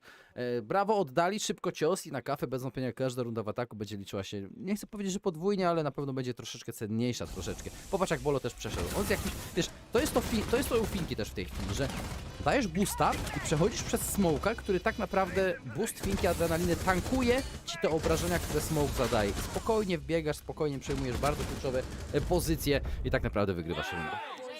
No bo tak, po tych zmianach to jednak właśnie tak troszeczkę inaczej działa niż chyba powinno. Znaczy, chyba powinno, no, devowie wiedzą najlepiej co ma jak działać, ale powiem ci, ja pamiętam jeszcze, że swego czasu było tak, że bardzo mocno reklamowano Smoke'a jako naturalną kontrę na Finkę. Ze względu na to, że kiedy ona używa tych swoich nanobotów do wzmocnienia zdrowia, to przyspiesza działanie trucizny Smoke'a. Tak samo jak i również Gulesiona. Ale powiem ci właśnie, że chyba teraz po tych zmianach tak właśnie to chyba wygląda, że jednak jesteś trochę bardziej tankowy, bo niby tutaj szybciej dostajesz te obrażenia, ale jednak zanim zostaniesz wyeliminowany, to jednak to zdrowie masz i jednak możesz troszeczkę jeszcze posiedzieć na tym zdrowiu. Wiesz, to kluczowe pozycje, jakie Bolo to ogólnie, bo już jak już widziałem, gdzie Bolo w którym miejscu się znalazł, tak naprawdę na cztelni, to już dla mnie było, nie chcę powiedzieć, że przesądzone, ale z wertykalną jeszcze u góry odcinaniem kątów, mówię, to było easy. Teraz popatrz, z jaką łatwością tak naprawdę wjeżdża w tej chwili Flores na sekcję VIP-owską. Niszczy tarczę, niszczy ATS-a jednym tylko dronem i to jest tak naprawdę niesamowita rzecz, bo to jest raptem 40 sekund za nami i jedno z kluczowych miejsc w tej chwili jest niesamowicie osłabione. To jest na FMG Smoke. On tak naprawdę może nie mieć już w ogóle drogi ucieczki. Czala eliminuje joysticka. 5 na 4, no Empire jak na razie świetnie są czytani. Dlatego Shepard też pojawia się w okolicach drugiego baru na parterze, ponieważ po prostu musi pokryć Dana. Zdają sobie sprawę, jak zagrożona w tej chwili jest jego pozycja. No właśnie, Dan w swojej obecnej pozycji no może być dla niego nie lada trudnością, żeby się utrzymać. Z jednej strony musi patrzeć na te garaże, tam dwóch zawodników, trzeci co chwilę na niego wychyla, on sypią się na niego flesze, no i oczywiście stało się to, co przewidywaliśmy, czyli eliminacja, zdjęcia, ale proszę, always jako Lord zaczyna tutaj rozdawać. Eliminacja, Merk zdjęty, James Flores niestety nie pomoże, to nim grał oczywiście nie kto inny, tylko Merk, a tymczasem Czala przy otworzonej ściance ma spore pole manewru, zaczyna podchodzić, ale też bardzo ostrożnie wierzy i jeszcze gdzieś ktoś może do niego skrócić się z okolic samego sajtu, dlatego też bardzo ostrożnie zerka, wychyla się, patrzy, Shepard tymczasem linkowany przez Achievta, no i proszę, Czala nam strzela powalony, always, ależ to dobrze wygląda teraz dla zawodników TSM, Amerykanie mam wrażenie, że po prostu mają już tą rundę w garści, ale jeszcze nie mówię hop, jeszcze nie skreślamy Empire, Skyter stoi na straży, ale to straż może mieć nie lada problem, żeby to wszystko utrzymać, zwłaszcza, że zaczyna się plan 40 parę sekund do końca, no to wygląda na trudną rundę. Nie no, wręcz nie do wygrania, dokładnie, czyli wiedzieli, z której strony nadchodzi oponent. Druga runda z rzędu wygrana i to druga runda w ataku wygrana i powiedzmy sobie szczerze, bardzo wiele się odbiło o Smoke'a, ponieważ, mówię, jego potężna inwestycja zawodników Empire w to miejsce, potężna inwestycja bardzo ważnego, kluczowego operatora, który ma przeżyć jak najdłużej, ma trzymać bardzo długo, zresztą w końcówce chcesz, żeby Smoke przeżył. No to było po prostu za zero wyłożenie się. W tej sytuacji było już 5 na 3 i nawet roztrzymane. To wszystko były informacje łatwe dla zawodników. No już lecę. Nie no, brawa, naprawdę zawodnicy TSM dobrze, metodycznie w ataku wyglądają i nie będę ukrywał, że klub wyglądali ładnie, mieli momenty gorsze, ale też nie zapominajmy, kto gra naprzeciwko drużyny Empire i na kafę również wyglądają naprawdę dobrze. A myślę, że i tak najwięcej asów w rękawie mają na obronę. Dlatego się boję o drużynę Empire w pierwszej połowie. Jak stracą jeszcze trzecią rundę w następnych 3, no to mówię, boję się po zmianie stron, bo widzę ogólnie jak na Face grała drużyna TSM, widzę jak w pierwszej połowie grała na klubie drużyna TSM, najwięcej asów mają w defensywie. Taktyki wyciągają dzisiaj naprawdę niesamowite. Tak, no właśnie to jest to, o czym mówisz, prawda? Ta obrona naprawdę może być bardzo trudna dla zawodników Empire, znaczy jak oni będą już po ataku, kiedy TSM będzie się bronić, ale tutaj zaczyna widać, że zaczynają się też problemy, żeby oni sami bronili tych wszystkich pozycji. Niby tam była ten punkt dla nich z tej pierwszej rundy, oczywiście, jasne, ale patrząc na to, jak te dwa ataki kolejne zostały wyprowadzone, jak one były skuteczne, no to wydaje mi się, że to będzie naprawdę ciężka mapa dla zawodników Empire. Oczywiście, no, gdzieś tam po cichu serduszko myśli sobie, że ach, Empire, zróbcie teraz tą mapę, będę mógł sobie mówić żarty, że Imperium kontratakuje, Empire Strikes Back, będę mógł sobie nucić ten marsz imperialny, no ale coś mi rozum tak mówi właśnie, że TSM tutaj naprawdę bardzo jeszcze wiele rzeczy przyszykowało po prostu dla Rosjan. No i 30 sekund nie ma próby, chociaż jest Dan z T4. Teraz czeka. Dron leci. Sledge bezpiecznie, to jest... Popatrz jaki wektor. Popatrz jaki wektor. Jeszcze... Szkoda, że tak naprawdę z tą T4 strzelił, bo mógł tak naprawdę gonić przeciwnika na dole. Stracił ułamek sekundy, chwilę nieuwagi i oczywiście udało się uciec Danowi, ale... To też pokazuje, powiem ci szczerze, nie ukrywa... O nie! Troszkę za płytko, tak? Troszkę za płytko, ale tak koniec końców przeczuwają, co się święci. Dan dlatego zmienia bardzo szybko pozycję. On mówi, nie, panowie, kameraci, ja naprawdę tu się długo nie utrzymam. No nie, gdyby tam pozostał dłużej, tak naprawdę mogłoby się to kończyć niezwykle fatalnie, ponieważ zawodnicy końców tam będą przechodzić i on byłby w pewnym momencie w zasadzie odcięty, gdyby nie zrotował. Także to było po prostu kluczowe, żeby on w momencie, kiedy chronił się już przed tym granatem, kiedy poszedł tam do środka, to żeby po prostu zszedł na dół i mógł w dalszej części rundy stanowić dalej zagrożenie dla zawodników TSM. No ale zobaczymy. Na razie Shepard widać, że mocno broni, zrobione miejsce na przejście, na rotację z Red Starsów zaraz na pianino, więc gdzieś te pierwsze koty za płoty są u zawodników TSM, ale to nie wszystko, tutaj trzeba będzie jeszcze to wszystko wybronić, podtrzymać. Okej, poszło jak widzimy, jest nomadka, także jakiegoś wybiegu z białego konektora nie może być, bo natychmiast zostaną zawodnicy TSM ukarani za taki pomysł. No ale teraz, co chcą zrobić zawodnicy TSM? Patrząc na to, no będą chyba chcieli mocno skupić się na tym głównym wejściu, chociaż kto wie, może jeszcze będzie to podejście. No raczej ciężko, żeby nie było tego podejścia przecież też na to pianino, bo przecież jest to bardzo ważne, żeby zrobić zakleczenie z dwóch kierunków, więc tego na spokojnie możemy się spodziewać, tymczasem joystick obijany, oj, ale to granat na górze chyba gdzieś poleciał, wiesz, Tak. I akurat go złapał, bo po podłodze się turlał. Tak mi się wydaje. Bez wrażenia Cypher też udało mu się uniknąć kul w głowę. No presja czasu, 50 sekund, tak naprawdę wciąż trzymają pełne zakotwiczenie na łazience, stuny lecą i tam ze strzelbą stoi, jeżeli się nie mylę, to jest Dan, ponieważ smoka nie ma dokładnie. Merk. O, teraz widzi Crossa, tak naprawdę biały korytarz jest trzymany i tu by się przydał Maverick, tu by się przydała jedna dziurka, która by tak naprawdę uniemożliwiła Danowi właśnie życie. Dokładnie, świetnie, Bolo z fragiem, białe schody trzymane, nie są jeszcze trzymane, czeka na przeładowanie. No tak naprawdę nie jest jakoś to bardzo potrzebne, miał 26 kul w magazynku, 25 sekund również do końca, same 20, frag sypie się, to Cypher fraguje w końcówce jako pierwszy i dochodzimy do fragów kolejnych drużyny Empire, Always z baru, trzyma również jak na kotwicę przystało, widzi karabin, widzi lufę i Prefire'em Shepard odpiera atak. Niestety TSM odbija się w tej rundzie tak naprawdę o troszeczkę opieszałe wejście w ataku. No właśnie, wydaje mi się, że zbyt wiele czasu jednak zeszło z tym w ogóle podejściem i przejęciem pianina, przez co tak naprawdę było już niewiele czasu na jakieś ruchy. Tam fajny był pomysł właśnie z tym Maverickiem, żeby zrobić, prawda, żeby ustrzelić przeciwnika, bo bez tego no ciężko byłoby go jakoś tam ruszyć, mając świadomość, że on przecież tam z tą strzelbą czeka tylko na to, żebyś ty się wychylił w stronę łazienki. Ale no właśnie, trzeba było coś robić, to zrobili, ale i tak było czasu już tak malutko na jakiekolwiek ruchy. Widzieliśmy, że tam już potem było po prostu szybkie wchodzenie, bo czasu brak, bo trzeba fragować, bo trzeba plantować. No i no i tutaj tak najmocniejszym przeciwnikiem w tym wszystkim, no okazał się po prostu czas. Był tym szóstym przeciwnikiem drużyny, szóstym zawodnikiem drużyny Empire. To prawda, czas, zbyt duża presja, zdecydowanie. Teraz jednak zobaczmy, jak zaadaptuje się drużyna Team Solo Mid. Czy będą te ataki troszeczkę szybsze, bo mieli kilka niewykorzystanych sytuacji, bez wątpienia Dan na samym początku, ale też kudosy dla Dana oczywiście, że został przy życiu, tak? Ponieważ on wiedział, że musi żyć, on wiedział, że musi tak naprawdę wrócić na biały korytarz, na pozycję, która jest dla niego desygnowana w obronie. Zginął, to prawda, ale ogromną ilość czasu stracili na próbie przeforsowania właśnie tej pozycji. Zatem brawa dla zawodników Empire, wciąż w walce, ale i tak oni nie mogą żadnej rundy w tej chwili stracić, jeżeli chcą w miarę z dobrym wynikiem wyjść z pierwszej połowy. Warden wybrany jako nowy dodatek defensywy, on jak widzimy na górze, tutaj spodziewam się karę, nie, MPX jednak w jego rękach, myślałem, że to będzie strzelba, jednak Dan z MPX-em. I zobaczymy, w którym miejscu będzie bronił. Jestem bardzo ciekawy, gdzie Dan. Czy w końcówce na sajcie raczej, aby gdzieś pod smołkami może starać się widzieć wejście oponentów. A Cypher teraz, ciekawa kamera, widzi respawny, ale chyba nie ma żadnego spampika. Oni nie widzą kamery, oni nie widzą. No, to IQ jeszcze gra. No, ale może w końcu dojrzą, może w końcu się uda, czekaj, no już jest patrzona, jedna kamerka wypatrzona, ale czy druga? Nie, już jest tak wysoko, że raczej chyba w ten dół nie spojrzy, tak mi się wydaje. Widzimy, że przede wszystkim pewno jest tak, widać tą kamerkę, to wiedzą o tej jednej, ale tej drugiej nie dostrzegli, no szkoda. Chociaż no powiem teraz, że już po tym jak wiedzą, z którego kierunku jest wyjście, no to myślę, że tak może nieco mniej jest pomocna ta kamerka na zewnątrz, no ale zobaczymy, może jeszcze gdzieś się przyda, pewno wiedzą, gdzie jest druga kamera.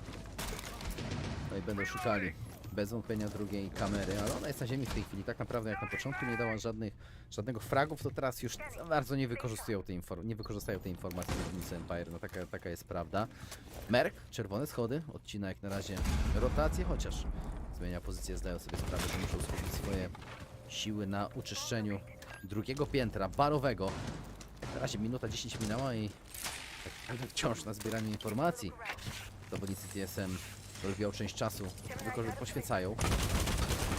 Teraz to podwieszenie, te strzały, czyżby może na site bezpośrednio chcieli wejść, albo na muzeum kolei, tam zmusić zawodników Empire, może do rotacji skrócić piętro. Zobacz, jak na razie nie wychylają się nigdzie, chociaż Merk na dole walczy. I te walki chyba są indykacją do tego, że jednak nie odpuszczał drugiego piętra tak łatwo. Nie, drugi piętro nie będzie odpuszczone, widać to od razu, zarówno po jednej, jak i po drugiej stronie. Tymczasem, no, ADS wyłapał jeden granat, wielka szkoda, te nieusunięte, także cały czas źle. przejście. No źle, no, wielka szkoda, bo to jest jednak zmatowanie tego granatu mógłby pomóc. O, ale tutaj mamy dobrze, tylko pytanie, czy ktoś go złapie, czy rozpocznie się pościg za Danem, czy Dan sobie po prostu przejdzie, jak gdyby nigdy nic przez drzwi garażowe. Chyba tak właśnie się dzieje, coś mi się wydaje, bo widzę, że nieruszony, niewzruszony Dan, znaczy nie został po prostu poruszony przez przeciwników. Dan sobie wrócił z pełnią zdrowia, eliminacja na bolo, Czala teraz jeszcze obijana, ale Skyter też nie może pochwalić się zbyt dużą ilością zdrowia. 40 parę sekund do samego końca, my jak widzimy, no bardzo odważny ruch, ale jakże mocno zapremiował. Nie mają żadnej te czwórki, vertical, a shift z fragiem. 30 sekund do końca omija, widzimy Runigate'a, żeby nie stracić nawet jednego punktu zdrowia. I teraz na wertykalu 25, sypie się Geometric, będzie musiał zeskakiwać w dół bez wątpienia, on ma rozbrajać, idzie jednak przez pralnię. Nie jestem pewien, czy to jest aż taka dobra decyzja. Shepard, smoki lecą na białe schody, kompletnie nietrafione. Słyszy te zeskoki, jeden zawodnik wyfragowany. Dobrze zatem odciął, dobrze rotacja i strzelba. Nie trafia, bardzo zbłąd indywidualny Sheparda. I dają teraz radę próbować podkładać. Always jednak, czy zdecyduje się od filarów skrócić, widzi, że nie trzyma kątu. Nie ma, zobaczył teraz zawodnika, ale to jest zdecydowanie za późno. Mamy sytuację post-plan 2 na 2. No właśnie, ta sytuacja jest teraz bardzo, ale to bardzo trudna. Merk jeszcze z eliminacją, o, ależ to najgorszy możliwy scenariusz podczas tego planta, kiedy jeszcze 2 na 2 staje się 2 na 1 i teraz Always pozostaje samiuteńki jak palec przeciwko dwóm zawodnikom. Tym udało się, no niestety ten timing nie był zbyt dobry, czy jak to się mówi, bogowie timingu nie sprzyjali w tym momencie, ale też widzimy, co się dzieje. Merk trzymający tam górę, tutaj na dole Always, no 14 sekund, no co on tu jeszcze może zrobić? No ja chciałbym zobaczyć takie 2 one-tapy magiczne, które by tutaj uratowały tą sytuację, ale nic już nie zrobi, bo to już jest po czasie, to już jest zapewniona runda dla zawodników TSM. Punkt numer 3 idzie na konto Amerykanów. Oj, i mają świetny wynik już po pierwszej połowie. Jak już mówiłem, obawiam się o drużynę Empire, nie będę ukrywał. Runda przegrana przede wszystkim na... Ciężko mi powiedzieć na czym, bo to standardowa utrata drugiego piętra, trzymanie przestrzałów, otwarcie gry wertykalnej, stworzenie jeszcze większej przewagi i indywidualnie troszeczkę niestety Shepard. Indywidualnie niestety z błędem troszeczkę Shepard, trzeba powiedzieć jasno, bo gdyby drugi frag ze strzelby, a on spudłował. I teraz nie wiem też do końca, czy on spudłował, czy po prostu zbyt daleki dystans był, że nie było tych obrażeń, tak? Ale bo została mu resztka zdrowia, więc podejrzewam, że po prostu obrażeń zabrakło na takim dystansie, więc... Szkoda, sytuacja była luz, bo w SMG-11 nie miał amunicji, strzelba to miała zbyt daleki, może gdyby w głowę trafił tak naprawdę, wiesz, te obrażenia miały być szans większe, bo ja to gdzieś tam w okolicach kolan, gdzieś ten celowik był, no mówię, szkoda, o Sheparda to się rozbiło, bo potem przewaga 3 na 2, post-plant, wiesz, nawet te fragi padły, ale to wszystko było za późno i ze spokojem TSM dociągnęło trzecią rundę, a jeszcze mogło tak naprawdę z pierwszej połowy być 4-2, to w ogóle byłby hit. No jeżeli tak będzie, no to powiem Ci, że to naprawdę będzie coś niesamowitego. Ale już mówiłem to już na dzisiejszym poprzednim spotkaniu, jak grał TSM, że TSM lubi łamać wszelkie prawa, statystyki, które są tworzone w ramach Rainbow Six Siege, niczym prawa fizyki w naszym świecie. Także łamacze fizyki to oni, TSM, i jak na razie 3-2 już wychodzą teraz do tej pierwszej połowy, będą wchodzić z swoim wynikiem, bo to jednak to jest mapa obrońców. A jeszcze jest szansa, że wyjdą z jeszcze lepszym, bo to może być 4-2. Dan przyszykowany, teraz zmiana. Dalej FMG w jego rękach. Dalej wzmocniona tarcza na choince. Dalej ADS, Jammer Muta. Identyczny setup za tym jak w rundzie kuchennej wcześniej, kiedy to przegrali. Też w pewnym stylu TSM wtedy wygrało. Od góry, teraz jednak czyszczą. Nie ma atak na VIPy. Inny wektor podejścia, inny atak, mają inny plan na ofensywę. Wykonanie teraz zawodników TSM. Upewniają się, że nikogo nie ma na drugim piętrze, podchodzą stosunkowo szybko. Merk naprawdę z inicjatywą i teraz zobaczymy, czy przyjmie pozycję w okolicach czerwonych schodów i będzie na rotacjach odcinał oponentów, ale też sprytnie to są, nie ma co ukrywać. Jak tutaj, powiedzcie mi szczerze, moi drodzy, zanegować takiego jak ja? No ja naprawdę, Alban, nie wiem. I to są rotacje, które może Merk naprawdę potężnie trzymać, nie ukrywam. Powiem Ci tak, na razie ta obrona wygląda naprawdę dobrze. Pytanie tylko, jak to wyjdzie wszystko w praktyce, bo jednak TSM znajduje te sposoby na zawodników Empire. Ale żeby tego znaleźli, najpierw niech znajdą troszeczkę zawodników, przygotowują to wszystko, górne piętra należą do nich. Widzimy, że bardzo statyczna obrona ze strony zawodników i znaleźli Skytera. Skyter czekał sobie w szatni, ale tam nie było dla niego żadnej kurtki, tam był dla niego tylko granat wyprowadzony przez Merka. No i właśnie ja tak mówię, ty mówisz, że obrona wygląda dobrze, a ja sobie myślę, aż taki przekonany nie jestem, przede wszystkim dlatego, że nikogo nie mieli na drugim piętrze, nikogo nie mieli na pierwszym piętrze, grają full parterowo i teraz chwała Alwaysowi, bo Achieve straszny kąt przybrał, który był banalny przez Alwaysa do wygrania i więcej wertykalu nie będzie tyle dobrze. Ale TSM miało taki ogrom czasu, minutę 45 na grę wertykalną na kuchni, to jest przepotężny czasowy wynik. Nie ukrywam, przepotężny czasowo wynik. Teraz już to prawda będzie troszeczkę gorzej, ponieważ nie ma sledge'a, zatem opcje wertykalnej presji kurczą się. Będą musieli wchodzić od filarów. Jest zatem smoke i teraz pozycja dana może być o wiele trudniejsza. Lecą tuny, które kompletnie nic nie dają. Smoki również. Teraz Yokaje. Ty Yokaje widział Merka Yokaj. On był w okolicach baru, chociaż nie wiem czy go słyszał. Stara się Shepard wygrać swój pojedynek. Przegrywa koniec końców, ależ egzekucja, granat wpada pod nogi Dana i naprawdę posypało się w mgnieniu oka. Teraz ważne jak joystick będzie trzymał przestrzały. Lecą, obrażenia w Geometrixa, trafia na raty. To bolo pada jednak, 3 na 2 wciąż jednak przewaga TSM. No właśnie, jest przewaga, teraz to już jest sytuacja klaczowa. Oj, always jeszcze i teraz czala, wymiana. No i w tym momencie, moi drodzy, TSM z kolejnym punktem i jest to, co mówiliśmy, że mogą wyjść jeszcze z lepszym wynikiem 4-2 od strony ataku. No to jest po prostu wynik, po prostu marzenie, a TSM to marzenie w tym momencie spełniło. No i jak sami widzimy, Empire ma coraz bardziej pod górkę. To drużyna TSM, Alban, drużyna, która borykała się ze składem w Meksyku, w Majorze, zaraz w największym turnieju po Six Invitational 2021, kiedy to zajęli, popraw mnie, 3. miejsce. Nie, wtedy Brazylia miała top 3, czyli w 2020, tak? Byli wtedy z SSG grali, potem 3. miejsce zajęli. Tak, bo Ninja i Pyjamas ich pokonali w meczu drabinki przegranych, czyli 3. miejsce zajęli w Six Invitational 2022. Następnie nie za dobrze na kolejnym SI. W Meksyku niestety, jeszcze raz niestety, problemy wtedy covidowe, jednego zawodnika nie było, bodajże Merka, jeżeli pamiętam. Grał nawet, nie wiem czy Gocia nie grał, czy to był Podżeman chyba grał w meczu. Wiesz, krótko mówiąc, grali rezerwowi. Teraz jednak, kiedy ROK mają w pełnym składzie, oni, nie zapominajmy, awansowali z otwartych kwalifikacji z Północnej Ameryki. Długi turniej, długa walka o SI. Ponieważ punktów im zabrakło w końcówce dosłownie kilku, żeby znaleźć się w gronie drużyn zaproszonych. Patrzcie, gdzie oni są w tej chwili. W wyniku 1-0 w wielkim finale. 4-2 prowadzą po pierwszej połowie. Alban, to też jest w pewnym sensie sen Kopciuszka. Może nie w danym turnieju, tak? Ponieważ to nie jest taki miracle run, jak powiedzmy drużyna Made in Brazil od pierwszej rundy drabinki przegranych w playoffach. Runda po rundę, mecz po meczu wygrywają. Oni byli w drabince wygranych, troszeczkę mniej spotkań do zwyciężenia było. Ale patrząc z kwalifikacjami otwartymi, patrząc jak wygląda cały ich rok, to naprawdę jest z piekła do nieba tak naprawdę. To jest jeszcze niezwyciężony oczywiście finał, ale na razie zapowiada się naprawdę smakowicie. Oj tak, no wszystko wygląda naprawdę, wręcz powiedziałbym, niezwykle apetycznie, patrząc na to, że jednak ta historia TSM, zawodników, którzy marzą, prawda, no bo jednak sama organizacja no, ma dla siebie wysokie miejsca w 2 ostatnich Invitationalach, przecież mieli 3. miejsce w 20, znaczy Six Invitational na 2020, w 2021 Invitational mieli 4, ale oni właśnie chcą to skorygować, chcą to naprawić, bo oni chcą mieć mistrzostwo świata.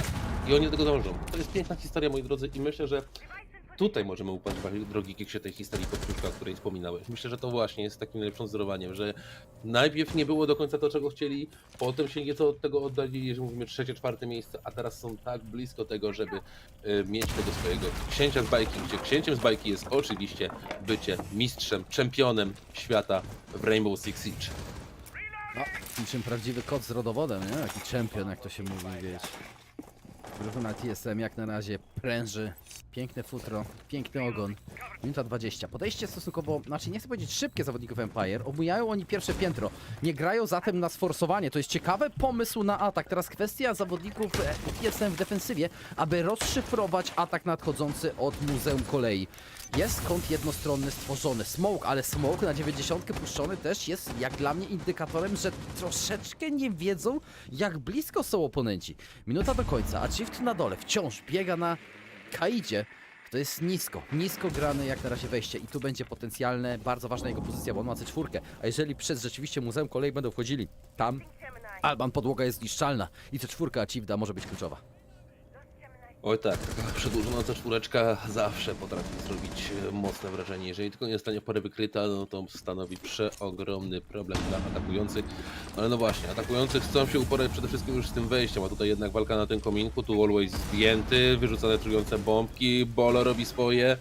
On jeszcze ma 2, jak dobrze widziałem, na swoim koncie. Tymczasem zaczyna się plantowanie. Pytanie, czy ktoś go powstrzyma, czy wiadomo, Archie powstrzymuje. Jest to, o czym mówiłeś, mój drogi. To jest właśnie to, spełnia się, ale Skyter odpowiada, tak samo Dan. Jednak Geometrix tradeuje, a tymczasem Skyter wyciąga jeszcze eliminację na czala. Zaczyna się podkładanie. 2 na 2, jak to się zakończy, ostatnie sekundy do samego końca, ale proszę, Archie, eliminacja. O! Nie! Joystick ratuje ten moment, a jest podłożenie, ale no tak! Kolejny punkt dla Team Solomid! I pomimo tego, że Achieved został wyeliminowany, on utrzymał w tym walce w kącie zawodnika drużyny Empire. To była tylko formalność dla Geometrixa, ponieważ wiedział Achieved, iż zadał obrażenia augiem, wiedział, że trafił oponenta. Dosłownie były 2-3 punkty zdrowia u przeciwnika i Geometrix z Prefire'em, odpowiedni kąt, dał radę, gdyby może się położył zawodnik drużyny Empire, wiesz, ten magazynek trafiłby w puste. Oczywiście to są wielkie dywagacje, wielka niewiadoma, w historii nie można gdybać. Zwyciężyła drużyna TSM, wynik 5-2, moi drodzy, na kafę. Jest ciekawie. Nieszablonowo próbowała zagrać drużyna Empire, omijając górne piętro.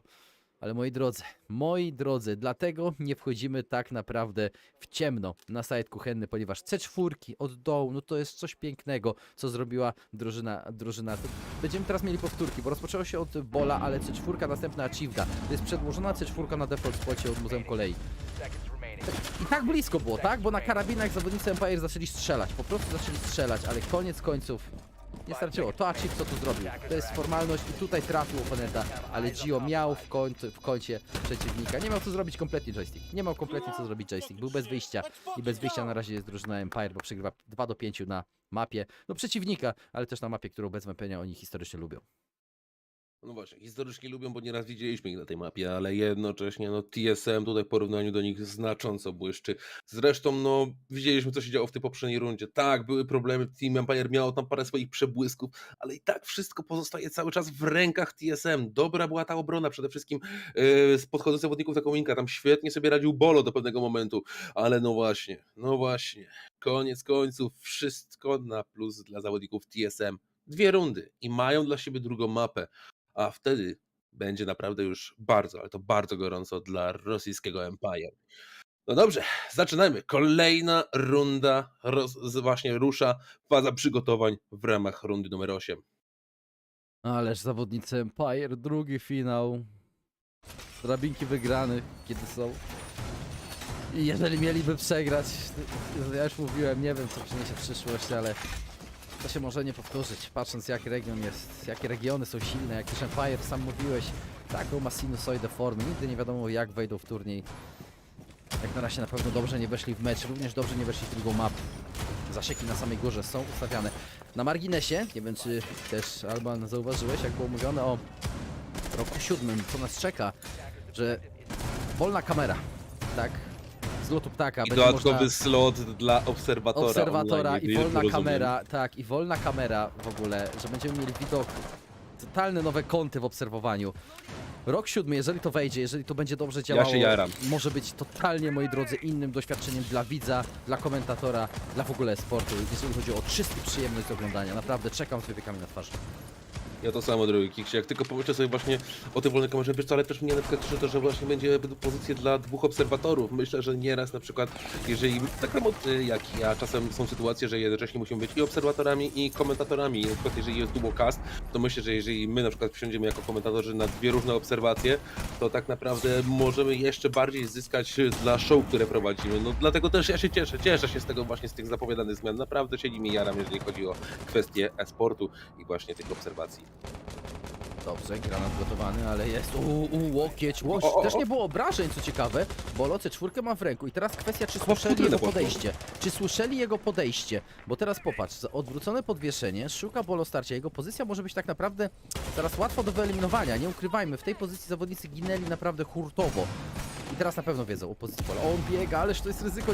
Nie widzi podwieszonego. Teraz zmienił pozycję. Troszkę sobie, wiesz, pofolgował tak naprawdę. I to było totalnie nietrafione niestety.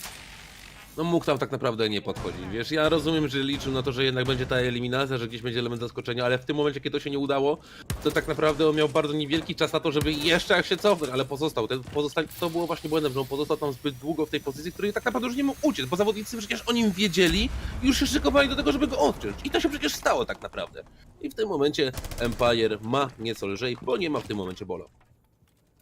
Minuta do końca już tylko. Zawodnicy Empire. Oj, granat gasi Merka, ale żyje. I to będzie do podniesienia, mi się wydaje, bo teraz Smoke pokryje i teraz pobiegną podnieść Merka. Tak mi się oczywiście wydaje. On stoi za tarczą bezpiecznie. Również Gojo Shield nie został zniszczony przy tej eksplozji granatu. O, ale ostrzelony jest Szala, zatem niestety nie dają tutaj łatwo skóry sprzedać, chociaż Achieved daje radę. 3 na 4. Forsować będą szturm na biały korytarz. Tak mi się wydaje, zawodnicy Empire. I koniec. Eliminacja Merka w tej chwili jest oczywiście dopełniona.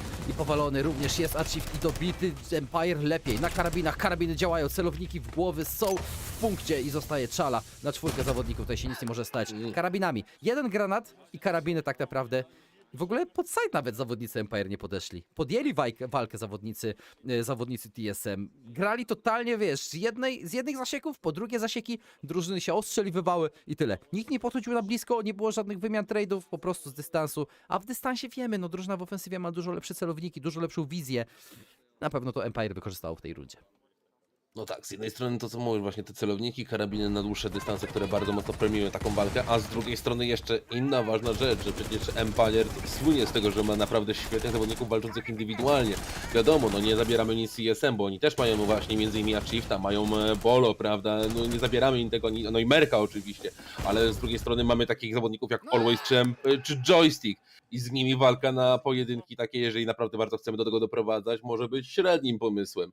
Także no jak TSM, powiem tak, ja osobiście wolałbym, żeby TSM wróciło do tego, co jeszcze widzieliśmy na choćby klubie, jak bronili, bo tam jednak oni bardzo fajnie to wszystko trzymali, tak właśnie bardziej, żeby padło mi słowo, nie stoicko.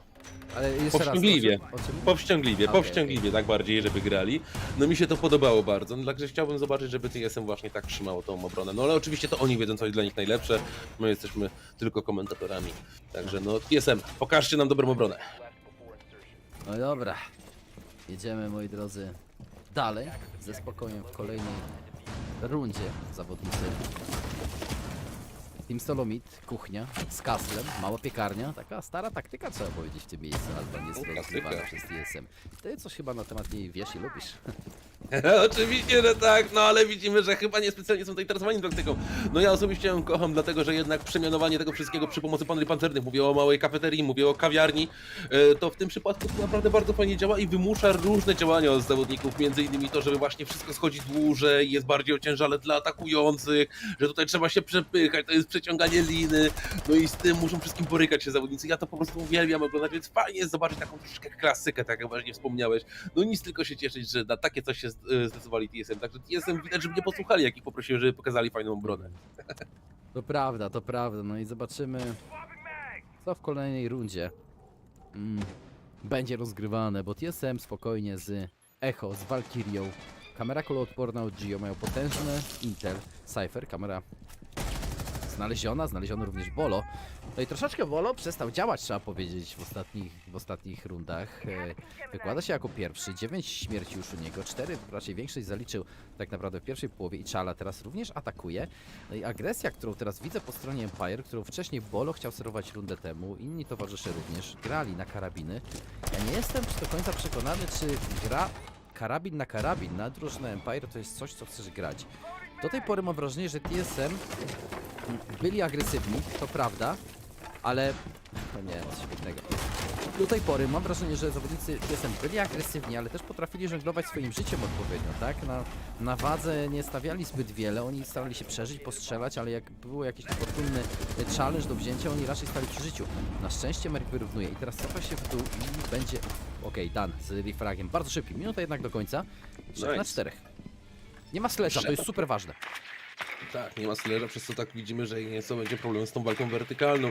No niby gdzieś tam można by coś pokombinować z tymi bridging roundami, wiadomo, ale to nie będzie to samo, jakie możliwości daje sledge, bo jednak no 2 bridging roundy, a 25 uderzeń na młocie, to jednak jest znacząca różnica. Także no niestety tutaj teraz troszeczkę inną taktykę będą musieli objąć zawodnicy Team Solomid, przepraszam, Team Empire, przepraszam, mocniej taka jest, Rosjanie będą musieli troszeczkę inaczej to poprowadzić.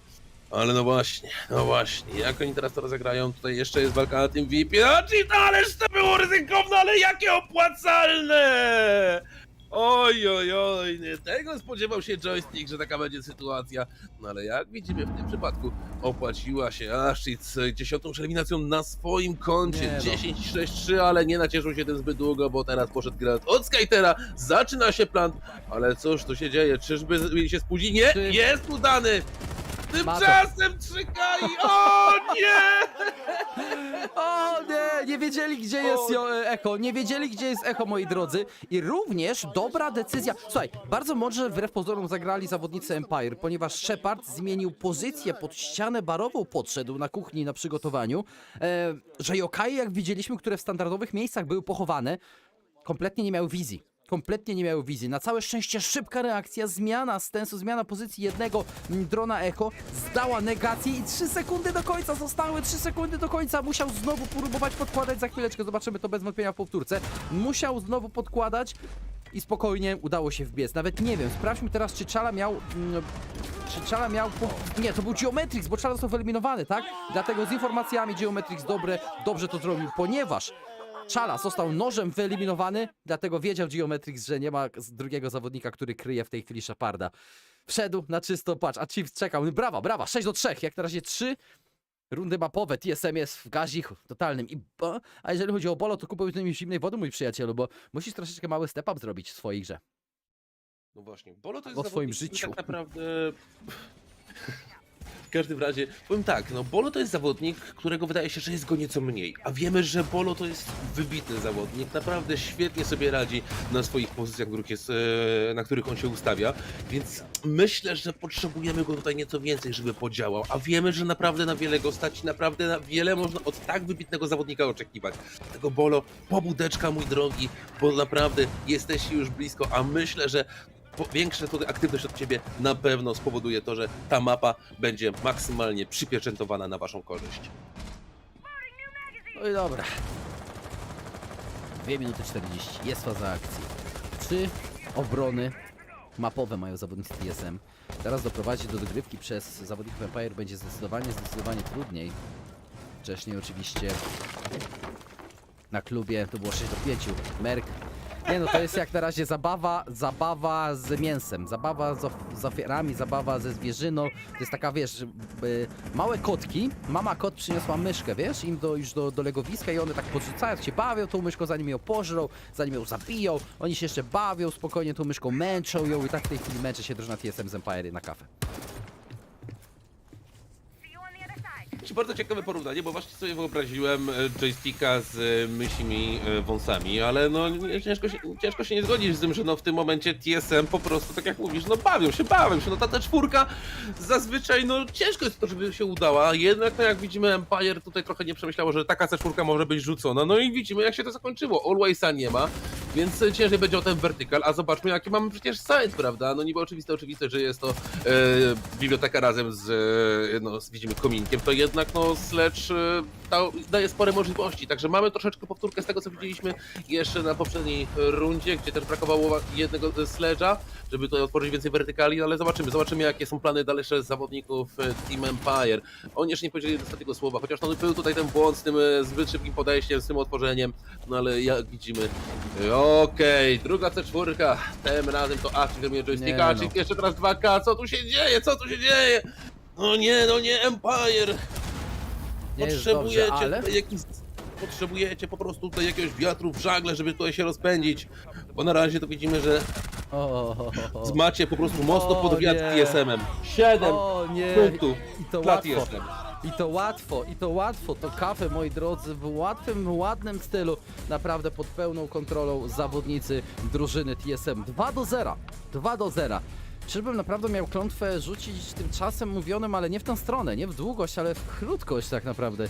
Dobra, nie mówmy, bo przed nami jeszcze potencjalny comeback. Kolejne mapy. Następne jest gra na Oregon i to jest wybór drużyny Empire. Zatem czekamy, co będzie tak naprawdę Karol na Oregonie, bo jak na razie klub, jak na razie kafę wpada na konto drużyny TSM. Tak jest, TSM jest tak blisko zostania mistrzem świata w Rainbow Six Siege. Jedna mapa, ale z drugiej strony to aż jedna mapa. Ponieważ wiadomo, że jeszcze tak łatwo Empire nie odpuści. Ja to wiem, że to jeszcze się tak nie... No, czy może być 3-0? Tak, jasne. No ja wiem, że może być 3-0, ale ja sobie po prostu ciężko mi sobie wyobrazić, że Empire będzie miało drugie miejsce bez wywalczenia chociaż jednej mapy. Ciężko mi sobie to wyobrazić, wiesz? Ja naprawdę mam bujną wyobraźnię. Mówiłem ci, że wyobrażałem sobie joysticka z myślimi wąsami, prawda? Tak, Ale tego nie mogę sobie wyobrazić. Nie mogę. Przepraszam, Kik, nie mogę sobie tego wyobrazić. Nie ma problemu, nie ma problemu. Na pewno wielu z was, ja też sobie ciężko mi to wyobrazić tak naprawdę, że tak łatwo, bez żadnego ciosu rozłoży się drużyna Empire. Jak wy, moi drodzy, czy wierzycie, że jeszcze będzie comeback Empire, czy tak naprawdę TSM w tej albo następnej mapie zakończy to wszystko?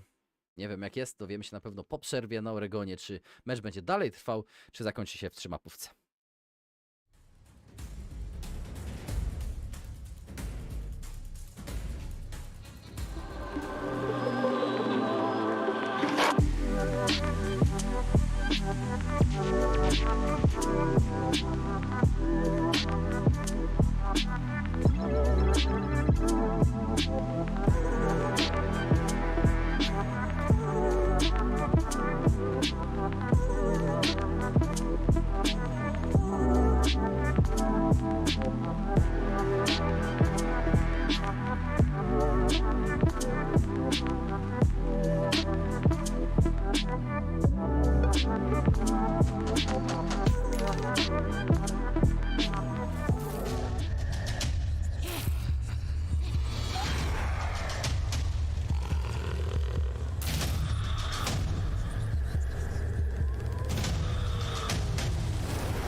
Welcome back, ladies and gentlemen, NBs, to the show, to the command center, where you'll see a machine right under this desk, hooked up directly to my veins with pure copium.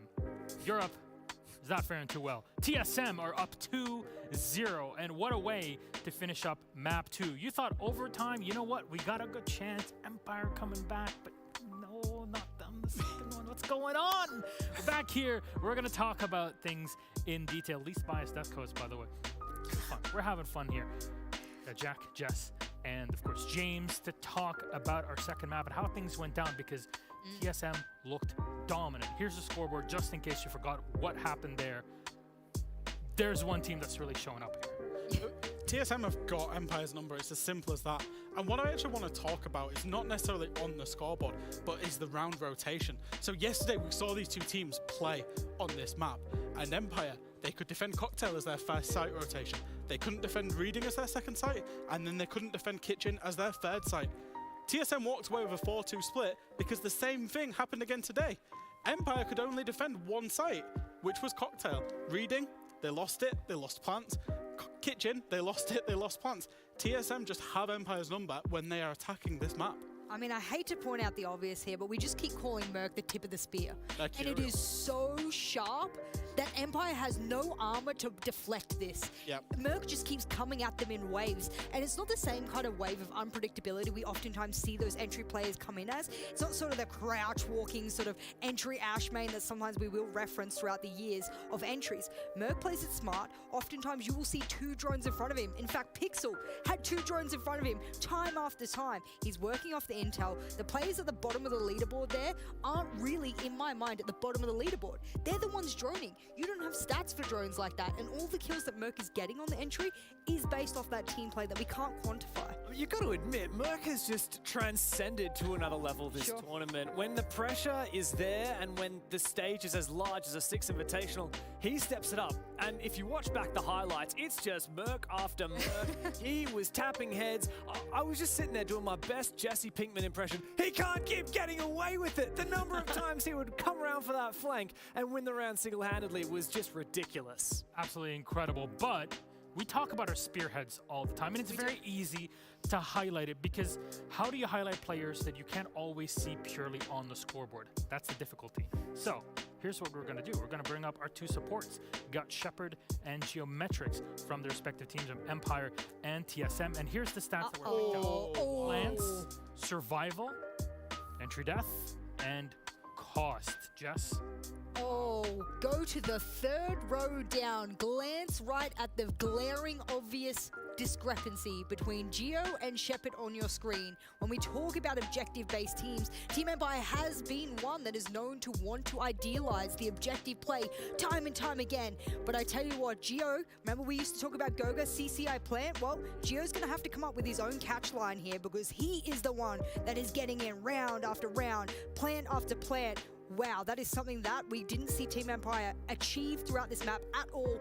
TSM always had a counter for Shepard. That must be so frustrating to be him. And I've got to admit, like, there was one round on the first map where Shepard was planting the diffuser when the round was won, but most of the rounds when Empire were attacking, they ran out of time. They were too slow. They lost the man advantage. They didn't have enough players on the board to execute. We looked at Cafe. There was a round when they were attacking Reading. They were trying to plant in Fireplace, in Dining. 5 versus 5. 25 seconds left. There's a C4, there's smoke, and there's 5 TSM players ready to deny plant. Like, imagine being Shepard in that scenario. He's like, yeah, I'm just cannon fodder.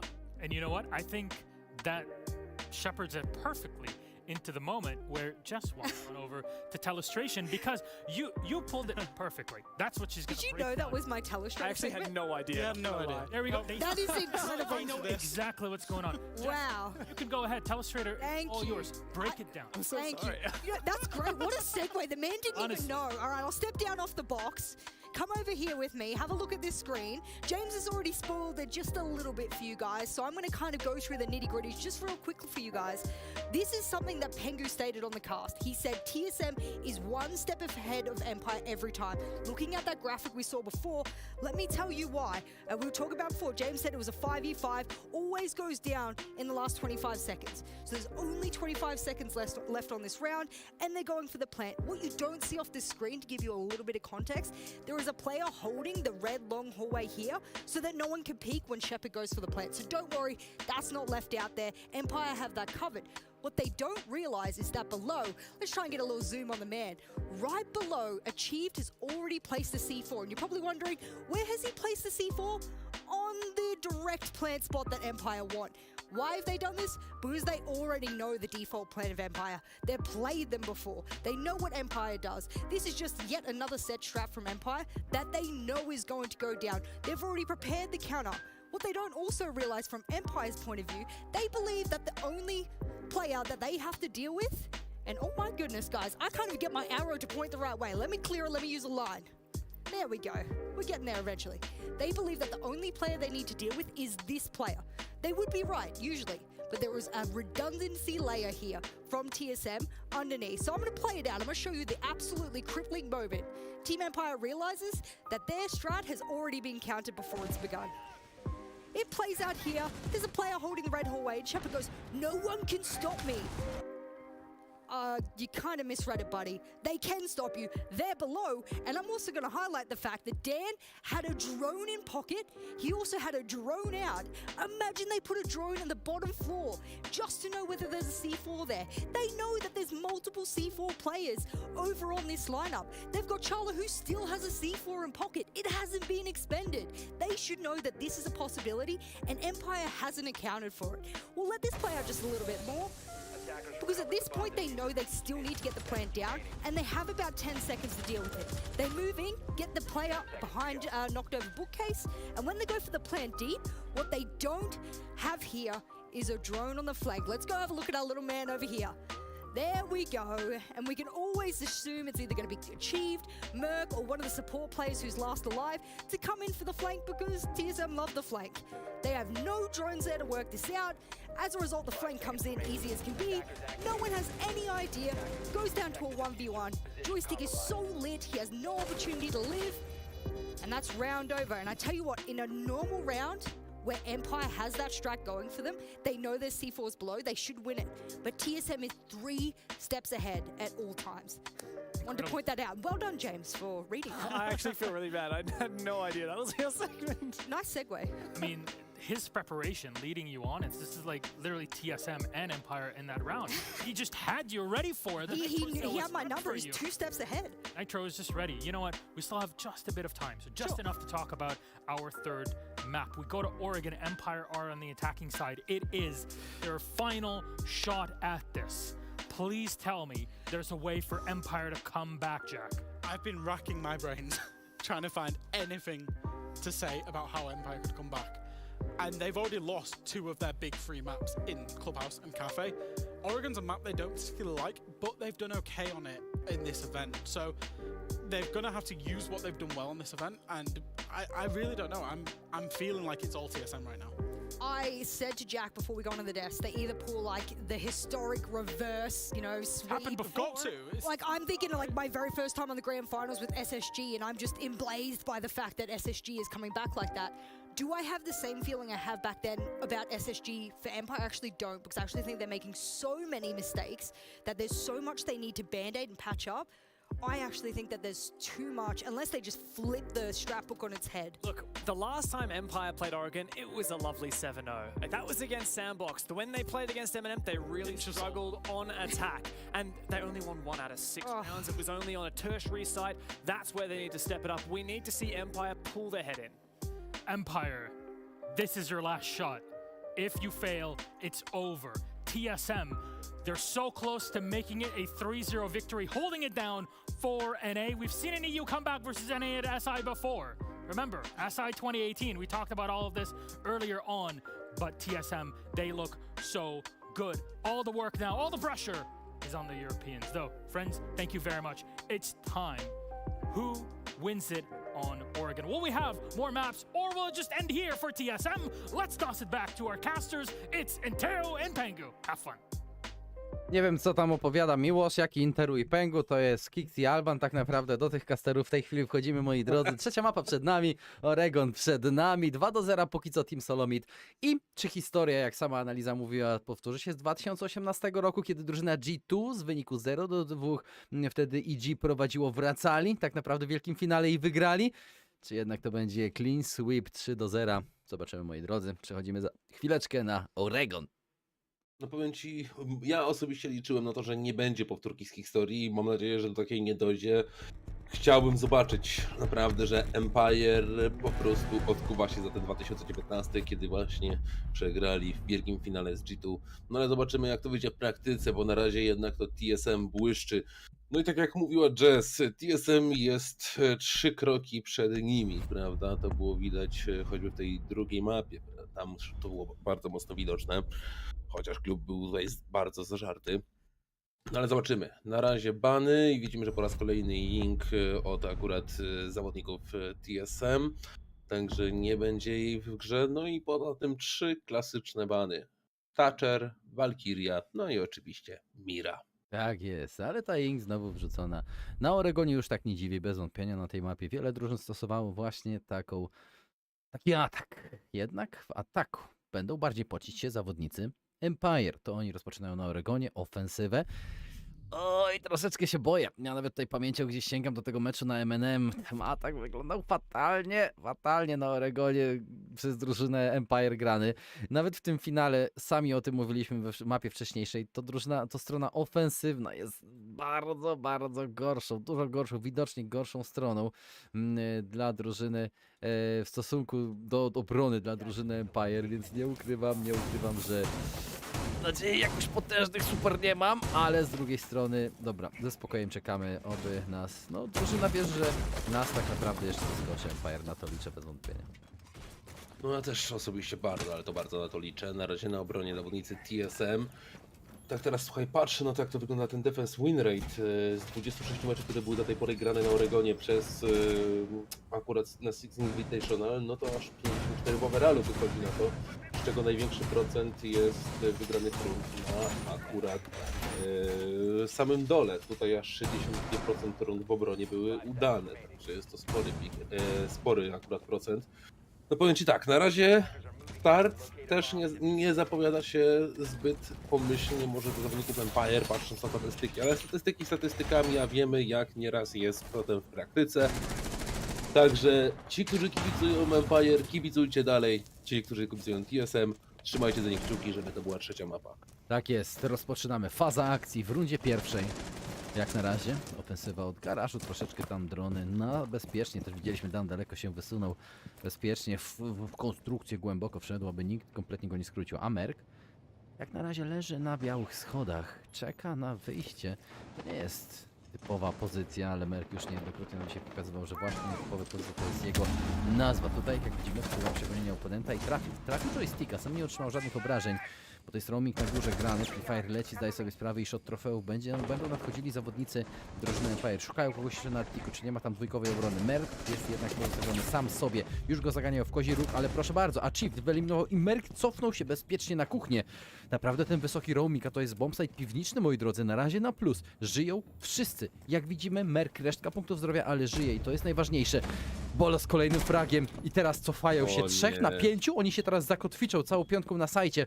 Ta runda ma bardzo małą szansę na powodzenie, jeżeli chodzi o Empire. Ale to, jakie to w ogóle dobre. Najpierw tam górę świetnie utrzymali, tam posłali 2 fragi i to takie, które były mocnym zaskoczeniem dla samych zawodników Empire, zwłaszcza ten drugi, który widzieliśmy, który został wykonany i ciągła ucieczka przez te hacze i powrót. No to jest po prostu bardzo fajny podręcznikowy siege, który w pełni wychodzi zawodnikom Team Solomid. No i zobaczmy, jak teraz już coraz mniej czasu zostało przez to Empire, że najpierw musieli tutaj ostro powalczyć na te górne piętra, tutaj nieźle się napocić, żeby wyciągnąć tych roamerów, których nie wyciągnęli, tamci sobie pofragowali i jeszcze sobie uciekli. I teraz trzeba dopiero zająć się dołem, a tego czasu naprawdę już nie jest tyle, ile mogłoby być. No, jest na razie jak jest. Patrzę na zawodników drużyny Empire, co zrobił. Co zrobi Cypher, Shepard oraz Always.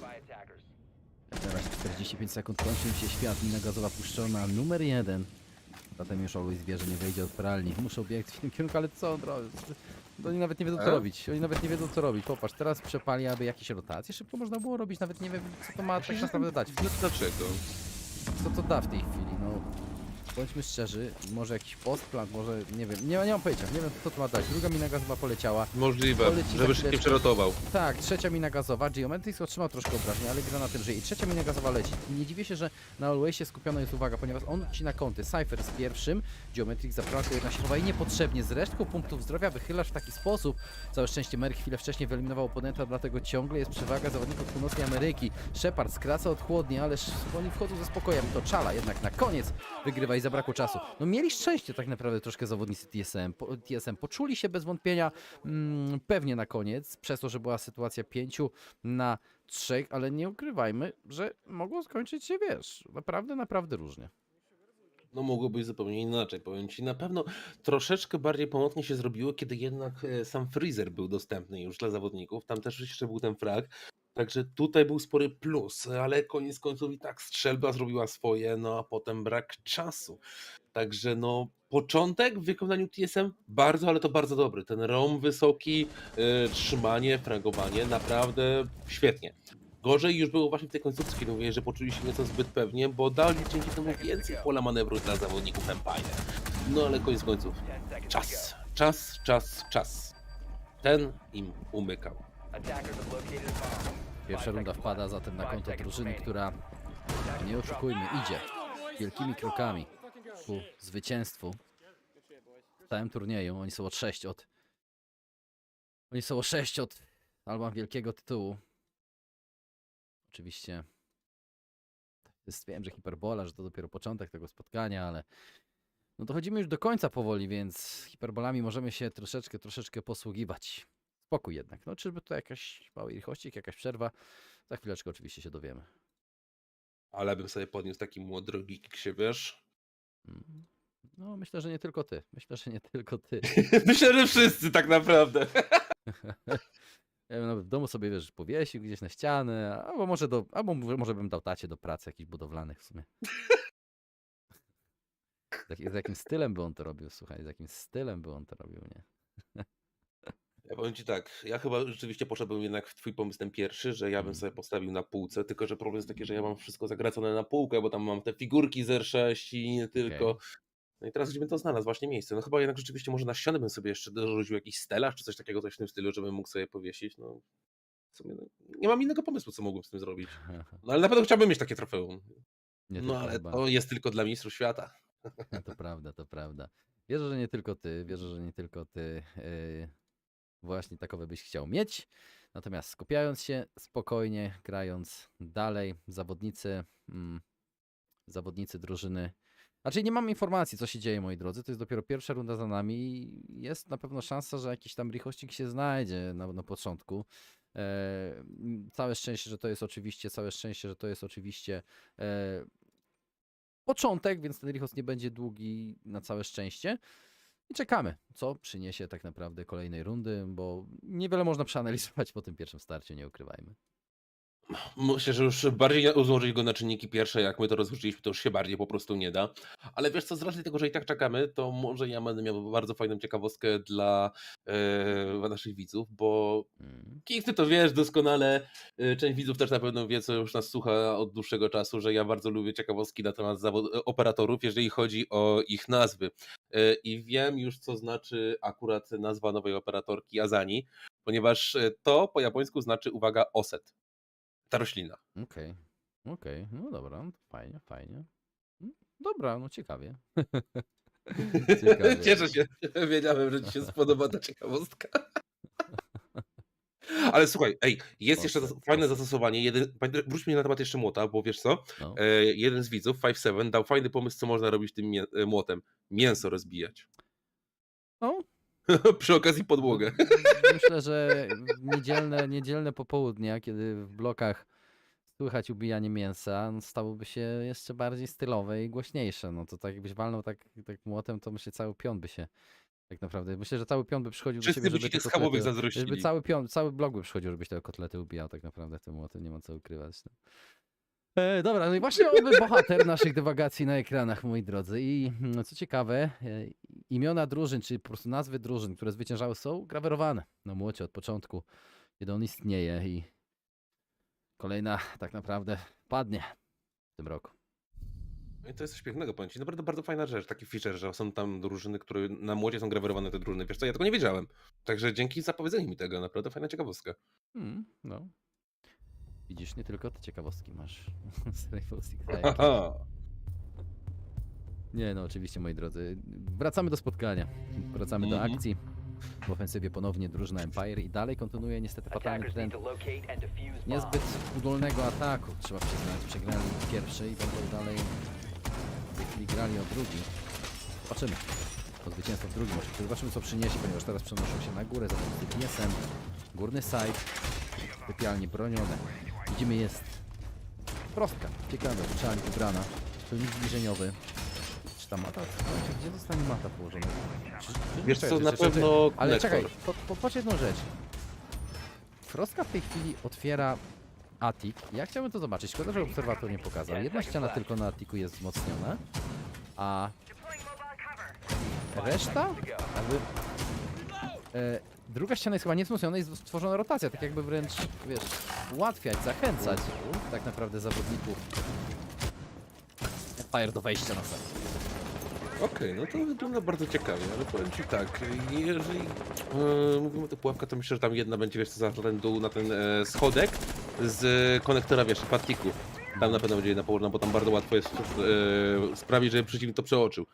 Ale tak jak mówisz, no ciekawe jest dostosowanie. Zobaczymy, jak to wyjdzie w praktyce. Co tam, jak to po prostu wyjdzie. No, naprawdę mnie to bardzo ciekawi. Popatrzmy, na razie 40 sekund przebiegło bardzo, bardzo spokojnie. Z dużym spokojem. Niewiele się tak naprawdę stało poza zbieraniem informacji, poza na razie badaniem, gdzie znajdują się roamerzy. Od dołu czwórka zawodników od małej wieży. Po stronie Empire łazienki, próba wejścia symultanicznego. Bardzo szybko w teorii skracają bezpośrednio pozycję do zawodników, którzy na jadalni i na kuchni, przepraszam, się znajdują. Bo to jest bardzo częste miejsce do trzymania defensywy. Właśnie pokój ochrony, kuchnia. Przepalają dużo, teraz jak fala przenoszą się do przodu zawodnicy Empire, zdobywają bardzo kluczowe tereny i tak naprawdę popatrz, wymusili troszeczkę zawodników do zmiany i wręcz teraz uciekają, ale na rotacji Dan dwójkę, czekaj, ależ to było pięknie, jak oni zagonili ich, jak oni ich zagonili w sidła, matko jedyna i Dan po prostu najłatwiejsze 2 kile w jego życiu. No właśnie to było bardzo dobrze rozegrane, że udało się przemieścić zawodników tak, żeby był on w stanie zrobić eliminację. No i to właśnie się stało. Zobaczmy teraz co jeszcze raz na tym haczu. Jeden, drugi, złapani. Wiedzieli, że w razie czego mają ucieczkę. Dlatego to było po prostu genialnie rozegrane przez zawodników Empire. No i zobaczmy już, jaka jest w tym momencie różnica pod względem liczebnościowym. Aż 2 zawodników w krótkim czasie. To wygląda jak na bardzo sporą szansę na załamanie się obrony. Chociaż nie mówmy jeszcze hop, bo wiadomo, że na górze też są zawodnicy, ale już tak przyjemnie na pewno nie będzie dla Amerykanów. O, nie będzie bez wątpienia, chociaż to jest, nie mówmy, nie do zrobienia. Mają oni, no nie mają tych czwórek, tak, ale mają informacje. Jest Geometryk z pierwszym fragiem, właśnie z informacjami, które Kłamrea kuloodporna zdobyła, przechodzą. Teraz wiedzą również, że od samego daszku i od garderoby będzie podchodził Cypher, dlatego on teraz się cofa, ponieważ jest... Nie, no Gio. Ale frak, ale strzał w głowę, dlatego zatem wciąż przewaga dwójkowa. I teraz już przewaga trójkowa, zatem Empire chyba w końcu idzie w kierunku przeładowania. Co może zrobić Merrick? Jak na razie Free Fire leci, ale challenge wygrany always, raczej challenge nie wygrany, nie ma życia, nie ma straty również. Jest frak 1, ale podłożony w tej chwili jest defuser. I Merrick z resztą punktów zdrowia raczej nie ma większych szans na zwycięstwo w tej rundzie. 35 sekund do końca. I Empire chyba wpisze się na tabelę wyników, bo Alban, no wątpię, że cokolwiek tutaj mogło się innego stać. 1-1 będzie.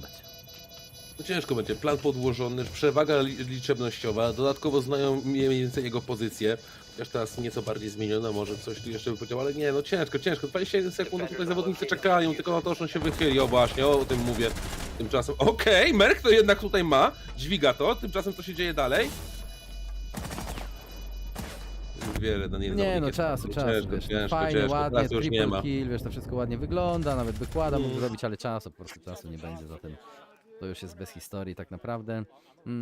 Dobra, najważniejsze w tej chwili dla zawodników Empire, że trzymają kontakt, hurtowo nie przegrywają rund i to jest, jak już mówiłem, najważniejsze dla nich. i będą czekali na rozwiązania w kolejnych starciach. No, nie ukrywajmy, że zawodnicy Team Solomid zostali po prostu rozegrani jak dzieci we mgle w tej rundzie. Piękne przejście przez małą wieżę, przegonienie oponentów i też tak naprawdę w tej decyzji, w tej sytuacji, w której się znaleźli, najlepszą decyzją byłaby walka do ostatnich sekund, nie? Tak naprawdę. Bo po prostu prezent, ale to było przemyślane, moi drodzy. To było wszystko przemyślane, żeby nie było. Informacje zdobyte i po informacjach, które zdobyli, oczywiście udało się wygrać. Oczywiście, tak jak wspominasz, było to przemyślane i to naprawdę bardzo, bardzo dobrze ze strony zawodników Empire. No już tak, ten początek, te 2 kile uciekających zawodników, no to było po prostu majstersztyk w moim odczuciu. Wow, po prostu zrobiło na mnie to nie lada wrażenie. No a potem jeszcze też bardzo dobre wychwytywanie przeciwników w dalszej części gry. No i ciężko też było w tym klaczu. A w grze bardzo ładna runda w wykonaniu Empire. Ale co będzie dalej? My, jak widzimy, runda numer 3 i ponowienie tych samych sajtów. TSM wie, że musi teraz wprowadzić poprawki do tego, jak wcześniej się tu bronili, żeby nie doszło do tego, co jeszcze było rundę temu. Także zobaczymy, jak dostosują się do tego, jak rozegrali to wcześniej Empire. To prawda i zobaczymy zatem, jak rozegrają tę rundę gracze TSM, czy wiesz, będzie troszeczkę twardsze trzymanie kluczowych miejsc, pokoju ochrony, tam gdzie w tej chwili stoją zawodnicy TSM, bo mi się wydaje, że po prostu też jakiś zasieki czy coś niżej postawią. No, 2 razy na pewno tego samego nie uda się zagrać zawodnikom Empire. Sniper na dole, niszczenie, ale nie wiem, czy tam nie została mata pancerna jakoś późno postawiona, co tam się w ogóle stało, czy... Jest, na garderobie mata pancerna postawiona. 2 zawodników, nie będzie tak naprawdę Fajnie. łatwo. Zofia jest, więc Zofia z dystansu będzie mogła to zrobić i w teorii powinna to zrobić, bo 2 głodnych zawodników TSM czekała na dziku już, aby wiesz, frakować.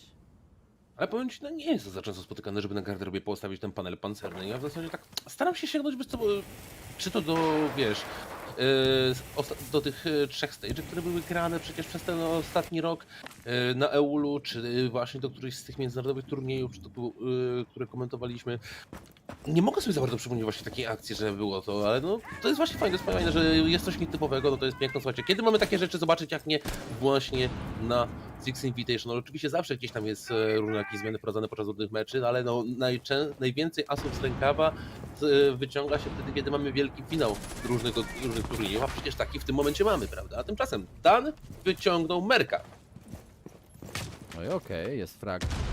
Znowu przewaga, zawodnicy Empire pokazują nam oznaki życia, moi drodzy. To też się na pewno chwali.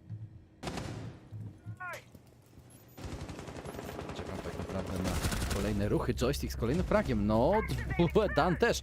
Przyspieszają zawodnicy Empire i tak naprawdę czują gaz. Chociaż joystick teraz jeszcze nie ma fraga. Będzie szedł. Chyba zdaję sobie sprawę, że nikogo kompletnie nie ma koło joysticka. 2 na 4. Znowu sytuacja jednak, no, niestety słaba, jeżeli chodzi o drużynę TSM Gaz. Dan przechodzi przez minę gazową i właśnie Czala zostaje totalnie zaskoczony. Szybkie, mega szybkie 2 rundy wygrane. Tak, no kolejna mocna runda w wykonaniu zawodników Empire, świetne wychwytywanie zawodników. No ja powiem Ci, dla mnie to akurat wygląda jak naprawdę świetne przygotowanie się na tą mapę na zawodników TSM. Chyba spodziewali się, że mogą coś tutaj zobaczyć, możliwe, że jakiś tam materiał do analizy był. Ja nie mogę sobie przypomnieć, ile razy tam TSM przez ten czas grali Oregon. Ale trzeba przyznać, naprawdę to wygląda jak bardzo dobrze przygotowana mapa na tą drużynę od strony zawodników Empire. Także no ja na razie jestem pod mega wrażeniem. No i jak tak dalej pójdzie, no to może, słuchajcie, będziemy mogli sobie zanucić Marsz Imperialny. No, to by było naprawdę, to by się działo, ale... Dobra, ja ze spokojem patrzę jednak na tę rundę, ale... Zobacz, znowu tak zawodnicy TSM, wiesz... To co, pamiętasz co na Face robili w pewnym momencie i też to troszeczkę krytykowaliśmy, że w pewnym momencie tej agresji było za dużo, tak? I zawodnicy Face zaczęli, wiesz, odrabiać, zaczęli walczyć, zaczęło to iść naprawdę w fajnym dla nich kierunku. No i też nie chcę oczywiście być tutaj jakimś, wiesz, złym wróżbitą czy kimś, ale znowu zaczęli tak grać, dlatego ja czekam, aż wiesz, przyjdzie troszkę pora na uchłonięcie i mówię, panowie, spokojnie, przecież dajemy im fragi tak naprawdę, po co? Rozumiemy, że wygraliśmy fajnie 2 mapy, ale wiesz, po co dawać im szansę na powrót, tak naprawdę na powrót w tej chwili łatwy do meczu. No właśnie, na pewno tego nie chce TSM, więc muszą troszeczkę zmienić co nieco w tym twoim graniu, w moim odczuciu. Ale zobaczymy, jak to wyjdzie wszystko w praniu, jak to się mówi w przenośni. Na pewno Dan to już tam jest głodny tych fragów, widać to po nim. Zresztą on już w przeciągu 3 rund 4 eliminacje, także no bardzo ładne statystyki. To on dokładnie ma 4-1-2, także nieźle. Bolo, jak widzisz, musisz szykować, bo teraz przyjdzie nie hologram, tylko prawdziwa Jana, którą gra nie kto inny, tylko rosyjski cyborg. To też prawda. Dobra, zobaczmy. 5-5 wciąż jednak, tym razem szybko nie tracą z życia zawodnicy TSM, zatem jest troszeczkę lepiej. I teraz zobaczmy, szukają Dan na żółtych, na schodach głównych znajduje się Chief, ale on gra bezpiecznie tym razem, więc jest różnica, jest adaptacja. Alban grają na życie zawodnicy TSM. Oj, też z jednej strony zawodnicy Empire mam wrażenie, iż będą chcieli, żeby tak grali oponenci, ponieważ oni dobrze się czują na tym defolcie, oni dobrze się czują na karabinach, znają fundamenty Oregonu, wiedzą jak tak naprawdę atakować, pomimo tego, że wyników jakoś super pięknych nie było. Niemniej zagonili zawodników w miejsce, w których chcieli. Teraz kwestia oczywiście jeszcze kapitalizacji, czy się uda, jak to będzie wyglądało w kolejnych sekundach. No zobaczymy. Na razie otwarcie kolejnych haczów. Tym zajmuje się nie kto inny, tylko Always. Acz mówię o tym akurat haczu, prawda? No bo wcześniej tam jeszcze Shepard niszczył kolejny, ten, który schodzi zaraz na pralnię. Także hacze pootwierane, daje to większe pole manewru, no ale jednak, żeby podejść bliżej, podejść na schody akurat dużej wieży, tam w dolne strony, no to jeszcze muszą się nieco napocić zawodnicy. Tymczasem jedzie Ratero, Always zerka. Wieżę będzie miał tutaj zaraz na blisko jednego z zawodników. Tam trzyma Geometrix, wypędzenie tego Geometrixa to jest potrzebne, ale tam nie tylko Geometrix. Tymczasem C4 robi swoje, Dan wyeliminowany. O jednego z zawodników mniej, tymczasem granaty jeszcze idą. No i zobaczymy, czy teraz ten ładunek od atakujących coś da. Ten jednak nie dał nic, ale zaraz może kolejny granat. Ten coś może zmienić i zmienia! Bo Geometrix wyeliminowany. Tak jest, 3 na 4 joystick dokłada, sam jednak pada od strzał w bolot. Kwestia czasu 20. Oj, dobrze, Czala flankuje od łokcia, Shepard zdecydowanie spóźniony. W minie gazowej przeszedł, rozbrajacz leży na ziemi. 20 sekund do końca. Trójka zawodników, popatrz jak lustrzane odbicie, jeden od łokcia, Właśnie jeden tak na chciałem to stopniu. powiedzieć. Leżą dosłownie koło siebie i oni będą ramię w ramię, a Merk będzie zatem starał się być wolnym elektronem w końcówce. Na długi korytarz Shepard próbuje rozbrajać, teraz ruszają, wstają zawodnicy, słyszą Czalej krąży. zawodnicy Empire i to Merk eliminuje. Always reszta zdrowia, to będzie druga runda dla TSM. Dobrze za to w końcówce, ale wiele się odbiło o Czale, który flankował łokieć i Sheparda spóźnionego na pokryciu z bunkra. No i tak, mieliśmy bardzo. To było naprawdę końcówka. To było bardzo fajne zakleszczenie. Bo z jednej strony obydwaj zawodnicy Empire, którzy pozostali przy życiu, zdecydowali się na to, że będą przechodzili właśnie tam już w stronę sajtu, akurat przez małe pomieszczenie, ale jednocześnie w momencie, kiedy się zdecydowali, już wiedział Czala, że musi wychodzić z boku i on tam już maszerował, a z drugiej strony Merk, który najpierw zdjął jednego zawodnika, a potem też jeszcze flankę zrobił na tym drugim. Także naprawdę świetnie rozegrana ta obrona była w tej końcówce. Było trochę problemów, było to widać, bo udało się choćby tymi granatami pociągać zawodników, żeby umożliwić dalsze przejście, ale to i tak nie zmienia faktu, że teraz TSM już poprawiło tą grę sprzed tych dwóch ostatnich turów, które oglądaliśmy, gdzie Empire zdobyło punkty. To prawda i wyglądali oni dobrze. Ja też tak zastanawiam się, jeżeli chodzi o zawodników drużyny, wiesz, Empire, że w tej rundzie mówię, zagonili zawodników TSM w róg, w których chcieli ich zagonić, natomiast TSM okazało się, że w tych, patrz, Dan, ale właśnie, ja nie wiem, czy to Dan nie zginął od łokcia, tak? Nie wiem, czy on nie był sam zdziwiony, może gdzie był kumpel, który go kryje. No dobra, nie będziemy tu wchodzili, co tam siedzi w głowach zawodników drużyny Empire. Jedno jest pewne, gramy kuchnię oraz meeting. Co dziwne, zawodnicy TSM, popatrzmy jaki setup jest operatorów w tej chwili. Gojo, Smoke, okej, nie grają niczym niesamowitym. Utrzymanie górnego piętra atliku to będzie ważne, całego pierwszego piętra. Empire plan w pierwszych sekundach to bez wątpienia będzie atak na pierwsze piętro i potem oczyszczenie i potem oczywiście egzekucja. Ten, kto kontroluje attic, ten, kto kontroluje dormitoria, ten jest w stanie kontrolować tak naprawdę sajty, które w tym momencie są bronione. Więc wszystko zależy od tego, jak pójdzie na tych górnych piętrach zawodnikom, bo bez tego nie będą w stanie wykonać żadnego planta. A my widzimy, że to nie będzie ani trochę ułatwione. TSM naszykowane, w okolicach 90 prysznica kręci się nie kto inny, tylko Achieved. który na obecną chwilę jeszcze nie ma żadnych eliminacji, ale spokojnie, on się rozkręci, tutaj zaraz spotka się z Joystick. O nie, taki timing, ależ się wymienili tutaj pozycjami. No ale nie tym razem, spokojnie, jeszcze się zobaczą. Oj tak, na pewno się jeszcze zobaczą. Dopiero minuta za nami w tej chwili minęła. Otwarta, jak widzimy, garderoba, dzika widzą tarczę. Teraz zostaje zniszczona. Zawodnicy jednak TSM twardo trzymają pierwsze piętro od Datiga, zdają sobie sprawę, jak ważny jest to site. Granat leci, granat gotowany, ale pełna zdrowia punktów wciąż zawodnicy TSM. Nikt nic nie stracił. Drony wjeżdżają aż 3 w tej chwili na kidsy, na dormitoria. A zawodnicy Empire wlewają się od garderoby przez dzika, przez trofea. Smoki na górze. Widzimy, Smoke nawet inwestuje na utrzymanie górnego piętra. Już 2 miny gazowe. A to jest jeszcze 4 minuta 45 do końca. Polo pada jako pierwszy niestety. Niestety jeszcze raz niestety Polo. Końcówkę miał nie za dobrą na wcześniejszej mapie. Teraz też średnio wchodzi. Troszkę gazu mu się skończyło. Będzie musiał znowu grać bardziej pasywnie, bardziej przy życiu. Choć tak pikują też zawodnicy w tej chwili cały czas. TSM i dobrze, nie wiem czy mają jeszcze granaty, 4, nie wiem czy będą chcieli inwestować zawodnicy Empire na przegonienie Merka, bo on ma mały ilość punktów zdrowia, ale jego pozycja jest bardzo ważna, jednak Dan otwiera podwójnie, to już 3 do 5. No Dan jak na razie cały czas błyszy, to już 6. eliminacja na jego koncie, 2. w tej rundzie. Tymczasem Dan to już ma 3. eliminację, 3K w tej rundzie! Czy ktoś jest w stanie go powstrzymać? Jak widzimy tutaj, czy oni o nim nie wiedzieli? Co tu się dzieje? Dlaczego dali sobie tak blisko podejść? Nie wiedzieli, ale on zbudował oba strzały. I trzeci też za daleko, granat. Ile granat? O nie no, wiecie, to mogło wygrać w ogóle rundę, nie? To jest najlepsze, bo to był Shepard na Mavericku, który stał właśnie koło Achieve'da. On mógł wygrać tę rundę. On mógł wygrać tę rundę, moi drodzy. Tak się jednak nie stało. No i spokojnie cieszą się kolejnym zwycięstwem zawodnicy Empire. No powiem ci, że ja myślałem, że w tym momencie to będzie takie zamknięcie tej góry, 2 fragi dla zawodnika, dla Smoke'a. Tu proszę, zupełnie nie udało się. Może by to inaczej wyglądało, jakby akurat nie strzelił do tamtego pierwszego, który przebiegł, tylko akurat do tego, co był bliżej. No ale widać, on po prostu wtedy o nim nie wiedział, prawda? Więc on spodziewał się, że akurat tu tylko wychodzi jedna osoba, a druga tam gdzieś może będzie dalej, dlatego się nie wychylał bardziej. No ale widzieliśmy, jak w końcu się to wszystko zakończyło. Także... No niestety, nie udało się utrzymać tej góry, mocny tam jeszcze był vertykal. Dan, świetna robota, 3K w tej rundzie, moi drodzy. Dan naprawdę zrobił niesamowitą robotę. No i w tym momencie zawodnicy Empire z punktem numer 3. Dobrze, prowadzą i atak jak na razie przebiega całkiem poprawnie. O wiele lepiej niż robili to przecież na wcześniejszych sajtach.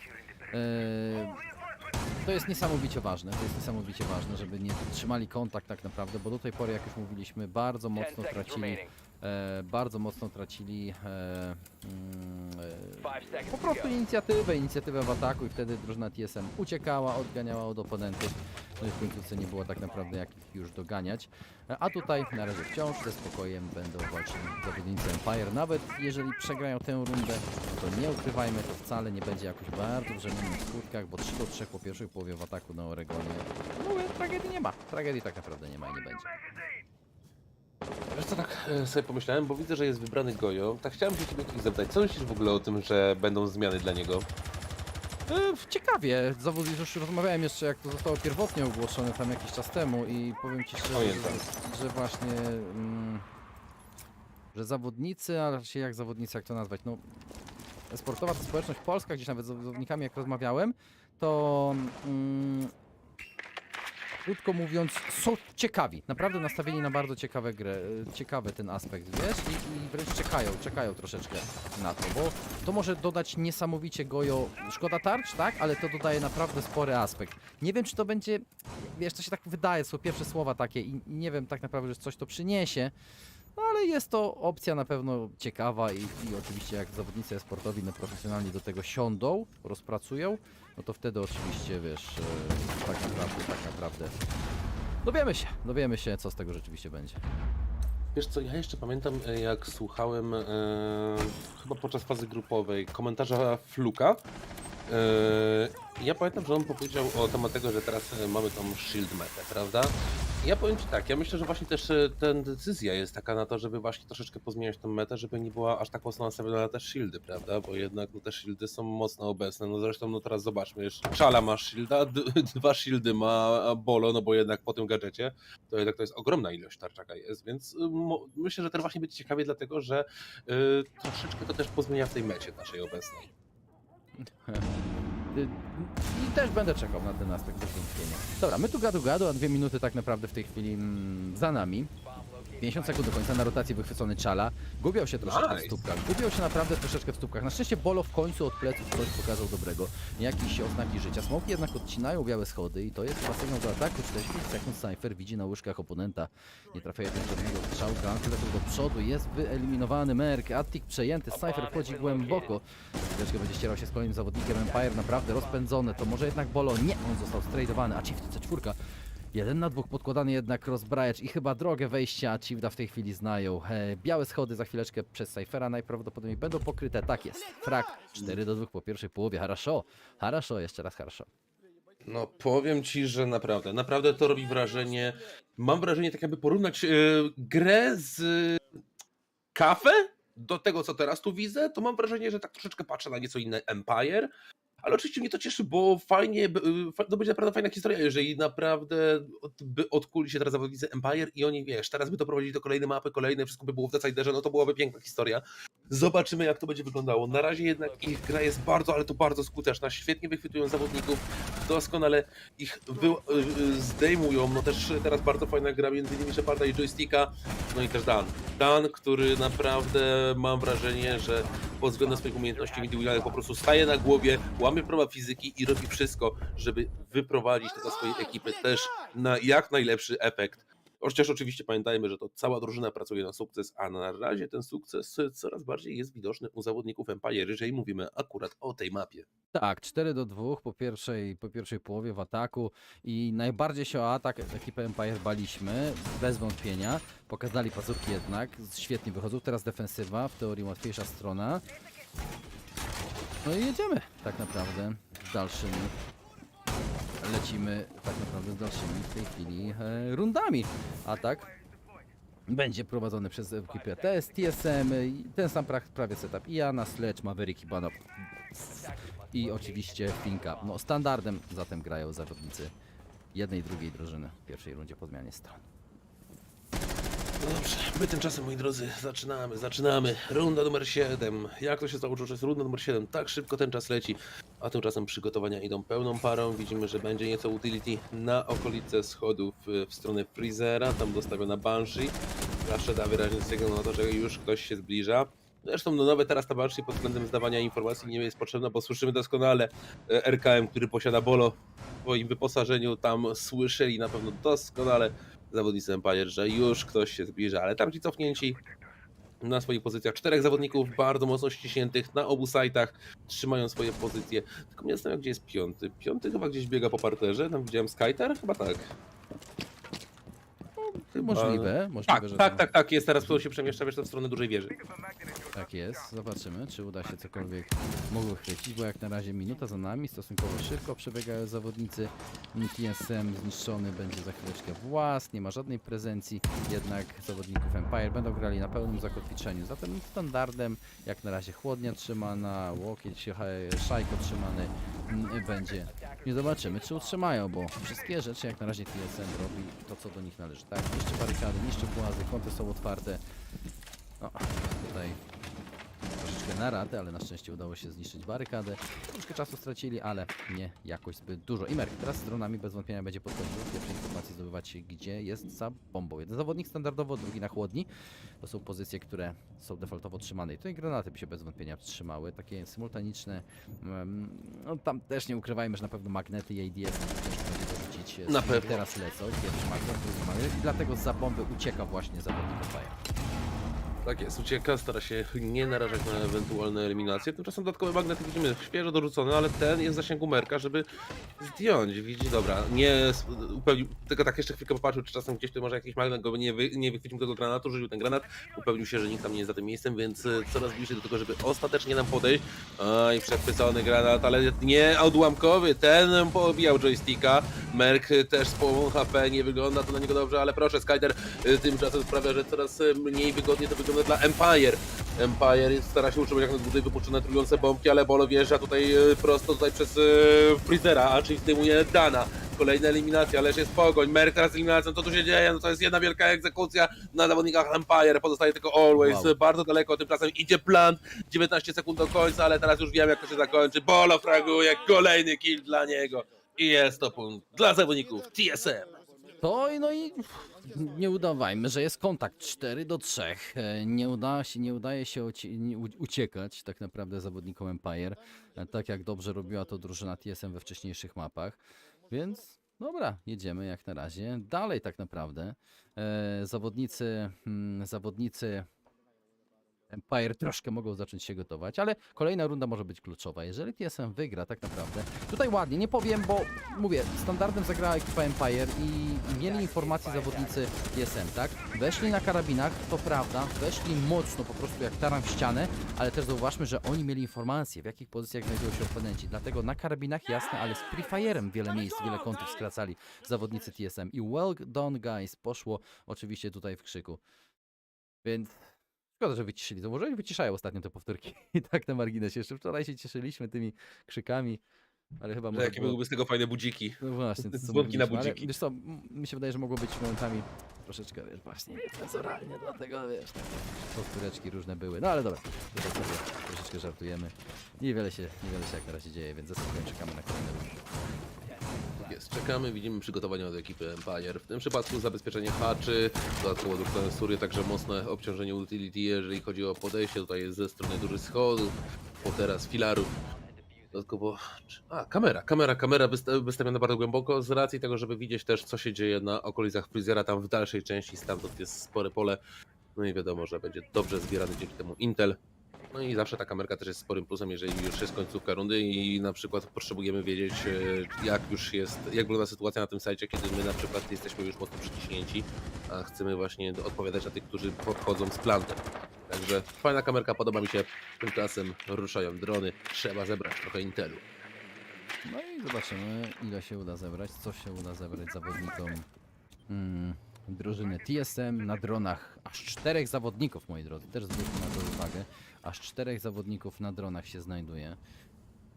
To jest też tak naprawdę pokazuje, jak ważny jest Intel, jak to jest wszystko niesamowicie, moi drodzy, potrzebne do tego, aby skutecznie atakować w takich właśnie mapach, w takich starciach. Czekam na kolejne minuty, bo one powinny w teorii powiedzieć, czy TSM przyspieszy. To jest znowu dolny side broniony i zawodnicy Empire znowu na dole grają obroną. Nie ma żadnej, wiesz, inicjatywy pokazywania się roamingu. Znowu lustrzane odbicie rundy, jak na razie mam wrażenie. Właśnie Nawet mam wrażenie nawet odbicia déjà vu. obserwator nam pokazuje tych samych zawodników w tych samych momentach. Słuchaj, a jeżeli może to jest błąd Matrixa? Nie strasz. Dzwoń do Morfeusza, szybko! Nie, my sobie tego śmieszkujemy oczywiście, słuchajcie, no ale trzeba przyznać, tak jak właśnie doskonale pokazuje, jak powiedział Kix, jak również pokazuje komentator, no mamy bardzo mocno lustrzane odbicie tego, co się dzieje, także grają podobnie zawodnicy TSM, podobnie gra również Empire, jak widzimy, no ale ciekawe, jak to będzie w tej końcówce, bo tutaj może się co nieco pozmieniać. Granat idzie, wiadomo, utility wyciągnięte, tam podejrzewam, że było dorzucony Banshee, po prostu Banshee. No, tutaj ten flash, Shepard przycisnął się do ściany w razie czego, ale chyba zwracanie pieniędzy. Nie, to Merk jest powalony i zdjęty w tym momencie. Shepard nieruszony, Skyter zaczyna skracać, ale ten granat! Oj, jak było blisko, było bardzo gorąco. Ale żyje No ale Shepard. żyją wszyscy. Tak, wszyscy żyją. Teraz jednak kwestia, co zrobi Always. Nie wiem, jak on zachowa się od... Teraz, ale wychwytuje. Czala, koniec, eliminacja i teraz obraca się Always. Jest trade i to jest ważne dla zawodników TSM. Oni mają tak naprawdę jeszcze 2 granaty, mają stuna. Teraz również pod filarem oponenta, a Chief jednak nie decyduje się na wychylenie. Daje to od radę Geometrix, Bolo w innej części mapy. Jest wyeliminowany przez Cyphera. Północ, południe. Tak wygląda atak, tak wygląda defensywa. Dan chłodnia, Cypher będzie grał od schowka, jak widzimy. 15 sekund do końca na czerwono w tej chwili licznik. To będzie ta sytuacja niestety 1 na 2, ponieważ Geometrix z resztką punktów zdrowia będzie grał. No i właśnie wchodzi na crossa tak naprawdę Achievda. Nie podniesie go. To będzie runda 5. Alban dla zawodników Empire. Tak jest, 5. punkt. Było blisko, żeby z tym podejść, ale no niestety powalenie tego zawodnika trochę to przypieczętowało. No ale powiem tak, myślę, że trochę szczęścia, ale też umiejętności bardzo mocno pomogło przy tym całym kotle, który zrobił się tej 90 od strony bunkra, bo tam wyszedł przecież Skyter, wychylił. Dobrze, że udało się wyeliminować Janę, czyli joysticka, no ale też ten granat tam szedł, a tam ostatecznie nikt nie został wyeliminowany. Uciekł jeden zawodnik, drugi został z resztką życia. No to naprawdę było... Mówię, troszkę umiejętności, ale też troszkę szczęścia, no bo jednak nie został wyeliminowany zawodnik, no ale myślę, że tutaj mogła też ta tarcza trochę pomóc, bo był za nią, więc gdzieś tam niwelacja tego damage'u jest. Wow, naprawdę, mocna runda w wykonaniu obu drużyn, ale jak widzimy to Empire utrzymało się lepiej podczas jej trwania. Tak jest, Empire przetrwało, chociaż było blisko, ale wyszli suchą stopą. Zatem jest ucieczka znowu na 2 rundy i to jest zdecydowanie najważniejsza informacja dla zawodników Empire, dla fanów, dla kibiców europejskiego Rainbow Sixa. Mecz dalej trwa. I Oregon, nie zapominajmy, to jest mapa drużyny TSM. No, może nam się zacząć naprawdę wszystko wracać. Zobaczymy, na ile starczy pary zawodnikom TSM do walki. Ja czekam na kolejne rundy, na kolejne starcze. Nie będę Ci ukrywał, Alban, bo mają odhaczony w tej chwili dół, tak, zawodnicy Empire. Idą dalej ze swoją rotacją, ale też wiedzą, iż jedna runda jedna runda daje im potężny komfort. No, było tak ciekawie na początku. No jakby tak powiem, wystarczyłaby sekunda dłużej i Dan tak naprawdę byłby w bardzo ryzykownej pozycji, ale no na szczęście na szczęście albo nieszczęście, zależy komu kibicuję, wiadomo, ale w przypadku, jeżeli patrzymy z punktu widzenia kibica Empire, no było to wielkie szczęście, że jednak w porę się wycofał, bo to naprawdę mogłoby się nieciekawie zakończyć. No ale obecnie TSM szykuje się na podejście na Atlik, oni sobie tutaj teraz wszystko przyszykują, zaraz będzie przepalanie, to dosyć standardowy Rainbow, jeżeli chodzi o rozgrywki competitive i otworzenie z 2 kierunków, także no niczym, no po prostu standardowy Rainbow, na razie standardowy Rainbow. I właśnie czekamy na jego rezultaty. Nie mówię, że dawno widzieliśmy, ale Oregon chyba jest jak na razie najbardziej standardową mapą, jaką gramy. Drużyna TSM na początku starała się grać troszeczkę inaczej, bardziej agresywnie, ale nie ukrywajmy, to im nie dało skutku. Zmienili potem styl, Empire koniec końców zwyciężyli pierwszą połowę. I teraz gramy bardzo standardowo, ponieważ standardowo broni bardzo Empire, przez co mówię, gramy taki typowy Boregon w tej chwili. Przepalanie, attik, wiesz, impact klikowanie. Mówię totalnie coś, co widzieliśmy przez bardzo wiele ostatnich miesięcy na różnych scenach, różnych arenach. Teraz drugi leci trade, czy będzie znowu impact? Nie ma, teraz odpuszczenie, zatem dobrali czas zawodnicy Empire i teraz spokojnie na karabinach będą grali.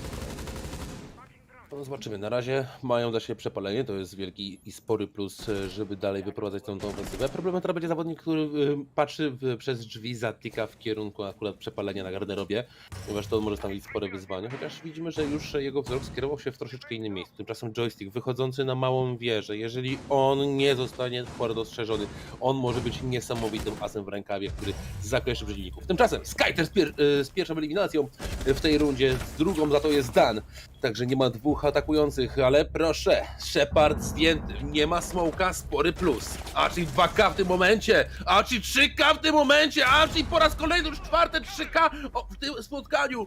Co tu się dzieje?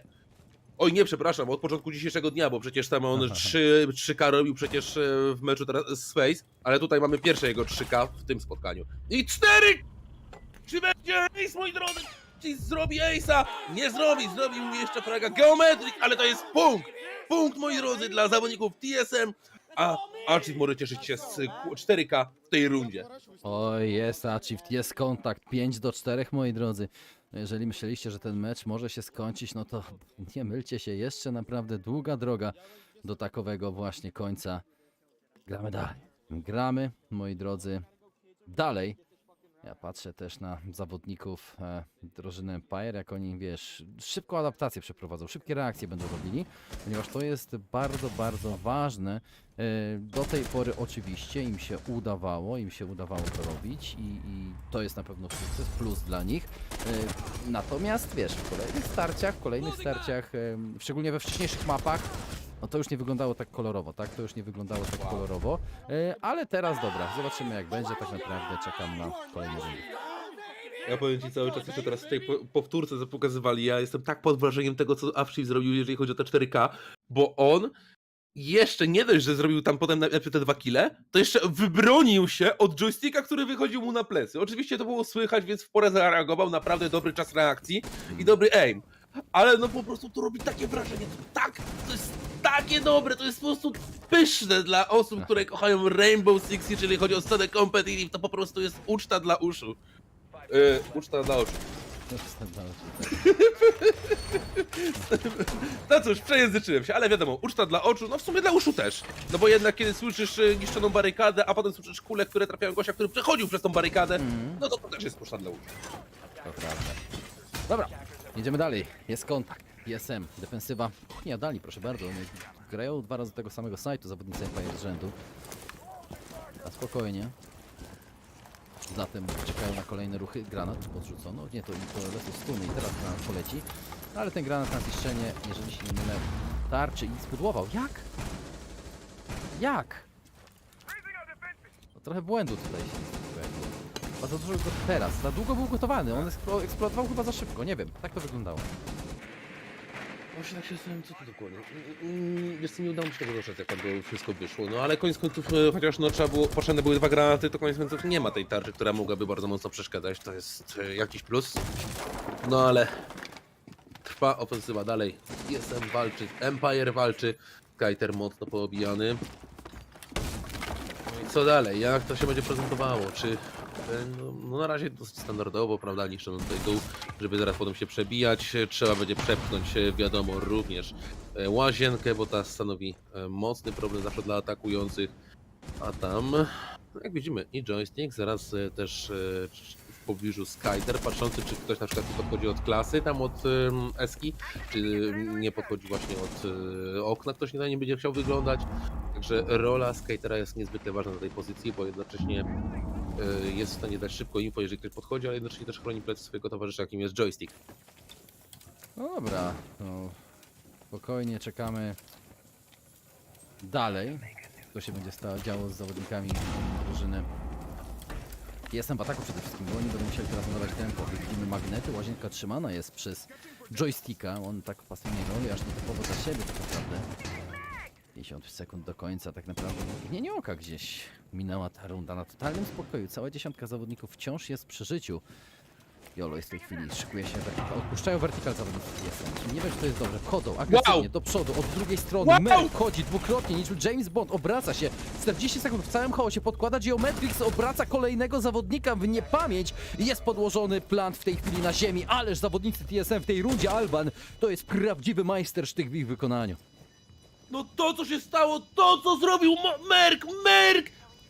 Jesteś niesamowity, to, co zrobiłeś te 3K, dodatkowo jeszcze czala! No to miało być inaczej, to miało być utrzymane przez Empire, Rosjanie mieli być nie do ruszenia, a tutaj widzimy, że oni niczym po prostu pudełeczko z kartonu zmieli całą ich obronę, teraz jeszcze Afin z kolejnym killem i to jest 5. punkt dla zawodników TSM! 5 do 5. 5 do 5, moi drodzy. Walczymy dalej. Gramy dalej. To się wszystko jeszcze, moi drodzy, nie kończy. Ależ jest naprawdę niezła historia jak na razie. Nie wiem, emocje na pewno. I teraz presja, albo jaka presja. Teraz będzie po stronie zawodników drużyny Empire. Może sobie tylko wyobrazić, co się w głowach na pewno dzieje. Powiem ci tak, mieli przewagę, a tutaj zrównana punktacja, to na pewno w jakiś sposób będzie wpływać na morale, zwłaszcza kiedy Empire ma świadomość, że strata tej mapy oznacza dla nich zdobycie drugiego miejsca zamiast pierwszego. Więc tam na pewno gdzieś ta presja rośnie przy takiej sytuacji. No ale muszę przyznać, naprawdę, TSM, to co zrobiło w tej rundzie, w tej poprzedniej, to robi niesamowite wrażenie. No ale dobra, jesteśmy tam, gdzie już Empire raz się wybroniło, jeżeli chodzi o tą obronę. Poszło im tam całkiem solidnie, zobaczymy, czy teraz będzie podobnie. No i czekamy tak naprawdę dalej, co będzie się działo. Jak widzę, że zawodnicy drużyny Empire wracają na piwnicę, tak? Na site, który wygrali, przegrali, wiesz, różnie było, więc tak naprawdę wcale nie ma pewności, jaki będzie szło. Najważniejsze, jak zachowa się teraz drużyna TSM. Czy znowu szybko znajdą teren, czy znowu te same, wiesz, wektor wejścia będzie prowadzony. Od małej wieży, jak na razie, dronowanie, macanko, sprawdzanie, ale zawodnicy Empire w ogóle nie kwapią się na roamingu. Oni pasywnie, oni czekają na oponentów, wiedzą, że na karabinach są mocni. Ale ta moc też może się w pewnym momencie po prostu skończyć. No powiem ci, naprawdę potężnie to wygląda. Z jednej strony Empire mocno obsadzone, z drugiej strony TSM już powoli szykuje się do bliższego przejścia, ale do tego jeszcze troszeczkę czasu im zejdzie, no bo jednak zobaczmy, w jakich pozycjach się znajdują. Tutaj 2 minuty, a trzeba będzie wchodzić dalej. Na pewno w planach jest podejście, no widzimy ruchy, które są wykonywane, przejście przez Freezera, stamtąd otwarcie jednej części ofensywy, drugiej możemy spodziewać się, z tego co widzę, to raczej oczywiście okolice filarów, potem otwierane hacze, także będzie przejście z takich dwóch kierunków. Chociaż jest jeszcze pytanie, czy będzie też podejście od prali, tam mnie zastanawia, bo tak to widać, szykują się, no to chyba będzie tak, że jedna osoba akurat jeszcze od tej prali przejdzie. Tak to na razie wstępnie wygląda. Dobra, moi drodzy, jest minuta 30. Któraś z tych drużyn będzie miała mapową, ale jaka to będzie różnica? Jeżeli wygra TSM, to będzie runda turniejowa, jeżeli Team Empire, to tylko i wyłącznie mapowa. Minuta 20 do końca, joystick na chłodni, jako pierwszy filar defensywy będzie stał twardo. Czy będzie pikował zawodnik TSM, czy będzie któryś z nich? Na razie przepalanie spokojne jest magnetów. Za chwileczkę ground poleci, dlatego joystick cofa się troszeczkę głębiej, ale niestety niezbyt głęboko cofnął się Dan. On został wyeliminowany jako pierwszy. TSM otwiera kanonadę na koniec. Jak na razie rund 11. No i trzeba przyznać, że wygląda to dobrze. Wygląda to solidnie. Chociaż nie możemy jeszcze mówić żadnego hop, bo widzimy, że joystick tylko czeka na to, żeby wychylili się przeciwnicy. Zaraz tam z wejścia na tą pralnię, więc będzie starał się z całej jego siły przytrzymać to wszystko, co się dzieje.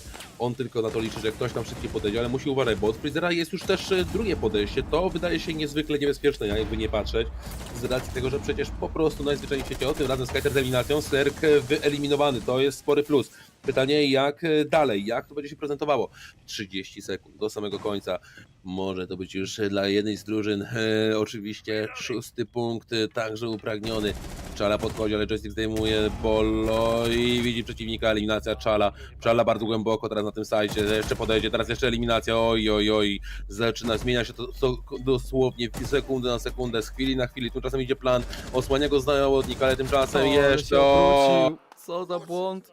Co za błąd zawodników TSM. Oni mieli tę rundę na tapecie, przecież mieli 3 na 3 i plant na ziemię leciał. I dobrze, nie wiem czy widziałeś w pewnym momencie, już nie wiem czy to był Achieve, chyba Achieve na Mavericku. On patrzył na Freezera, spodziewał się tego, przecież to było idealne, miał tak stać twardo, ale niestety instynkt zabójcy kazał mu sprawdzić długi korytarz i to był timing, jaki potrzebował zawodnik drużyny Empire. 6 do 5. Oni mają mapówkę. Pierwszą, wyobraź sobie, w tym meczu. Pierwsza dopiero runda mapowa jakakolwiek dla nich w tym spotkaniu, ale oni wierzą, że to nie ostatnia. O, powiem ci, jeżeli teraz był ten punkt, to myślę, że fani Team Empire po prostu byliby przeszczęśliwi, że Imperium kontratakuje. Pozdro dla fanów Star Wars. No ale właśnie, Empire, to właśnie tak jak spodziewałeś, no właśnie to sprawdzenie tego, co było w tym długim konektorze, to wystarczyło, żeby to zrobić. No i mają ten punkt, mają 6. punkt. Tak blisko, żeby zdobyć tą mapę. Ale czy rzeczywiście tak będzie? No tutaj trochę jest wymogu, żeby to jeszcze dograć. Zobaczymy. Jasne, czekamy dalej. Przed nami 12. Moi drodzy, runda. To wszystko nie zakończy się szybko. Tak czuję w kościach. Myślę, że tutaj jeszcze będzie się działo. Czekamy oczywiście. Czekamy na kolejne rozpoczęcie akcji, bo jak na razie wszystko troszeczkę nam przystanęło. Nie ukrywajmy. Też patrzę na zawodników drużyny, na twarze zawodników TSM. Bo jak mówię, oni jeszcze nie byli w takiej sytuacji, tak? Mówię, oni raczej kontrolowali, oni gonili. Nawet nie, że gonili wynik, tak? Ale oni po prostu wiesz, mieli zawsze jakieś rundy, które były dla nich mniej obciążające psychicznie. A tutaj już jednak troszeczkę inaczej, tak? Po raz pierwszy mała presja na pewno będzie na ich plecach siedziała. A tymczasem matchpoint, moi drodzy, także upragniony przez Team Empire. Jedna runda i mają dla siebie mapę, jaką jest przecież Oregon. Mapę pikowaną przez zawodników, jak sami widzimy, też Empire. No ale nie ma lekko, jak sami widzimy, bo jednak te 5 punktów cały czas jest na koncie zawodników TSM, a TSM o niczym innym nie marzy, jak tylko do prowadzenia na dogrywkę i ostrej walce w tej dogrywce. Ale zobaczymy, jak to będzie wyglądało, czy rzeczywiście tak będzie. Na razie obrona dormitorium, miejsce, które no, jest jednym z takich najchętniej wybieranych przez zawodników competitive do obrony ze względu na szerokie spektrum możliwości, jakie daje ten zestaw site'ów. Tak jak zresztą też widzimy, będzie mocne trzymanie podejścia na Master Bedroom, dane zaraz za tarczą. Będzie mógł tutaj sporo podziałać, w razie czego ma też osłonę tam od ścianek wzmocnionych. Tymczasem podejście od małego biura ze strony zawodników Team Solomid. No i tak popatrzmy, 30 sekund na razie ze spokojem. Nawet nie wiem, czy zdronowali zawodnika na pokoju ochrony. Mogło się chyba tego spodziewać, iż ktoś tam będzie, to żadnej filozofii w tym nie ma tak naprawdę. To nie zmienia jednak faktu, że będą musieli uważać na zniesienie. Tu górny site oczywiście i Merk teraz otwiera. Drony wjeżdżają. Sporo czasu mają tak naprawdę na dronowanie. To jest dopiero początek. Właśnie teraz pokój ochrony będzie atakowany. Polo, granat rzucony, joystick wyeliminowany na Melusi. Niestety, ale pokój ochrony ciągle twardo ze strzelbą trzymają zawodnicy Empire. Konkretnie Always w tym miejscu stoi. Włas otwarty. Chwileczkę będzie najprawdopodobniej chciał uciekać, chociaż kładąc się na ziemię, na twarde do końca będzie walczył o swoje. Oj, na pewno nie będzie łatwej walki ani dla jednej, ani dla drugiej drużyny. Antik praktycznie przygotowany do podejścia, ale wiadomo, że trzeba najpierw też uporać się z zawodnikami. O, właśnie będzie ten granat. Upolowany przeciwnik tym granatem. Bardzo ładny. Także joystick wyeliminowany przy jego pomocy, przy pomocy granatu. A my widzieliśmy właśnie, tak już wracając do tego Attika, Attik przygotowany, ale tam trzeba będzie się przepchnąć jeszcze z przeciwnikami, którzy są na jego końcówce. Tam oczywiście nie kto inny, tylko Skyter, czekający tylko aż potem zawodnicy. Tymczasem już rozładowany ADS, Gonastix też na przygotowaniu, żeby zniszczyć kolejne utility, ale jednak się na razie rozmyślił ten zawodnik. Merk zmienia pozycję, zbliża się, ten granat będzie dorzucony, także jest już plan, żeby tam zdjąć. O, jeżeli to pójdzie, o, ale było bliziutko, ale Shepard, bardzo dobre. Zmiana w pozycji, dzięki czemu uniknął ewentualnej śmierci od tego granatu, który był wyrzucony przez Merka, a Merk naprawdę świetnie potrafi korzystać z tych granatów. Tymczasem na razie fraga już nie było z tego drugiego granatu. Tak, nie było i nie ukrywajmy, że tak naprawdę frag Sheparda, on został przy to, co mówiłeś, chwaliłeś Sheparda, on teraz fragował, więc naprawdę MVP w końcówce. Jak na razie 36 sekund do końca, moi drodzy, i losy tej mapy tak naprawdę są w tej chwili na tapecie. Granat podrzucany od dołu, Bolo czeka na jakiekolwiek informacje, boost. Ale co to może, patrz, żółty ping, znowu zmienia pozycję przeciwnik. Przestaje gotować Bolo, ani dziwne. Oj, chyba dobrze zdecydują się w takim razie w końcu znaleźć oponenta. Tak jest, Shepard, egzekucja. Ale to jest 15 sekund do końca, a Always wciąż na dole i jako sam nagle na dole zostaje. Uda się podłożyć bez najmniejszego problemu w takim razie. I 3 na 1. Always biegnie, ale strzelba, próbuje jeszcze cokolwiek znaleźć, jednakże nie udaje mu się znaleźć oponenta. To będzie, moi drodzy, dogrywka druga dzisiejszego wieczoru. No, myślę, że już Raczyński zrobi, to naprawdę musiałby się wydarzyć jakiś cud, ale proszę, na wykonanie, na to, żeby taki cud miał miejsce, widzę, że Always chce bardzo mocno zapracować. Always już ma mało zdrowia, teraz dobrą eliminacją zawodniku TSM, ale tutaj będzie ciężko przejść dalej, bo widzimy, oni już ustawieni na swoich pozycjach, w razie czego wszystko mogą wykonać trade'a i Geo to kończy tą rundę, mamy 6-6 i tak jak mówiłeś, drugi Kiksie, to jest druga dogrywka w ramach tego finału. Ajajaj, ale naprawdę ten granat, Kiks, ten granat podrzucony tam pod górę przez Bolo, to było takie dobre, ojej. Nieźle, jest naprawdę wysoko, emocje na Oregonie, tak jak spodziewaliśmy się, że będą, tak też są, obie drużyny powymieniały się ładnie rundami, 4 w ataku, 2 w defensywie. Oj, naprawdę, nie mam pojęcia, czego się tak naprawdę spodziewać. Czy próbujemy tutaj, wiesz, nie wiem, przewidywać kto? Myślę, że to chyba jest po prostu bez szans, żeby przewidzieć kto. Zgadzam Po się, prostu myślę, może. że tutaj naprawdę teraz to już ciężko. O właśnie, ten granat od Bolo. O, ale dobre. W każdym razie, no powiem ci, tak ciężko naprawdę jest teraz to powiedzieć, bo to, ten Oregon jest niesamowicie wyrównanym pojedynkiem. Tutaj jest naprawdę, to jest po prostu starcie tytanów, tak mówiąc szczerze. Więc ciężko jest coś przewidzieć. Ja myślę, że przewidywania tutaj naprawdę mijają się z celem. Już po prostu biorąc pod uwagę, że mamy taki etap, jaki mamy, prawda, jest ta dogrywka. Wszyscy kochamy predykcje, wiadomo, ale tutaj mam wrażenie, że w tym wyjątkowym przypadku po prostu myślę, że darujmy sobie te predykcje, idźmy dalej, zobaczmy co będzie się działo, bo tutaj naprawdę mamy kawał niezłego show. Nie no, oczywiście, predykcja to jest też zabawa, nie ukrywajmy. Predykcja to jest też zabawa w pewnym sensie, więc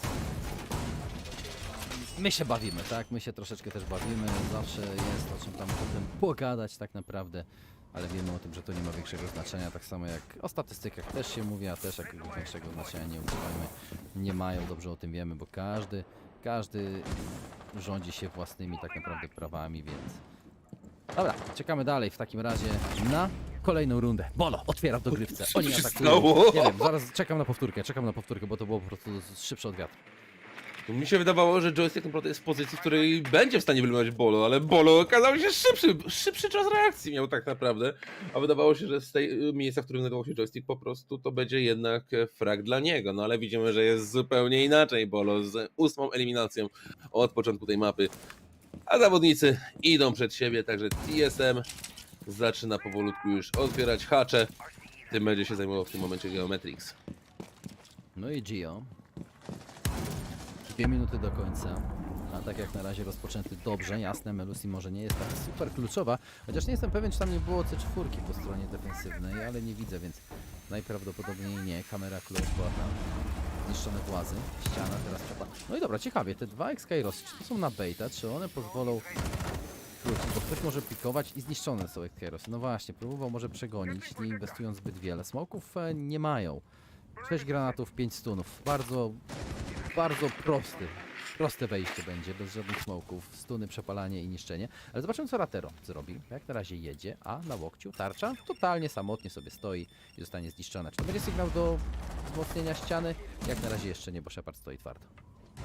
Tak, Shepard stoi twardo, chociaż stracił tarczę, dalej jednak ma 2 dodatkowe ADS-y. Znaczy nie, on na pewno ma jednego ADS-a, tam widzę. Surya zdjęta, Banshee cały czas się trzyma, także jeszcze to utility jest naprawdę bardzo mocno tutaj trzymane. Zobaczymy, jak to będzie wyglądało dalej. Na razie jeszcze raczej się nie cofnie, chociaż było gorąco. Tymczasem trująca bombka jeszcze jest wyrzucana, to też robi swoje. Tymczasem ten granat był taki gorący, ależ to było takie zwane hot, to było naprawdę, jak to się mówi nieraz na granat, hot potato. No tutaj było podwójnie hot, tak hot, ale ostatecznie to jednak bardziej hot był w tym momencie Ashton ze swoim karabinem, ponieważ to on wyeliminował Alwaysa, a nie jego granat. O. Jest 3 na 3, Shepard leży na ziemi, Czala również, zatem de facto jest to 2 na 2, Cypher dobija i podniesie zaraz, ale właśnie to jest bait, tam jest zawodnik, świetnie, nie no, Cypher, 6. zmysł, 1 na 3, zostaje tak naprawdę achieved, jeszcze Banshee gdzieś mu pod nogami krzyczy. Mogło być dobrze, a skończyło się niestety na razie nie za dobrze, Free Fire leci, wiedzą, że achieved się zbliża, teraz uciekają jeszcze głębiej, grają na czas i to będzie 7. runda, moi drodzy, dla Empire, druga mapówka dla nich będzie rozgrywana. No, nieźle się dzieje, ale... No powiem ci tak, początek wyglądał bardzo dobrze, ale potem przy tym wszystkim co się działo, oj, naprawdę mocno było, no i też najważniejsza rzecz, że kiedy już było 1 na 3, to zawodnicy grali po prostu nie próbowali podejść po fraga, po prostu pouciekali jak najdalej od przeciwnika, wiedzieli, że innej opcji nie ma, bo szanse na zaplantowanie po prostu były zerowe. Dlatego też no, punkt dla Empire i Empire znów blisko tego, żeby mieć na siebie mapę, jaką jest Oregon. Czekamy, defensywa, będzie zmiana. Drużyny... na razie drużyna Empire oczywiście skutecznie prowadzi po raz kolejny. Już nawet nie powiem ci szczerze, to wszystko tyle trwa i nie pamiętam, jaka jest ostatnia mapa. Ja nawet nie pamiętam w tej chwili, jaka jest ostatnia mapa rozgrywana. Znaczy nie ostatnia, kolejna mapa, bo to nie ostatnia potencjalna. Villa. No to dobra, też duża mapa, techniczna mapa. Ależ to się może dziać tak naprawdę, moi drodzy. Naprawdę wiele. Jak na razie to jest dopiero nie do początek, przesadziłbym, kłamałbym, mówiąc, że tak to jest początek, to już naprawdę trwa wiele godzin, ale na pewno nasi widzowie mogą być, moi drodzy, możecie być szczęśliwi z tego powodu, że bez kupienia wszystkie paczki przynajmniej będą zebrane 100%.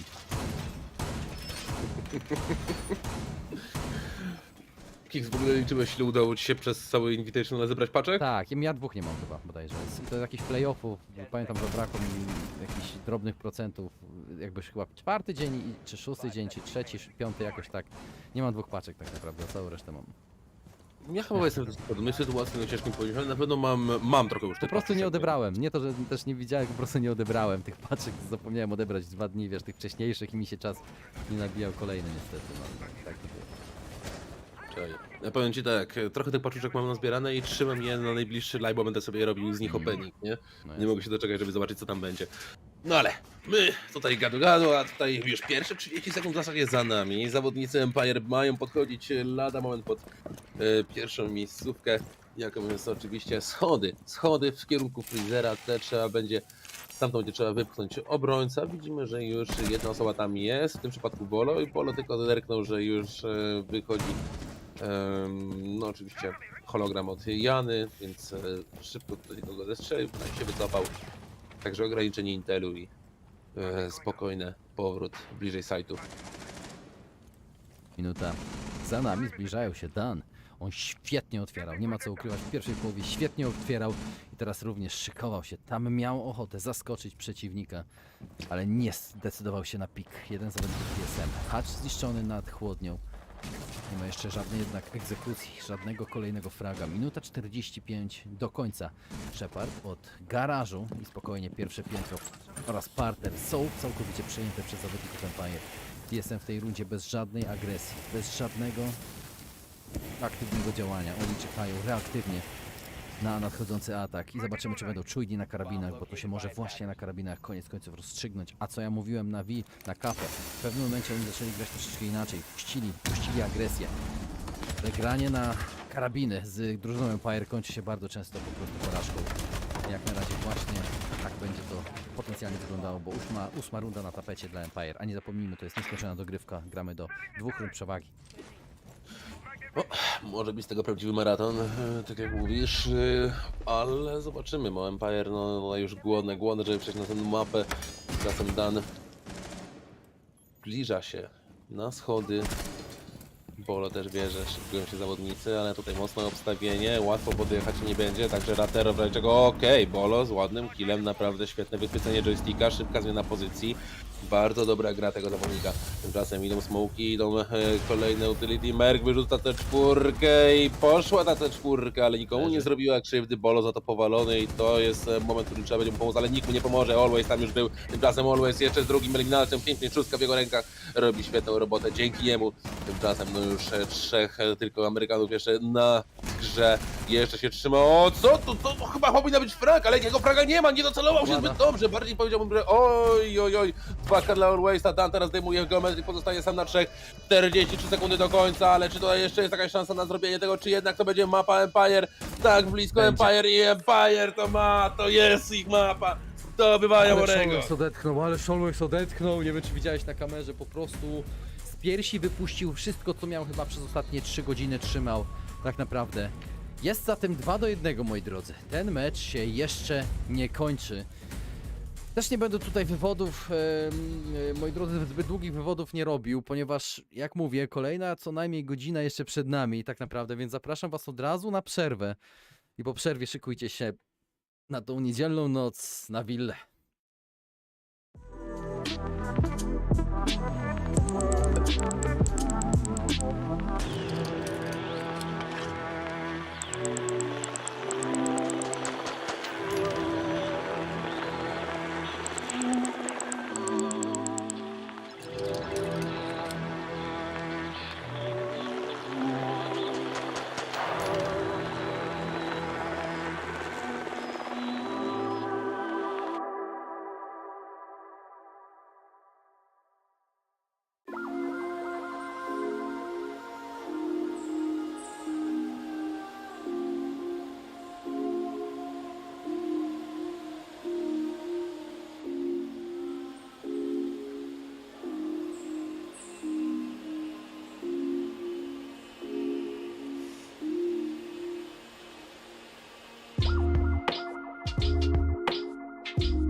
Welcome back, friends. The ordeal continues. TSM so close. We got so close also to infinite overtime, and actually it comes down on this third map, but not just yet. Empire able to clinch out map 3 to make it deeper into this best of 5 grand final at the Invitational.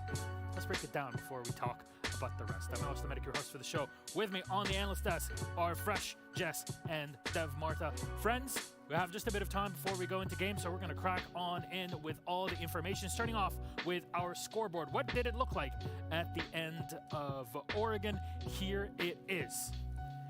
I said in the pre-match, Milosh, we highlighted Dan as a player, and I said when his team needs him the most, he turns up. That's exactly what he did. You'll see Empire, they got 4 rounds on the attack through rounds 2, 3, 5, and 6. That was predominantly due to Dan getting in, getting the entry kills, and taking a few risks, being in some strange positions, but just taking those engagements, winning those engagements, and coming up with huge multi-kills. It was...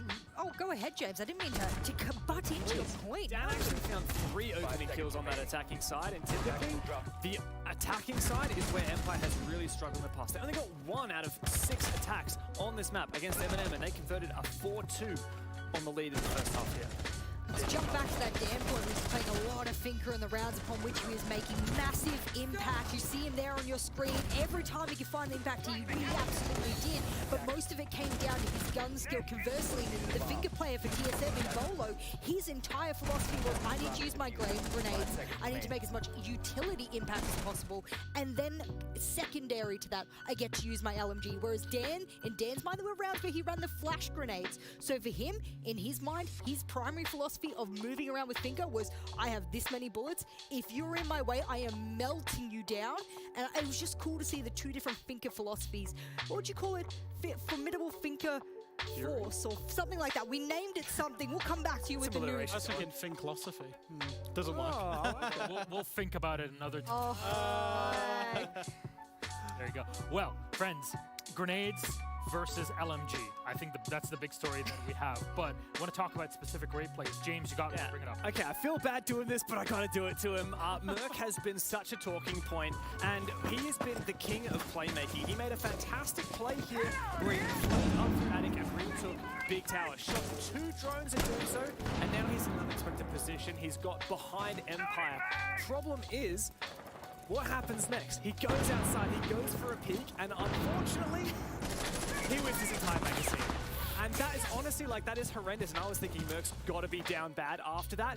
Maybe with Merc getting shut down like that, Empire can get back in the game. We need a redemption. Because I've been on the Merc train. Stop. We need a redemption.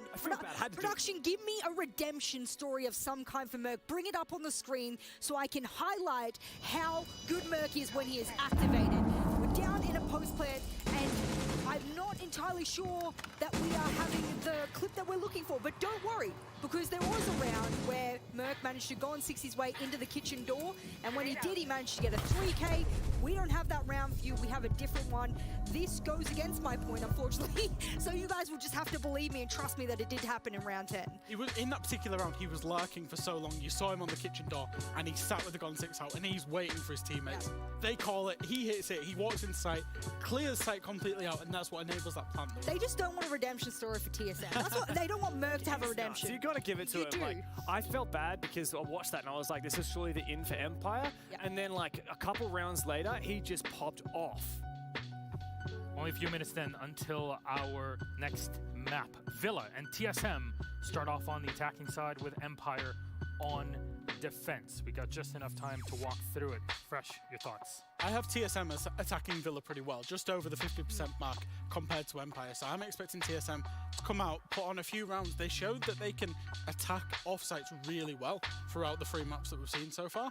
So hopefully some more of that, and then they can put this game to bed if you're a North American fan. For me, the big thing is the fact that TSM have already played this map this morning, and they 7-1 FaZe. That is quite a statement. You know what's a bigger statement than a 7-1? What do you think's better than a 7-1, Jess? What about a 7-0, Jess? And who did the 7-0? Is that Team Empire? And who did they do it to? Is that Sonics? Yeah, so I think that's better than a 7-0, friendo. I'm just going to have to double down on that We're saying both teams are good at Villa. But one's one round better. Well, that, honestly, at this point, with overtimes that we have on 2 maps, 1 round can be all the difference, or it can be the difference between OT and Unlimited. We're going deep here. Whew. Okay. We've got a theory craft on there. I want like a 20. This is it. There. This is the redemption story. Hey, we got there. We did it. That's nuts. I mean, the play, see TSM how they're performing, but there was something about it where every single round, despite a loss, TSM are always like fist bumping. Let's go, let's go, let's go. You're right, yes. The frustration on Empire's faces. How do you recover from that?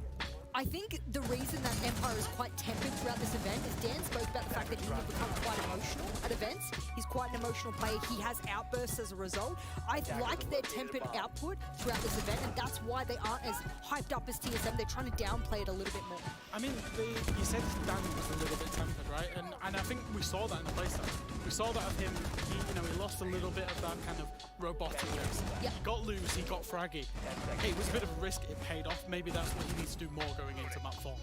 Honestly, I think that we've been really treated here so far, and I'm so glad that we've got not a 3-0, we've got a 3-1 or 2-1 scoreline at the minute. Have the potential to go to 5 maps. My dream, I just want to see an unlimited overtime. I mean, it looks like our map is as equal as it can get right now, which is the perfect way to decide between our 2 teams. Thank you guys so very much. TSM versus Empire continues, and we go to Villa. Can TSM close it out, or will Empire be able to fight and take it to a map 5 here at the Invitational. Europe has done it before, but NA is looking out for blood. Let's toss it back to our casters. It's Intero, it's Pengu. Have fun. Dziękuję, dziękuję. Miło, że życzysz nam powodzenia, życzysz nam dobrej zabawy. Taka na pewno będzie. Karol, zmęczony już? Powiem ci, no to jednak za nami prawie 10 godzin transmisji, to gdzieś to zmęczenie trochę się wkrada, a Czekaj, ty bez jak się jaj. Ja trzymasz? patrzę, 9:44 w sumie transmisja trwa. No dokładnie, zbliżamy się do 10. Tak naprawdę. Trzymam się. Jakoś się trzymam, właśnie zjadłem troszkę Damy owoców. radę. Zjadłem troszkę pożywnych owoców, więc tak naprawdę trzymam się i jedziemy dalej. Moi drodzy, willa słoneczna, toskańska. Willa gorąca i czy będzie gorąca, czy będzie decider. Ach, czekaj. Ja już powiem szczerze, jak już jest ta 4. mapa, to już dla mnie jolo, jedziemy dalej do końca. Niech będzie 5 mapa, co? Zobaczymy, jak to będzie wyglądało. No Villa to mapa, która jest wybrana przecież przez TSM, więc na pewno coś tam ciekawego przygotowali. Oni na razie w ataku, Empire w obronie, czyli teoretycznie po tej lepszej stronie. W końcu to mapa bardzo, ale to bardzo mocno defense-sided. Tymczasem na razie klasyczny wybór w postaci Thatchera, ale tutaj jeszcze Flores. No wiemy, że Flores ze swoim Ratero potrafi naprawdę mocno poprzeszkadzać, jeżeli chodzi o dobre jego przemieszczanie. Wiadomo, jak to jest. Z drugiej strony Kite, okej, ciekawie z racji tego, że wiemy, że Kite też robi tu sporo roboty, zwłaszcza jeżeli chodzi o te ścianki, które są trzymane często Ertilą piętro niżej, kiedy one na przykład są na górze, te ściany wzmocnione. No i klasycznie Valkyria. I tak jest, dokładnie. Valkyria na koniec. Defensywa należy do drużyny Empire na willi. Nie wiem, ja już tutaj powiem ci szczerze, kompletnie na nic nie patrzę za bardzo, nie ukrywam. W sensie statystyki, nie statystyki, wiesz, to już jest nieważne. To już wszystko rządzi się tak naprawdę swoimi prawami. Podśmiechujki robisz pod nosem tak naprawdę. No nie dziwię się, ponieważ wszystko poszło teraz po tej mapie, wiesz.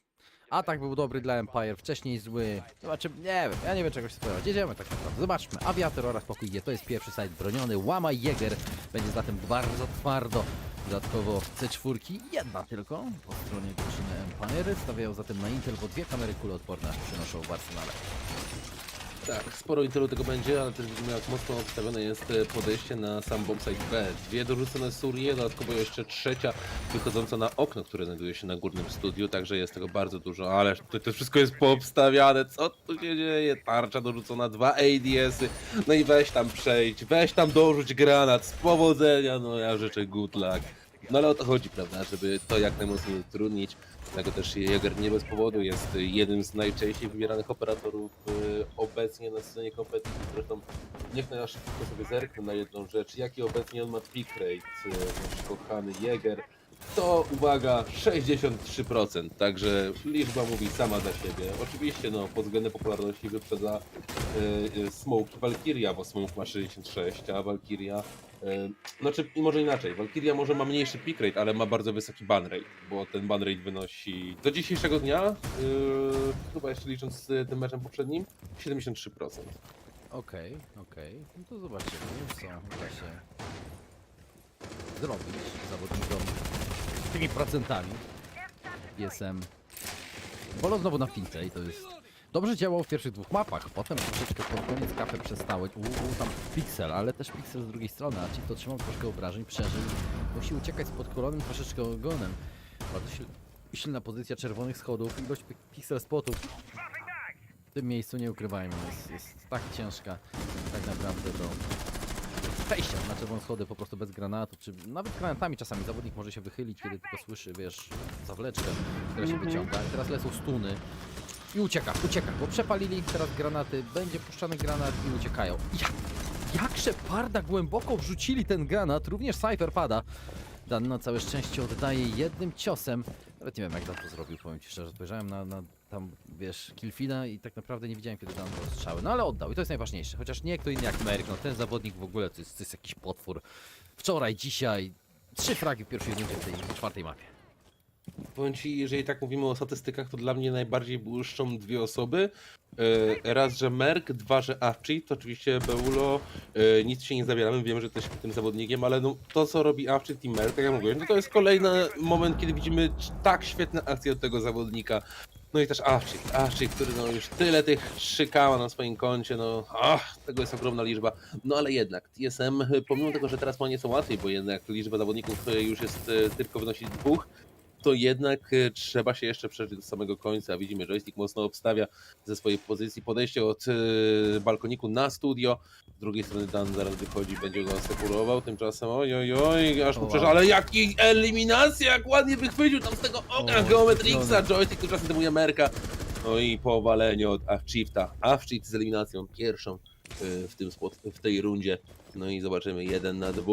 Czy joystick teraz widzimy planuje oflankować przeciwników? Widzi, wie, jakieś info, wiedzą, że tam będzie podchodzenie. Pytanie teraz tylko na jak dobrze będą wiedzieć, że on będzie wychodził na bok. Oj, zaraz będzie gorąco, zaraz będzie spotkanie, zaraz będzie ostra walka. On tam jest, oni chyba nie wiedzą, oni nie wiedzą, teraz już wiedzą.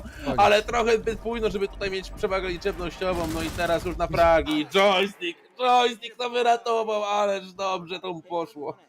Ależ dobrze, joystick, moi drodzy, poszedł za ciosem, dał radę. Naprawdę świetnie. Bardzo dobra eliminacja, bardzo dobra końcówka, ale też mieli live pingi, mieli czerwone pingi, mieli informacje. Zawodnicy drużyny Empire, wszystko było zatem na tablicy, gdzie poruszają się przeciwnicy. I oni to wykorzystali, joystick to wykorzystał, wiedział, czy może podbiec szybciej, czy może zagrać troszeczkę wolniej. I zagrał wolniej, dobrze, teraz widzimy te chwileczki tych akcji. Naprawdę się wiele działo, bardzo techniczna runda, nie ma co ukrywać, ale Empire skuteczny, to jest naprawdę najważniejsze. Tak, jest skutecznie, też mocny ratunek ze strony joysticka, który ugrał bardzo fajny klacz 1 na 2. No ale też trzeba przyznać, że początek TSM był bardzo solidny. Gorzej już poszło właśnie, kiedy chcieli zbliżać się do tych sajtów, bo jednak ta walka na odległości tymi karabinami czy to granatami, no tutaj szła im świetnie. No ale gorzej było już to podchodzenie, bo tutaj naprawdę spore problemy narobiły im zawodnicy Team Empire. No i też ta końcówka tutaj, No i też dobra pozycja na tej ostatniej sekundzie. Naprawdę dobra pozycja. Uratowała, był gdzieś ten element zaskoczenia, ponieważ z pewnością zawodnik spodziewał się, że tamten pójdzie zaraz za filary na samym końcu, a joystick po prostu się położył na środku samego korytarza i czekał. No i dobra, no jedziemy zatem spokojnie dalej. Jedziemy spokojnie dalej. Zastanawiam się, czy zawodnicy TSM teraz... Znaczy wiesz, no bo granaty mają 6 granatów, stunów 6. To tak niewiele przynoszą jak na razie w arsenale ofensywnym. W sensie wiele, ale nie z małą różnorodnością tak naprawdę. Nie ma smoków, też niewiele jest potrzebnych, tak? Stawiają na airjabby, odcięcie flag, czyli ergo jeden zawodnik nie będzie wcale musiał trzymać presu. Dan Thunderbird, na stację, jak widzimy, gdzieś na pewno w okolicach side, puszczone chyba, że jeszcze będą się cofali. On ze Spearem, dobry karabin zatem z walkami na dystans, ale nie wiem, czy powinien to pikować pod Merka. On się szykuje na tego pika, na pixel spota. Ale to jest, wiesz, miecz obosieczny, bo to jest Merk. A wiesz, jaki Merk jest groźny? No właśnie. Nie wiem.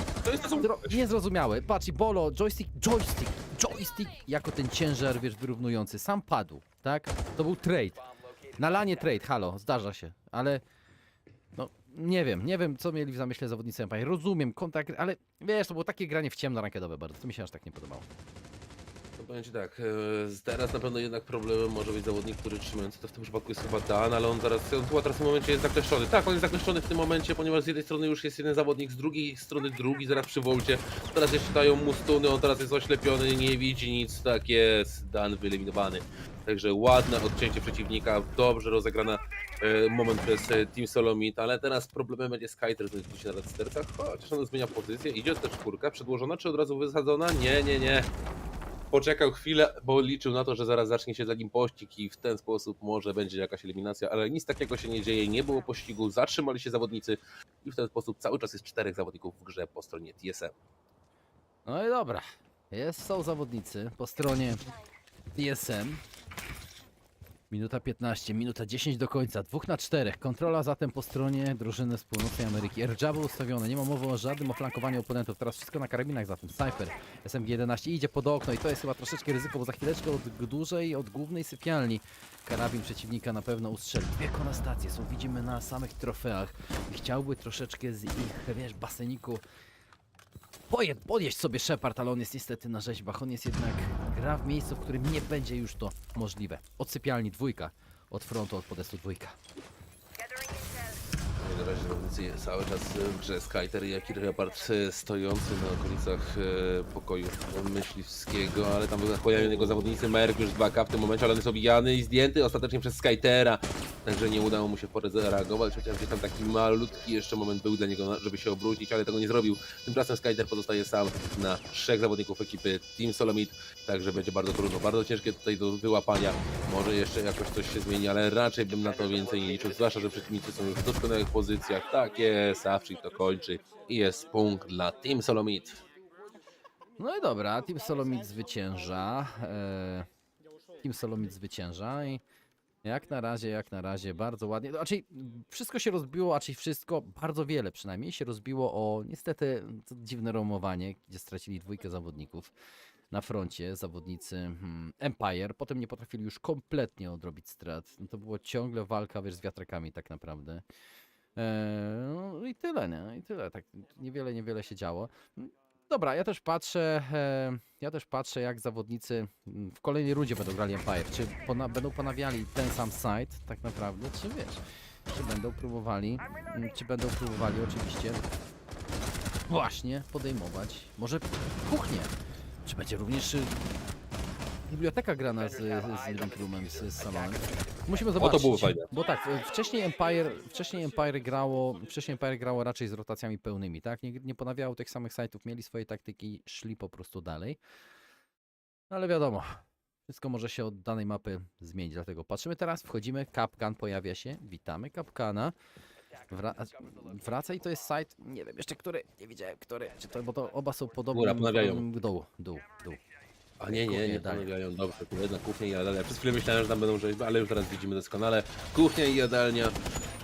No i czego możemy się spodziewać? No jak widzimy, mocne odseparowanie spiżarni razem ze schodami do winnicy od samego sajtu. Przyda się, zwłaszcza kiedy mamy świadomość tego, że stamtąd można zrobić bardzo wygodnego planta, jeżeli akurat się tego miejsca nie upilnuje. No ale zobaczymy.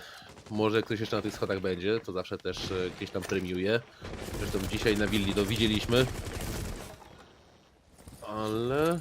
no właśnie, czyli oczywiście już zerka robi sobie miejsce na przestrzał przez spiżarnię w kierunku stołówki i kuchni. Co dalej? No tak naprawdę spokój, no, zbieranie informacji. Joystick będzie musiał grać bardzo pasywnie z taką ilością punktów zdrowia, chociaż myślę, że on nawet z taką ilością punktów zdrowia nie będzie grał pasywnie. To jest po prostu joystick i po nim się można spodziewać zawsze brania walk, starć na własną klatę. Grają na dole jednak zawodnicy TSM, jakoś nie kwapią się ataku na górne piętra, a na górze też nie ma, no, tylko jeden zawodników, gdzie się chyba biega, Puls na dole, to jest gra z C4, bo aż 3 w swoim arsenale defensywnym posiadają zawodnicy. Shepard teraz na pewno przekaże sporą część informacji, widzi 3 zawodników, nie wiem czy tam sięga Geometrixa, ale wydaje mi się, że może gdyby do ściany przyszedł nawet sięgać Geometrixa, jednak od dołu i to będzie joystick jako zawodnik, z którym będzie potencjalnie się ścierał za chwilę. Widzimy na chwilę jeszcze cofnął się Bolo, ponieważ obawiał się, że może akurat jeszcze ktoś tam się wychyli. Czasem on zmienia pozycję, tylko teraz pytanie, jak on chce podejść. Czy on po prostu się cofa, bo może jeszcze chciał jeszcze pomóc na górze? Jest taka szansa, chociaż z drugiej strony no już myślałem, że będzie się tam zbliżał powolutku przez te schody. Oj, było bardzo gorąco. Gdyby tylko jeszcze chwilę to byłaby eliminacja zawodnika, tymczasem widzimy, ależ tam wychyla, ależ challenge'uje, no nie kto inny, tylko Always. Starając się tymczasem Skyter z eliminacją, widział przez chwilę przeciwnika, ale to i tak już mu umknął, także było troszeczkę pójść na jakąś fragę, ale Always wyłapany, Czala się tylko tam spojrzał i od razu eliminacja przy pomocy RX-a. No i w tym momencie jest po jednym fragu dla jednej jak i drugiej ekipy, tymczasem Skyter mocno poobijany, no i joystick z bardzo malutką ilością zdrowia jako miód. No, 50 sekund do końca, 4 na 4. Ale kapkany, może miny, może to będzie teraz wejście, które pod presją czasu, nie wiemy oczywiście ile ich jest tak naprawdę jeszcze na mapie poustawianych. To też by była w sobie ciekawa informacja, nie? Kiedy byłby kapkan, wiesz, tak naprawdę brany, żeby ile jest jeszcze min ustawionych na drzwiach, tak? Takie info. Widzimy Aruni, Gate, Surya od pralni, będzie starał się, przepraszam, od spiżarni, będzie starał się oczywiście zatrzymać wejście. Tak Zobaczmy również, którędy właśnie zawodnicy TSM będą próbowali wchodzić. Jeszcze nie ma decyzji, a to już jest tylko poniżej 20 sekund. Na czerwono właśnie zaczyna się świecić licznik. Strzały lecą, Merk, a Chief z innej strony trafia Dana i wchodzą przez pokój z pamiątkami, raczej przepraszam, bezpośrednio na site od pralni. Podkładają w tej chwili w rozbrajacz, a Chief znowu trzyma krosa od pleców. Może zaskoczy Cypher, to jest pierwszy zawodnik, dobija, nie zdążył z drugim. Teraz dopiero eliminacja Merka, ale goni on oponenta. Biegnie z pistoletem, nie zdążył. I to jest post-plant tak naprawdę. Wybiega za mapę, wie o nim. Trafia. Ale no... Okej, quad kill. Jeżeli to będzie ace, wie, że u góry jest achieve. To jest wertykalna inicjatywa. Wyciąga pistolet, strzał w głowę, tylko go uratuje. Popatrz, ile ma punktów zdrowia. Achieve wie, że ma kontrolę. Przeładowanie. 20 sekund do końca. No i tutaj Achieve już zagra chyba totalnie na chillku, totalnie na spokoju. Było gorąco przez chwilę. Podkręcił Cypher, ale nie wystarczyło. Druga runda dla TSM. Skyter na chwilę po prostu zamienił się w jakiegoś Terminatora po prostu. Ten 4K zaczął wbiegać, flankować, fragować. Rozłożył prawie totalnie, ale to i tak nie zmieniało tej sytuacji, że jednak była przewaga wysokości po zaplantowaniu dla jednego zawodnika, który mógł spokojnie grać czasem. To właśnie robił, chociaż w końcówce też był frag. Także świetna akcja, naprawdę, Skyter, czapki z głów dla ciebie za to, co zrobiłeś w tej rundzie, bo to było naprawdę coś niesamowitego. No ale nie tym razem. Ale cóż to byłaby za historia, gdyby jeszcze wpadł piąty frag, nie dość, że ace to wybroniona runda. Oj. No ale nie tym razem. No dobra, jest naprawdę wysoko, moi drodzy, jest naprawdę wysoko. Też zastanawiam się, jak zawodnicy drużyny... Znaczy, wiesz, oni się zazwyczaj nakręcają. Mówię oczywiście o drużynach TSM. Nakręcają się bardzo, bardzo mocno po takich rundach i no wiesz, też zastanawiam się tak naprawdę, czy na ile starczy mentalnej siły starczy oczywiście drużynie Empire. Jak na razie spokój, wciąż 1-2, ale to jest defensywa na WIELI. W ataku było dobrze na Oregonie, wcześniej było źle. Patrzmy, Warden, adaptacja jakaś, czyżby? No ilość stunów jest 6, więc jest się do czego adaptować. Udana jednak MPX, jak na razie wybrany. Bez strzelby raczej grają Wardenem w drużynie, może na banku jeszcze ze starych dobrych czasów, ale zasunięcie defensywy na północ od mapy na razie w wykonaniu drużyny Empire. A po stronie ofensywnej znowu to samo, no. Jest Nomad, jest Finka, tak naprawdę cała reszta, cała Ferajna w pupie. Powiem tak, nie jestem do końca przekonany, ale z tego czasu pamiętam chyba, że właśnie Dan bardzo lubił grać Valkyrią, więc obycie z MPX-em ma na pewno bardzo spore. Oczywiście no, inni zawodnicy nie też, ale jeżeli akurat ten MPX teraz będzie w jego rękach, to na pewno będzie bardzo zabójczą bronią. Zresztą no, Dan to po prostu świetny zawodnik. No i myślę, że jeżeli on będzie gdzieś na jakimś takim wysunięciu, to może naprawdę być bardzo problematycznym zawodnikiem dla członków drużyny TSM, ale myślę, że na razie bez większych problemów przechodzą sobie już przez okolice projektora.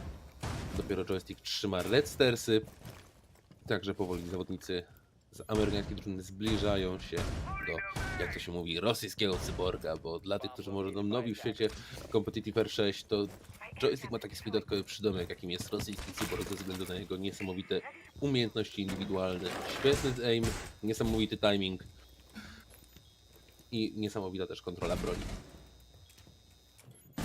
No i dobra, jedziemy zatem dalej, na spokojnie. Zawodnicy Empire pierwsze 1,5 minuty. Bez jak na razie żadnych fajerwerków na mapie. Potężne przestrzały, potężne otwory porobione na samym sajcie. Zawodnicy Empire będą grali zatem mocno na zakotwiczeniu. Granaty lecą, ale trafiają w pustej. Tarcza stoi. Co ciekawe, tarcza stoi. Surya Gate czeka teraz na piki, czeka na wyklenie, ale no właśnie joystick nie wiedział, gdzie jest oponent. I teraz czy zobaczy Pixela na razie? Oj, niczym dżdżownica, ucieka tyłem. Tak, wycofuje się. Naprawdę było potencjalnie groźne. Kolejny granat poleciał, jeżeli się nie mylę, i mają jeszcze 3. 3 poszły, Surya Gate jednak zresetowana, a stunów tylko 2 tak naprawdę mają zawodnicy TSM, więc wbrew pozorom, no, trzeba będzie przepalać troszeczkę rozważnie. Albo rzucać dronami, żeby dezaktywować Suryę.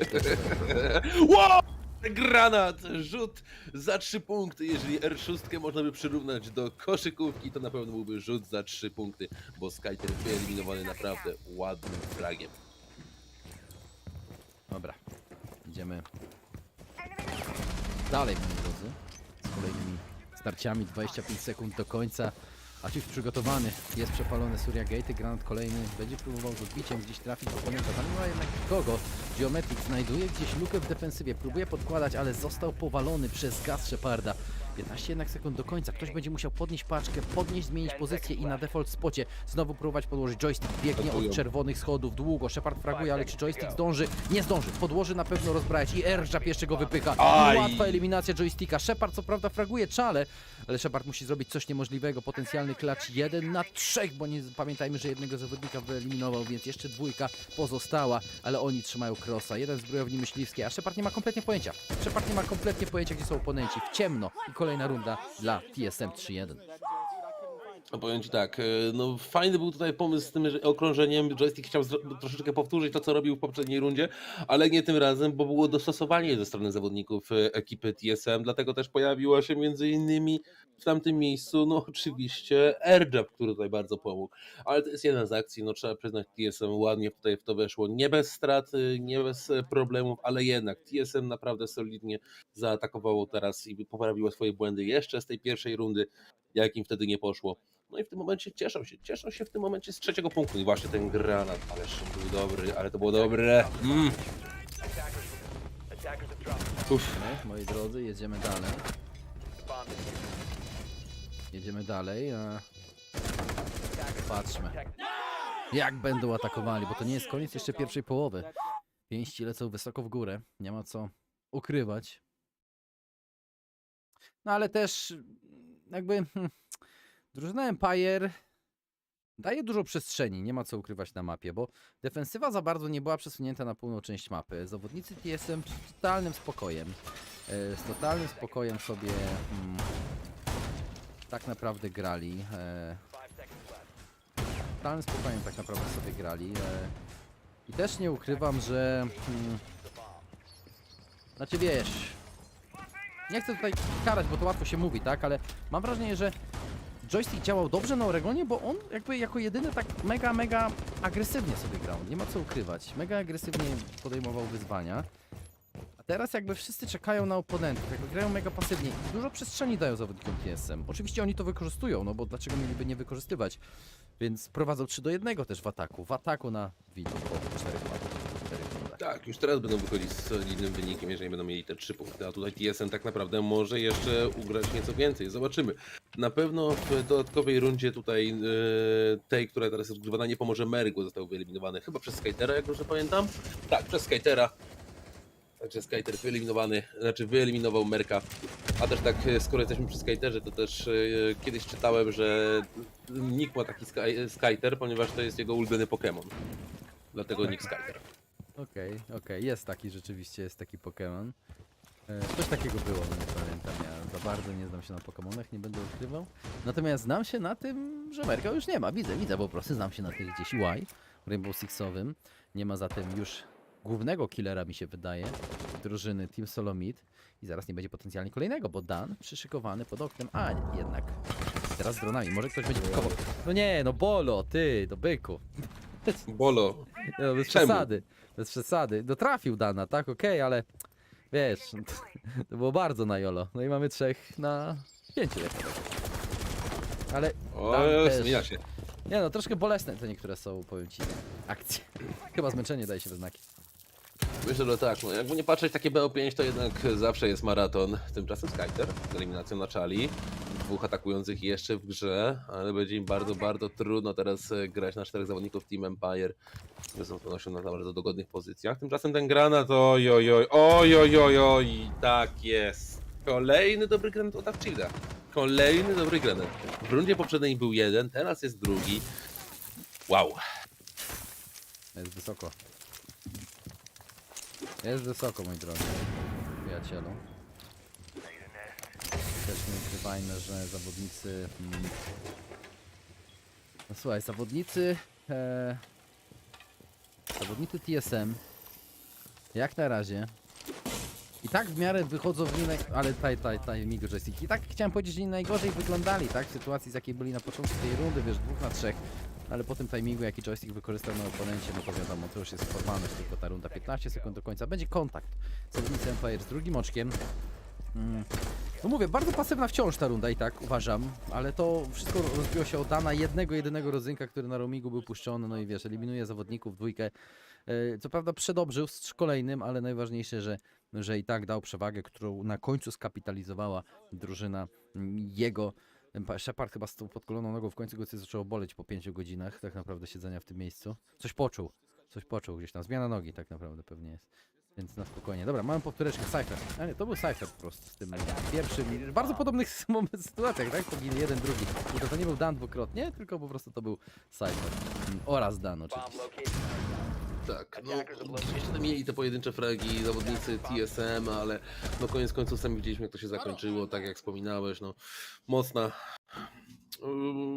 po prostu, może inaczej, po prostu no te niektóre ruchy zawodników TSM bardzo na korzyść zagrały tej rundy dla zawodników Empire. No choćby te 2 kile, prawda, tak jak mówisz, zawodnicy TSM zostali wyeliminowani w podobny sposób, także no działało to na ich korzyść. Tymczasem runda numer 6, moi drodzy, pora ją rozpocząć. W tym przypadku widzimy, że będzie mocne obstawienie sajtu, mocne utility, jeżeli chodzi o bombsite B, 2 surie, także widzimy to było wcześniej. 3 ADS-y albo 2, zobaczmy, tam 3 ADS-y, na pewno 2, 3. 3 ADS-y rozstawione specjalnie po to, żeby trzymać, bo już dwukrotnie tego samego kierunku podchodzili zawodnicy TSM, więc tym bardziej warto, żeby tutaj jeszcze więcej postawić tych utility. Jeszcze wiem, może TSM teraz zaskoczy, jakoś troszeczkę inaczej podejdzie pod ten site. Zobaczymy, jak to będzie wyglądało. No dobra, jak na razie ze spokojem będziemy czekali na rozwinięcie, przepraszam, kolejnych rund. I też oczywiście zawodnicy TSM w ataku będą nadawali inicjatywę. Popatrzmy. Nomad, dobrze airjabby działały do tej pory, dały kilka sukcesów w ofensywnych rundach bez wątpienia. Defensywaczy teraz sprawdźmy, czy będą jednak grali. Znowu czerwone główne schody, przepraszam, trzymane przez Dana. Tutaj magnety, ADS-ów jak widzimy żadnych nie ma, ale Dan troszeczkę wychodzi proaktywnie, pierwsza minuta za nami. Teraz zobaczył drona i wie, że musi od razu z podkulonym ogonem troszeczkę głębiej zagrać. Ile ma magnetów w kieszeni? Żadnego. Zatem wszystkie porozrzucane na pewno w okolicy. Sheparda nie ma również blisko Dana, tak jak to robił wcześniej. Został on tam, pamiętam, w tym sajcie granatem wyeliminowany dosyć głęboko. Potwierdzenie, iż Łamaj stoi dalej na czerwonych schodach. Drugi magnet puszczony, to dobra decyzja na wejście od studia. Stuny lecą, granaty lecą i cofają się głębiej. Jeszcze zabezpieczenie miną gazował Always, ależ adaptacja ze strony zawodników Empire w pozycjonowaniu. I teraz skraca Dan, Shepard tam jednak daje radę z SMG-11. Granat podrzucony, ale to Czala ginie od Cyphera. Empire obudziło się, dobrze obudziło się na koniec pierwszej połowy. Nie jest jeszcze zwyciężona runda, nie ma co, ale to jest 2 na 5, więc lepiej prawie być nie ma. No na pewno wygląda to bardzo korzystnie dla nich, ale Archive wyłapuje uciekającego skatera. Ten chciał się przemieścić, liczył, że tutaj już nikim nie złapie, ale proszę, Archive tymczasem już 2 eliminacje dla swoim koncie. Blisko było jednak na trade'a. Ten jednak trade nie został wykonany. W walce wertykalnej obijany Archive, Geometrix powalony. No 1 na 3, dalej wygląda to na bardzo teraz ciężką sytuację. No czy jest szansa na jakieś podniesienie Geometrixa? Tak, jest z tego co widzę. Tylko pytanie, czy on jest w środku w budynku, czy on jest tutaj na balkonie, bo jeżeli jest na zewnątrz, to na spokojnie, ale jak widzimy go na razie, tak, jest do podniesienia, ale chyba czy powinieneś teraz już tam podejść i zatem podnosić, bo może być zaraz bardzo niebezpiecznie. Tak jest, jeszcze nie powiedzieli ostatniego słowa zawodnicy TSM, ale 30 parę sekund to bardzo niekorzystny czas teraz już dla zawodników Team Solomid. No dobra, idziemy zatem ze spokojem dalej, 2 na 3. Troszkę udało się zmniejszyć, jednak najważniejsze to jest chyba resztka punktów zdrowia i joystick. To będzie formalność tak naprawdę właśnie. No powalczyli troszeczkę zawodnicy TSM, lekko nadziei dali fanów i nawet te fragi Geometrixa. To jest pierwszy w ogóle frag w jego na tej mapie dopiero. Zatem wyjściowe fragi chce sobie poprawić troszeczkę KD, ale chyba nikt nie wierzy, iż uda mu się zrobić. Kąt jednostronny wykorzystany przez Alwaysa. Zatem jest ładna runda.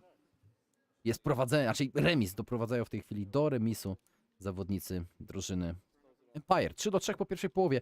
No i tak jak było wyrównanie wcześniej, tak jest wyrównanie dalej. No, z powodu statystyk na pewno teraz nieco lepiej to wygląda u zawodników TSM, bo jednak wychodzą z 3 rundami, a nie z 2, jak to zazwyczaj jest, kiedy mówimy, że po ataku, jak się tylko zjedziemy, to już jest solidnie, tutaj jest nieco lepiej. Ale nie wiem faktu, że ta runda bardzo, bardzo bolesna dla zawodników TSM, bardzo szybko wychwytywani, wręcz powiedziałbym z bardzo bolesnym skutkiem. Trochę pograł tam Avchift, powalczył, Geometrix też miał jednego killa, ale no jak widzimy, koniec końców wszystko utrzymane przez Rosjan i mają dla siebie punkt numer 3. No to co, czas na zamianę stron. Przekonajmy się, jak teraz TSM sobie poradzi na swojej własnej mapie. W ataku, tak, dokładnie w ataku. Najważniejsze to, że mogą trzymać się Oregonu, ponieważ na Oregonie szło im już nie najgorzej w ataku. Ja czekam, jak będzie po oczywiście zmianie stron, czy przyniosą jakichś operatorów mniej typowych może. Mówiłem, na pewno na to czekam, ale popatrzmy w tej chwili, zobaczmy, Twitchki nie widzieliśmy od jakiegoś czasu. To też na to trzeba zwrócić uwagę, jeżeli chodzi o zawodników. Jeżeli chodzi o zawodników, oczywiście obu drużyn. No, Twitchka była mniej wykorzystywana, czy to na Oregonie, czy to właśnie na Willi przez drużynę TSM w pierwszej połowie. A mamy taktykę z Castlem, obrona trofea 6, z otwartymi przestrzałami, z rotacjami, zatem też taka stara taktyka w tej chwili grana, ale bardzo widowiskowa. Magnety, łamaja, rozkładana tarcza na garderobie bezpośrednio zaraz od północno-wschodniego tarasu. Dodatkowo, ciekawie, Lesion pojawia się po raz kolejny. Ma naprawdę renesans podczas finału na SI, trzeba przyznać. Ale wszystko rozbije się o łazienkę, mam wrażenie, oraz o garderobę, bo to będzie miejsce bardzo twardo trzymane przez zawodników TSM. Przynajmniej tak zazwyczaj kiedyś było w tych taktykach, dawno temu. A no właśnie, jak widać, zawodnicy TSM stawiają na klasykę z Castlem, ale co też warto zauważyć, to jeżeli chodzi o tą tarczę, bo tutaj też nie miałem tłumaczenia, dlaczego fajna jest ta tarcza postawiona na łóżku w master bedroomie. Z jednego prostego powodu. Raz, że daje ci większe pole manewru, bo z tej pozycji, jak sami widzicie, jak teraz fajnie może teraz grać to Achieved, ale z drugiej strony, od dołu ciężko ją zniszczyć, na przykład przy pomocy granatu. Ciężko jest to zrobić, no bo jednak łóżko ci zasłania, prawda? Także to też jest spory plus. To innego, jeżeli chodzi o po prostu, no to już ostatecznie zniszczona, ale o to chodzi, że ta tarcza koniec końców i tak będzie zniszczona, prawda? Bo ona ma przede wszystkim dać czas, ma dać trochę manewru, ale koniec końców musimy się spodziewać, że wyeliminują taką tarczę zawodnicy po stronie atakującej, bo między innymi takich rzeczy się przecież dąży. W każdym razie teraz Empire musi dążyć do tego, żeby przejąć Master Bedroom, jak i również inne miejsca, ale no właśnie, widziałem już trochę walki z dronami. Geo znajdujący się na Red Stairsach, w razie czego osłania go Bolo. Patrzę, czy ktoś akurat od awiatora nie podejdzie. No chyba na razie nic się jakoś wielce tak naprawdę... Bardzo spokojnie. Tak, bardzo spokojnie, nic wielce się nie dzieje. Ja też patrzę na zawodników Empire właśnie w ataku, jak ten teren będą zdobywali. Granato to jest piękny granat podrzucony, ale szczekali, właśnie to było włączone z przepaleniem, bo liczyli na impact trikowanie, tak? I to było podliczone, mówiłem, łamaj, zazwyczaj impact trikując stoi w tym miejscu, rzucamy granat, z X-Kairosami połączony, to zmusi, jakby to na pewno zbejtuje łamaja. I tak też się stało, X-Kairosy to przepalają, są dobre klosy teraz dla zawodników Empire, oni otwierają ofensywę. Boost Finki, C4 jednak źle dorzucona, eksplozja ma troszkę ukryć, może wejście, zobaczyć przeciw... no wręcz Dan się nachylił, mam wrażenie. Dan się nachylił, a Chivowi po prostu schylił się i mówi, tak tu mnie uderz. I tak go uderzył. No, nie powiem, no ten timing z tym uchyleniem na pewno nie był zbyt korzystny, ale na pewno dla Beula nie jest korzystne to, że jest teraz powalony. Czala jeszcze się wzbrania, ale pytanie na jak długo, trująca bombka wyrzucona, ale zobaczymy jakie jest mocne puszowanie zaraz na niego, ale jest eliminacja, co tu się dzieje, ale ostatecznie Czala powalony przez Sheparda. Bolo i jeszcze dwóch kolegów cały czas w grze, ale na jak długo, no 3 na 3 podleczenie od Alwaysa, czy raczej nadleczenie w tym przypadku, jak sami widzimy. No i 13 sekund do samego końca, zmienia na szybko pozycji, Skyter eliminuje Bolo, tymczasem wychodzi, ale oj, było blisko, ale jednak nie na tyle. Tymczasem zaczyna się podkładanie, osłaniają go zawodnicy, tymczasem Ashley wychodzi, jednak co tu się dzieje? Geo, 2 fragi, teraz to jest 1 na 1, Shepard kontra Geo, ale to jednak Shepard wychodzi z tego zwycięsko i jest to punkt dla Empire. Punkt dla Empire, 4-3, wychodzą na prowadzenie, chorosz, bardzo głośno. Naprawdę wybrzmiało. No i moi drodzy, jest naprawdę w tej chwili wysoko, tak naprawdę. Nie ukrywajmy, zawodnicy Empire jak poczują krew, oj Alban. tak naprawdę nie ukrywajmy, wątpię, żeby puścili ze swoich rąk do zwycięstwa. Powiem Ci tak, jak dalej będzie tak grało Empire, to myślę, że jednak będzie nas czekała jeszcze 5. mapa w ramach dzisiejszego finału. Bo powiem Ci, no zupełnie inaczej niż to, co widzieliśmy choćby na Cafe Dostojewski. Także no ja myślę, że jest szansa na to, że będzie powrót teamu Empire z 2-0 do 3-2, ale zobaczymy. Ale harosz głośne poszło. Nie ukrywajmy. Dobra, jest jednak na spokojnie. Kolejna runda. Empire w ataku. Blackbird się pojawia po raz pierwszy w tym wielkim finale i wchodzi na niego Dan. Alban, dobra, no jeżeli tak ma się fajnie zaognić troszeczkę końcówka, no to jestem jak najbardziej na tak. No i będzie dosyć ciekawy, no jednak Blackbird nie jest jakimś must-have operatorem bardzo często. Wiadomo jaki jest plus Blackbirda, bo dzięki niemu jesteśmy w stanie przeżyć dzięki jego tarczy 2 strzały w głowę, więc mamy większy margines błędu przy bardziej agresywnym wychylaniu. Więc chyba coś może nam mówić jaki jest plan grania tym operatorem. O, nie mogę się doczekać. Karabin to oczywiście to akurat ten CQC, a nie SR-25.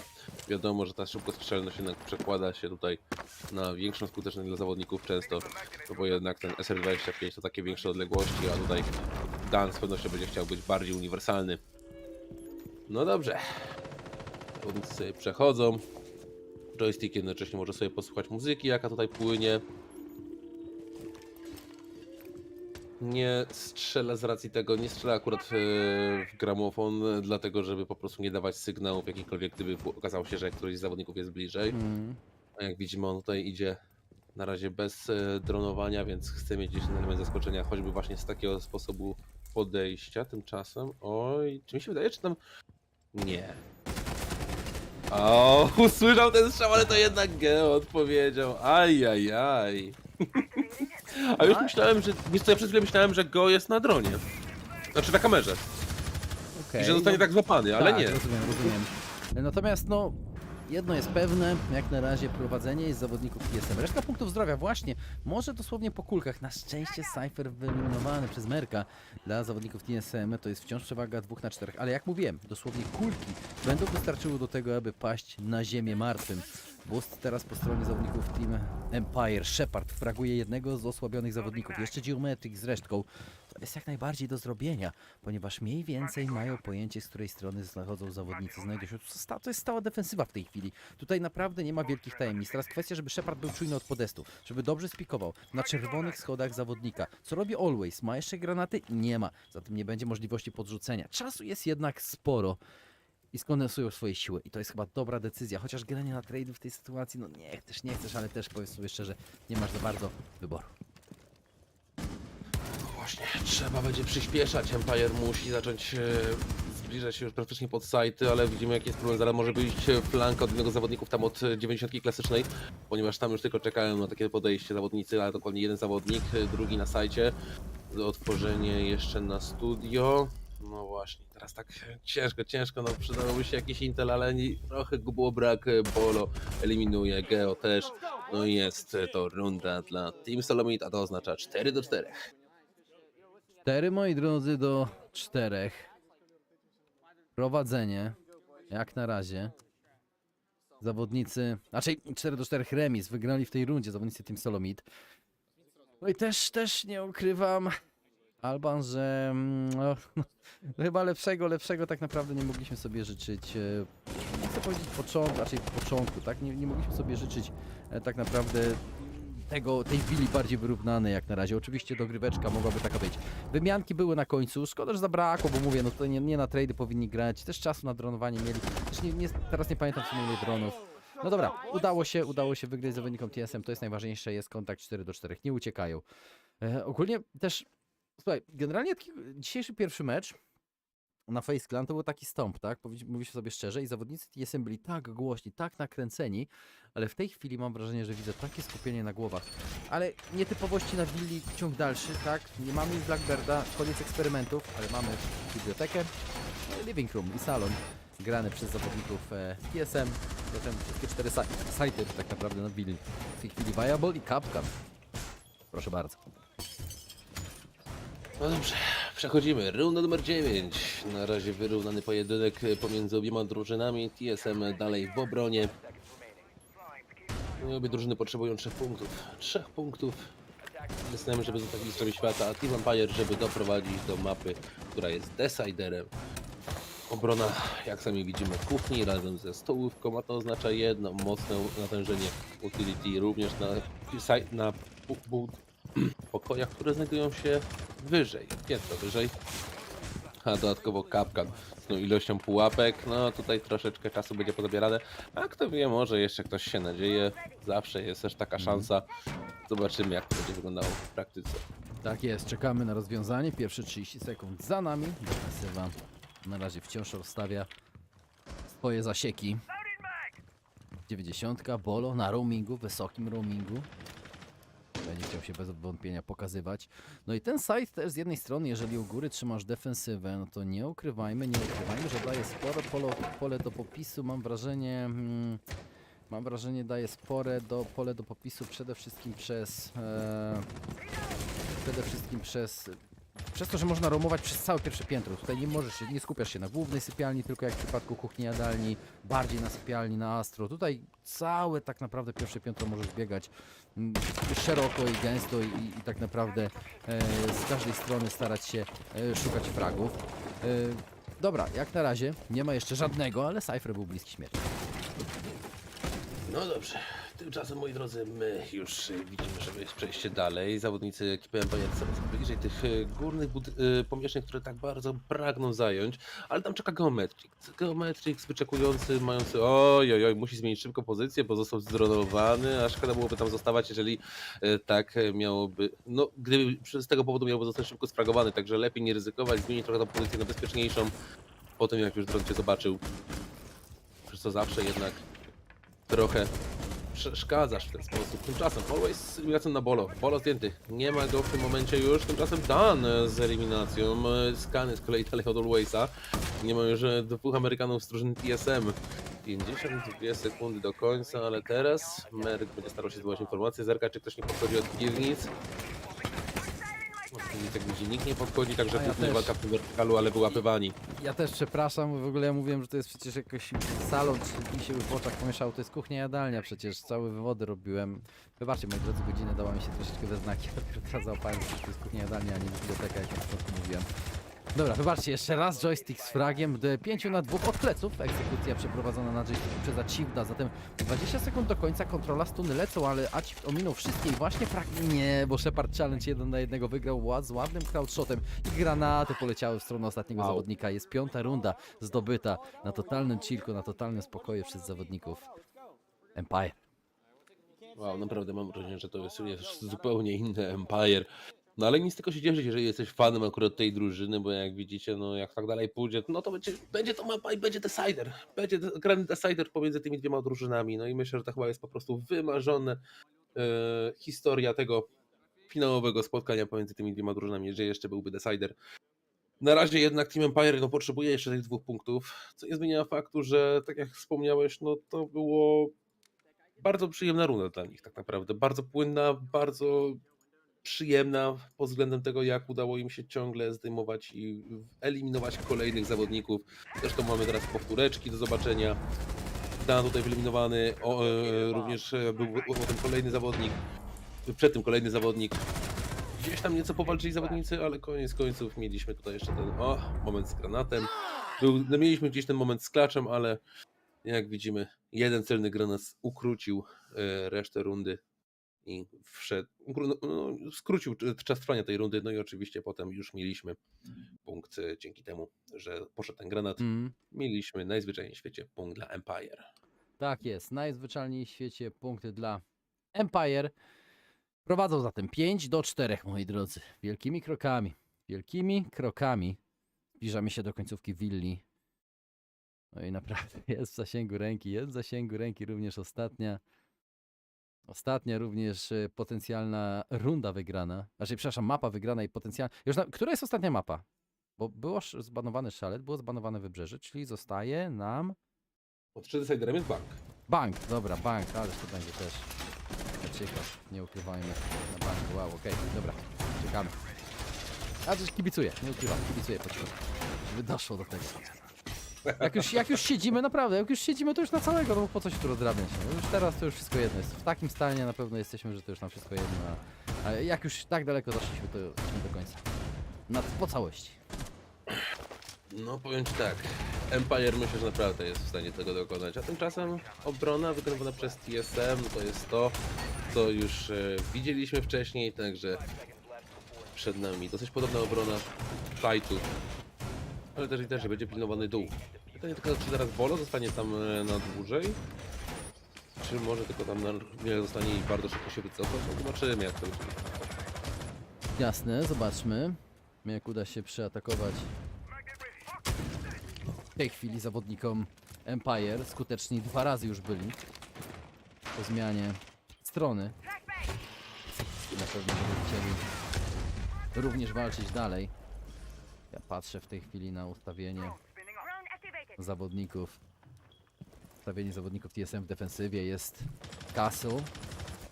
Jest również i Lesion po raz kolejny, który na willi może jeszcze jakichś chwały nie miał. Dan wyciąga i link i to też jest najważniejsza nowość, której już tak naprawdę jakiś czas nie widzieliśmy po stronie zawodników Empire. Wcześniej też 2 razy banowana zresztą. Jammer miał to ustawiony, jeszcze nie ma przepalania. Chyba, że czeka po prostu. Nie widziałem Shepard na ewentualną synergię. Teraz wierci przez ściany i doszło do przepalenia. Ale Achieve grają z otwartą rotacją, z przestrzałami. Popatrz, znowu to samo grają, tak? Ale tym razem nie ma impact tritowania. Nie ma również granatu od dołu podrzuconego. Jeszcze nie ma granatu od dołu podrzuconego, bo jak widzimy Achieve dosłownie w tym samym miejscu stoi. Co wcześniej. Always też... O, przecież joystick powolutku na crouch walku przeszedł pod dziurami. Na pierwszym piętrze, który widział, kto tam stał na górze? Cypher chyba, albo Dan, nie jestem pewien. Który z nich widział, patrzył, miał celownik skierowany w tę stronę, w tych dziur i nie wiem, dobra. Troszkę krytyczki, ale mówię, zmęczenie chyba daje się też na pewno bez znaki. Powiem Ci tak, no tutaj jeszcze teraz granat nieudany, na pewno jednak bardzo udana była eliminacja tego joysticka, jeżeli chodzi o ten wertykal. Dał się tam złapać zawodnik wszystkiego Empire.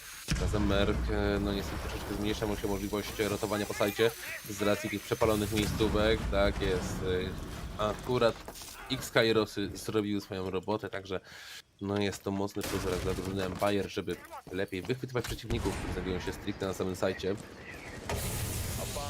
Musimy też powolne zbliżanie się przez łazienkę, tam jednak wyrzucane pieniądze bądź wyrwają przytrzymać. Dan obijany, ale szybko zmienił pozycję, żeby zniwelować ilość otrzymywanych obrażeń. Czasem złapany guz, zestrzelone, no wiadomo, szkoda byłoby wchodzić, no byłoby mocno przeszkadzające, zwłaszcza jeszcze na takiej końcówce, no kiedy mamy mało czasu, a trzeba byłoby teraz zajmować się go. Tymczasem, bo szybkie wychylenie Beulo, jest też szybka eliminacja Dana.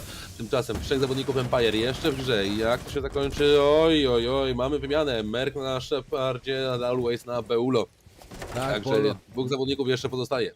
Tak jest, pozostaje 15 sekund do końca, mają przestrzały, ale wydaje się, że będą grali tak bezpiecznie, bo z przewagą mogą puścić sobie 1 czy 2 zawodników. No i właśnie obu wygrywa swoje starcia 1 na 1. Zatem brawa dla zawodników drużyny TSM. Oni gonią, za każdym razem Empire ucieka o rundę, oni gonią ich, doganiają. Znowu ucieka i znowu ich doganiają. Niesamowicie to jest ważne, aby trzymać kontakt, aby nie dać im uciec.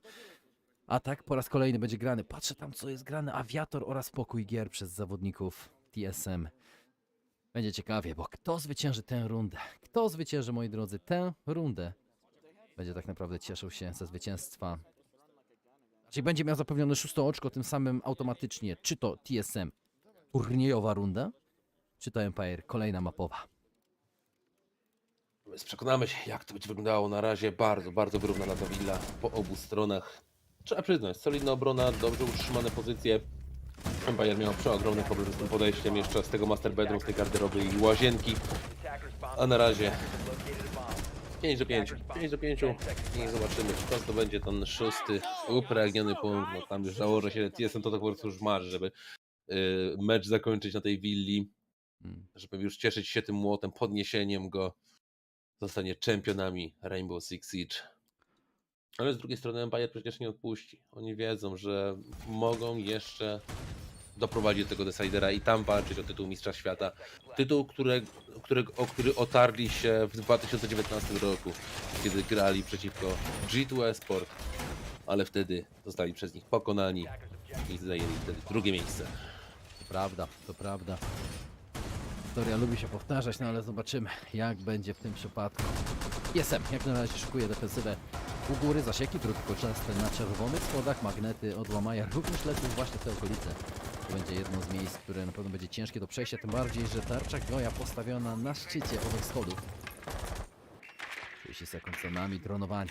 Team Empire, faza macania, jak to kolokwialnie nazywam, sprawdzanie informacji, sprawdzanie intelów, czy gdzieś jest ustawiona jakaś kamera, czujnik zbliżeniowy, czy może magnet, aby przedwcześnie wychwycić jakiś gadżet defensywny.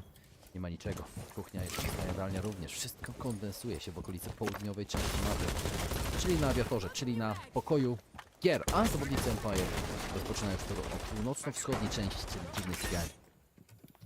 Master Bedroom to jest miejsce, z którego chcą zacząć, ale my widzimy, jak te stercy są trzymane, ile tam tego jest utility wystawione, żeby po prostu utrzymać przede wszystkim to miejsce i tam zatrzymać jak najdłużej wszystkich atakujących z drużyny Empire. Ale Empire przede wszystkim też chce się zająć... Okej, tam zaraz na tyle będzie ostra walka, już widzimy. A Chief podchodzi, chce się zakraść na te plecy, ale czy to się uda? Też tam w jego kierunku kieruje się i idzie jeszcze jeden z zawodników, czy już nie? Chyba nie, chyba mi się wydaje, że zrezygnowali. Tylko na chwilę zerknęli, czy może ktoś akurat tam na te plecy nie wychodzi. W każdym razie, na razie, tak, widzimy, Ashley cały czas tam jest, jeszcze się z nikim nie spotkał. To znaczy, że on spokojnie wyjdzie tam na partę i może zrobić naprawdę dobre plecy. Tak, to się dzieje, moi drodzy. Tylko pytanie, czy pójdzie, czy teraz tym sprintem nie dał troszeczkę sygnału dla zawodników? Zaraz zobaczymy. Joystick zerka, jak my się teraz tam nie zobaczyli, ale teraz dopiero dostrzegł go joystick. Oj, jest eliminacja. Liga o starcie. To jest najważniejsze, 1 na 1. To było jedno z bardziej kluczowych starć potencjalnie. Czwórka zawodników w tej chwili w defensywie. Geometric zagoniony w kościołach, granaty lecą, ale są przepalane przez ADS. Dobrze zatem ustawione są zasieki negujące utility drużyny atakującej przez graczy TSM. Widzimy, że główne schody wciąż trzymane przez Bolo. On na Jägerze w tej rundzie. Coś, czego nie grał od jakiegoś czasu, nie ma co ukrywać, ale potencjał fragowania do tego zawodnika jest na pewno spory. Może nie w tej mapie, może nie wcześniejszy, bo Merk dalej jest MVP jak na razie po stronie drużyny TSM. Ale Bolo niejednokrotnie za swoim kolegą próbował grać, nie tym razem jednak Dan okazuje się lepszy MVP wcześniejszego meczu na TSM, jakby nie patrzeć. On był MVP meczu pierwszego, teraz to jest oczywiście rewanż, całkowicie inna historia, przewaga 5 na 3 z Free Fire'em, z granatami jeszcze dostępnymi, czy nie? Nie ma już czego utility, wszystko rozwiąże się zatem na karabinach, mina gazowa leci. Dostępna jest jeszcze jedna, a 25 sekund do końca, więc czasu na pewno będą mieli takie okienko do wejścia, chociaż Czala teraz rzuca, dobrze, wyliczony ten czas został, Shepard jak fraguje i to jest, jak widzimy, 1 na 4 podkładany do projekt. Czala jest odizolowany, strzelają do niego w każdą stronę, jest 6. runda. Alban, 6. runda jest dla zawodników Empire. Mapówka na wyrównanie 2-2.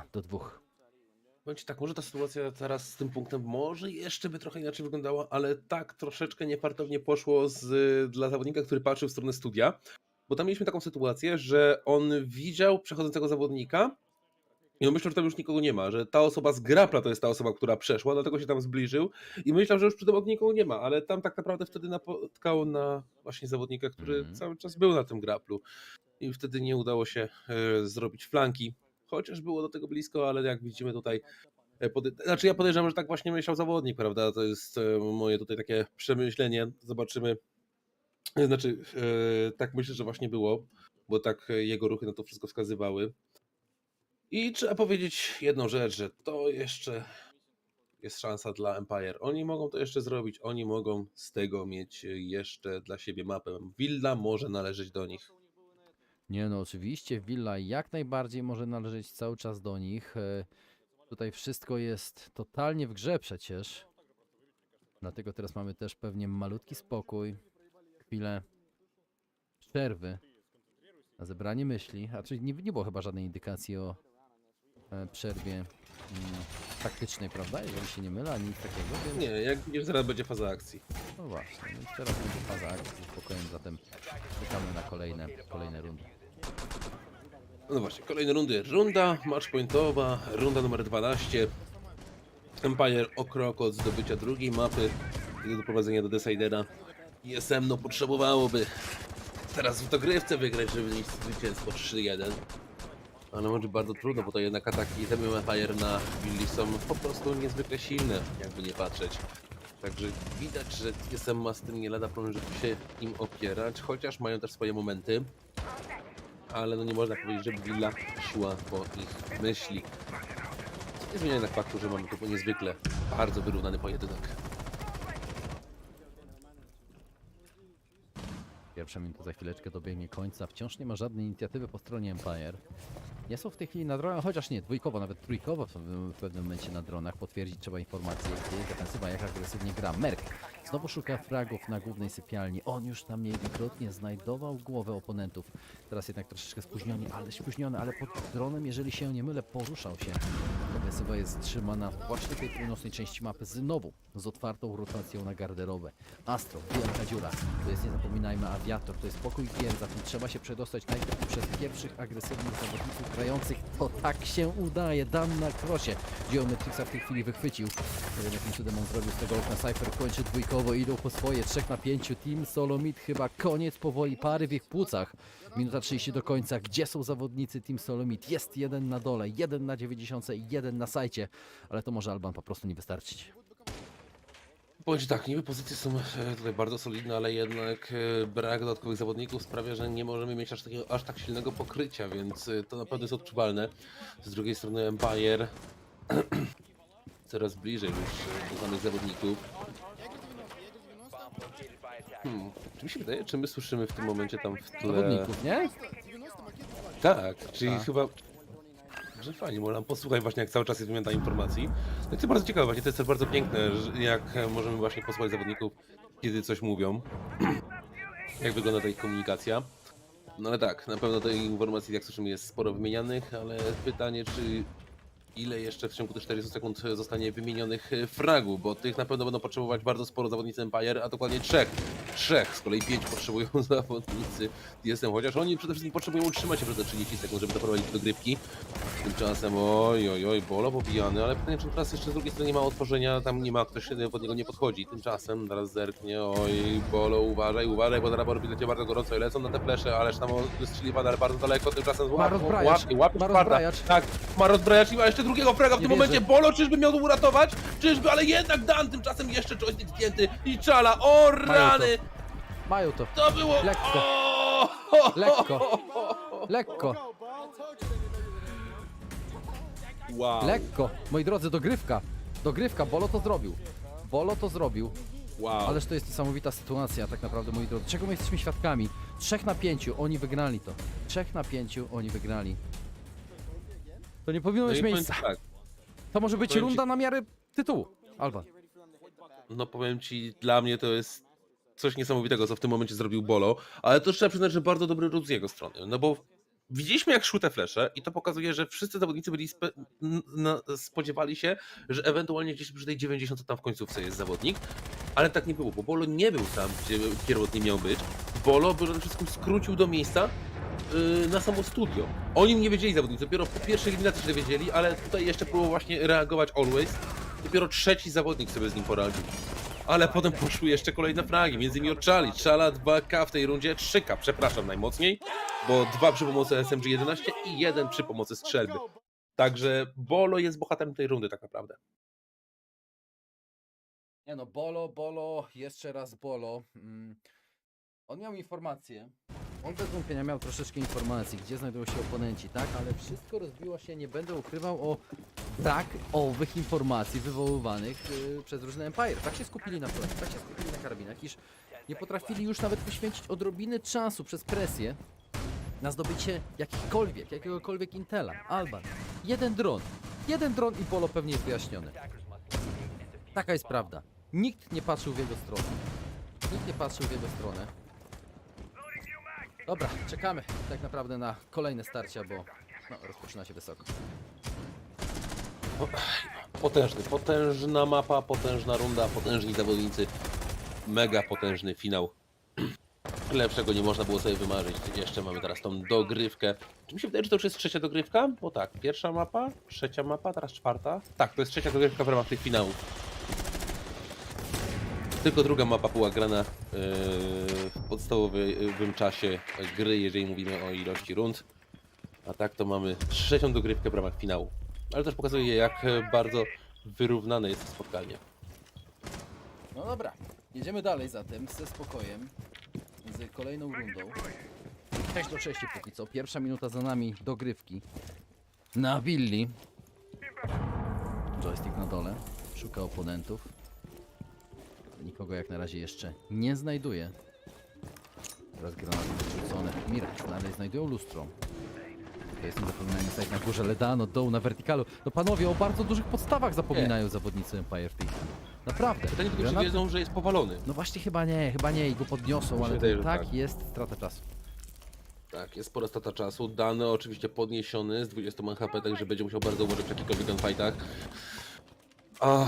No właśnie, udało się powalić, ale nie wyeliminować. Pytanie jest troszeczkę czkawką potem nie odbije. Na razie widzimy mocną walkę wertykalną Dana. Widzimy, że robi co może, żeby pozabierać tego miejsca dla zawodników, dla przeciwników, którzy znajdują się zaraz na sajcie. Ale nie jest łatwo z racji tego, że naprawdę świetnie trzymają te swoje pozycje zawodnicy Team Solomid. Też co najważniejsze, defensywa jest, należy do Team Solomid. To by się mogło wydawać troszeczkę lepszą sytuacją, jak na razie widzimy. Nie stracili żadnego zawodnika, granaty już nie mają żadnych zawodnicy Empire. I to jest bez wątpienia problem. Bolo pobijany, ale żyje. To też jest najważniejsze dla ekipy TSM. 5 na 5 wciąż, 40 sekund. Alban do końca pierwszej rundy dogrywki.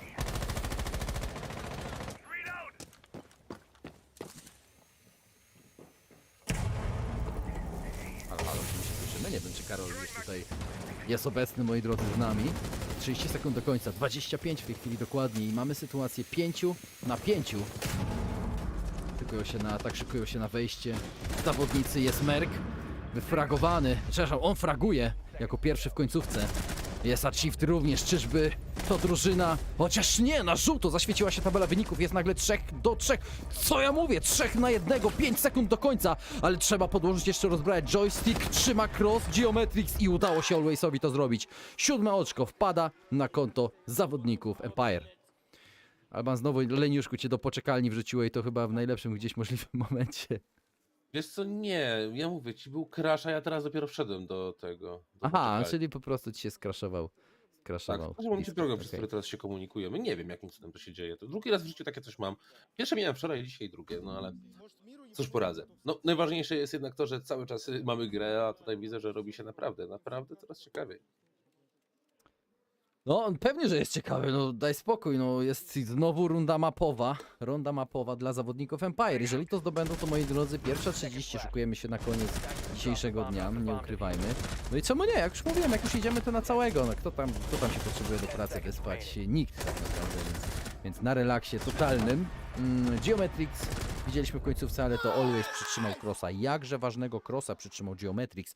Ponieważ gdyby nie on, to myślę, znaczy na Geometrixie Always przytrzymał crossa, gdyby nie Always, no to powiedz sobie szczerze, Geometrix najprawdopodobniej by wbiegł po tym pudle Alwaysa i wyeliminował zawodnika podkładającego, rozbrać by było po wszystkim. 7 runda wpadłaby na konto zawodników TSM. Oni by mieli turniejówkę, rundę turniejową, a tak walka dalej trwa.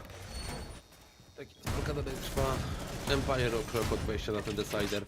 TSM będzie teraz już oczywiście w ataku. Więc już mogę rzec, naprawdę mega mocne meczy, to naprawdę taki finał, to po prostu marzenie. Ale przekonajmy się, czyje marzenie się spełni.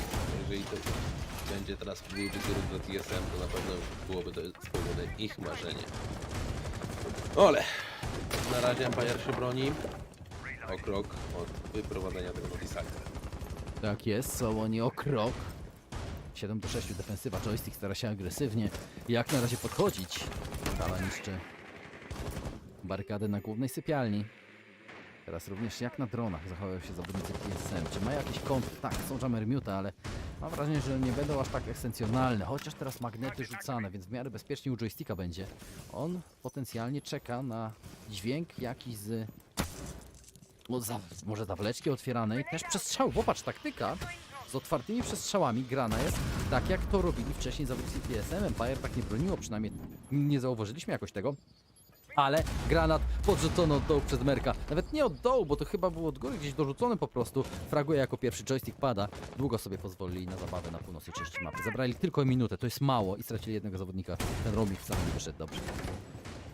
Że no może być teraz trochę kłopotów tych zawodników z racji tego, że raz, że strata joysticka, dwa, że jednak mało czasu udało się zebrać na rozszerzonej obronie.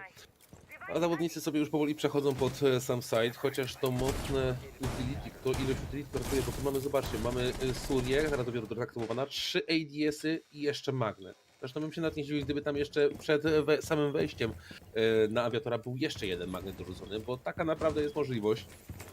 Więc jeżeli tamtędy będą podchodzić zawodnicy, no to będą mieli naprawdę dużo rozbrojenia tego wszystkiego. Na razie jednak Dan. Czyżby tam się wychyli? Tak, już wiedzą, że jest, ale musi się szybko cofać, żeby to nie doszło do jakiejś bardzo nieprzyjemnej sytuacji. To też widzimy, że praktycznie wszyscy atakują od strony akurat salonu z rzeźbami, jak również pokoju rzeźb. Także większość zawodników z tej strony nie za bardzo miał się kto nim zająć. Niby, czyli tutaj jest, ale zobaczmy, że i tak są w takich miejscach, że ciężko, żeby jakoś się zajęli. Chociaż coś tutaj jest planowane. Już widzimy dwóch zawodników, teraz jest blisko niego. Flesze. Oj tak, flesze poleciały. To jest jednak 40 sekund. Moi drodzy, zbliżamy się do końcówki tej rundy, może nawet końcówki tej mapy. Nie ma Cypher, ale zobaczył głowę przez chwilę. 3 ADS-y gotowe na defaulcie, aby odbijać atak.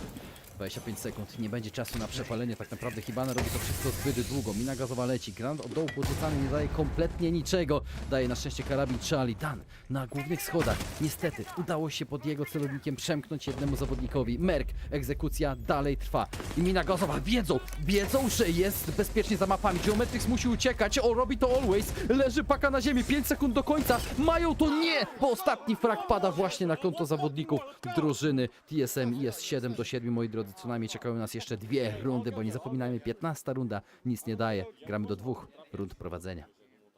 A więc 2 rundy. Obie drużyny tyle potrzebują. Na razie wyrównany pojedynek. No powiem ci, mam wrażenie, że naprawdę tutaj już może być ultra długi maraton, jeżeli tak będą wyglądać kolejne rundy. No nie zmienia to jednak faktu, że koniec końców, chociaż przez chwilę było gorąco, to jednak ta runda została bardzo dobrze wyprowadzona przez zawodników ekipy TSM. Team Empire jednak potrzebuje tych 2 rund. Oj, potrzebuje i to bardzo. No, jest, moi drodzy, wysoko. Jakby tego było mało. Zawodnicy TSM udało im się, nie ukrywajmy. Nie było jakoś najtrudniej. Od początku prowadzili po fragu oczywiście na joysticku. Ładna kapitalizacja. Zagrzmiało troszeczkę na końcu i wydawać by się mogło, że Shepard zrobi coś niemożliwego. To co bolo jeszcze kilka rund wcześniej dla drużyny oczywiście TSM, ale tak się nie stało. Spokojna przewaga, ilość zawodników sprawiła, że to oni dokończyli tę rundę. 7-7, moi drodzy. Jedziemy dalej. Dogrywka nieskończona. Pamiętajmy, broni w tej chwili drużyna TSM. Przechodzi z północy na południe. Znaczy nie na południe. Wcześniej też bronili tego awiatora, tylko oczywiście wygrała to drużyna Empire w ataku. Zatem ponawiają defensywę i mamy clash po raz pierwszy w tym finale. Po raz pierwszy. Ale clash gra z wzmocnieniem ściany. Ciekaw jestem, jak tak będzie grał. Mam wrażenie, że chyba na północy bardziej. Ponieważ wzmocniona jest ściana od korytarza klasycznego, od głównych schodów, a to często było otwierane, jeżeli clash była grana, otwierane bardzo, bardzo wysoko, aby clash mogła nawet w całości przechodzić, bez konieczności oczywiście wiesz, założenia tarczy na plecy, klęczenia itd., itd. Dobra, zobaczymy, będziemy czekali, TSM ciekawie, nowa taktyka wyciągnięta w rundzie numer 15. Ja powiem ci, bardzo cieszę się, że jest wybrana ta clash, bo clash to jednak zupełnie nowe możliwości.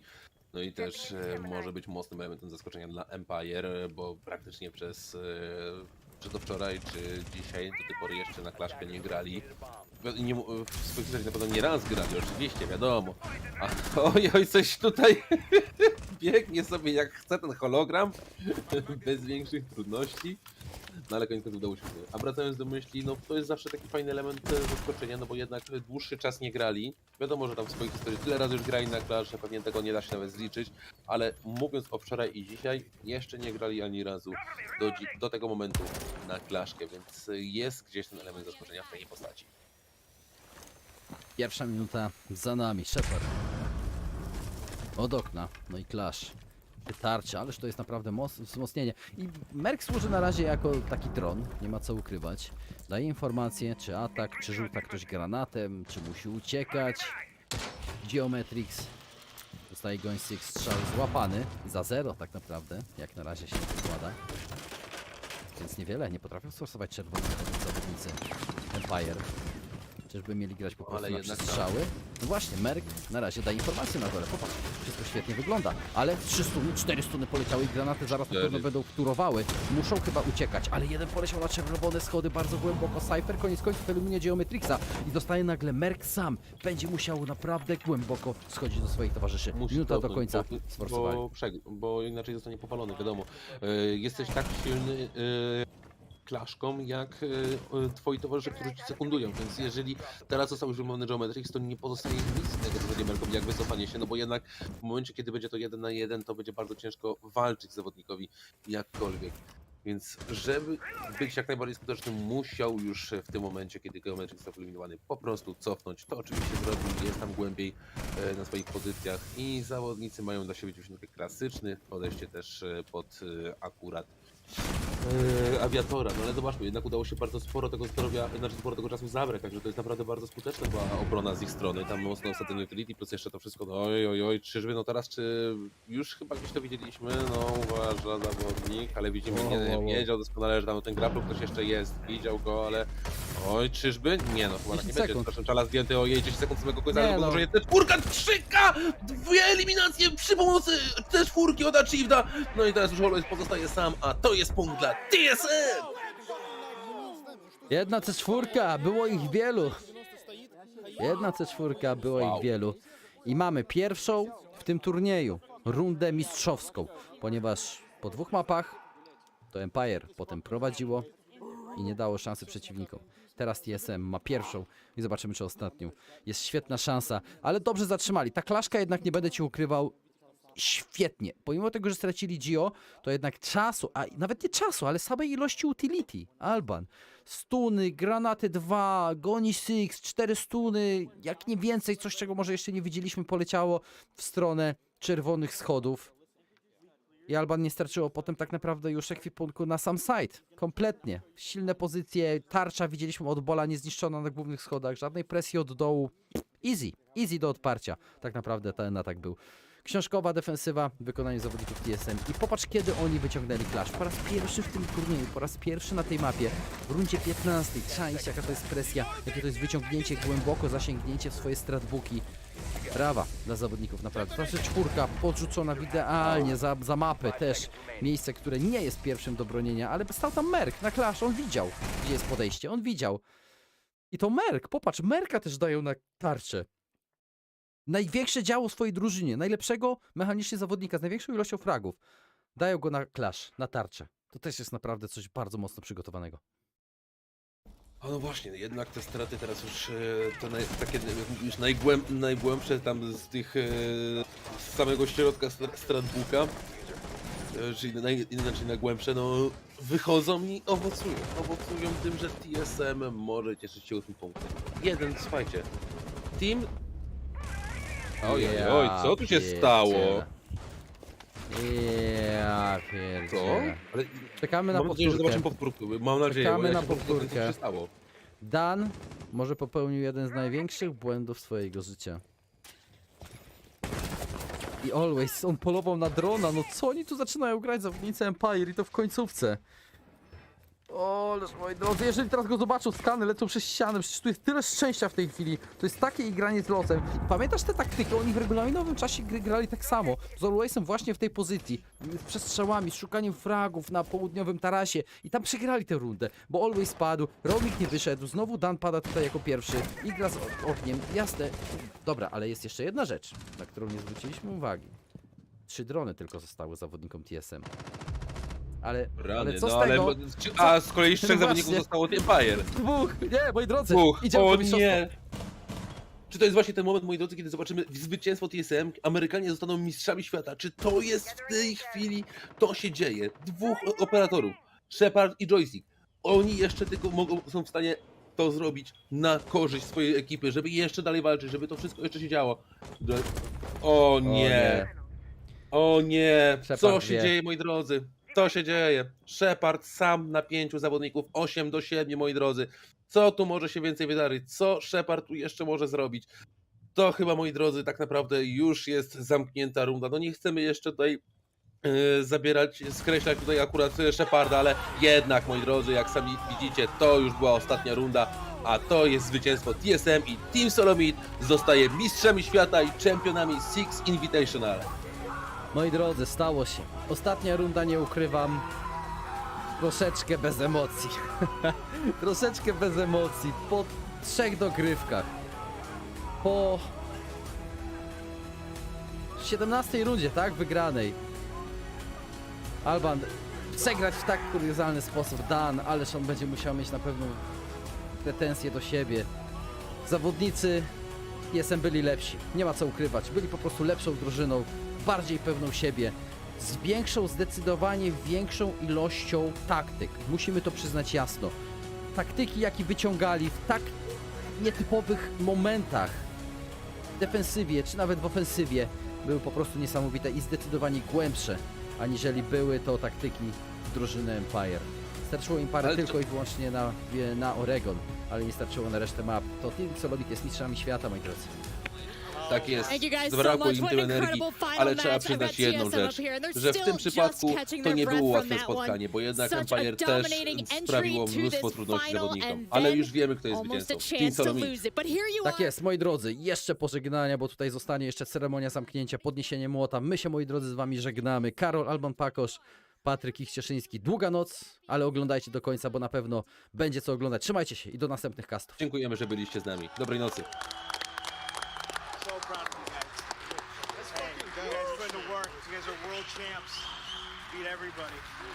Well, my question to you guys, you plowed through the lower bracket match this morning. You kept amazing momentum throughout the day. Achieved Merc, Bolo, you had beautiful performances that we talked about earlier today. But Shala, Geometrics, you guys came to play later on, wrapped it all up for the team. Who wants to step forward and say a little something to the fans?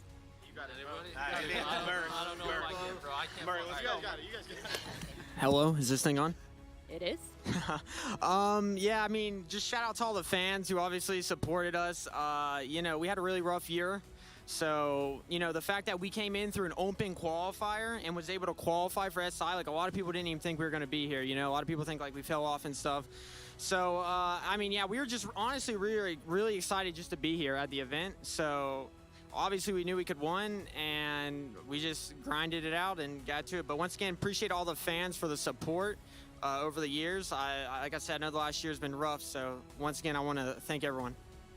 You have achieved everything you needed. There is only one final step, gentlemen, so I will allow you to step forward and claim your hammer.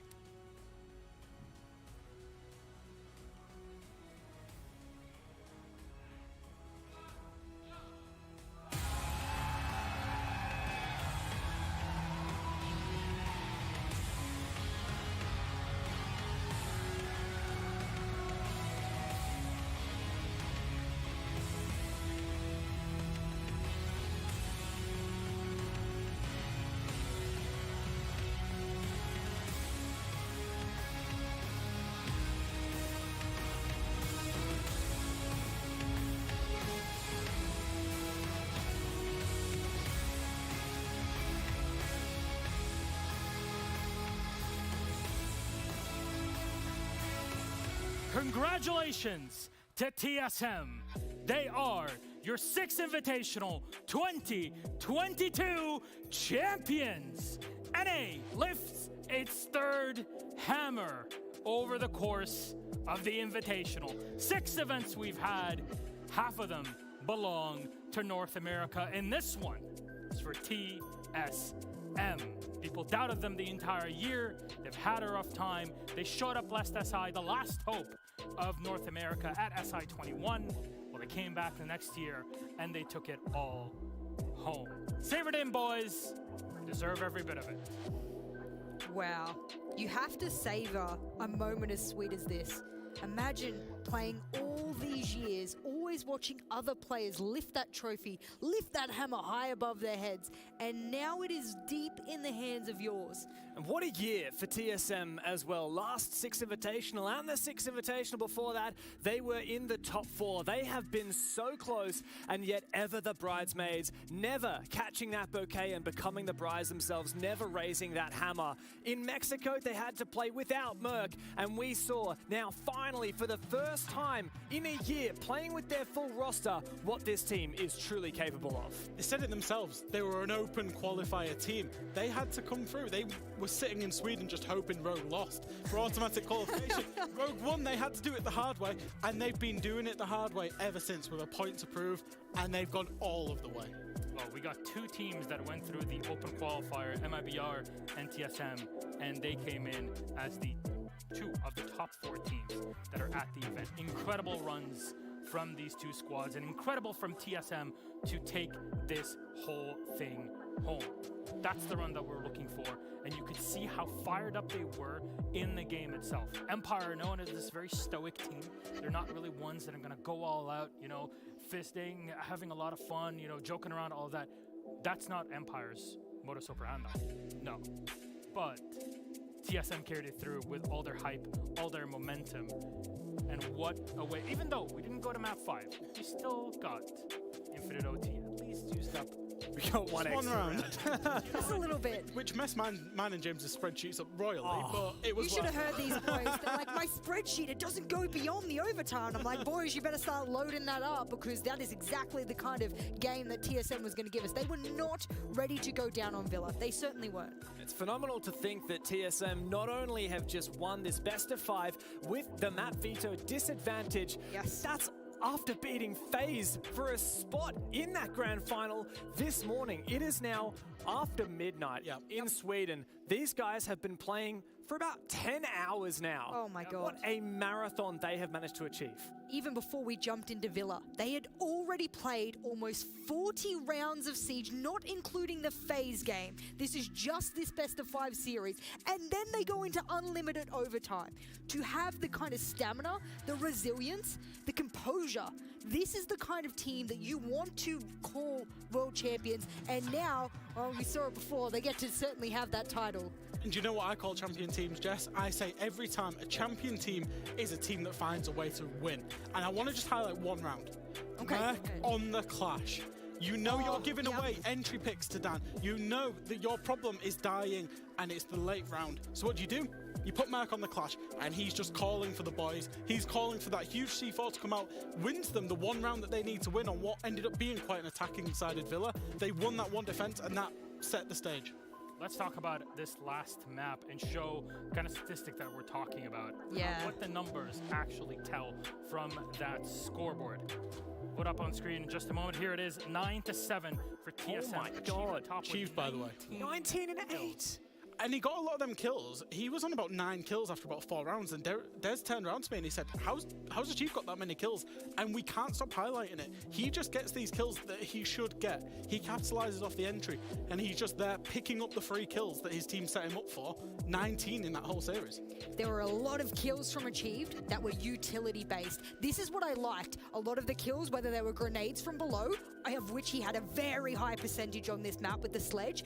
On defense, he played a lot of go-go. Double C4 kills coming out from him over an AVG. And when he's needed in a 1v1 situation, he's sledge above, he's got the vertical ready to go. He did everything his team needed him to do, and he was always in the right space, using the right utility. And I love that we all were talking about Merc for a lot of this series, but he was one of the smartest players on that roster. Oh yeah, I mean, Achieved was monstrous during that final map. Merc was a demon throughout this entire series. Let's not forget Sharla and the impact that he had in that third last round. Yeah, Pushing massive. deep, 2 kills on the Nomad. Of course, you can't forget Gio, who stepped up massively on that support role. And who else other than Bolo? Oh the most my goodness. famous pro player content creator that this game has ever seen. And now he is also a world champion. Don't let him hear that you just said that. You know, that's This is the personal between them. But We'll run the numbers. We'll compare it. Yeah, we'll let you know. Definitely so. Well, you know what? Bolo can now add to his track record as His resume is 5 pages long, just so you guys know. exactly. Yeah. Now he can add on top of Cannot buy a round though. World, He didn't need to buy a round. Who's had the last laugh there, James? world champion is what he can add. Well. Look at where we've gotten now. Who was our MVP for the series? Reminder: 4 maps. Oh my Out God. of 4 maps, you got 3 overtimes. You can literally pick anybody at this point. Show me the money. Who was it? Not only takes 1 hammer, but he takes a smaller hammer. Of course. Yeah. And he deserves it so much. Wow. How come? Why is that the case, Jack? Please tell me. He just does so much for his team. He's not the flashy player, and that's what I love about it. I love these industrious players that just get the job done for their team. And he's playing Sledge, he's playing Mute. He's sometimes playing, Goyo. Goyo's not a fancy operator, right? No. But when you need him to, he's stepping up. He's making those big plays. And I've got to say, Achieved is a player that has been hugely impacted by the recent role changes within TSM. With Merc taking that mantle of a more in-game leadership, a more vocal role, Achieved, it's been a weight lifted off his shoulders. He's been able to focus more on his gameplay, and he has certainly delivered on that promise. Almost a 2.8 OKD across 4 maps, including a bunch of overtimes in a grand final of 6 Invitational. It doesn't get much more impressive than that. And look at all of these kills. These aren't entry kills. These are very smart kills. These are nades from below. These are sledge holes from above. These are holding the flanks. Again, I love it because it's not the big flashy plays, but he totally deserves to be MVP of this series. My God, if I watch yet another Achieved vertical grenade kill, I think I'm really just going to have to turn into a Sledge main and just go absolutely ham there. The entire team had their positions, had their purpose, and I think that really played out in Villa from the get-go. We got so much in terms of just metagame that I talked about through the past 2 weeks. Yes, it's been 2 weeks that we've had this. It doesn't even feel like time has moved at all here at the 6th Nate Invitational. 6th Nate Invitational. Come up with you can hire me for, weddings or bar mitzvahs and all. For the jokes, I don't know, man. But you know what? I am so happy that we had a team that, in my opinion, as someone who knows 2 things about Sage, that objectively played their best and better than their opponents, if you ask me. TSM were on fire the whole time. Everybody's hitting their shots. And I just want to take a moment to talk about their opponents, Empire. Because Empire also had a terrible year in a lot of ways, but they're able to bring it back and go to this grand final. Well, much like, a few years ago, they played against G2. Yeah. They still lost it, but it gave us a good showing. Imagine going through it again, though. Yeah. Imagine knowing you are just... again. I was just thinking, is it better to lose earlier in the tournament than lose the final for Empire? This is not the last time we will see Team Empire in a 6 Invitational Grand Final. You can quote me on that. Okay, well, regardless, they're still the bridesmaid. We keep bringing up this analogy of being a bridesmaid. Empire is a fantastic team, especially offline. We say this at every event we go to. I saw one of the best matches I've ever seen of BDS Team Empire at the Mexico Major in the semifinals. I genuinely believe we saw some of the highest quality of Siege. When they came into this finals, I don't know if maybe they didn't sort of weigh up what they were really getting themselves into against TSM that was well-rounded from the get-go. But once they finally felt their pace and we thought that reverse sweep was coming in, I think it was too little too late for Empire. They hadn't put their foot on the accelerator early enough in the series.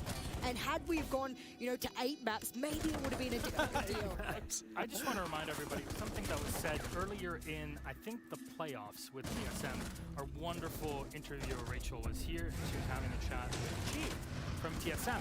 What did he say, Chad? He said, if we win the Invitational, I will shave my hair off. Everything. Everything. Did he say everything? He said his head and his beard. I remember that distinctly. Anything that we can't see is Achieved. I'm not one to put you on the spot, but I mean, where's the razor? Holding into account to Twitch chat, so you are putting him on the spot a little bit there, Milosh. Twitch chat is where I get all the best information in the world. This is the police effort that I'm always looking for. So thank you very much, Jack, for reminding me that. I hope we get a nice little photo on his Twitter in the next 24 to 48 hours. Holding the hammer. I would like to see him holding the hammer as they essentially shave his head and then his beard. I know he's very proud of his beard and it looks majestic, much like yours, Milosh. But what I will say is that I think when you not only win $1 million at one of the most prestigious events you can attend as a professional Rainbow Six Siege player, but to finally be able to call yourself a world champion, a lot of players don't care about the prize pool. It is a lovely bonus to have, don't get me wrong. Love to walk away with $1 million.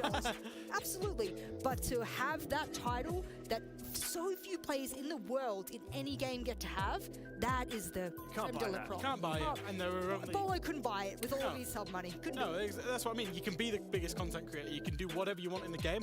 Yep. But there are so few world champions. There will only ever be so few world champions. Wow. That is what you work every single day of your life as a professional player for. Professional analysts here on the desk talking about the championship victory, focusing on the players and explaining to us why we should care about the best players in the world in Rainbow Six.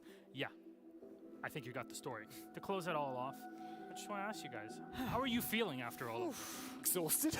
Am I allowed to say exhausted? It's not nearly as exhausted as TSM would be right now, I can tell you that much. Yeah, I think we have to applaud everything that went into this event.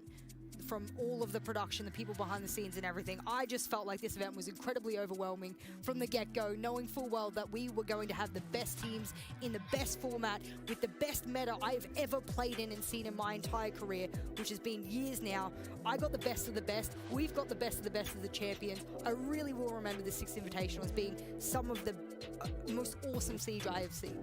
I don't know how I can say anything other than what just said. You're not just numbers. This is your first Invitational, and I'm so proud of what you've been able to do. So, finish us off. What I will say is the quality of Siege here was exceptional. There is so much that goes into this, you know, from the back room, everybody here. It's just been absolutely unbelievable.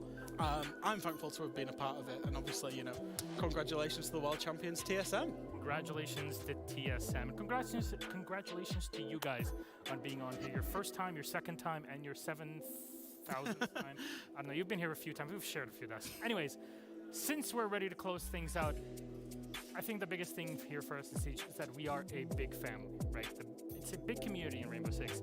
There's hundreds of thousands and millions of us that play Siege every single day. And that is something we're all grateful for. You get to watch the best players and see them lifting the biggest trophies out there in esports, not just in Rainbow Six. And we have an incredible crew to make it all happen. So I'd like to ask my wonderful colleagues to listen to me for one more time, please. They don't usually like listening to you. No, they don't. I don't know. Here Make an they exception. are. They're all just coming. Come on. They're all just coming. You see how many people are working over here just to make it so this tournament actually functions the way that it does. It's very soft, I have to say. Come on, guys. Observers too. You guys have done an excellent job. Thank you. We got everybody on here, so let's start by, well, one side to the other. Sayano, one of our observers. We got Easy and Medics, of course, are two observers. Very tall. If you haven't seen James and Jackie and Jess and Emmy and Nick and Jack and Derry and Jesse and Rachel and Harry, our game show host. He's back there. Look at him. He doesn't want to be seen. And Ollie and Jacob and Sam and Tim. Here you are, my beautiful. And Parker Mackay. What a pleasure. We've shared a few invitationals, haven't we? Friends, I'm so happy to have you with me here. Every time we're at the invitational, it's always a celebration of the best, and you guys are the best at what you do. Please, I hope that you enjoyed the invitation. It's been an awesome 2 weeks, exhausting for everybody, but it gave us the best matches, the best team, and of course, TSM victorious. $1 million that now they can take home with our trophy. So, it's time to wrap it up. From all of us here, from Ubisoft, the talent team, and ESL, thank you so very much for watching. We hope to see you on the next one. Until then, take care, stay healthy, say hello to the ones you love from me, and we love you so very much. Good night.